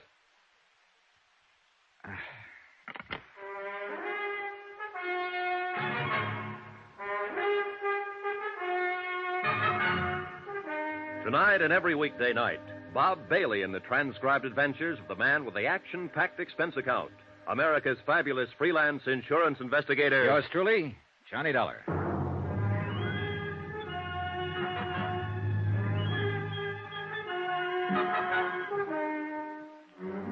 Expense account submitted by Special Investigator Johnny Dollar, location Tucson, Arizona, to the Universal Adjustment Bureau, Home Office, Hartford, Connecticut. The following is an accounting of expenditures during my investigation of the Lansing fraud. $50,000 worth. Expense account continued. Item 6, $10, car rental, to get to Catalina Vista, where Arlene Kennedy maintained a $55,000 home. It was a warm, sunny day, incredibly clear. I enjoyed it in my drive. However, I can't say I enjoyed Arlene Kennedy. That's as far as you need to come. What? You must be the Mr. Dollar I spoke to on the phone. If you didn't get the idea on the phone, I'll tell it to you again. I don't want to talk to you. Now, please get away from my home. We'll have to talk sometime. I don't think so. I know so, Mrs. Kennedy. I must ask you to take your briefcase and get out of here, Mr. Dollar, now. I'm sorry you feel that way. Look, my brother Jim drank himself to death. I don't know why. I just know he did it. He's dead. I'm his beneficiary. Why don't you pay me what you owe me? We will, Mrs. Kennedy, if the circumstances are right. So far, though, we have reasonable doubt. And this investigation is for your benefit as much as it is ours. I can hardly believe that. When we've satisfied ourselves one way or the other, your claim will be settled. The whole situation's cut and dry. I'm afraid it isn't. Mr. Dollar, I've had enough of this. I'll turn the matter over to my attorneys. Mrs. Kennedy, I don't carry this briefcase to impress anybody, but I thought it might interest you. I have in it a copy of the physical examination your brother took 2 years ago when he applied for his insurance policy. I have a copy of the coroner's report and the results of the autopsy. I don't care what you have. Then maybe you'd just be interested in the conclusion. We have to discredit one item or the other. That's why we can't take any action on your claim yet. Goodbye. Wait. What is it you want to know? I haven't seen my brother in well over 2 years, 3 years. I can't tell you a thing about him. Were you on good terms with him? Of course I was. I was the only one he had in the world. He left me his insurance money, didn't he? Did he leave you anything else? He didn't have anything else. I understand there was a trust in the family. He spent his a long time ago. I understand you're a widow, Mrs. Kennedy. I don't see what bearing that has. Do you have any dependents? No children, if that's what you mean. The money from the policy would have gone to you alone. Let me correct you. The money will come to me alone. I don't know what you people think you can do trying to weasel out of this payment, but I've already spoken with my attorneys, and they've advised me to sue for an immediate settlement and damages. Perhaps I can save you some fees and your attorney some time, Mrs. Kennedy. Where can I contact them? Never mind. You'll find out soon enough. I hope you won't allow them to go so far as a courtroom without speaking to me. We'll see about that, too. I don't need your advice. Now, look, I'm going to tell you exactly what I'd tell them. You can pass it on to them. Your brother could have died quietly in his bed one night, and any doctor would have pronounced him a heart failure, and your claim would have been honored without delay. But James Lansing made the mistake of dropping dead on a public street, and the police took over, and before he was properly identified, an autopsy had been performed. And I intend to sue the city for that kind of liberty. They had no right to... They had every right. An unknown man dead on the street from unknown causes. Now, don't be childish. Because of that autopsy, we know your brother couldn't possibly have passed an insurance examination 2 years ago or 10 years ago. Not with the amount of bad health he'd collected. But he did pass it. The insurance company accepted him as a client. They issued a policy, and you can't deny it. Jim came to me the day after he took out that policy and told me I was his beneficiary. You said you hadn't seen him for well over 2 years. He took the exam a year ago last July. All right, I saw him that one time. Look, I'll lay it right on the line, Mrs. Kennedy. We don't think your brother ever took that physical examination. What? Someone else went up to Dr. Mayhood's office and took it for him. Someone who could pass it. Mrs. Kennedy, we aren't fools, and we don't like to be fooled. Now, we're going to find out who that someone was and how it was done. We're used to all sorts of tricks in this business and all sorts of bluffing, too. You can sue us for a settlement. You can sue us all over the place. With what I have right now, I'd be willing to meet you in a courtroom. I'm talking facts to you, Mrs. Kennedy, and I wish you'd talk them to me. Get out of here. Get out of here, you cheap snooper, before I call the police and have you thrown out. Some more expenses. Item 7, $6, lunch, for Jim Carter and myself. We'll pass the cream, Johnny. Thanks. Well, what do you think, Jim? Mrs. Kennedy? Yeah. Well, it's hard to say. She's going to make it as tough as she can for us, judging from her attitude toward you this morning. How does the commission feel? Well, they feel very badly that something like this has come up. They've requested us to act with discretion and to act swiftly. They're certain the entire matter can be settled without legal action. Pass the sugar, please. Right. Aren't they going to cooperate? Aren't going to do anything until we show cause. They did mention that their action will take place in 10 days, so that means we've got 10 days to write such a statement. Tell me what you've learned about Mrs. Kennedy. Well, she was widowed 5 years ago. Her husband was a lawyer. He left her $40,000 in insurance and $15,000 in debts. Her family, the Lansings, had money at one time. Enough so that she gets 1/2 of 1/10 of 1% of an oil company out on the coast. It pays her about $750 a month. She managed to clear her house out in Catalina Vista and drive a Cadillac. But she could use $50,000. Of course she could use $50,000. Everybody could. Johnny, when are you going to start on the insurance agent? Hillary Franks, I've already started. If I know my Mrs. Kennedy, she won't call a lawyer or anybody else right now. She'll talk to her agent, Mr. H. Franks, and he'll have to come to us. I don't have to go to him. Johnny. When you buy a radio and it goes bad, you call up the store. They didn't manufacture the set, but you complain to them just the same. Same thing with insurance. You don't call up the company, you call up the agent who sold it to you. Hillary Frank has to call me, Jim, just to look legitimate.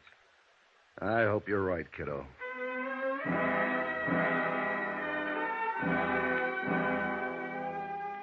After lunch, I went back to my hotel room and opened up the file Jim Carter had collected on Hillary Franks. Hillary Franks, age 56, college graduate, married, 2 children, wife deceased, income good. No record of any kind for any offense. Highly thought of by worldwide insurance officials. The 17 years with the company sort of got me. He started as an agent when he was 39. This is Hillary Franks, Mr. Dollar. Yes, sir. I understand you're in town on a little investigation for the Home Office. Wonder if we could have dinner. As a matter of fact, I was going to call you, Mr. Franks.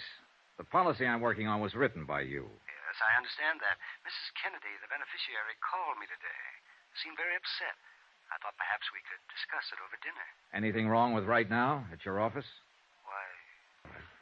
Thank you very much for coming over. I was surprised when Mrs. Kennedy called me about this matter today. Surprised to learn that you were in town. Were you? She said you'd been over to her home this morning. That's right. Well, just what is this all about? We have reason to believe Mrs. Kennedy is a party to an attempted fraud, Mr. Franks. I gathered it was something like that. I've been writing policies for worldwide insurance for 17 years, Mr. Dollar. And this is the first time anything like this has ever happened on one of them. I believe you, Mr. Franks, and your record. But there's a first time for everything. Yes. I'm here to find out all I can about the circumstances under which you sold the policy to Mrs. Kennedy's brother. Well, nothing unusual about it, Mr. Dollar. I think there was. Eh? James Lansing was a bachelor. He lived in a fairly nice apartment on the other side of town.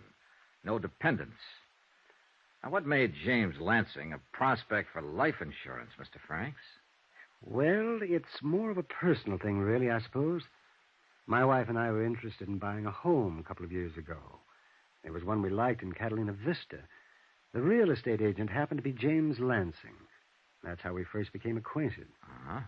Mrs. Franks and I saw Lansing, 2 or 3 times. Had dinner together, you know. And I managed to sell him the policy. I understood he was an engineer. He had been at one time in Los Angeles. And he was only engaged in the real estate business here for a very short time. Really a matter of a few months. I see.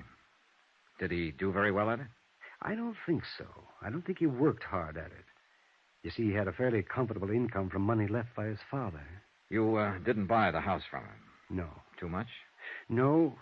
Mrs. Franks died rather suddenly about that time, and I had no need to buy a home. But out of the association, you interested Lansing in buying insurance from you? Yes. What kind of a man was he? What do you mean? Well, just your opinion, Mr. Franks.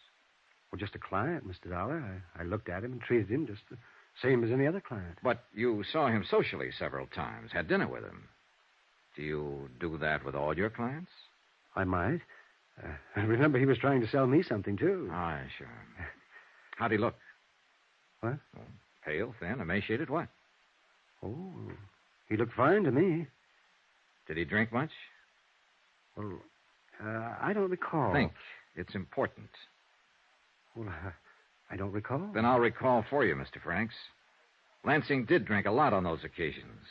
As a matter of fact, he was soaked up most of the time. Oh, now, that's not true, Mr. Dollar. You know as well as I do, he was an alcoholic in Los Angeles, and he was an alcoholic here in Tucson.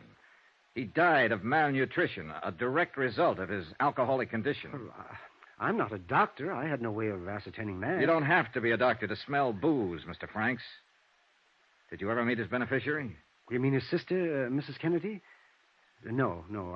I think I told you she telephoned me today. Never met her at all? No. Mr. Franks, I'm going to leave you for a while, and I want you to think about all we've discussed. When I come back, I might ask you the same questions again. And I'll expect some different answers. Anything you say, Mr. Dollar.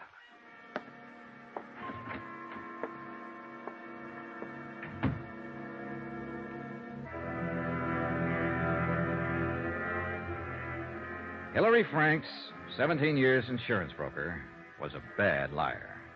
He was worse than that. He was a stupid, awkward, unprepared liar with no idea of what he was up against. He knew I was going to get him and get him good, and he didn't know what to do about it. I almost felt sorry for him.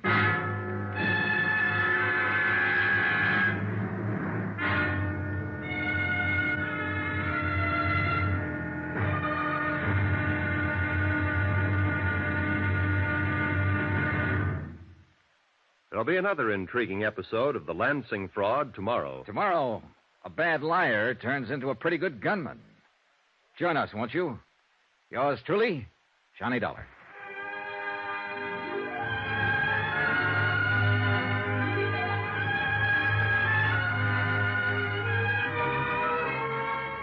Yours truly, Johnny Dollar, starring Bob Bailey, is transcribed in Hollywood.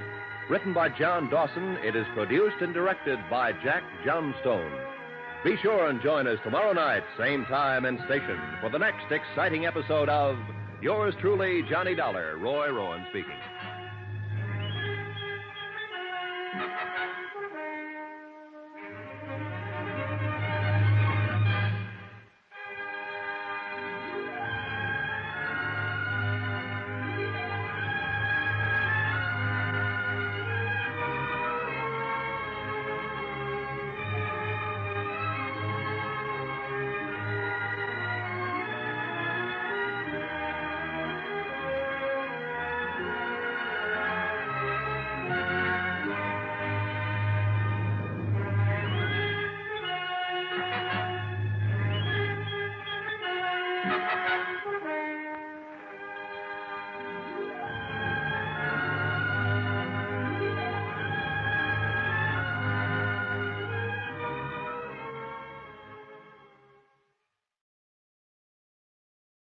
From Hollywood, it's time now for Johnny Dollar. Jim Carter, Johnny. Hi. How'd you make out with Hillary Franks? The agent who sold the policy? He's worried, he's scared, and he's already doing everything wrong. I left him about an hour ago to think things over. Ah, Mrs. Kennedy's fighting back. What do you mean? Her lawyer served notice on us an hour ago to pay up on the policy or else. Just a bluff. Yeah, but this wasn't. She got a court order and made the coroner release her brother's body. She took it right to the crematorium. Exhibit A is a pile of ashes by now. Uh-oh. Her next step is to contact the State Insurance Commission and have them order us to pay off or show cause. We'll have to act fast. Maybe I better go back to see Mr. Hillary Franks.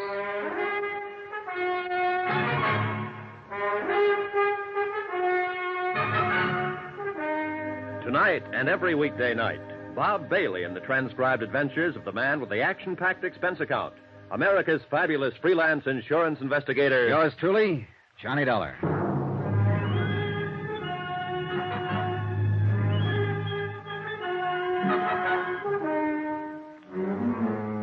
Expense account submitted by Special Investigator Johnny Dollar. Location, Tucson, Arizona. To the Universal Adjustment Bureau, Home Office, Hartford, Connecticut. The following is an accounting of expenditures during my investigation of the Lansing fraud. $50,000. And by now I was sure it was fraud. Expense account, item number 8, $5, stenographic services. I dictated a hastily composed letter to the State Insurance Commission advising them that Worldwide was withholding payment on the claim of Mrs. Arlene Kennedy, pending a complete investigation of the circumstances of her brother's death.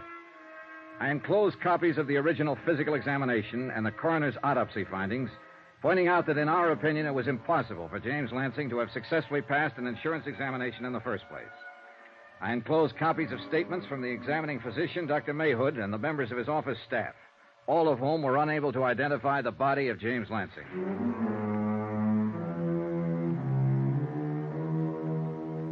Expense account item 9, 52 cents postage. I sent the letter to the state capitol special delivery in the hope it would arrive there before Mrs. Kennedy's lawyers took the anticipated action. After that, I drove back over to the office of Hilary Franks. He was the same as I left him an hour before. A little shaken, but still unable to realize quite what was happening. Yes, Mr. Dollar? Mr. Franks, I wonder if you've got anything to say to me. Nothing, Mr. Dollar. I was hoping you might want to make a statement. Oh? About what? Mrs. Kennedy's attempting to defraud your insurance company? I don't know what you're talking about, Mr. Dollar. I sold her brother an insurance policy. I don't even know Mrs. Kennedy. There are a lot of things about this you say you don't know. Do you want me to lay it on the line? If you like. All right. Someone else had to take that physical examination for James Lansing 2 years ago. I think you arranged for someone to do it, or you helped Mrs. Kennedy arrange it. I think James Lansing was insured on that basis.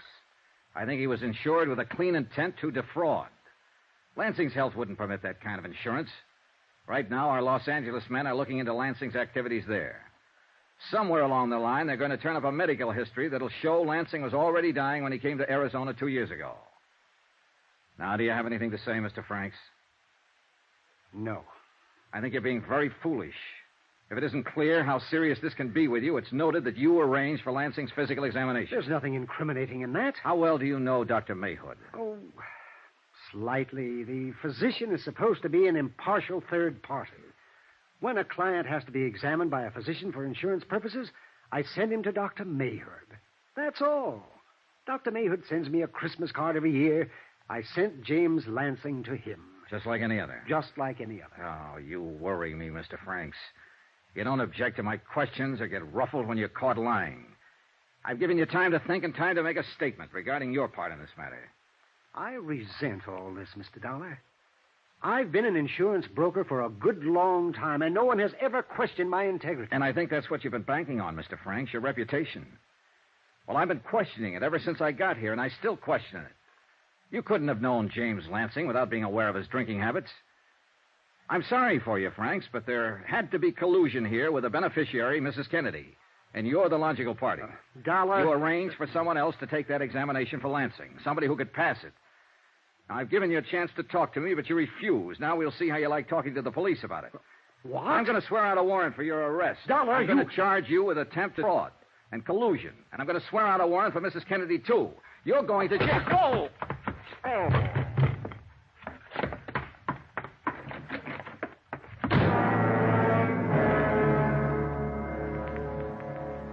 In the 3 minutes it took me to recover from the blow from the paperweight and get my breath inside of me and my feet under me, Hilary Franks was well out of the way and out of sight. About that time, Jim Carter walked in. Hey, what happened to you? Hilary Franks. He got scared, swung a paperweight at me, and beat it.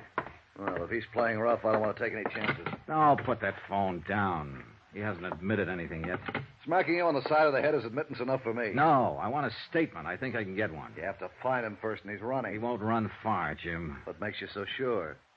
Hilary Franks doesn't know how to run.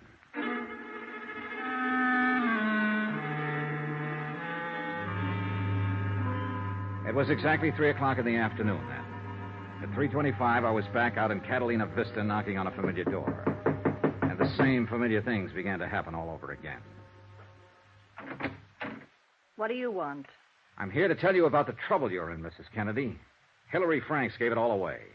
Gave what away? Who's Hilary Franks? What are you talking about? About that insurance policy that was written up and issued in your brother's name. You're the one who stood to gain most by your brother's death after having someone else take an insurance examination for him.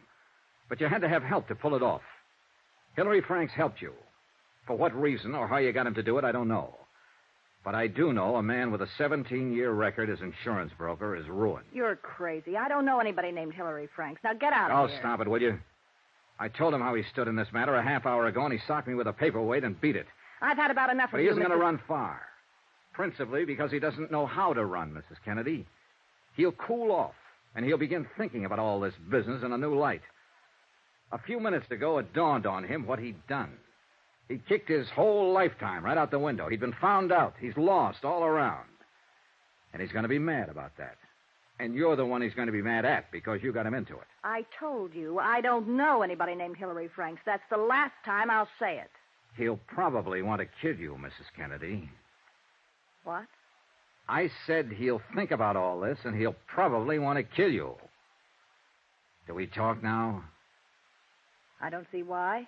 I've done nothing wrong. Who did you get to take that physical for your brother? I don't know what you're talking about. You got your brother drunk enough to sign the insurance papers, didn't you? I had nothing to do with my brother taking out life insurance and naming me his beneficiary. That was his business. Now that he's dead, it's my position to receive the payment. That's all. Okay, Mrs. Kennedy.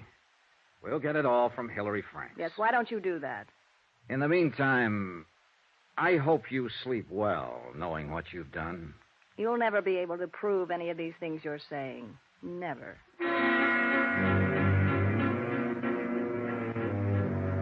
And for 24 hours, it looked as if Mrs. Kennedy might have been right. There was no way to involve her unless we had a statement from Hillary Franks, and he was still missing.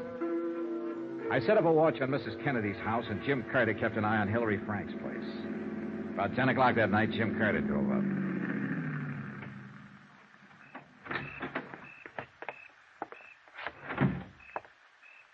Hiya. Hi. Any action? No. Mrs. Kennedy's been in all the night. No one showed up. Mm-hmm. How about Frank's place? No. No one there when I left an hour ago. You'd think he'd come back for a suitcase or some money or something. Yeah. Hey, Johnny. Mm-hmm. I called in the police. Oh. In the name of Worldwide, I filed charges of attempted fraud and collusion against him. They issued a warrant a half an hour ago. He's on an APB and all the local bulletins. Well, I suppose you had to do it, Jim. Yeah. We'll let the police handle this part from now on, huh? How about Mrs. Kennedy? We'll keep an eye on her, too. Did you file any charges against her? Not yet. We need a statement from Franks. Jim. Yeah? What would you do if you were Hillary Franks? Try to grab an airplane. Maybe go down to Nogales, cross the border. Look up a friend, borrow some money. They get out and keep traveling. What? He won't do anything like that. Won't he? He'll find himself a place to sit down and think. In the end, the cops won't find him. He'll find us. Want to bet?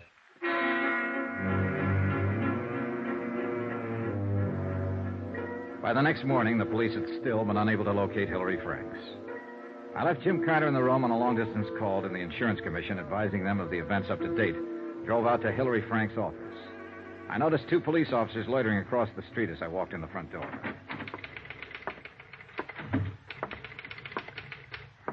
Yes? How do you do? Are you another policeman? No, I'm not. Have they been bothering you a lot? If you aren't a policeman and you know all about this, what do you want? I want to help Mr. Franks if I can. I'm Johnny Dollar, Universal Adjustment Bureau. You're his secretary? Yes. How long have you worked for him? 12 years. Do you like him? What? He's always been a fine man. I don't believe any of these things about him, and I don't see What's why... your name? I think he said Maria? Maria Vano. Maria, I'm not going to ask you any questions about Mr. Franks. I know enough about him now for my purposes. The rest he can tell me himself. Maria, I may be able to help him stay out of jail. I can do that if I talk to him. Well, how My do I... name's Johnny Dollar. I'm at the Pioneer Hotel. Remember that. But, Mr. I Dollar... don't know whether he's phoned you yet or not. A man like that's going to need help, money. I'm not asking you if he's contacted you. But listen to me carefully. If he does phone you or contact you in any way, ask him to phone me. If you ever respected him or if you want to help him now, please ask him to telephone me. Thanks.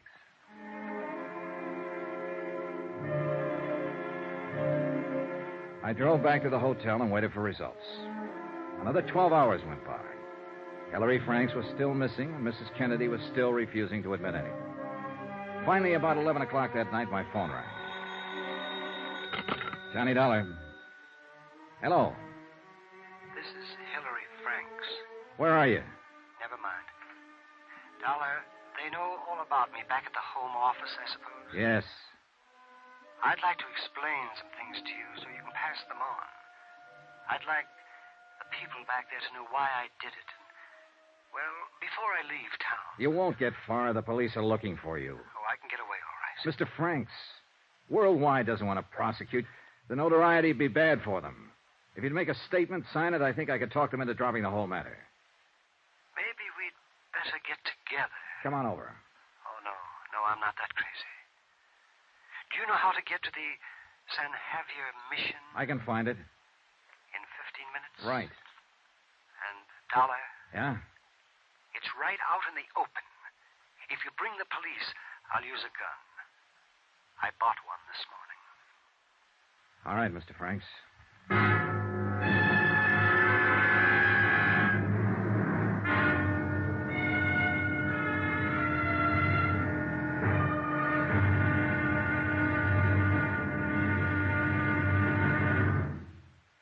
There'll be another intriguing episode of the Lansing fraud tomorrow. Tomorrow, $50,000 worth of murder.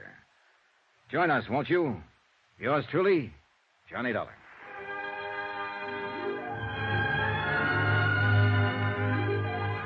Yours truly, Johnny Dollar, starring Bob Bailey, is transcribed in Hollywood. Written by John Dawson, it is produced and directed by Jack Johnstone.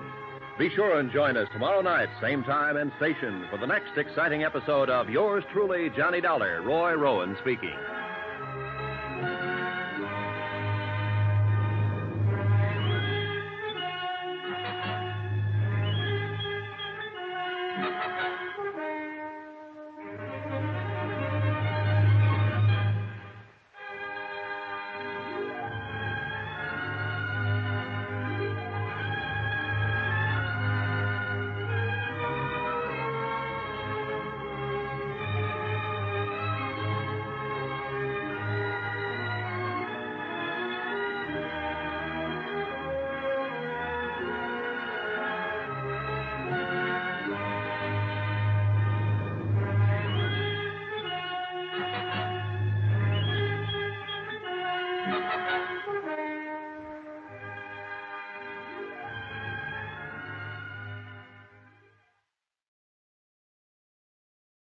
From Hollywood, it's time now for...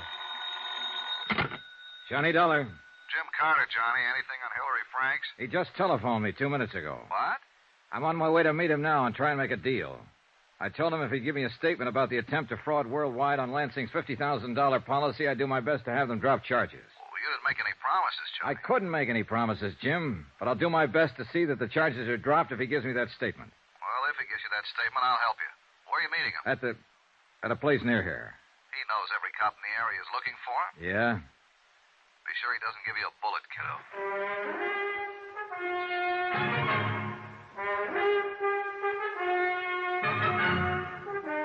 Tonight and every weekday night, Bob Bailey in the transcribed adventures of the man with the action-packed expense account, America's fabulous freelance insurance investigator. Yours truly, Johnny Dollar.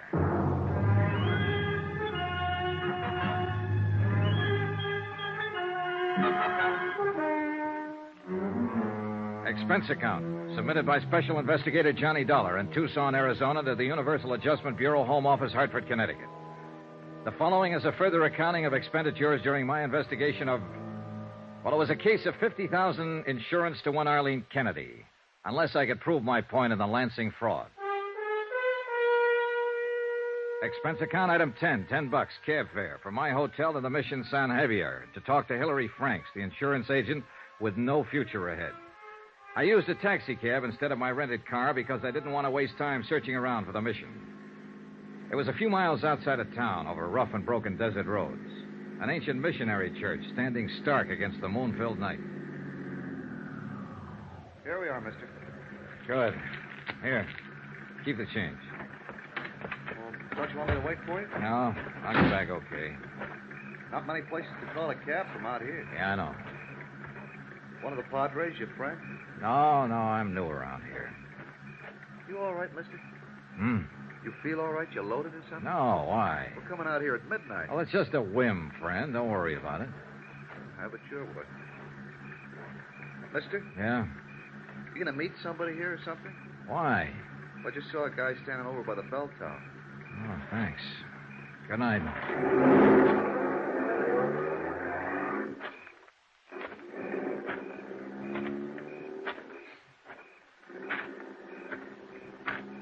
Over here, Mr. Dollar. Careful, Dollar. Hillary Franks had a .38 pointed right at my chest. In the bright moonlight, I could see that he was still wearing the same clothes he'd had on 2 days before in his office. He needed to shave, and judging from the circles under his eyes, he hadn't slept much. He was pale and shaken. The gun wobbled in his hand. Anybody with you? I came along. Did you tell anybody you were meeting me? Jim Carter. He's been working the case with me. Did you tell him where? No. Hey, look, you don't need that gun, Franks. Put it away. I just came here to talk with you. All right. Thanks. Want to smoke? Thank you.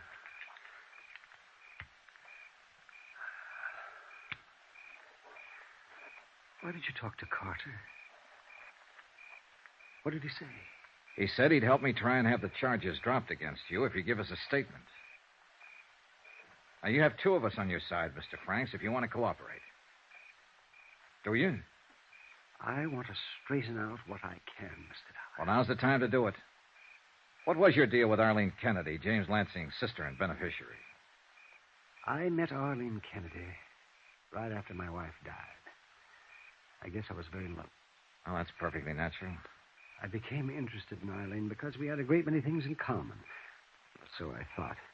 I mean, she was a widow and had no one except her brother, James Lansing, in Los Angeles. And we went together, and eventually I asked her to marry me. But she laughed at me. Why? I guess I'm not an exciting man, a witty one, or even an interesting one, Mr. Dollar. Mrs. Kennedy made me feel as though my whole life had been hopeless, useless. Raising children, selling insurance. She made me feel as though I'd miss a great deal in life unless I married her. What is it? What do you want from me? What do you want from life, I'd ask her. And she'd only laugh at me. Go on. I just can't tell you how desperate it made me feel. I loved her, Mr. Dollar. I wanted her. Did she ever answer your questions? Oh, many times. She pointed out that her trust funds pay her over $700 a month for life. And she knew that my commissions and salary as a broker came to about the same. Oh, Mr. Dollar, we could have lived very comfortably on that kind of income. But Arlene talked of traveling, of Europe, of clothes, and, oh, I don't know, things her family had been able to afford for her once, many years ago. And she said she wouldn't marry unless we could look forward to that kind of life. She wanted $50,000 in cash instead of money just trickling in every month. That's about it. When did she get around to the proposition, her brother's insurance? Her brother came here from Los Angeles one day. The doctors there gave him a year or two to live. Oh, yes, he was pretty shot. Been drinking for years. He'd used up all his money, a long time before. He asked Arlene to help him. She paid his apartment rent and gave him enough money for liquor. And then one day she came right out with it. She said she was investing in him. And he was a good risk because she knew he'd die. That's how she put it to me. Mm-hmm. Arlene said all I had to do was see to it that her brother had a nice fat policy. He was going to die. Why not cash in on it? I must have been crazy to even think about it. How did you work it? I mean, how did Dr. Mayhood pass him? I paid a man $100 to go to Dr. Mayhood's office and take the physical for Lansing. What was the man's name? Oh, no, I wouldn't tell you that, Mr. Dollar. He's not involved in anything. All right, we'll let that go. Once you arranged for Lansing to become insured, you and Mrs. Kennedy just planned on waiting for him to die. That was the general idea in view of what the Los Angeles doctors had said. Once I'd done it, I mean, gotten him insured, it was too late to turn back. Did you want to turn back? Yes.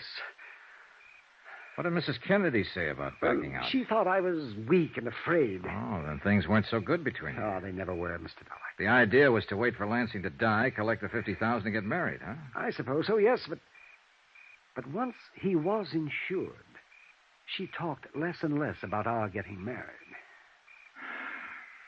You're leaving something out, Mr. Franks. Huh? Didn't she tell you exactly what kind of a position you were in? Didn't she fix it so that you couldn't make a move? Legally, she'd done nothing wrong. It was you who had arranged for the physical, you who had made the application for insurance in the name of her brother. Oh, yes. Oh, yes, she was clear about all that. And she told me so every time she felt like it. When you write down what you just told me and sign it, we can hold it over Mrs. Kennedy's head to prove attempted defraud and collusion. Now, will you do that, Mr. Franks? Yes. Then I guess we'd better get back into town. All right. Come on, Mr. Franks. We walked 3 miles over to the highway, flagged down a car, and got back to the hotel about 2:30 in the morning, got Jim Carter out of bed. Enclosed, fine notarized statement of Hillary Franks explaining his part in the matter regarding policy 678JN23L.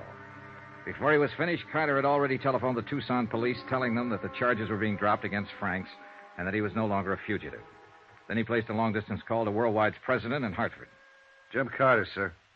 I want to ask you not to prosecute Hillary Franks in this matter.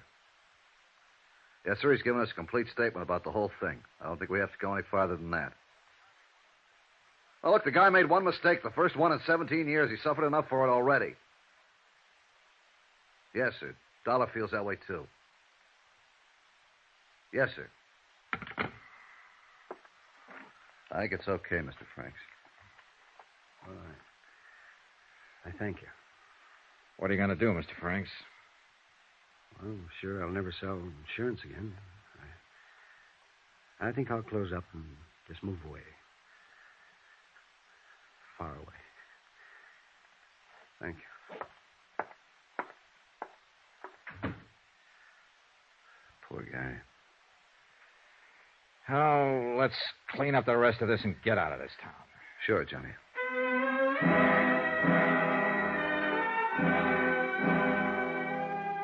Hillary Franks pulled out of Tucson that afternoon. When Mrs. Kennedy was shown a carbon of the enclosed statement of Hillary Franks, she instructed her attorneys to withdraw the suit against Worldwide.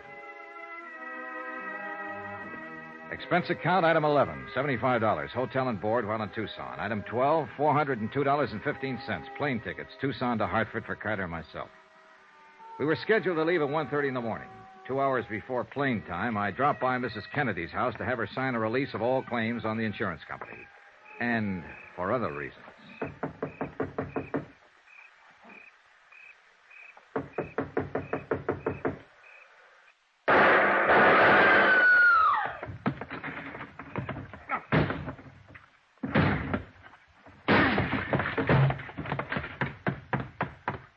Help me, Mr. Dollar. Please help me. I carried Arlene Kennedy to the couch, and I did what I could for her. I phoned the police and told them to bring an ambulance. After that, I began looking around. I found a dark stain on the window still leading outside of the back of the house. On the floor, a blood-stained letter opener. There was no gun in sight anywhere. I decided if I had been stabbed with a letter opener, it would be easier to try to make it out the back way than risk the street that was bound to be full of policemen any minute.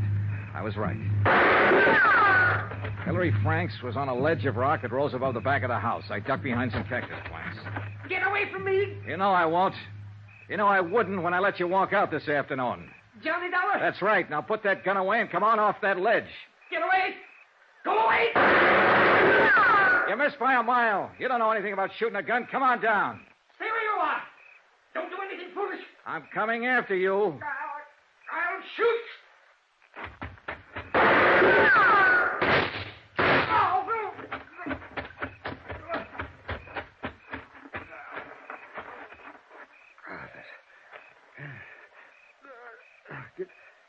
Good shot, Dollar. Can you walk? No.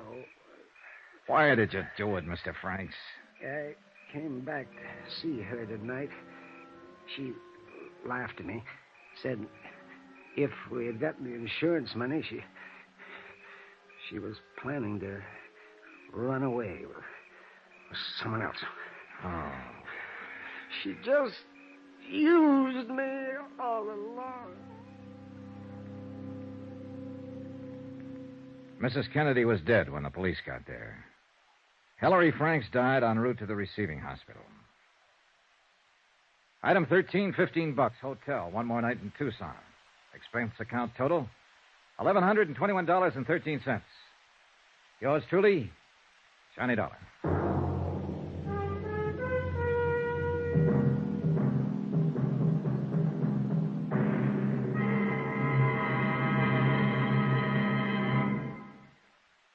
Remember, there'll be another exciting story beginning next Monday night. Next week, a quick trip to New York, to the bright lights, the glamour of Broadway with its theaters, its actors, and, some very bad actors. You might even say killers. Join us, won't you? Yours truly, Johnny Dollar.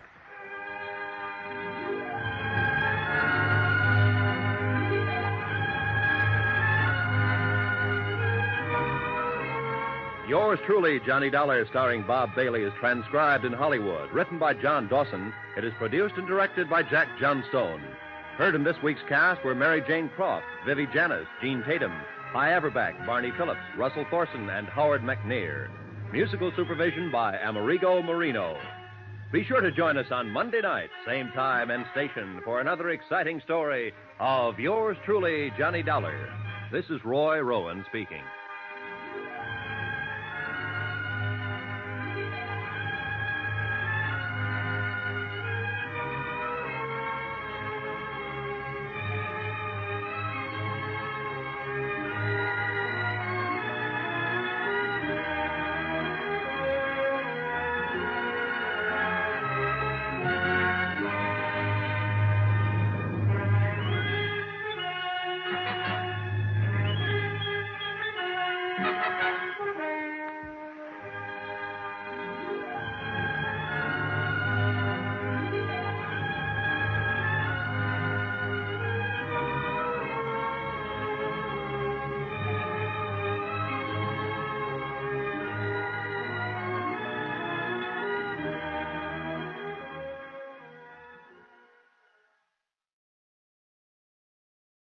From Hollywood, it's time now for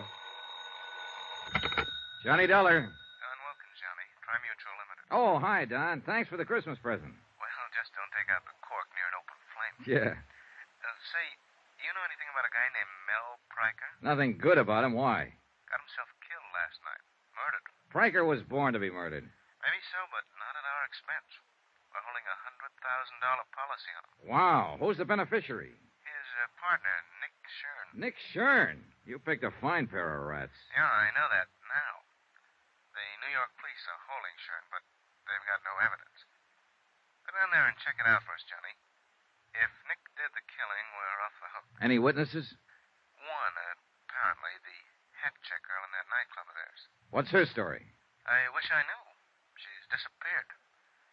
We've got to find her, Johnny, before some of Nick's hoodlums find her. Don, maybe they already have.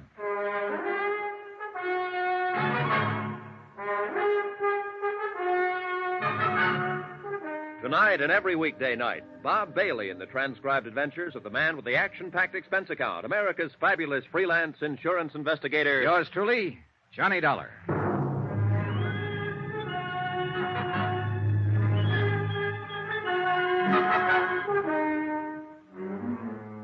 Expense account submitted by Special Investigator Johnny Dollar to the Home Office, Tri-Mutual Insurance Limited, Hartford, Connecticut.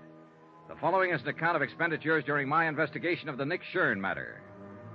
Item 1, $22.80, transportation to New York, tips and incidentals, and taxi fare to the office of Lieutenant Ed Rafferty, Homicide Division, the man in charge of the case. Oh, hiya, Johnny. How have you been? Not bad, Ed. How's the homicide business? Terrible. Did you look at that teletype? Shoplifting. 5 complaints right in a row. The week before Christmas, that's all we get. Shoplifters. Mel Pryker wasn't shoplifting. Oh, you working on it, Johnny? Yeah, the insurance angle. Nick Shurn's the beneficiary. $100,000 policy. Well, you got a tough one, boy. Shurn killed him all right, but I don't think we're going to be able to stick him. Come on in the office. Hey, You know what that kid of mine wants for Christmas? Marilyn Monroe? Oh, next year, Johnny. He's only 10, you know. Go ahead. Okay, thanks. No, he wants a motorbike. Can you tie that? 10 years old, and he says he needs a motorbike. Have a chair. Okay. Well, look, I know a factory representative here will make you a good deal on one, eh? Oh, now, forget it, Johnny. No, I was 14 before I even had a pair of roller skates. And then I had to buy them myself. Yeah, kids are spoiled today. That's half of what's wrong with them. There's the file on the case. What little we've got. Okay. Uh-huh. Yeah, how'd it happen, Ed? You mean, how do I think it happened? That's good enough for me. Mel Pryker and Nick Shurn were both in the rackets for years, as you probably know. Yeah, I've heard rumors. Well, a while back they teamed up and opened a string of supper clubs. That's where Pryker got it, in their main club, the Ches Colette. Strictly legitimate, huh? Well, more or less, I guess. They could afford to be. The dough they were making and arguing over, according to the word around. That's the reason for the killing, the way you see it. Sure. Nick figured if half was good, all the take would be twice as good. And the insurance on top of it. You're a fast one, Johnny. Anyhow, several people heard the shots about 2:30 in the morning, it was, right after the club closed, but none of them bothered to report it. The clean-up crew came in at 3 and found Pryker's body. He was lying in his office, shot twice, gun on the floor beside him, no prints. It was his own gun, and it was kept there in his desk. Where was Nick Shurn? Well, we picked him up an hour later at another one of their clubs. The manager was with him, and, Benny Stark. Now, he was... Benny, yeah, I know. Trigger man for Nick's mob in the old days. 15 years overdue for hanging. That's our Benny. Anyhow, they both swear that Nick was there from 1:30 on. Uh-huh. What about a paraffin test, Ed? Positive, clear to the elbow, and you can throw it out the window. What do you mean?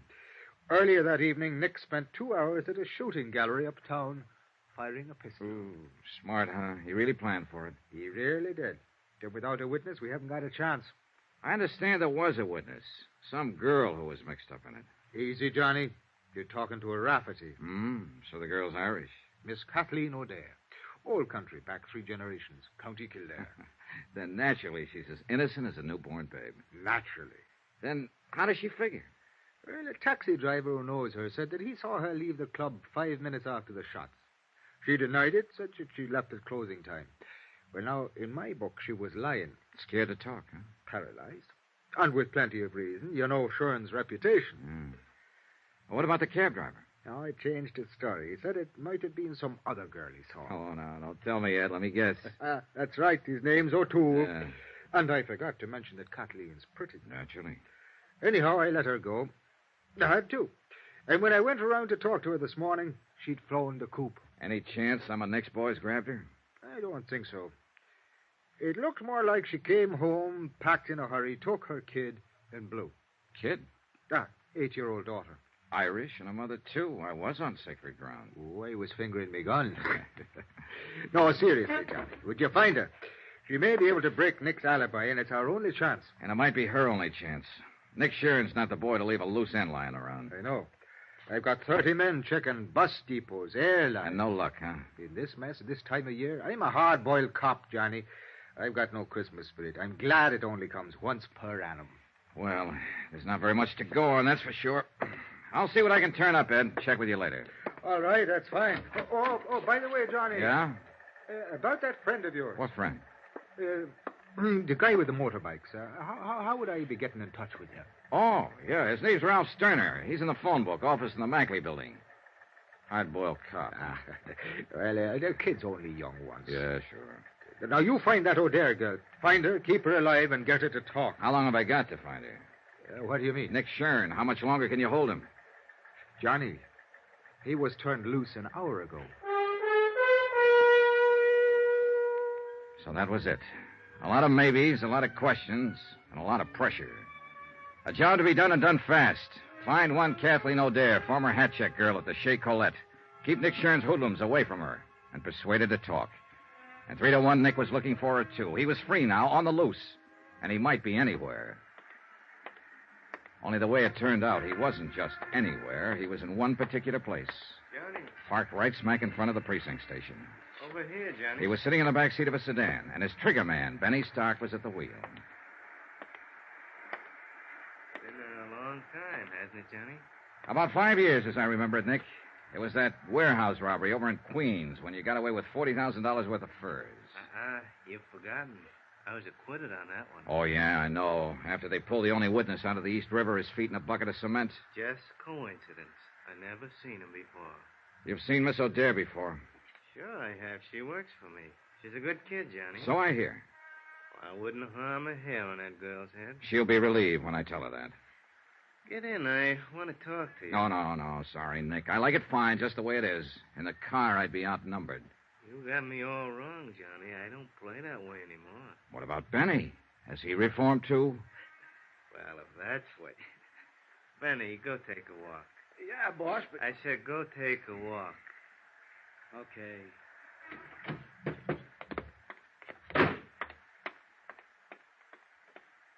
Get in, Johnny. Well, what's on your mind, Nick? You working on this case? Yeah, I'm on it. Why? That's what I figured. I was talking to my lawyer in there and saw you go to Rafferty's office. I guess the insurance company's going to try to welch on that claim. It's your party, Nick. You talk. I got a better idea. What's that? You know, it's real nice out in Las Vegas this time of year, Johnny. A man can have a lot of fun out there for the next month with maybe $10,000 to play with. What man are you talking about? You. I don't have $10,000. You will. 30 minutes from now, if you say the word. Oh, Nick, you're lucky we're not standing out there on the sidewalk. In a car seat, I haven't got room to swing. Still a fool, huh? I don't know. Why don't you write me about it? You'll have plenty of time. Up there in the death cell. Suppose I didn't make any claim on that policy. Then you wouldn't have any reason to stay on the case. No sale, Nick. $100,000 is a lot of money. I'd want to find out why you didn't make a claim. You know why. You're out to pin this on me, and so are the cops. A man with a record hasn't got a chance. You should have thought of that before you killed Mel Pranker. Want to know something, Johnny? I didn't kill him. Well, I'm betting you did. What do you care who killed him? You're not shedding any tears over it. No, but I'd sure hate to see you get away with it. And I'd hate it even more if anything happened to that girl. Kathy O'Dare? Now, what could happen to her? She just might fall in the river. She probably thinks she's safe as long as she hides from the police and refuses to talk. She doesn't know you very well. You had me all wrong, Johnny. You know, you hear a lot about peace on earth, goodwill toward men around this time of year. Well, I don't have much goodwill toward the kind of rat you are. And I figured there'd be more peace on earth if you weren't on it. Push me, and maybe that's what'll happen. Well, at least that's fair warning. Yeah, it's fair warning. I'm going to tag you for this, Nick. You can count on it.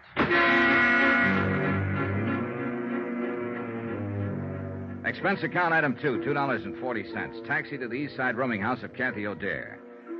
I didn't have much hope of turning up anything. Ed Rafferty and his men had already been through the place inch by inch. But it was the only starting point I had. The landlady was out, and a uniformed policeman led me into Kathy's flat. I spent an hour and a half and got nowhere. I went through her mail, bills, advertisements, casual notes from men she'd met at the club. But nothing personal, not even a postcard. There were no pictures, photographs of Kathy or her daughter anywhere in the flat. She'd made a clean sweep, then left in a hurry. And obviously, she didn't mean to be found. But I had to find her, and fast. It was dusk when I left. The street lamps were on, and the colored Christmas lights in the windows along the block. Snow was falling in big, soft, gentle flakes, and there was a holiday feeling in the air. It was neither the time nor the setting for murder. Make contributions, son? Give a little something to help the poor? Oh, sure. How's it going this year, Santa? Oh, it's better than usual, but it just seems there's never enough to go around, no matter how... Well, bless you, son. Thank you kindly. Don't mention it. Good luck, Pop. Thank you, son.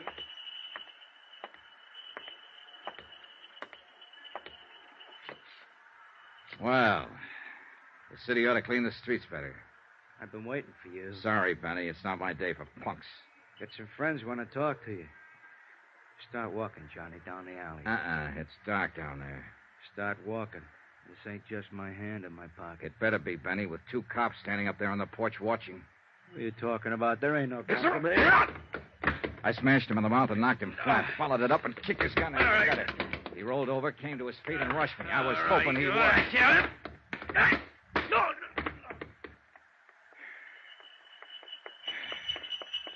He have that coming, son? He had it coming. Well, he sure did get it. Yeah. Hey, you know something, Pop? I think Benny wants to make a contribution to help the poor. Well, He ain't saying no. Oh, he's a good boy, at the moment at least. Here you go. That ought to help some. 3, 4, $500. Put it where it'll do the most good. Well, Merry Christmas, son. Happy New Year. Yeah, same to you, Pop, and many more of them. Hey, taxi!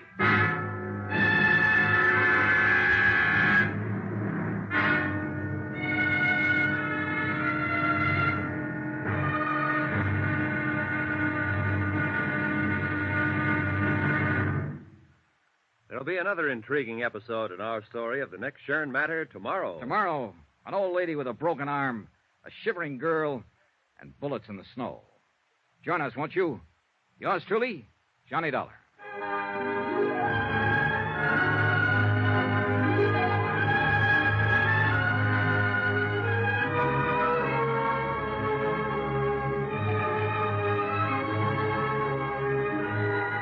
Yours truly, Johnny Dollar, starring Bob Bailey, is transcribed in Hollywood.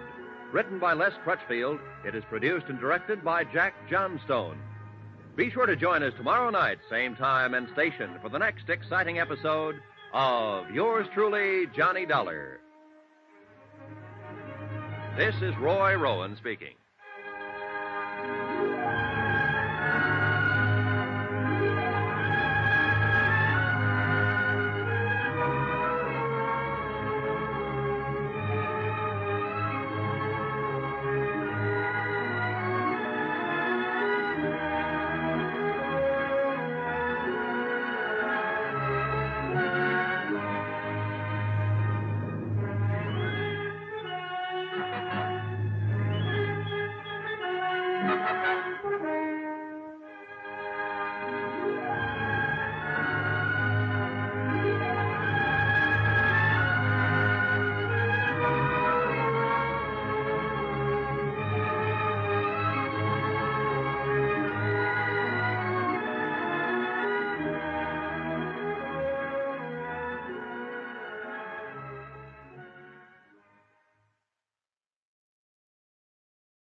From Hollywood, it's time now for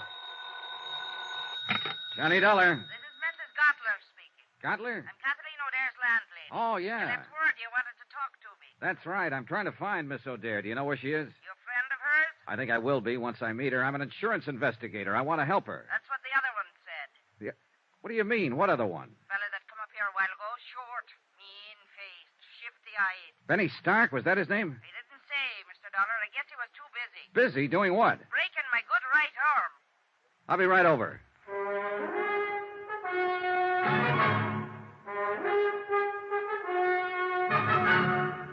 Tonight and every weekday night, Bob Bailey in the transcribed adventures of the man with the action-packed expense account, America's fabulous freelance insurance investigator. Yours truly, Johnny Dollar.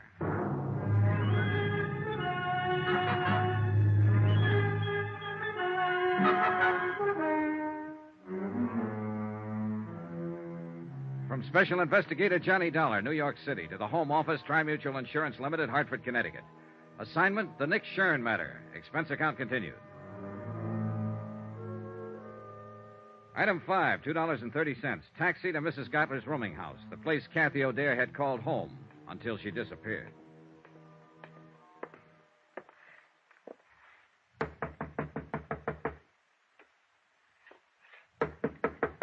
Come in. Get your hands up. Mrs. Gottler. That I, Well, look, I'm Johnny Dollar. I talked to you on the phone.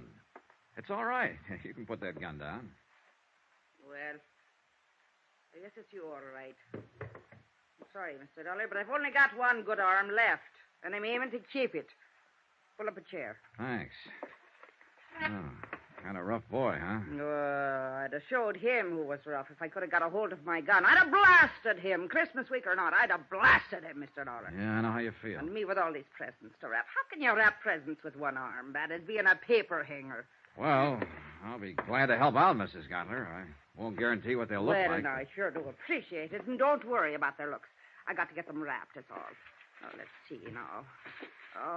This paper goes on that one. Oh, all right. It's a water muffler for my nephew over in Brooklyn. You know them terrible winters they have over there. Oh, yeah, they're frightful. Of course, it may be better this year. The Dodgers won the pennant. Nothing but luck. It won't happen next year. You never know. Hey, tell me something, Mrs. Gottler. How come Benny worked you over? Why did he break your arm? Here. Stick this card on it as soon as you get the ribbon tied. Oh, okay. No time of year like Christmas, Well, he wanted to know where Kathy went. When I said I didn't know, he jumped onto me. Said I was lying. If I could have got hold of that gun... Where did she go, by the way? You aiming to break my other arm, Mr. Dollar? With all these packages to wrap? Here, hold your finger on that knot. Tie it tight now. Them postmen in Brooklyn are always busting things open. I know. There. Well, that's one down. Where did you say she went? Oh, I didn't. No, this one I'll deliver myself, so it don't need to be wrapped so careful. All righty. Kathy lit out of here in the middle of the night. You think I'd sit up 24 hours a day spying on my roomers? You might, if the roomer happened to be one of your special favorites. Who told you that? What's the difference? She was, wasn't she? Kathy was everybody's favorite.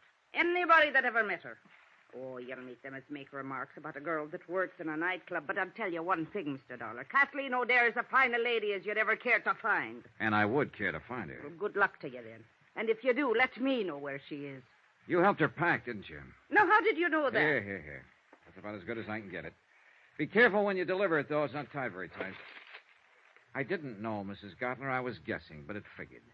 Kathy was scared half to death when she packed up and left here. All she had on her mind was to run and hide.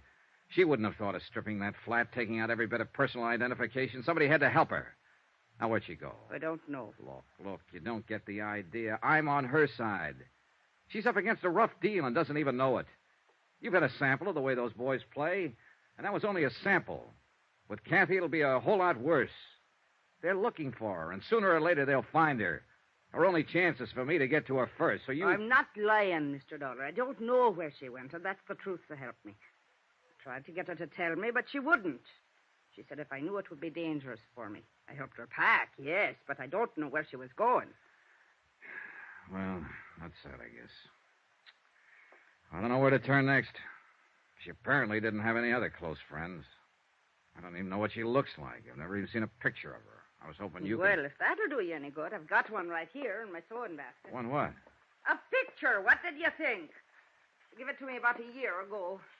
But she'd never had many taken, but here it is. Thanks. Real pretty girl, don't you think so? Yeah, she's lovely. Well, at least I'll be able to When was this taken, Mrs. Gottler? Now, how should I know? 3 or 4 years ago, I guess, before she come here to the city. This photographer's address, the name of the town, is that where she came from? Branbury, Michigan? Why, yes, that's her hometown, Branbury. I'd forgotten the name of it. And she was just talking about it a week or so ago. She wanted to go home for Christmas, but she said she couldn't see. Mr. Dollar, do you think she might? Maybe. It's the most likely place a scared girl would run to, home. Anyway, it's worth a chance. Mrs. Gottler, I love you. Why, Mr. Dollar. Why, Mr. Dollar. Expense account item 6, $88.35. Hotel and incidentals in New York and transportation to Branbury, Michigan. Branbury turned out to be a lumber village, half hidden among the pine-covered hills. It was a little bigger than a wide spot in the road, but not much bigger. A foot of new snow had fallen within the past 24 hours. A fluffy white blanket lay softly on the trees and the housetops and filled the deep hollows in the frozen ground. Men in bright red flannel shirts drove horse-drawn logging sleds through the forest trails, and their shouts sounded sharp and clear, a crystalline tinkle in the icy air. Branbury looked like the place where Christmas was invented. It was beautiful. And very quiet when it came to putting out information. I found it out first when I tried the local telephone operator. Number, please. I just checked in here at the hotel, operator. There doesn't seem to be a phone book, so... People steal them, that's why. Traveling people going through. Oh, souvenir hunters, I suppose. How's that? Look, I wanted to call the O'Dares. Could you put... Not O'Dare's. There ain't but one. That's old Mike. Oh, and that's the one I want to call. Would you mind ringing him? Won't do no good. He ain't there. He's slabbing up at number 4 mill today. Well, actually, it's his daughter I want to talk Daughter? to. Yeah, that's right, Kathleen. Do you know her? Just growed up with her's all. Oh, well, would you mind... You a friend of hers? No, I've never met her, Where but... you from? I came here from New York, What's but your name? Johnny Dollar. Now, would you please ring Kathleen? She don't live here. She lives in New York City. I know where she lives. And what give you the idea she'd be up here? I'm psychic. You're what? Look, where can I get in touch with her? I wouldn't know anything about it, Mr. Dollar, and I can't give out that kind of information. back to New York and write her a letter. Let me talk to your supervisor. Supervisor? Well, I'm all there is, so I guess that's me. Start talking. Forget it. You're welcome. I got the same kind of runaround from the hotel proprietor. As soon as I mentioned Kathy, he suddenly forgot his own name, age, and the time of day. One thing sure, this town took care of its own. I wondered if the law in Branbury would take the same attitude. I decided I'd better go find out. As it happened, I didn't have far to go. On the sidewalk in front of the hotel, the law came to me. Just a second there, mister. I'd like to have a little talk with you, if you don't mind. All right. Quite a change to find somebody here who wants to talk. I understand you just got in from New York. Here on business? Look, you know why I'm here, but now everybody in town knows. Got any identification on you? Yeah. Have you? My name's Martin, Dan Martin. I'm the deputy sheriff in charge of this part of the county. Oh, then you're just the man I was looking for. Is that so? I'm Johnny Dollar, insurance investigator. I'm looking for a girl named Kathleen O'Dare. Do you know where she is? What do you want with her? I'm working on a murder case. She's a witness. Is there any kind of a charge against her? No, I just want to talk to her. What makes you think she's here? Are you a friend of hers, Mr. Martin? I've been in love with Kathy since we went to grade school. I'd be willing to die for her. Does that answer your question? All right, let me put it this way. You think you're helping her by hiding her out. All of you think so. But you're wrong. You're helping her right into her grave. Kathy doesn't figure it that way. She's scared. She doesn't know what she thinks. I know these boys who are after her. They don't play kid games. And sooner or later, they're going to find her. So if you love her and if you know where she is, you better take me to her before it's too late. I don't know. I don't know what it is Kathy's mixed up in. I didn't want to ask her. But I know it isn't the police she's afraid of. And I don't think it's you. No, at the time she ran out, I wasn't even in the picture. I'm on her side, too, Mr. Martin, and I've got to see her. Go talk to her father, old Mike. See what he thinks. He's not at home right now. Yeah, I know. He's out at number 4 Mill. How do I get there? The county pickup truck is parked down the block.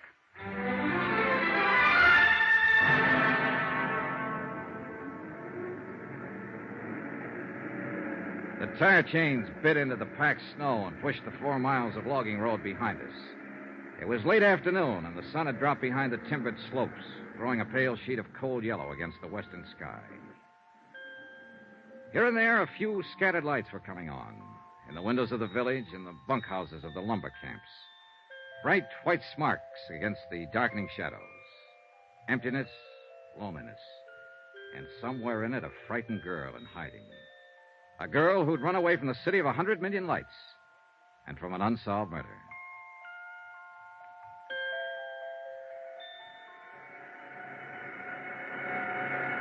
Mike O'Dare was winding up a job working at the big slabbing saw, and I stood by and waited for him to finish. Be right with you, Mr. Dollar. This is the last one. Okay.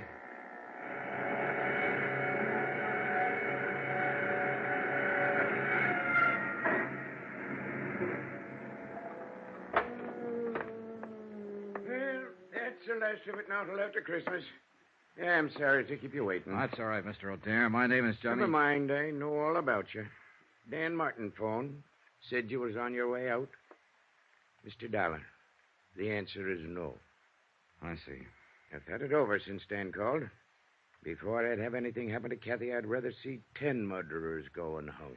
Now, look, hiding out won't help. As long as Nick Shurn is free, Kathy's in danger. He can't hurt her if he can't find her. I found her, Mr. O'Dare. Just by luck. There's not one chance in a million of... Sounds like a car. Ooh, the tarnation would drive out here this time of the evening. We walked over to the big doors. The car had stopped about 20 yards away. A man got out and turned toward us. I was standing under the dock light, so he recognized me before I got a good look at him. He jumped back in the car and went for his gun. Benny Stark. Get back, Mr. O'Dare. It was too dark to get a decent shot. I tried once more and missed, and the car disappeared behind the trees. Mr. Dollar, who was it? Was that one of them? That's right, Mike. They found her.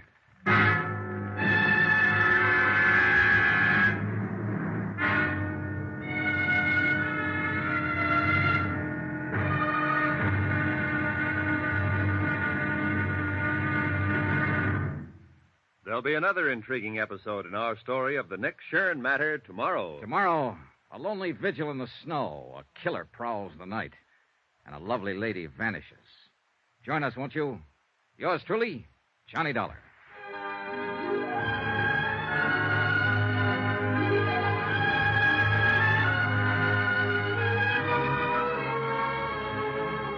Yours truly, Johnny Dollar, starring Bob Bailey, is transcribed in Hollywood. Written by Les Crutchfield, it is produced and directed by Jack Johnstone.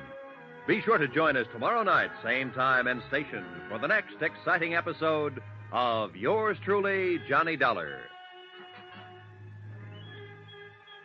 This is Roy Rowan speaking.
From Hollywood, it's time now for... Johnny Dollar. Dan Martin here. I was up the street when you Listen, called. Sheriff, they've traced Kathy O'Dare here to your nice little town of Branbury. Who has? Nick Shurn's boys. One of them, a trigger man named Benny Stark, came out to the sawmill hill a few minutes ago. I traded a couple of shots with him, but he got away in a car. Did he head north or back toward town? Toward town, I think. You can't see the turnoff from here. All right, Dollar. You're packing a gun. Will you take the pickup truck and block that turnoff? Hold it until I can get somebody out there to relieve you? Right. How many deputies you got? Deputies? Uh-oh. What about volunteers? Is this Benny Stark the man Kathy's afraid of? He's one of them. Then I'll have volunteers. 20 men within a half hour, armed with deer rifles. And every one of them a dead shot.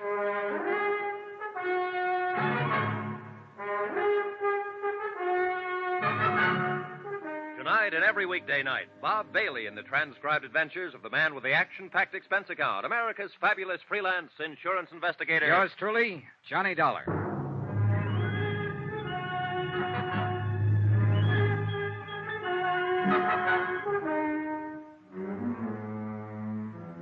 From Special Investigator Johnny Dollar, location Branbury, Michigan, to the Home Office, Tri-Mutual Insurance Limited, Hartford, Connecticut. Assignment, the Nick Shurn matter. Expense account continued. Item 8, $3.60 for 2 packs of cigarettes and a pint of Applejack, borrowed from the foreman's locker at the sawmill. I figured these as standard equipment for holding down a roadblock at 10 degrees above zero. And Mike O'Dare agreed with me 100%. Well, I'll tell you one thing. They can make it out of corn, rye, barley, make it out of gold if they want to. But they'll never come up with anything better than what they make out of apples. Here, have a short one, Johnny. No, thanks. I'll save it for later. Well, I'll just, It's got the taste of Indian summer in it. You ought to see this country around that time of year, Johnny. Breaks your heart, it's so beautiful. Well, it's beautiful now with the snow on. And it would be more so if there wasn't a killer running loose in it. Johnny, I want to ask you something about my daughter. And I want you to answer me honest. All right. It's no use trying to fool you. She's here, all right. I know. But she hasn't told me what it was that happened in New York. What she ran away from. Somehow I figured it was just as well not to ask her. Your sheriff, Dan Martin, said practically the same thing. Dan's been in love with Kathy since he was 12 years old. He's a good man. Solid. So I figured. Anyway, she was scared. Scared half to death. And she'd come home for help, so we tried to help her. What was it you wanted to ask me, Mr. O'Dare? You mentioned a murder case, Johnny. You didn't give any of the details, just said that Kathy was a witness. Is she mixed up in this murder? And you wanted an honest answer. All right, I'm not sure. I see. That's why I wanted to talk to her, get her story, the truth. I realized from the start she might be guilty. I don't think so, but it's a possibility. You may as well know about it. I guess you realize it wouldn't make any difference. Not to me or to Dan. Oh, yeah, I figured. In other words, you're with me as long as I'm trying to protect her. But you'll fight me if I find reason to think she's guilty. That's about it, Johnny. Well, at least we know where we stand.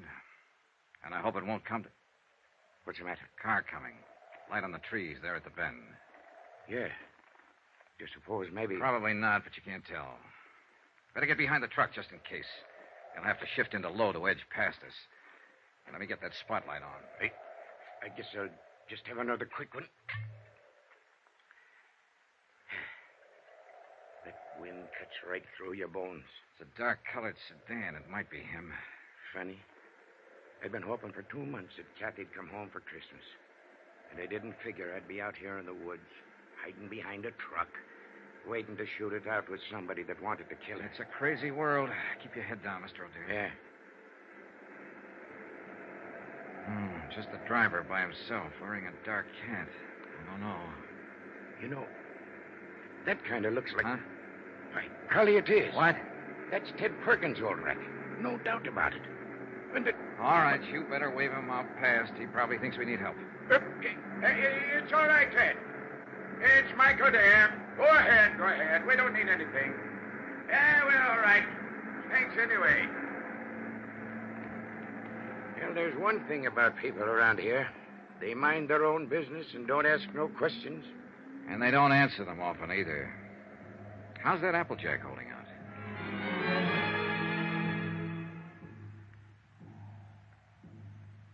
Two long hours went past. Only 3 cars came out from the village. And each time a long moment of tension while we waited to identify the occupants. But all of them were townspeople. Benny didn't show. One truck came down the logging road from the back hills loaded with dwarf spruce and fir. Peace on earth, goodwill toward men. We were waiting for an assassin, but the truck only carried Christmas trees. The night was crystal clear with bright stars hanging low in the blackness, but it kept turning colder and colder. And to leave on the Applejack didn't help much. And the wind, too, changed gradually and blew fitful and gusty and strange. It's going to storm. Come a blizzard, maybe. Not tonight. Tomorrow sometime or tomorrow night. I know this country. Know the signs. There's an odd feeling in the air, all right. There's an even odder one in my leg. Log rolled over on it pretty near 6 years ago. Bothers me some in the winter. It's a lot worse, though, right before a storm. Well, that's kind of a handy thing to have. Well, that's one way of looking at it, I guess. Like one time when Kathy was little. When her ma was still alive. God rest her soul. We had a big measles epidemic here in Branbury, and every night Kathy used to add a line to her prayers. She'd say, "And please let me catch the measles so I can stay out of school like the other kids." Now she's wanted as a witness in a murder case. And somebody's prowling out there in the dark trying to find her and kill her. Little Kathy, who never harmed anybody in her whole life.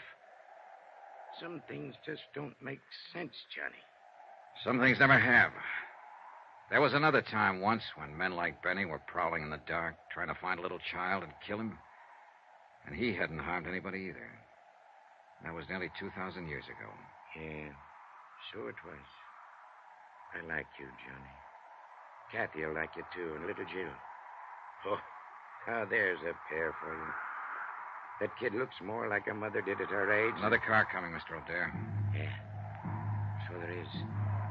And this just might be the one. Maybe. I sure wish that Applejack hadn't run out.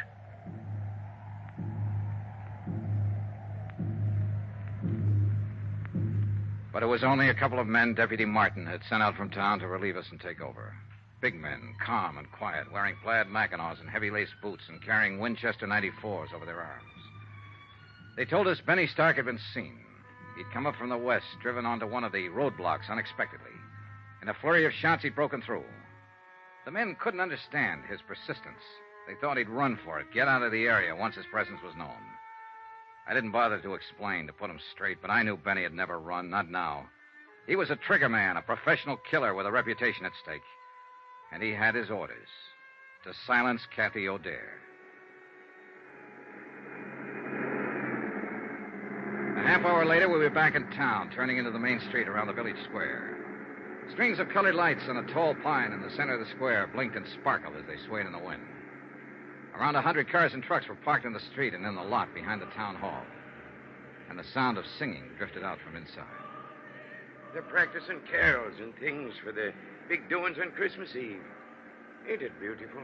The men at the roadblock had given a description of Benny's car and the license number. It was just barely possible.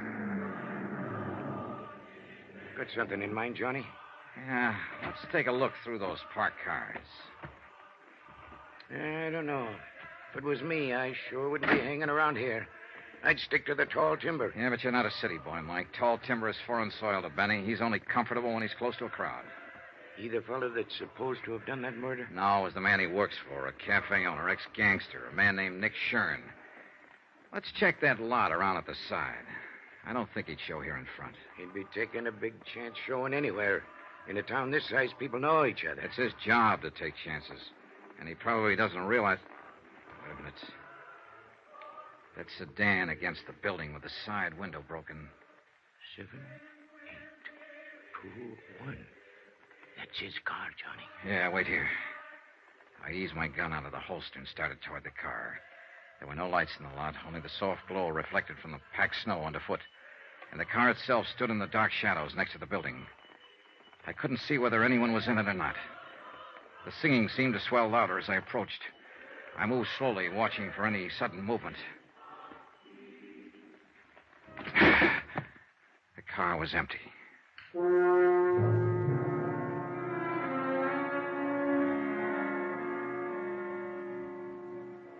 It was time, past time, to talk to Kathy O'Dare. And with the pressure tightening, the danger close to home now, her father was ready to take me to her. We drove over to Dan Martin's house, where it turned out Kathy and her daughter were staying. Dan's mother had been looking after her. Dan was there when we arrived, busy on the phone. Yeah, I know the car all right. The one Jed bought last spring down in Bay City. 7392. Where was it parked? All right, keep an eye out, Charlie. So long. Benny Stark has stole himself another car. Huh? Took Jed Wharton's station wagon. Well, what for? That was a better one he had. Charlie says the steering gear was sprung. I guess it happened when he crashed that roadblock. Well, how's Kathy and the young'un? Oh, fine. They're asleep upstairs. Mom's next door helping Mrs. Barton stuff a turkey. Johnny, you figure it could wait till morning. I'm sorry, Mr. O'Dare. I've got to talk to her tonight. All right. I'll go wake her up.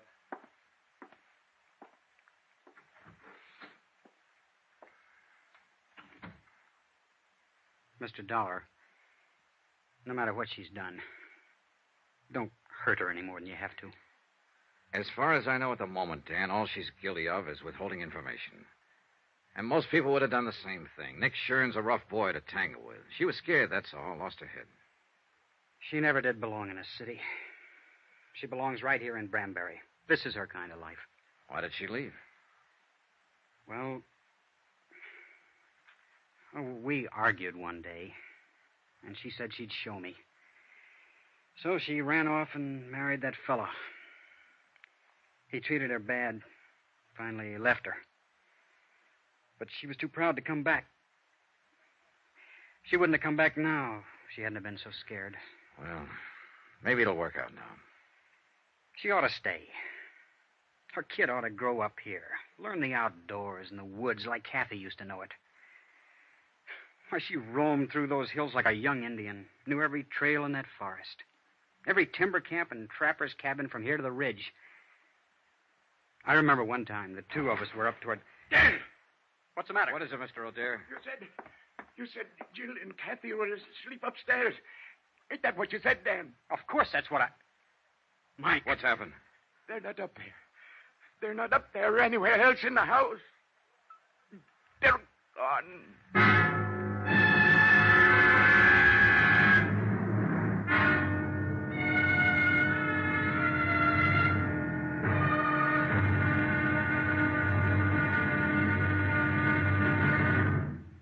There'll be another intriguing episode in our story of the Nick Shurn matter tomorrow. Tomorrow, a little girl who believes in Santa Claus, a big girl who believes in very little, and both of them facing death.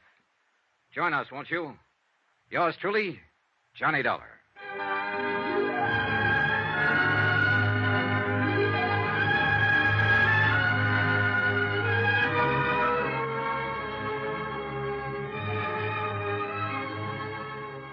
truly, Johnny Dollar, starring Bob Bailey, is transcribed in Hollywood. Written by Les Crutchfield, it is produced and directed by Jack Johnstone. Be sure to join us tomorrow night, same time and station, for the next exciting episode of Yours truly, Johnny Dollar. Roy Rowan speaking.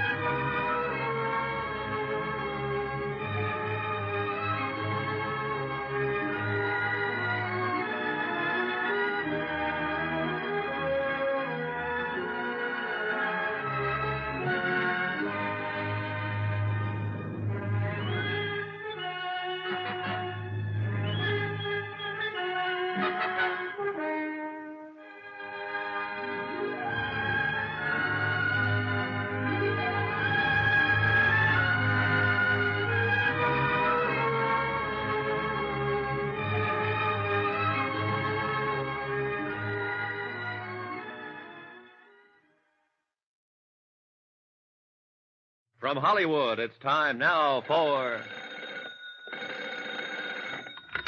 Johnny Dollar? Mike O'Dare, Johnny. Any sign of Kathy? No, the boys at the highway turnoff haven't seen her or Benny, either one. Not a soul out that way in the last hour. What about there at the sawmill? Nothing, Mike. No fresh tracks on the logging road, no sign of her. And the worst thing is it's starting to snow again. Yeah, here in town, too. Dan Martin just phoned. No luck. She hasn't shown up at any of the roadblocks. She's around somewhere, and we've got to find her. We will, Mike. And it's got to be fast, Johnny. There's a blizzard coming up, and that gunman Benny Stark is around, too. Maybe he's already found her. Maybe even took her from the house, her and Jill both. Maybe she didn't get scared and run. Maybe it was him. Maybe he sneaked Mike, in and... stop it. That kind of thinking's not going to help any. Well, what is going to help? I don't know, but I've got a half-baked idea, and I may be right. Stay there at the house. I'm coming back to pick you up. And one thing you can do while you're waiting. What, Johnny? Pray.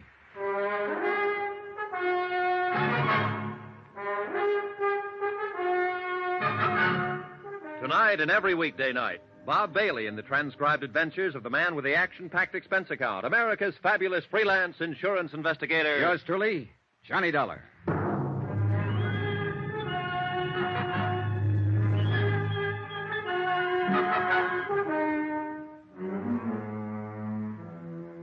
From Special Investigator Johnny Dollar, location Branbury, Michigan, to the Home Office, Tri-Mutual Insurance Limited, Hartford, Connecticut.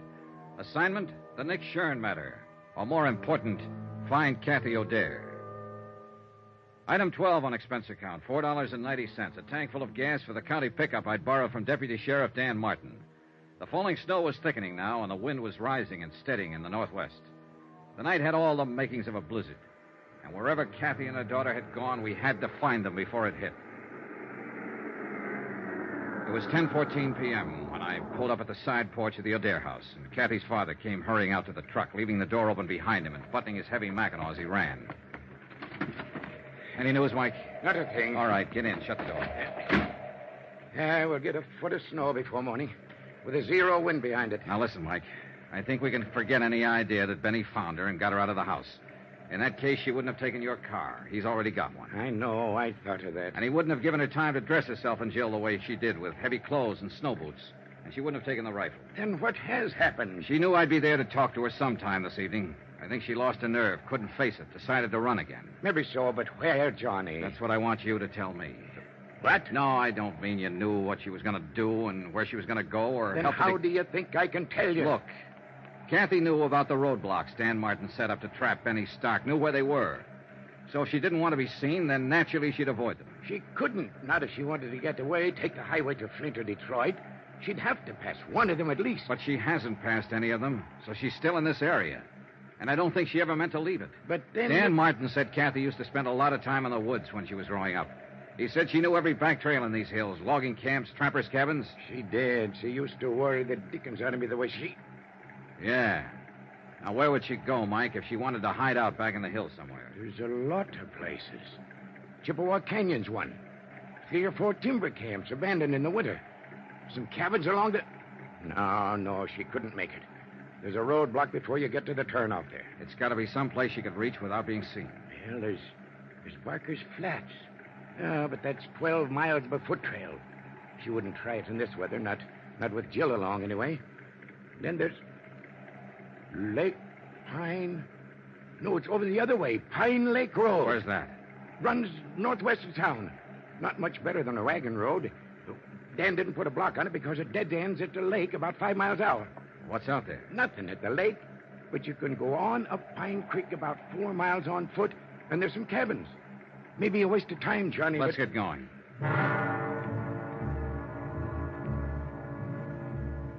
Expense account, item 13, $6.90. One dry cell electric lantern, an extra pair of batteries picked up at the Branbury Hardware Company on the way through town. The falling snow, driven by a bitter cold wind, formed a dense curtain in front of our headlights. And from the turnoff all the way up the narrow, twisting road to Pine Lake, I had to keep the truck in second gear. There were car tracks in the road, all right, several of them. But they were covered now by the new blanket of snow. And it was impossible to tell whether they'd been made earlier tonight or a week ago. The road ends a couple of yards past this next turn. And we'll soon know. There's 4 or 5 side turnoffs. Clearance where you can park. We'll have to check all of them, I guess. All right. That draw there on the right. That break there in the trees, that's where the Pine Creek Trail starts. Well, we'll swing in it. Mike, I guess we won't have to check those turnoffs. Huh? Is that your car over there under the trees? Yeah. That's it. I left Mike waiting in the cab while I went over to look inside the car. It was empty, abandoned. And there was no note, no clue of any kind to tell where Kathy had gone. I raised the hood and felt the motor block, ice cold. The car had been here for some time. I flashed the lantern on the ground and followed the faint tracks made by 2 pairs of snow boots. They entered the deep draw that led back into the hills, the start of the Pine Creek Trail. I snapped off the lantern and stumbled through the snow back to the truck. What'd you find, Johnny? It's them, all right. They've headed up the trail. I found tracks in the snow. Well, then we'd better get started. No, wait.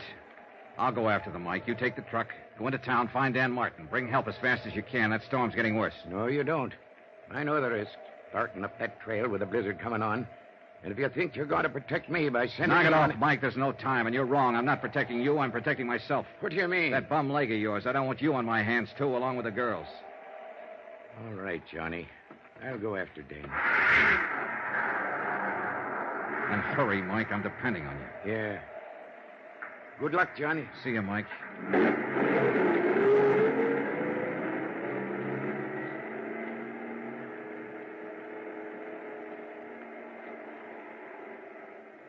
I stood there in the snow watching the headlights of the truck move away. Finally, they swung around the bend and disappeared. And I suddenly felt more alone than I ever had in my life. I'd gotten rid of Mike deliberately, sent him away on purpose, because I hadn't told him everything. I could see no point in tearing his heart out. There was another car parked on beyond Kathy's, nearly hidden by the trees. Jed Horton's station wagon. The car that had been stolen by a killer named Benny Stark.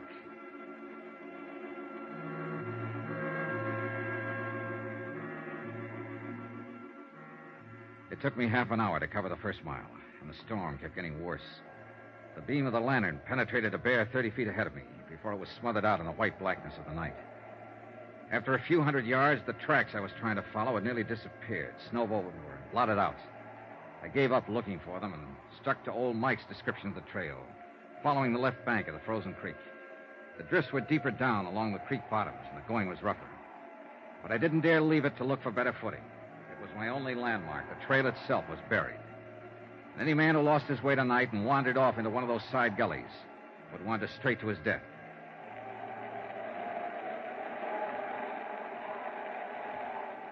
An hour passed. Then an hour and a half, or 2 hours maybe.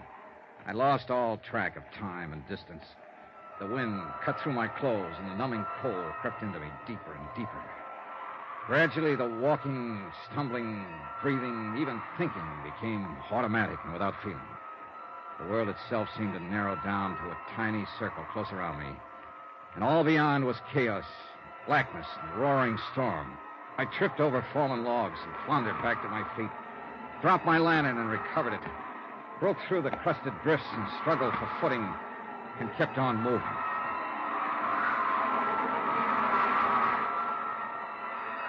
In the weird nightmare of the blizzard, I could hardly recognize reality when I came face to face with it. When a beam from my lantern touched him crouching by a tree a few yards away. I could barely accept him as being real. He'd been watching my light as I approached, waiting for me. It was Benny Stark with his gun leveled and aimed. Don't be a fool, Benny. Drop that gun!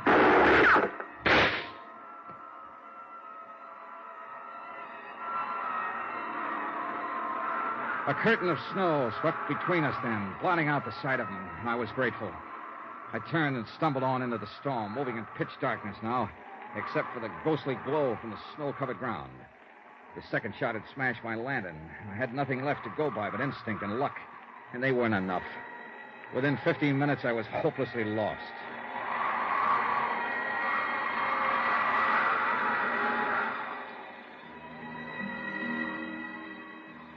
That's when I started hearing the music. Miles from no place where there couldn't be any music, except inside my head. The cold and fatigue were finally doing their work. I knew the signs. The next step was to start wandering in circles, smaller and smaller ones, and the last step, to drop exhausted and go peacefully to sleep. Peacefully and permanently. But the sound kept growing louder, and I moved in the direction it seemed to be coming from. It couldn't be just illusions. It had to be real. Hello! Hello there!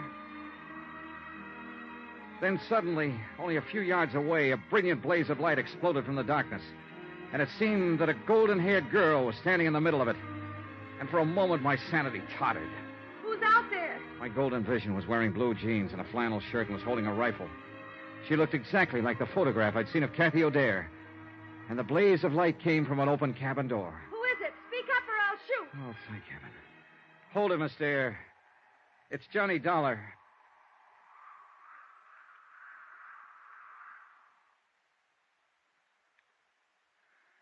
Are you getting warm now? I don't think I'll ever get warm again. You will if you don't move away from the stove a little. The back of your shirt is starting to smoke. Yeah, I thought I was beginning to feel something. How's the firewood? There's plenty. And plenty of food. And a radio. If I hadn't heard that music, I'd have blundered right on past this cabin. Oh, we've got everything. We can hold out for a month if we have to. I hope we have to. What about your daughter? Is she all right? Sure. She's fine. It's a picnic for her. A camping trip. She's sound asleep back there in the lean-to. Dreaming about Santa Claus, I suppose. I wish I could. How did you find me, Mr. Dollar? A hunch. Guesswork. I was born under a lucky star. I wasn't. Oh, I don't know. I think you've been pretty lucky, considering everything. More so than your landlady back in New York. Mrs. Grotler? What do you mean? Betty Stark went to see her. Tried to find out where you were. When she wouldn't tell him, he broke her arm. Oh, no. Oh, the poor woman. Oh, it's a rough game, Miss O'Dare, trying to play it cozy with a mobster like Nick Shurn. You know, of course, that he sent Benny here to find you. He'll have a hard time finding me in this place. He did find you. What? Maybe he followed you from the house or saw you drive through town. Anyway, I ran into him back down the trailer ways. I thought I heard shooting a while ago. You did. He tried to ambush me. He thought he had the drop, and he wouldn't give up. I had to kill him.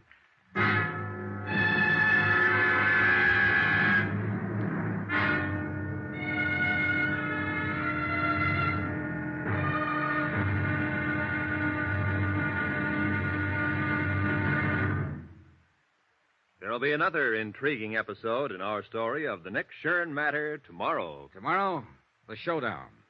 Victory, and then disaster. When a visitor to the little town of Branbury turns out to be death. Join us, won't you? Yours truly, Johnny Dollar.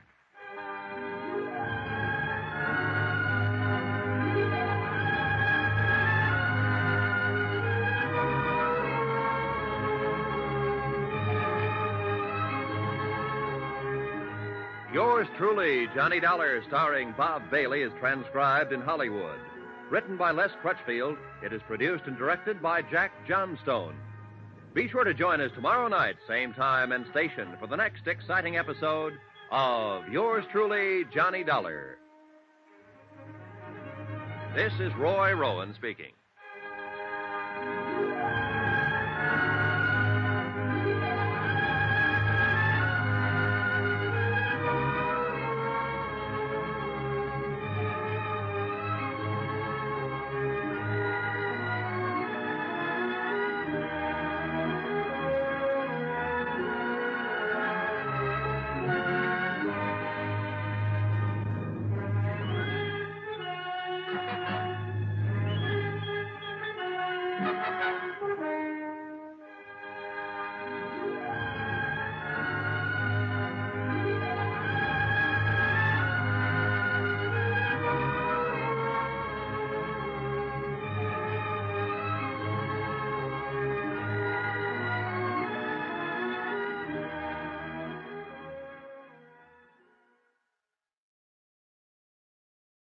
From Hollywood, it's time now for Johnny Dollar. Johnny Dollar? Spell it. JOHNNYDOLLAR.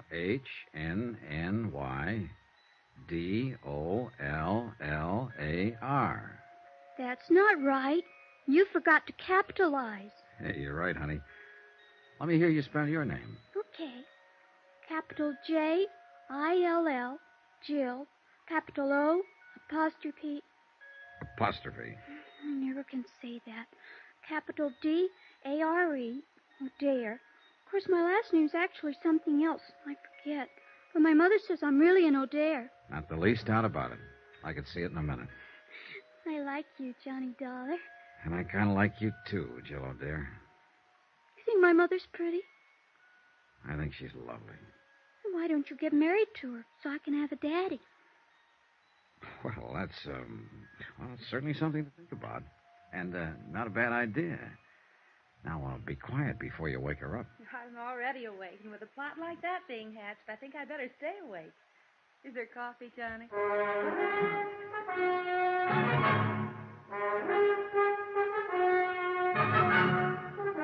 Tonight and every weekday night, Bob Bailey in the transcribed adventures of the man with the action-packed expense account, America's fabulous freelance insurance investigator. Yours truly, Johnny Dollar.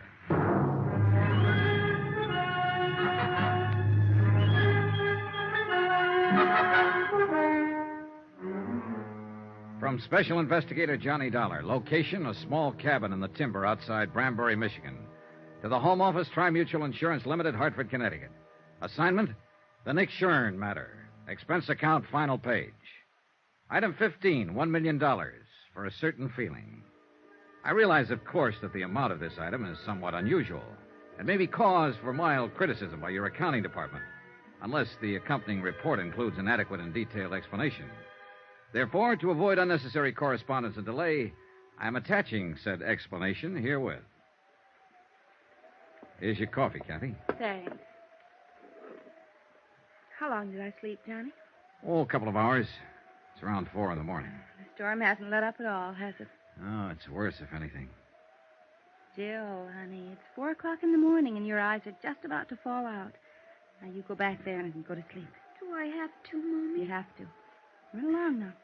Mr. Johnny Dollar and me were having a lot of fun till you woke up. Well, that's life, sweetie. Night now. Good night, Jill. Night. Proud of her? I'm crazy about her. That's what you mean. She's a great little girl. She's the only thing I ever did in my whole life that turned out right. That bad, huh? Johnny, it's no good. I know why you're here. I know what you expect from me, and the answer's no. You're jumping the gun. I haven't asked you anything. You will. You haven't done all this for nothing. You're going to ask me to come back to New York and testify against Nick Shurn. I might ask you to tell the truth. Is that just another way of wording it? I didn't see anything, hear anything.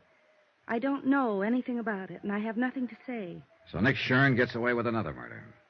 I wouldn't know anything about that. And sooner or later, of course, he'll kill you, too. He sent Benny Stark out to do it, and Benny missed. But he's got other boys, or he might even handle the job himself. Why? By now he ought to know that I'm not going to tell. But there's always that chance you might change your mind. And Nick's a gambler, but he likes the odds on his side. He doesn't take chances. Whenever he can, he stacks the deck. I wish I could help you, Johnny. But I don't know anything about it. I left before it happened.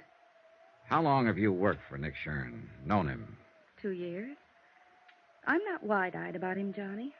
I've heard what he's been, what he may even still be, a gangster, hoodlum, racketeer, but that's none of my business.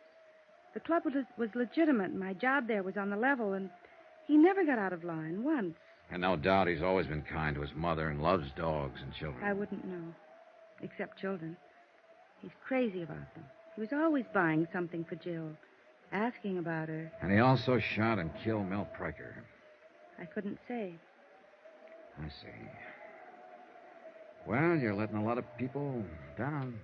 People here in Branbury that you grew up with, people that love you. Your father, Dan Martin. What have they got to do with it? You know, it's a great country up here. I'd like to spend more time in it. And it's big country, big and beautiful and dangerous. Like that blizzard outside there. It's not the kind of country that turns out cowards. Cowards. Your father said something yesterday. That some people belong in cities and some don't. And that you're one of the second kind. He was right. The city's made a coward of you. You don't understand. And they know it. Old Mike, Dan, all of them. Of course, they'll never mention it. But you're letting them down, and they know it. And you know it, Kathy. They don't have a daughter to think of. It's not her fear we're talking about. It's yours. All right, I'm scared. I've got reason to be. It's easy for you to talk. You don't know what fear is, what it can do to you. I don't. It can push you and drive you and make you do things you hate yourself for. And it can destroy you. How would you know? How would any of them know? Who haven't felt it, who haven't been there. Kathy, you're not alone. We've all been there. It's not the fear that's important. It's the courage you bring up to fight it. I've tried. I've nearly gone crazy trying to think it out. But it always comes back to one thing. Jill. She's what counts. Nothing else matters. And if you love her, teach her to grow up without fear. Sacrifice anything if you have to, even your life, but teach her courage. There's nothing greater you could do for her. It's all right, Kathy. It's all right. It's all right. I knew what was right, Johnny. I knew all the time. Sure. Of course you did. All you needed was a little push. Want to tell me about it now? I was there at the club that night. When it happened, I stayed after closing. I had some presents for Jill, and I wanted to wrap them before I took them home. Nick and Mel Pryker were upstairs in the office. Nick was there? Yes. I could hear them arguing. They didn't know I'd stayed, and then... Go on. I heard Mel yell out. He said, "No, Nick, no." And then I heard the shots. Yes? I didn't even think. I ran up to the office. Mel was lying on the floor, and Nick was standing there with a gun. He told me to get out and to keep quiet if I wanted to keep on living. That's it, huh? Yes. Would you make a statement to the police, testify at the trial? Yes. Oh, good. Will you help me, Johnny? Will you stand by me? You know I will. You've got to, because I'm scared. I'll be scared all the way, but I'll do it if you'll help me. I'll help you, Kathy, all the way. Why don't you curl up here and get some sleep? Come on. Maybe now I can sleep. It's going to be all right. Thanks, Johnny, for giving me the push. Oh, sure, honey. You know something, Johnny? I'm with Jill. I like you, too. She went to sleep with her face against my chest. And after a while, little Jill came tiptoeing in and curled up on the other side. And I sat there holding them both, thinking and waiting for the dawn. So that's what I mean about a $1 million feeling. True, it wasn't my little girl, or my big girl either. But for the moment at least, well, that item still goes. I'll still tag that feeling at $1 million. And I was sorry when the storm was over and a rescue party came out from town. Because I felt I'd had one moment in a lifetime that I'd never find again. Good King Wenceslas looked down on the feast of Stephen when the snow lay round about. The big event of the year in Branbury was the Christmas Eve show in the town hall. There was music and a pageant and singing, and everybody took part in it, from the youngest kid in town to the toughest old grizzled lumberjack from the back hills. Jill was in the children's chorus, and old Mike was to operate the spotlight, so they went on ahead. I took Kathy. And since she wasn't quite ready to face people yet, we made a point of getting there late. I didn't care when we got there, as long as I was with her. We slipped in quietly and took seats at the back of the room. The string group from the high school orchestra was playing, and no one noticed us. Not even old Mike, Kathy's father, who was working the spotlights. I hope Jill does all right. She hasn't had any time to practice with us. Oh, she'll do all right. We'd been there about 10 minutes when somebody else came in and slid into the one seat between us and the door. I didn't look around until I felt Kathy stiffen beside me. Oh, no. It was Nick Shurn. Nobody gets excited now or makes any sudden moves. We just sit here quiet like. He slid his hand over to feel inside my coat under my arm. Now packing around, huh? Perfect. I'd left my gun at Kathy's house. Old Mike had been dubious about it, but with Benny dead, I'd seen no reason to carry it. And after all, it was Christmas Eve. All right, now we're going to ease out of here now without attracting no attention from anybody. You're crazy, Nick. You're Shut crazy. up. And just don't forget one thing, now. I'm not holding this gun on you. It's aimed right at the middle of Kathy's back. Let's go. No choice, Kathy. Come on. The back of the room was dark. Nobody paid any attention. Somebody was always leaving or coming back in.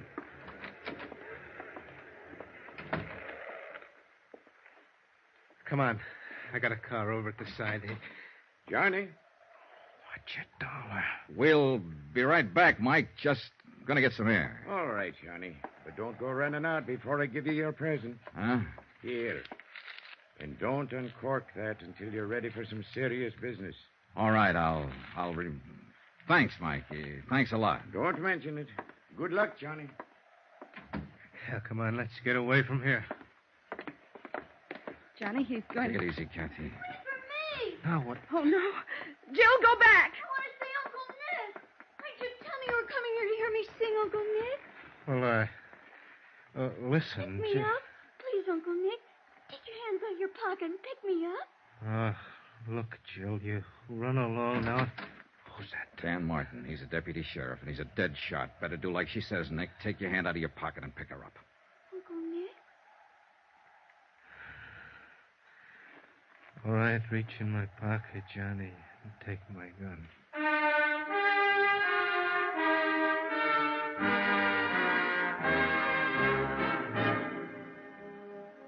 Later, Kathy and I walked around outside. We could still hear the children's chorus singing inside. Jill saved our lives tonight. No, she saved Nick's life. What do you mean? That present your father gave me, up there at the spotlights, he could see what was happening, and he thought real fast. That present was a gun. Then you... I had Nick covered from the time we stepped off the porch. I'm glad he didn't move. I'm glad it happened like it did. Yeah, so am I. I thought we'd never see those stars up there again. You kept hold of yourself, Kathy. You showed a lot of courage. No. But maybe I can learn to show it. I was just thinking, Johnny, looking at the stars up there. There was fear in the world then. 2,000 years ago. And he had courage.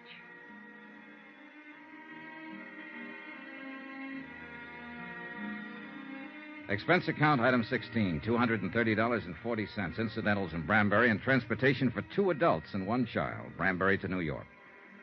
Expense account total, $486.20. End of account, end of report. Remarks? Merry Christmas. Merry Christmas to all of you, from all of us here on the program. And God bless you. Yours truly, Johnny Dollar. Yours truly, Johnny Dollar, starring Bob Bailey, is transcribed in Hollywood. Written by Les Crutchfield, it is produced and directed by Jack Johnstone. Heard in this week's cast were Virginia Gregg, Peggy Weber, Don Diamond, Ben Wright, Jack Crucian, Barney Phillips, Sam Edwards, and Ken Christie. Musical supervision by Amerigo Marino. Be sure to join us on Monday night, same time and station, for another exciting story of yours truly, Johnny Dollar. Roy Rowan speaking.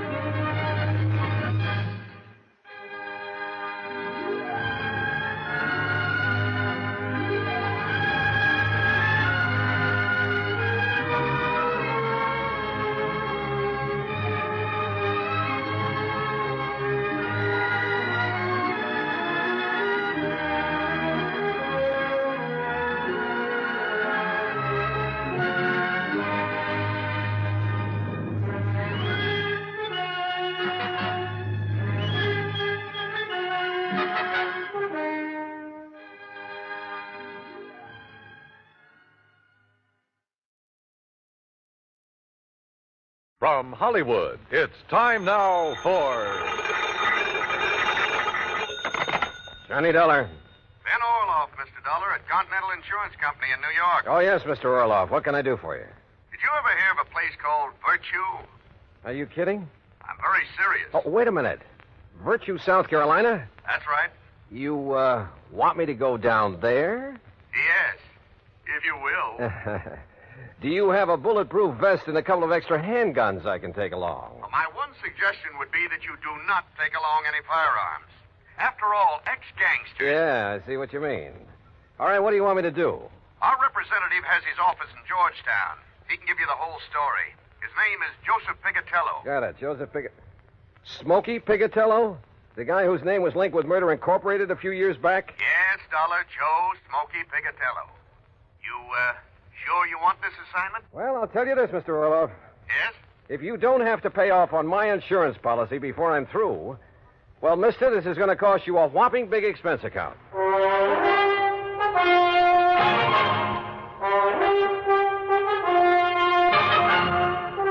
Bob Bailey in the exciting adventures of the man with the action-packed expense account.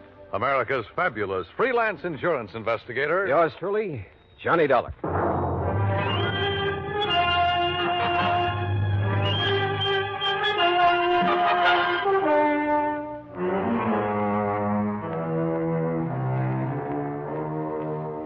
Expense account submitted by Special Investigator Johnny Dollar to the Continental Insurance Company, Georgetown, South Carolina office.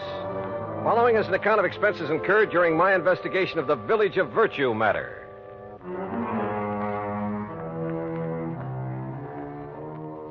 Expense account item 1, $47 even, transportation and all the incidentals I could think of, Hartford, Connecticut to Georgetown, South Carolina.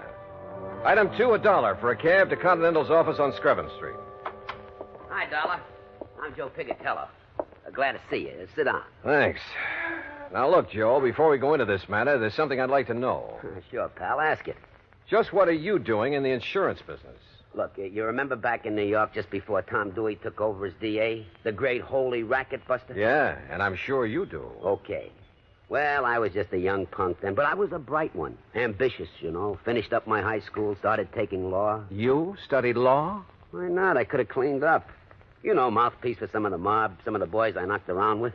But then Dewey came along, broke up the racket, so I gave it up. To do what, Joe? Oh, you know, this and that. Chicago for a while with some of the boys Al Capone left behind. And down near the border at San Diego for a while. Smuggling narcotics across from Mexico? Then some of us tried Las Vegas, but we didn't get anywhere. What was that crack? Well? Listen, I'm clean. You make a crack like that, you can prove it, okay. If you can't, don't say it. You were telling me how you got into the insurance business. All right. Where I'm taking you on this case, don't talk like that. The gents I deal with don't like it. And don't forget, whatever you think about them, you could also be wrong. Okay, Joe. Two kinds of wrong, Dollar. Just plain wrong and dead wrong. You see what I mean? All right, as I was saying, how I got in this insurance racket. As you were saying. Well, some of the boys from New York and Chicago and around did pretty good. Instead of blowing all their dough on booze and dames and big times, they were smart. They leased an old plantation up in the valley north of here on the PD River. The old Caraway plantation. It's right next to the town of Virtue. Great name for a hideout, I'll say that. I didn't say hideout, Dollar. It was just a nice, quiet place where they could live it up in a nice, quiet way. And at the same time, they wouldn't have any cops around their neck. No police in Virtue? Nobody but old Polly Caraway. Anyhow, after 6, 8 months of taking it easy, mint juleps and hunting and fishing instead of being on the lam all the time, well, Johnny, you wouldn't believe it. What do you mean? Well, they all settled down there to spend the rest of their life. They all went respectable. Every last one of them. You sure of that? Well, it's been 20 years now. Can you be any more sure than that? I don't know. But go on with what you were saying. All right. I got an idea. I signed up with this little insurance company. Then I went up to Virtue and made the pitch. They're all respectable now, and they got to make like respectable people and cover themselves with a lot of insurance. And it worked? You remember Lefty Stemper? The old-time numbers king from Chicago? Right. Bookies, slot machines, everything. Old pal of mine. So when he told the rest he was buying insurance, well, Johnny, I got policies on every one of them. The rest of the town, too. On their life, their homes, everything. Okay, now let's get to the point. What's happened up there in Virtue? Trouble, Johnny. Old man Caraway phoned me. What kind of trouble? Well, 20 years now, the boys and the people in Virtue have been getting along fine. The boys have been behaving themselves, and the people in town are all nice people. Until a couple of weeks ago. What happened? Bully Magoon had himself a nice little fishing boat. Had it ever since he went straight and moved in up there. 20 years ago. Now somebody stole it. Well, why don't you just pay off his claim and forget it? Listen, a couple of days after that, Mr. Avery, that runs the general store in Virtue, had his boat stolen. So you'll have to pay another claim, but small ones, Joe. Look, will you listen? Ever since then, not a day has gone by that somebody hasn't had something stolen from him. Mostly the people in Virtue. Boats, cars, money, furniture, anything you can think of. The people blame the boys, and the boys blame the people. And, Johnny, there's going to be a civil war in Virtue unless somebody finds out who's doing this.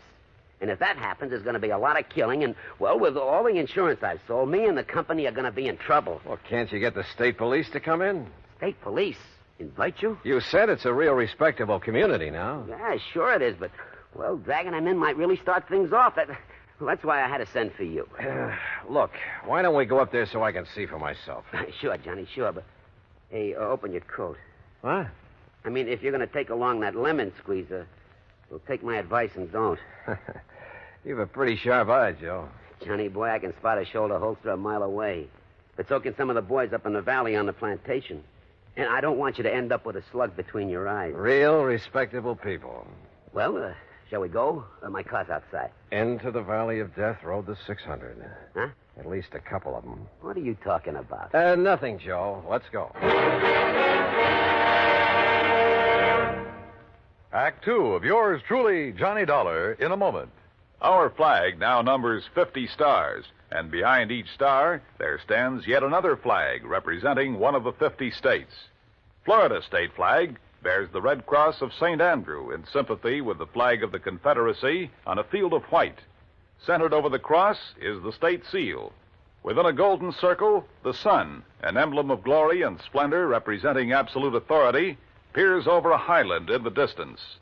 Flowers, a symbol of hope and joy, are scattered by an Indian maiden, indicative of the Indian influence within the state. Centered is the cocoa or palm tree, an emblem of victory, justice, and royal honor. Florida state flag, the flag of the 27th state to enter the Union, was adopted in 1900. And now, Act Two of yours truly, Johnny Dollar and the Village of Virtue Matter. Joe Pigatello, erstwhile gangster turned insurance agent, led me out to his car, and we headed north out of Georgetown, South Carolina.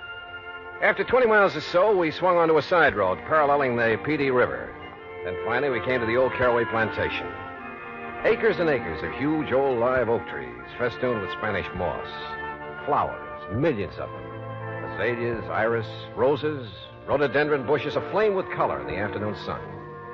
Then, at the end of a broad, tree-lined path, the fine old colonial mansion with its towering pillars. The property faced the curving, lazy yellow river. And lying across it was a broad expanse of marshy grass, crisscrossed here and there by canals, through which the slaves in olden times hauled the rice crop to the riverboats. Yeah, it was a beautiful spot. A calm, quiet, peaceful spot. Apparently. Well, here we are, Johnny. Let's go in to see if anybody... Whoops! Hey, hold it, you punks! It's me, Smokey! Smokey!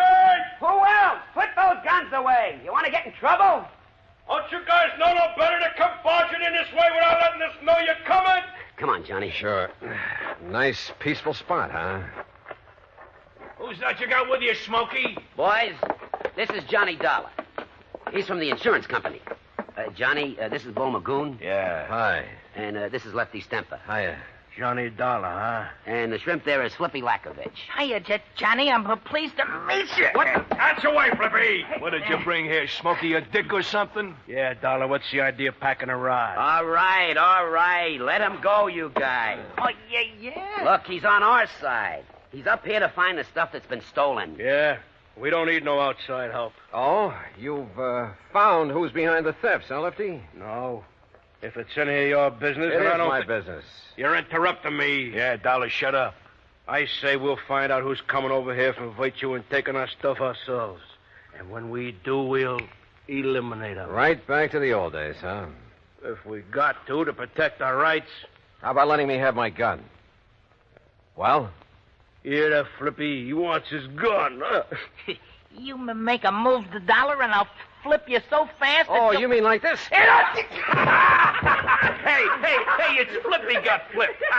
Attaboy, Johnny. Yeah, the shrimp finally got it. Hey, Johnny Dollar, you're okay. Anybody else want to get smart? He caught me off of the guard. Expert, huh, Flippy? Well, you ain't anymore. Now, Lefty, I'll take my gun. Oh, sure, yeah. Yeah, you're okay, Johnny Dollar. All right, now let's get things straight. I'm not the cops, but I'll drag them in if necessary. Oh, no, listen. You listen. I'm going to try to stop what's going on around here, and if any one of you interferes, I'll have you locked up so fast you won't know what's happened to you. No, wait a minute. Now, listen to me, will you, Dollar? Well? Look, I guess we're all kind of shaky. You know, we're sort of somewhat upset by the events of the past couple of weeks or two. You know what I mean? Lefty, Joe told me that if the burglaries, robberies, whatever they are, go on much longer, there's liable to be a war between you and the people of the town. We ain't worried now. We got enough guns and ammo stashed away around to shut up. Bull. Oh, yeah, sure, Lefty, sure. I'm sure you have. But if you ever expect to make peace again with the townspeople, if you expect to stay on here... We got at least 15 years to go. Shut up. Okay. All right, look.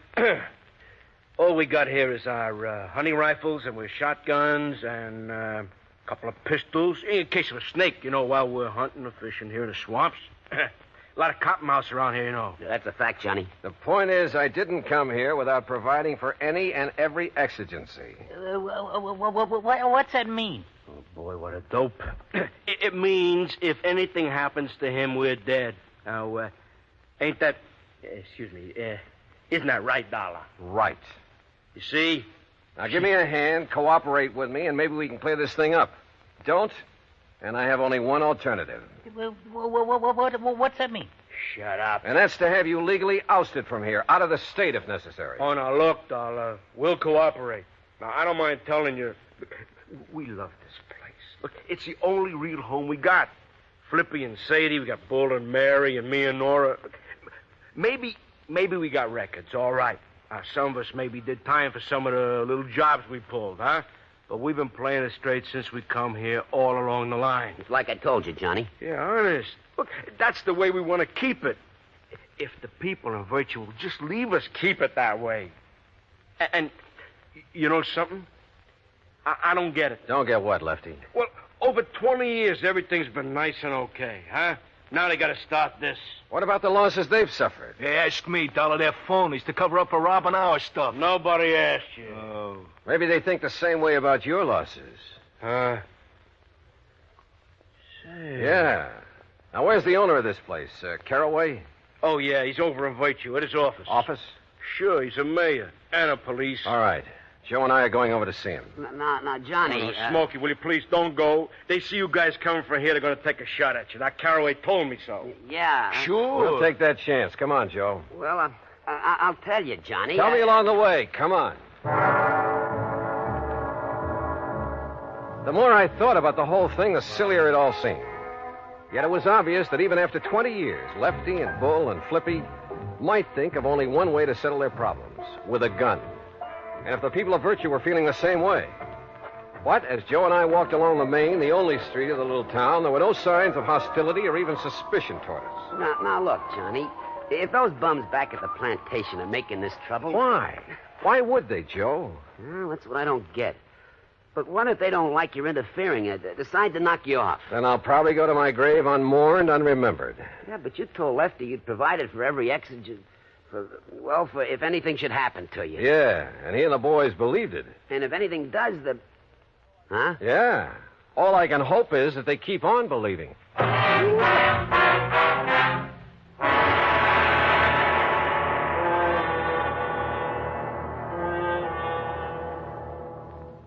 Act 3 of yours truly, Johnny Dollar, in a moment. Sometimes a quotation is a helpful thing because it points out some wisdom that helps us to lead better lives. Here's one that struck me as being very wise and true.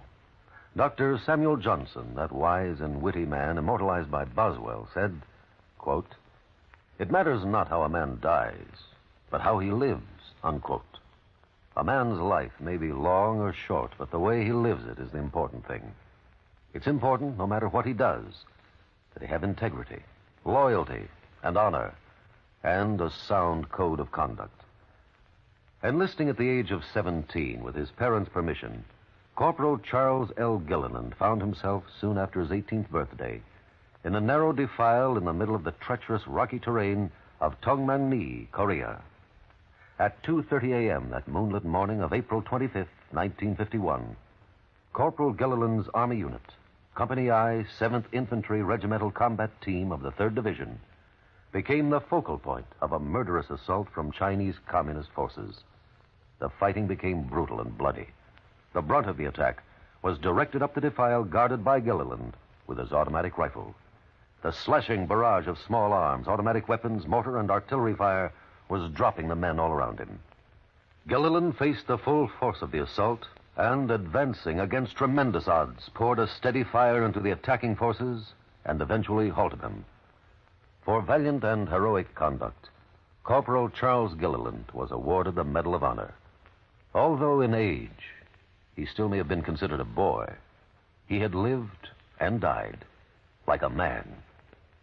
And now, Act 3 of yours truly, Johnny Dollar and the Village of Virtue Matter.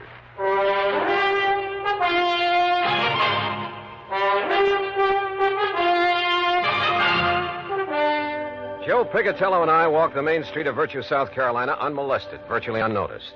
And we found the mayor, Parley Caraway, in the little shack that served for an office. I'm also the police chief, Mr. Dollar. Don't you forget that, sir. And you found no clue as to who has been committing the robberies? No, sir. None whatsoever. But who else would do it? They're all three of them ex-gangsters. Sure. Ex-gangsters. Why, Mr. Caraway? Why would these men suddenly want to make trouble with their friends, your townspeople? I don't know. I honestly don't know. Unless, of course, they think they can take over the way they used to take over gangs in the old days. After 20 years of a happy relationship? Mr. Caraway, they never made a bit of trouble in all that time. I know it. But the fact remains that unless this trouble stops, after all, Virtue was here long before they came, unless it stops, I say, I shall have to break their lease and make them leave the plantation. Oh, they pay you pretty well for it, huh? Enough to keep it in good repair. Hey, that's a beautiful ring you're wearing. Huh? Oh, yes. 2.5 carat diamonds, sir. Yeah. And is that your nice new car out front? Yeah, it certainly is. Ain't it pretty? About $8,000 pretty. Hey, didn't you have a new one last year, too, Mr. Caraway? Of course. I try to have one every year. But now, gentlemen... Tell me one thing, Mr. Caraway. Yes, sir? If you really think the robberies around here are going to cause so much trouble... Oh, I do. That's why I contacted Mr. Pigatello. Well, why haven't you called in the state police? Because I am the mayor of Virtue. I'm the police department, and I can take care of these things myself. And now that you gentlemen have witnessed the bad blood between these gangsters and the people of the town, well, sir, I'm going to throw them off that plantation. In spite of all the money they've been paying you? Yes, sir, and I'm sure you gentlemen will back me up in... all the money, did you say? Enough to keep you well-dressed, well-fed, and fancy cars. And now, look here, sir. Do you realize how much that property will bring? Well, that depends. How much have you been offered? I'll tell you how much. $124,000. Ah. How did you know? You just told me. Well, now, listen. You also told me why you've been robbing the people of Virtue and those men at the plantation to stir up bad feeling, give you an excuse to get them out. What? Johnny, you're right. Now, just... Caraway, if I do call in the state police, it'll be to have you locked up. No. And if Joe here has any sense, he'll tell the insurance company to bring charges of fraud against you. You said it. Oh, but the money. Think of all the money I could make selling the old place. Now, where's the stuff that's been stolen? It hasn't been harmed. It's stored away, carefully stored away. I was going to give it back when those men left, and I could sell the place. Give them their stuff, too? Well, I'd make up for it in cash, every cent of it in cash, yes.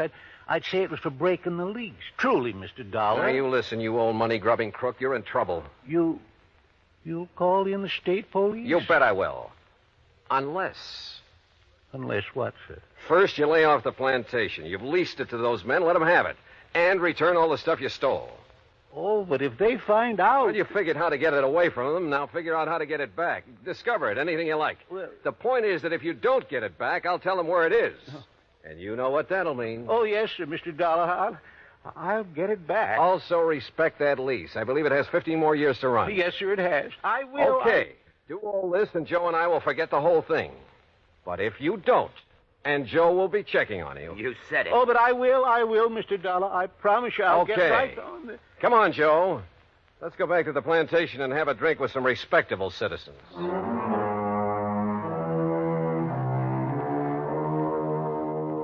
Yeah, this insurance business really has some funny ones.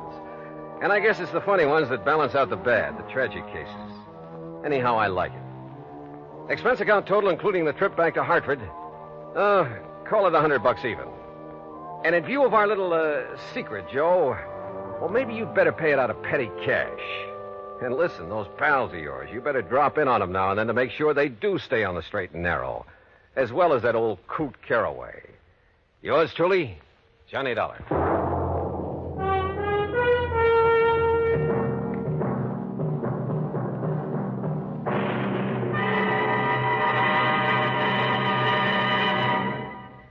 Our star will return in just a moment. Our flag now numbers 50 stars, and behind each star there stands yet another flag representing one of the 50 states. Michigan's state flag was born on February 22nd, 1837. Because of the strategic role played by Michigan in the War of 1812, the word "to a bore, I will defend," is prominent on the blue flag of Michigan. Beneath it, a rising sun casts its rays over a lake, and a man standing on a peninsula with his right hand raised, symbolizing peace, while in his left hand he holds a gun, indicating that although they love peace, the people of Michigan are ready to defend their state and nation. Another motto, the state's official one, is at the base of the flag: Si queris peninsulam emonam circumspice. If you seek a pleasant peninsula, look about you.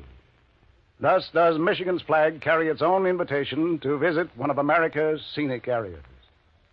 Michigan's state flag, the flag of the 26th state to enter the Union, was adopted on August 1st, 1911. Now, here's our star to tell you about next week's story. Next week, a strange series of fires. And believe me, the reason for them is a strange one, too. Join us, won't you? Yours truly, Johnny Dollar.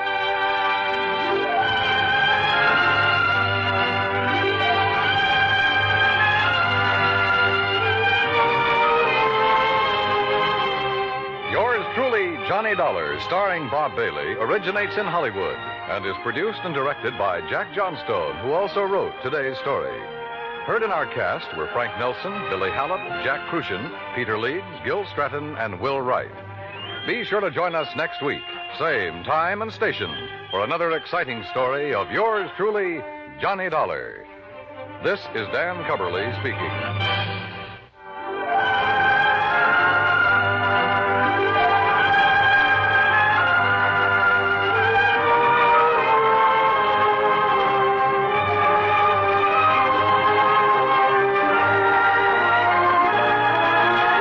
This is the United States Armed Forces Radio and Television Service.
From Hollywood, it's time now for...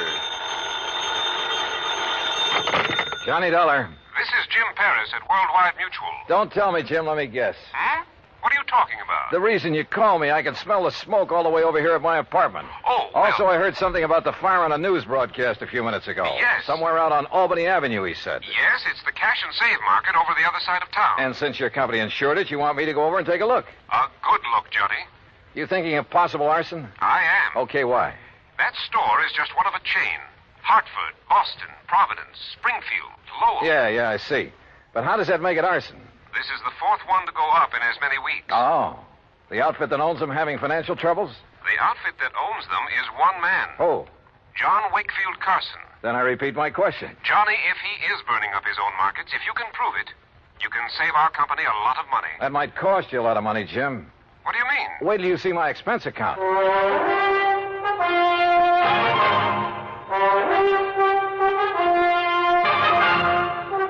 Bob Bailey in the exciting adventures of the man with the action-packed expense account. America's fabulous freelance insurance investigator. Yours truly, Johnny Dollar.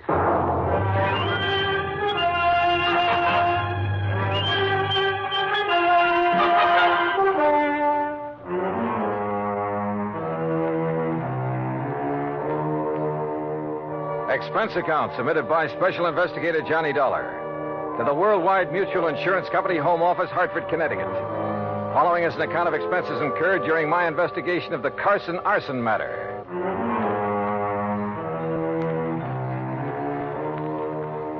Expense account item 1, $1.25 for a taxi from my apartment to the offices of Worldwide, where I hoped Jim Paris could give me a little more to go on. He did. Very little. First loss 4.5 weeks ago was the market up in Thompsonville. How much? Loss in Thompsonville, $41,204. That was the smallest one in the chain. Uh-huh.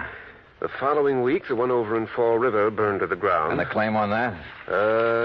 Some $58,000. Nothing odd about that much dough. And the loss in Lowell was a bit over $64,000. How much the claim will be on this one here in Hartford remains to be seen. How much coverage does he have on it? Around $100,000, I believe. Yes, $106,000. Well, then that's probably what he's going to claim. Look, you can still see the smoke out there. Yes, and the telephone report I just got says it looks like a total loss. Will you go over and take a look at it? John Wakefield Carson. That's right. His office is up in Boston. That's where his newest, biggest market is. Oh, how much insurance on that one? Nearly $500,000. It's one of the largest, most modern supermarkets. Then I'd better get over and see him in a hurry. Hmm? You want me to get there before that one goes up, don't you?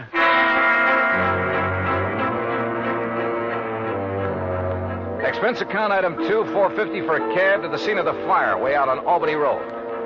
3 or 4 fire companies were hard at it. But it was easy to see there wasn't a chance of saving much.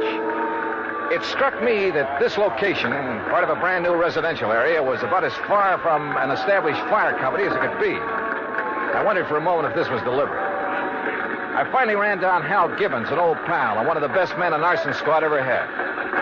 Stick your nose up in the air and take a deep one, Johnny. You smell it?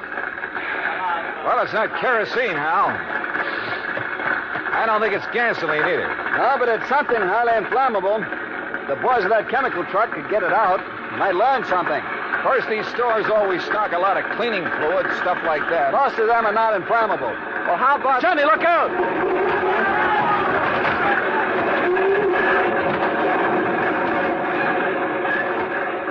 Golly. Hey, maybe we better move back a ways. Yeah. Must have got a pretty big start on the fireman, Hal. Sure, because it's so far out. It's like the markets in Thompsonville and Fall River. And Lowell, too. Oh? Kind of makes you wonder, doesn't it? At this point, I'm more than just wondering, Johnny. Have you come up with anything? Those other towns are out of my bailiwick, but I know all the boys in the departments. Have they come up with anything? No. And that's why I feel I've got to get the first lead, if there is one, right here. Has old man Carson showed up?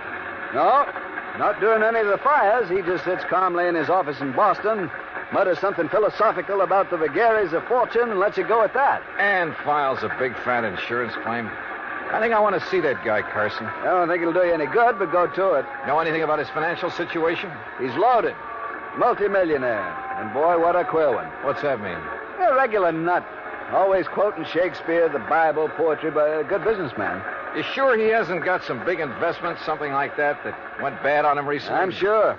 There has to be some No, reason. get back, I tell you. You gotta stay back of the line. You want to keep your job? You tell your chief I'm here, and I want to know why this fire got out of hand. Well, who's that? Now, look, miss, I got orders. Don't choke on them. It's all right, Jerry. I'll take care of her. Whatever you say, Mr. Gibbons, but I got orders. It's okay. Well, Miss Carson, it looks like you're losing another market. This is the fourth one. The fourth one and a little over a... Say, don't I know you? I'm afraid I haven't had the pleasure. Miss Margaret Carson, this is Johnny Dollar.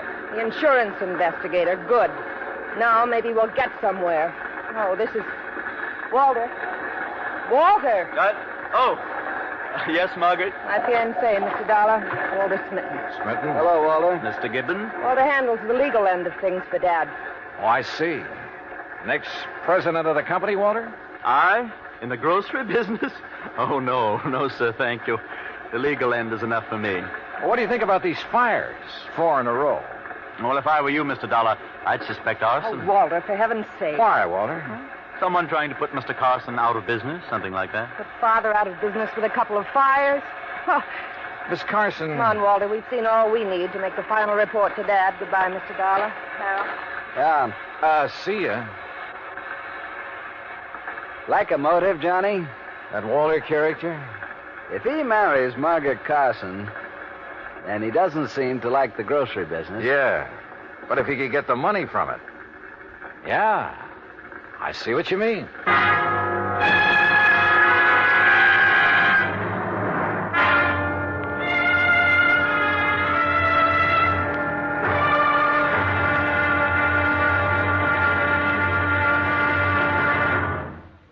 Act 2 of yours truly, Johnny Dollar, in a moment. Our flag now numbers 50 stars, and behind each star there stands yet another flag representing one of the 50 states. South Dakota's state flag was inspired by a song. South Dakota is the Sunshine State. A stenographer named Ida Anding designed the flag with a sky blue background and a blazing sun in the center, and the words, South Dakota, the Sunshine State, in gold around the sun. Later, the state seal was inserted over the sun, a seal representing mining and agriculture, the prime pursuits of the state. The state's banner also carries the motto, Under God, the People Rule. South Dakota's state flag, the flag of the 40th state to enter the Union, was adopted on March 8, 1909. And now, Act 2 of yours truly, Johnny Dollar, and the Carson Arson Matter.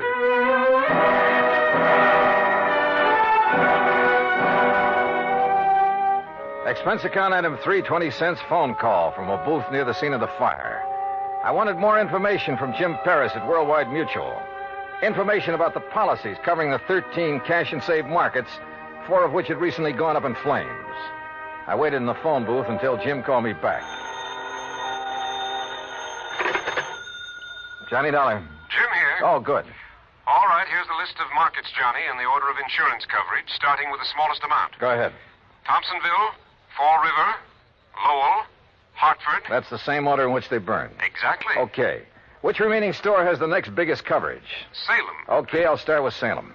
What are you thinking of, Johnny? It's just a hunch, Jim, but... Well, I'll call you later.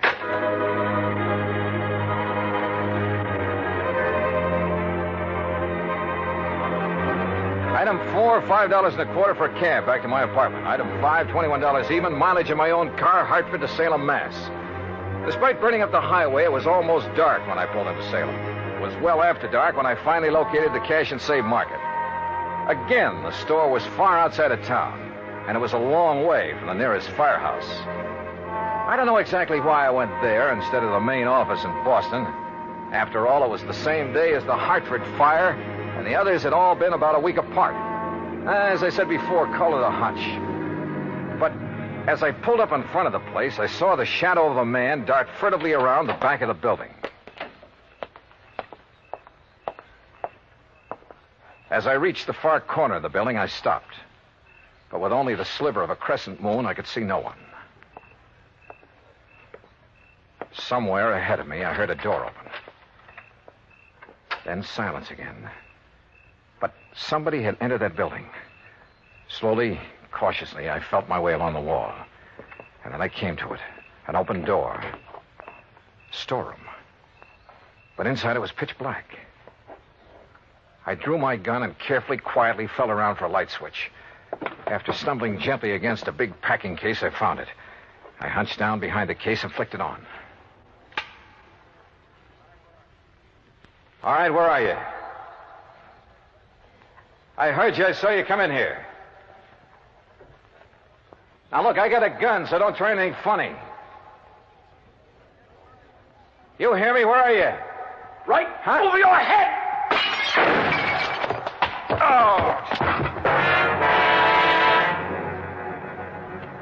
I must have been out a long time. I came to lying on a cot in the back room of Salem Police Headquarters. A couple of gallon jars. Can you hear me? Yeah. Yeah, I can hear you. Yeah. Well, it was a couple of big gallon jars of kosher pickles that he dropped on top of your head. He, officer? Well, like to split your head open. So he brought you in here to headquarters and had the doc look you over. Up. Easy now. Oh, yes, sir. Doc says no permanent harm done. He gave you a shot to make you sleep and rest. Now, how about this cup of hot coffee? Yeah, sure.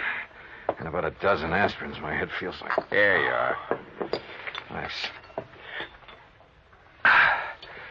But you said he. Well, according to him, you left yourself wide open when you sneaked in there after him.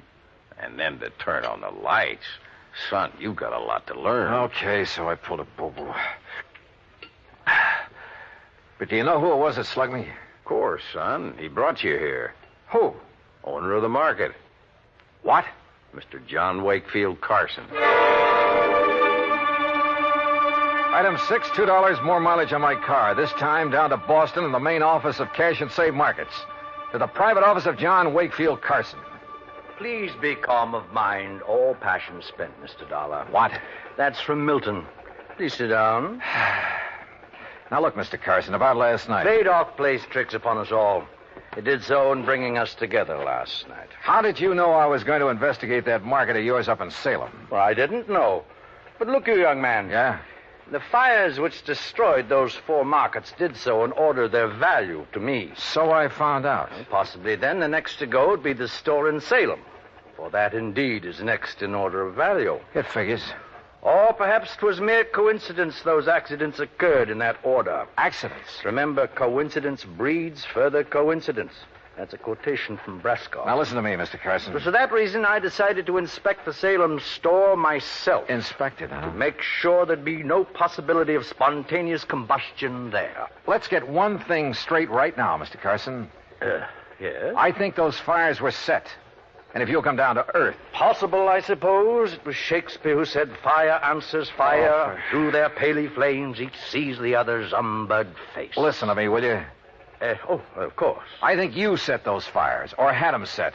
By Mr. Dollar. I think you were going to burn down the store in Salem until I came along. When I saw you there, I thought that was your intent. Oh, sure. All right, tell me this. What do you plan to do with the insurance money, if you get it?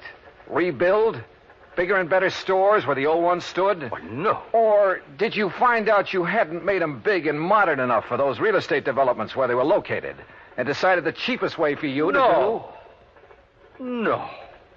To build again where tragic dealt the fate. Forget the fancy quotes and answer my question. Shakespeare said, you tread upon my patience, sir. Look. It's most enough to make a deacon swear. That's by James Russell. Mr. Carson. What disposition of the funds I choose to make is mine alone to settle. And from my heart. Carson? Enough. I've had enough of this. Now be on your way. No, wait a minute. Be gone, Dollar. And irk me now no more. No, you wait. From your heart, you said. Now I have said enough. Henceforth, my lips are sealed. Okay. But you know something? I think you've told me who might have set those fires. And if you'll answer me just one more question. No? Okay, we'll see.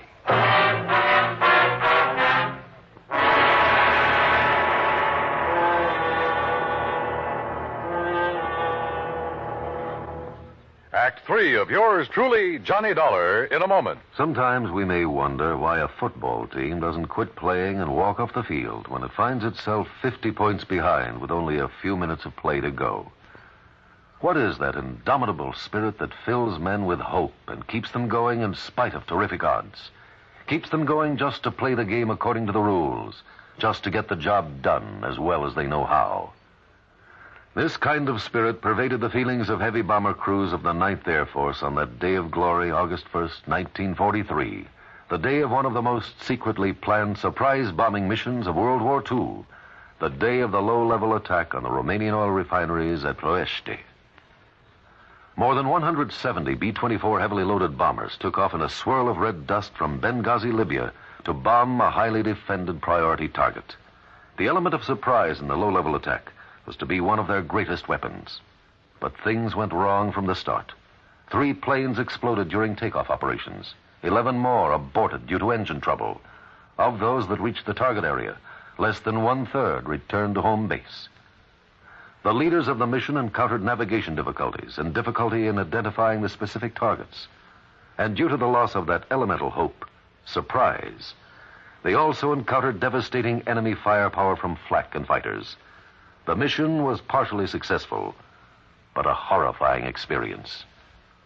5 medals of honor were awarded to the heroes of the Ploiești raid for valorous action above and beyond the call of duty. At any time, the men would have been justified in turning back. But they had a code of conduct that made them want to see the unequal game through to the end. It was a job that had to be done. A charge of the Light Brigade in the air as they flew down the Valley of Death to glory. And now, Act 3 of yours truly, Johnny Dollar and the Carson Arson Matter.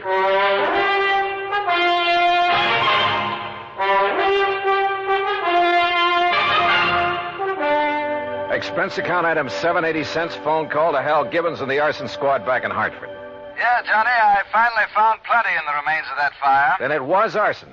By some rank amateur. That's why it was hard to spot. What do you mean? When a pro sets ablaze, we know what to look for. I see. And what about the other 3 fires? I called the boys in those cities immediately. Heard back from them this morning. Same story. All right. Have you checked on Walter, what's his name, the fiancé of Carson's daughter? You mean stepdaughter? Stepdaughter? I have, and that's what stops me. Alibis, huh? Perfect. Walter Smitten couldn't possibly have started those fires. I didn't think so. Huh? Now, that boy may call himself a lawyer, Hal, but he just hasn't the nerve, the gumption. But who else? He stands to benefit if he marries Margaret Carson. And surely you don't think Carson himself... Johnny? Call the Boston police, will you? Have them meet me at Carson's office. What for? Maybe to make an arrest. Do that for me, will you?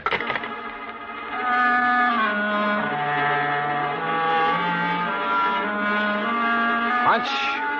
Maybe it was more than a hunch now. Sure, I know there was no real clues in the case, but maybe for once I could get along without them. I went back to Carson's office and, I must confess, tried a little bluff. Court? You'd hail me into court? That's right. Unless you open up and tell me what I want to know. Very well.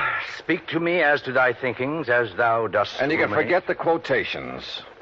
Walter Smitten is your lawyer, isn't he? A timid but an eager lad who saved me many a fall. You like him? Like a son. I would he were my son. For as the Bible says, a wise son maketh a happy... All right. Oh, yes. You have a stepdaughter, Margaret. Alas, I have. Okay. Now, who is to get the insurance money you may collect? Well, that, sir, is none of your concern. You going to talk now, Mr. Carson, but or it's in court? A family matter. Who gets it? I pledged to my wife before she died that Margaret would have all monies from any profit, any monetary gain of any kind, of any of my ventures. That would include the insurance money. I see. That, Mr. Dollar, was my pledge, and oh, how I have rued it. Why do you say that? She's not of my blood, Mr. Dollar. She has no soul for art or poetry. And since she's come of age, she's made so many demands upon me. Money. That's all she thinks of. And unlike Walter, she's so bold, aggressive, headstrong. Were it not for Walter, I'd mistrust her every move. But if he's in love with her... Because she demands he be. And why? So she can use his legal guidance in her fight to take this business away from me. All right, Mr. Carson. I haven't notified the authorities yet, but I found proof that Margaret is the one who started those fires. You what? And you just told me why. Because the money would go to her. Oh, Mr. Dollar, I'm glad. I've suspected, yes. But because of family honor... No, I'm glad you have proof. long last it will take this millstone from about my neck. Proof, huh? Margaret. Well, Dollar, you'll never live to tell the authorities. Margaret, that gun. Unless you'd like to make a deal, Johnny.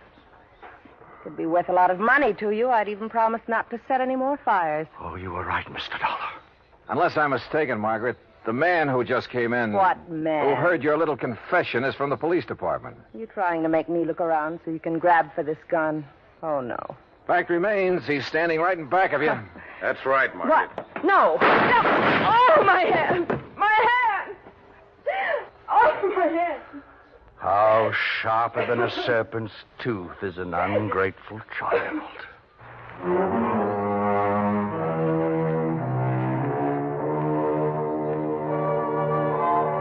Yeah, the company will have to pay on those 4 markets. And the courts will have to take care of Margaret. I'm sure they will. And next time, well, give me something clean to work on, will you? I hate this kind of stuff. Expense account total, including the trip home, $56.90. Yours truly, Johnny Dollar.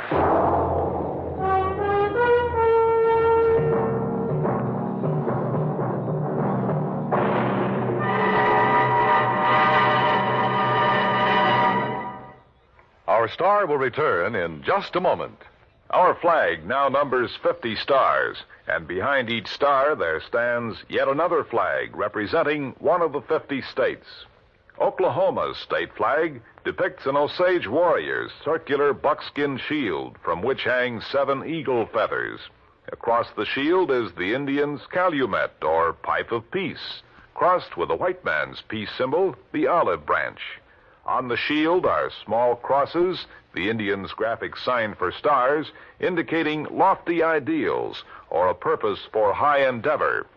The background of the flag is a field of blue, the blue of the Oklahoma sky, signifying loyalty and devotion. The important symbols, however, are the calumet and the olive branch. These override the shield, the symbol of war, and bespeak a predominant love of peace by a united people. Oklahoma's state flag, the flag of the 46th state to enter the Union, was adopted on April 2nd, 1925. Now, here's our star to tell you about next week's story. Next week, the Rolling Stone Matter. Remember that old saying about a rolling stone? Well, it applies here, with a vengeance. Join us, won't you? Yours truly, Johnny Dollar.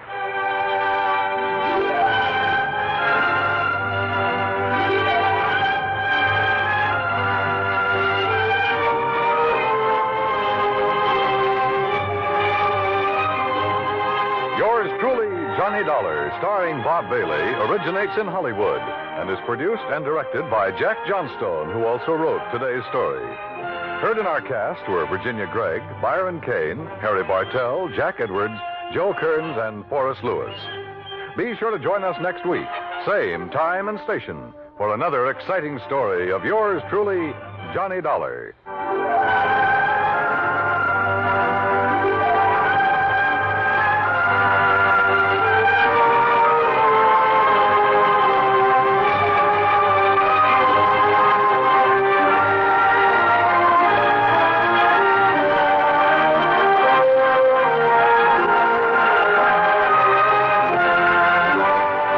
This is the United States Armed Forces Radio and Television Service.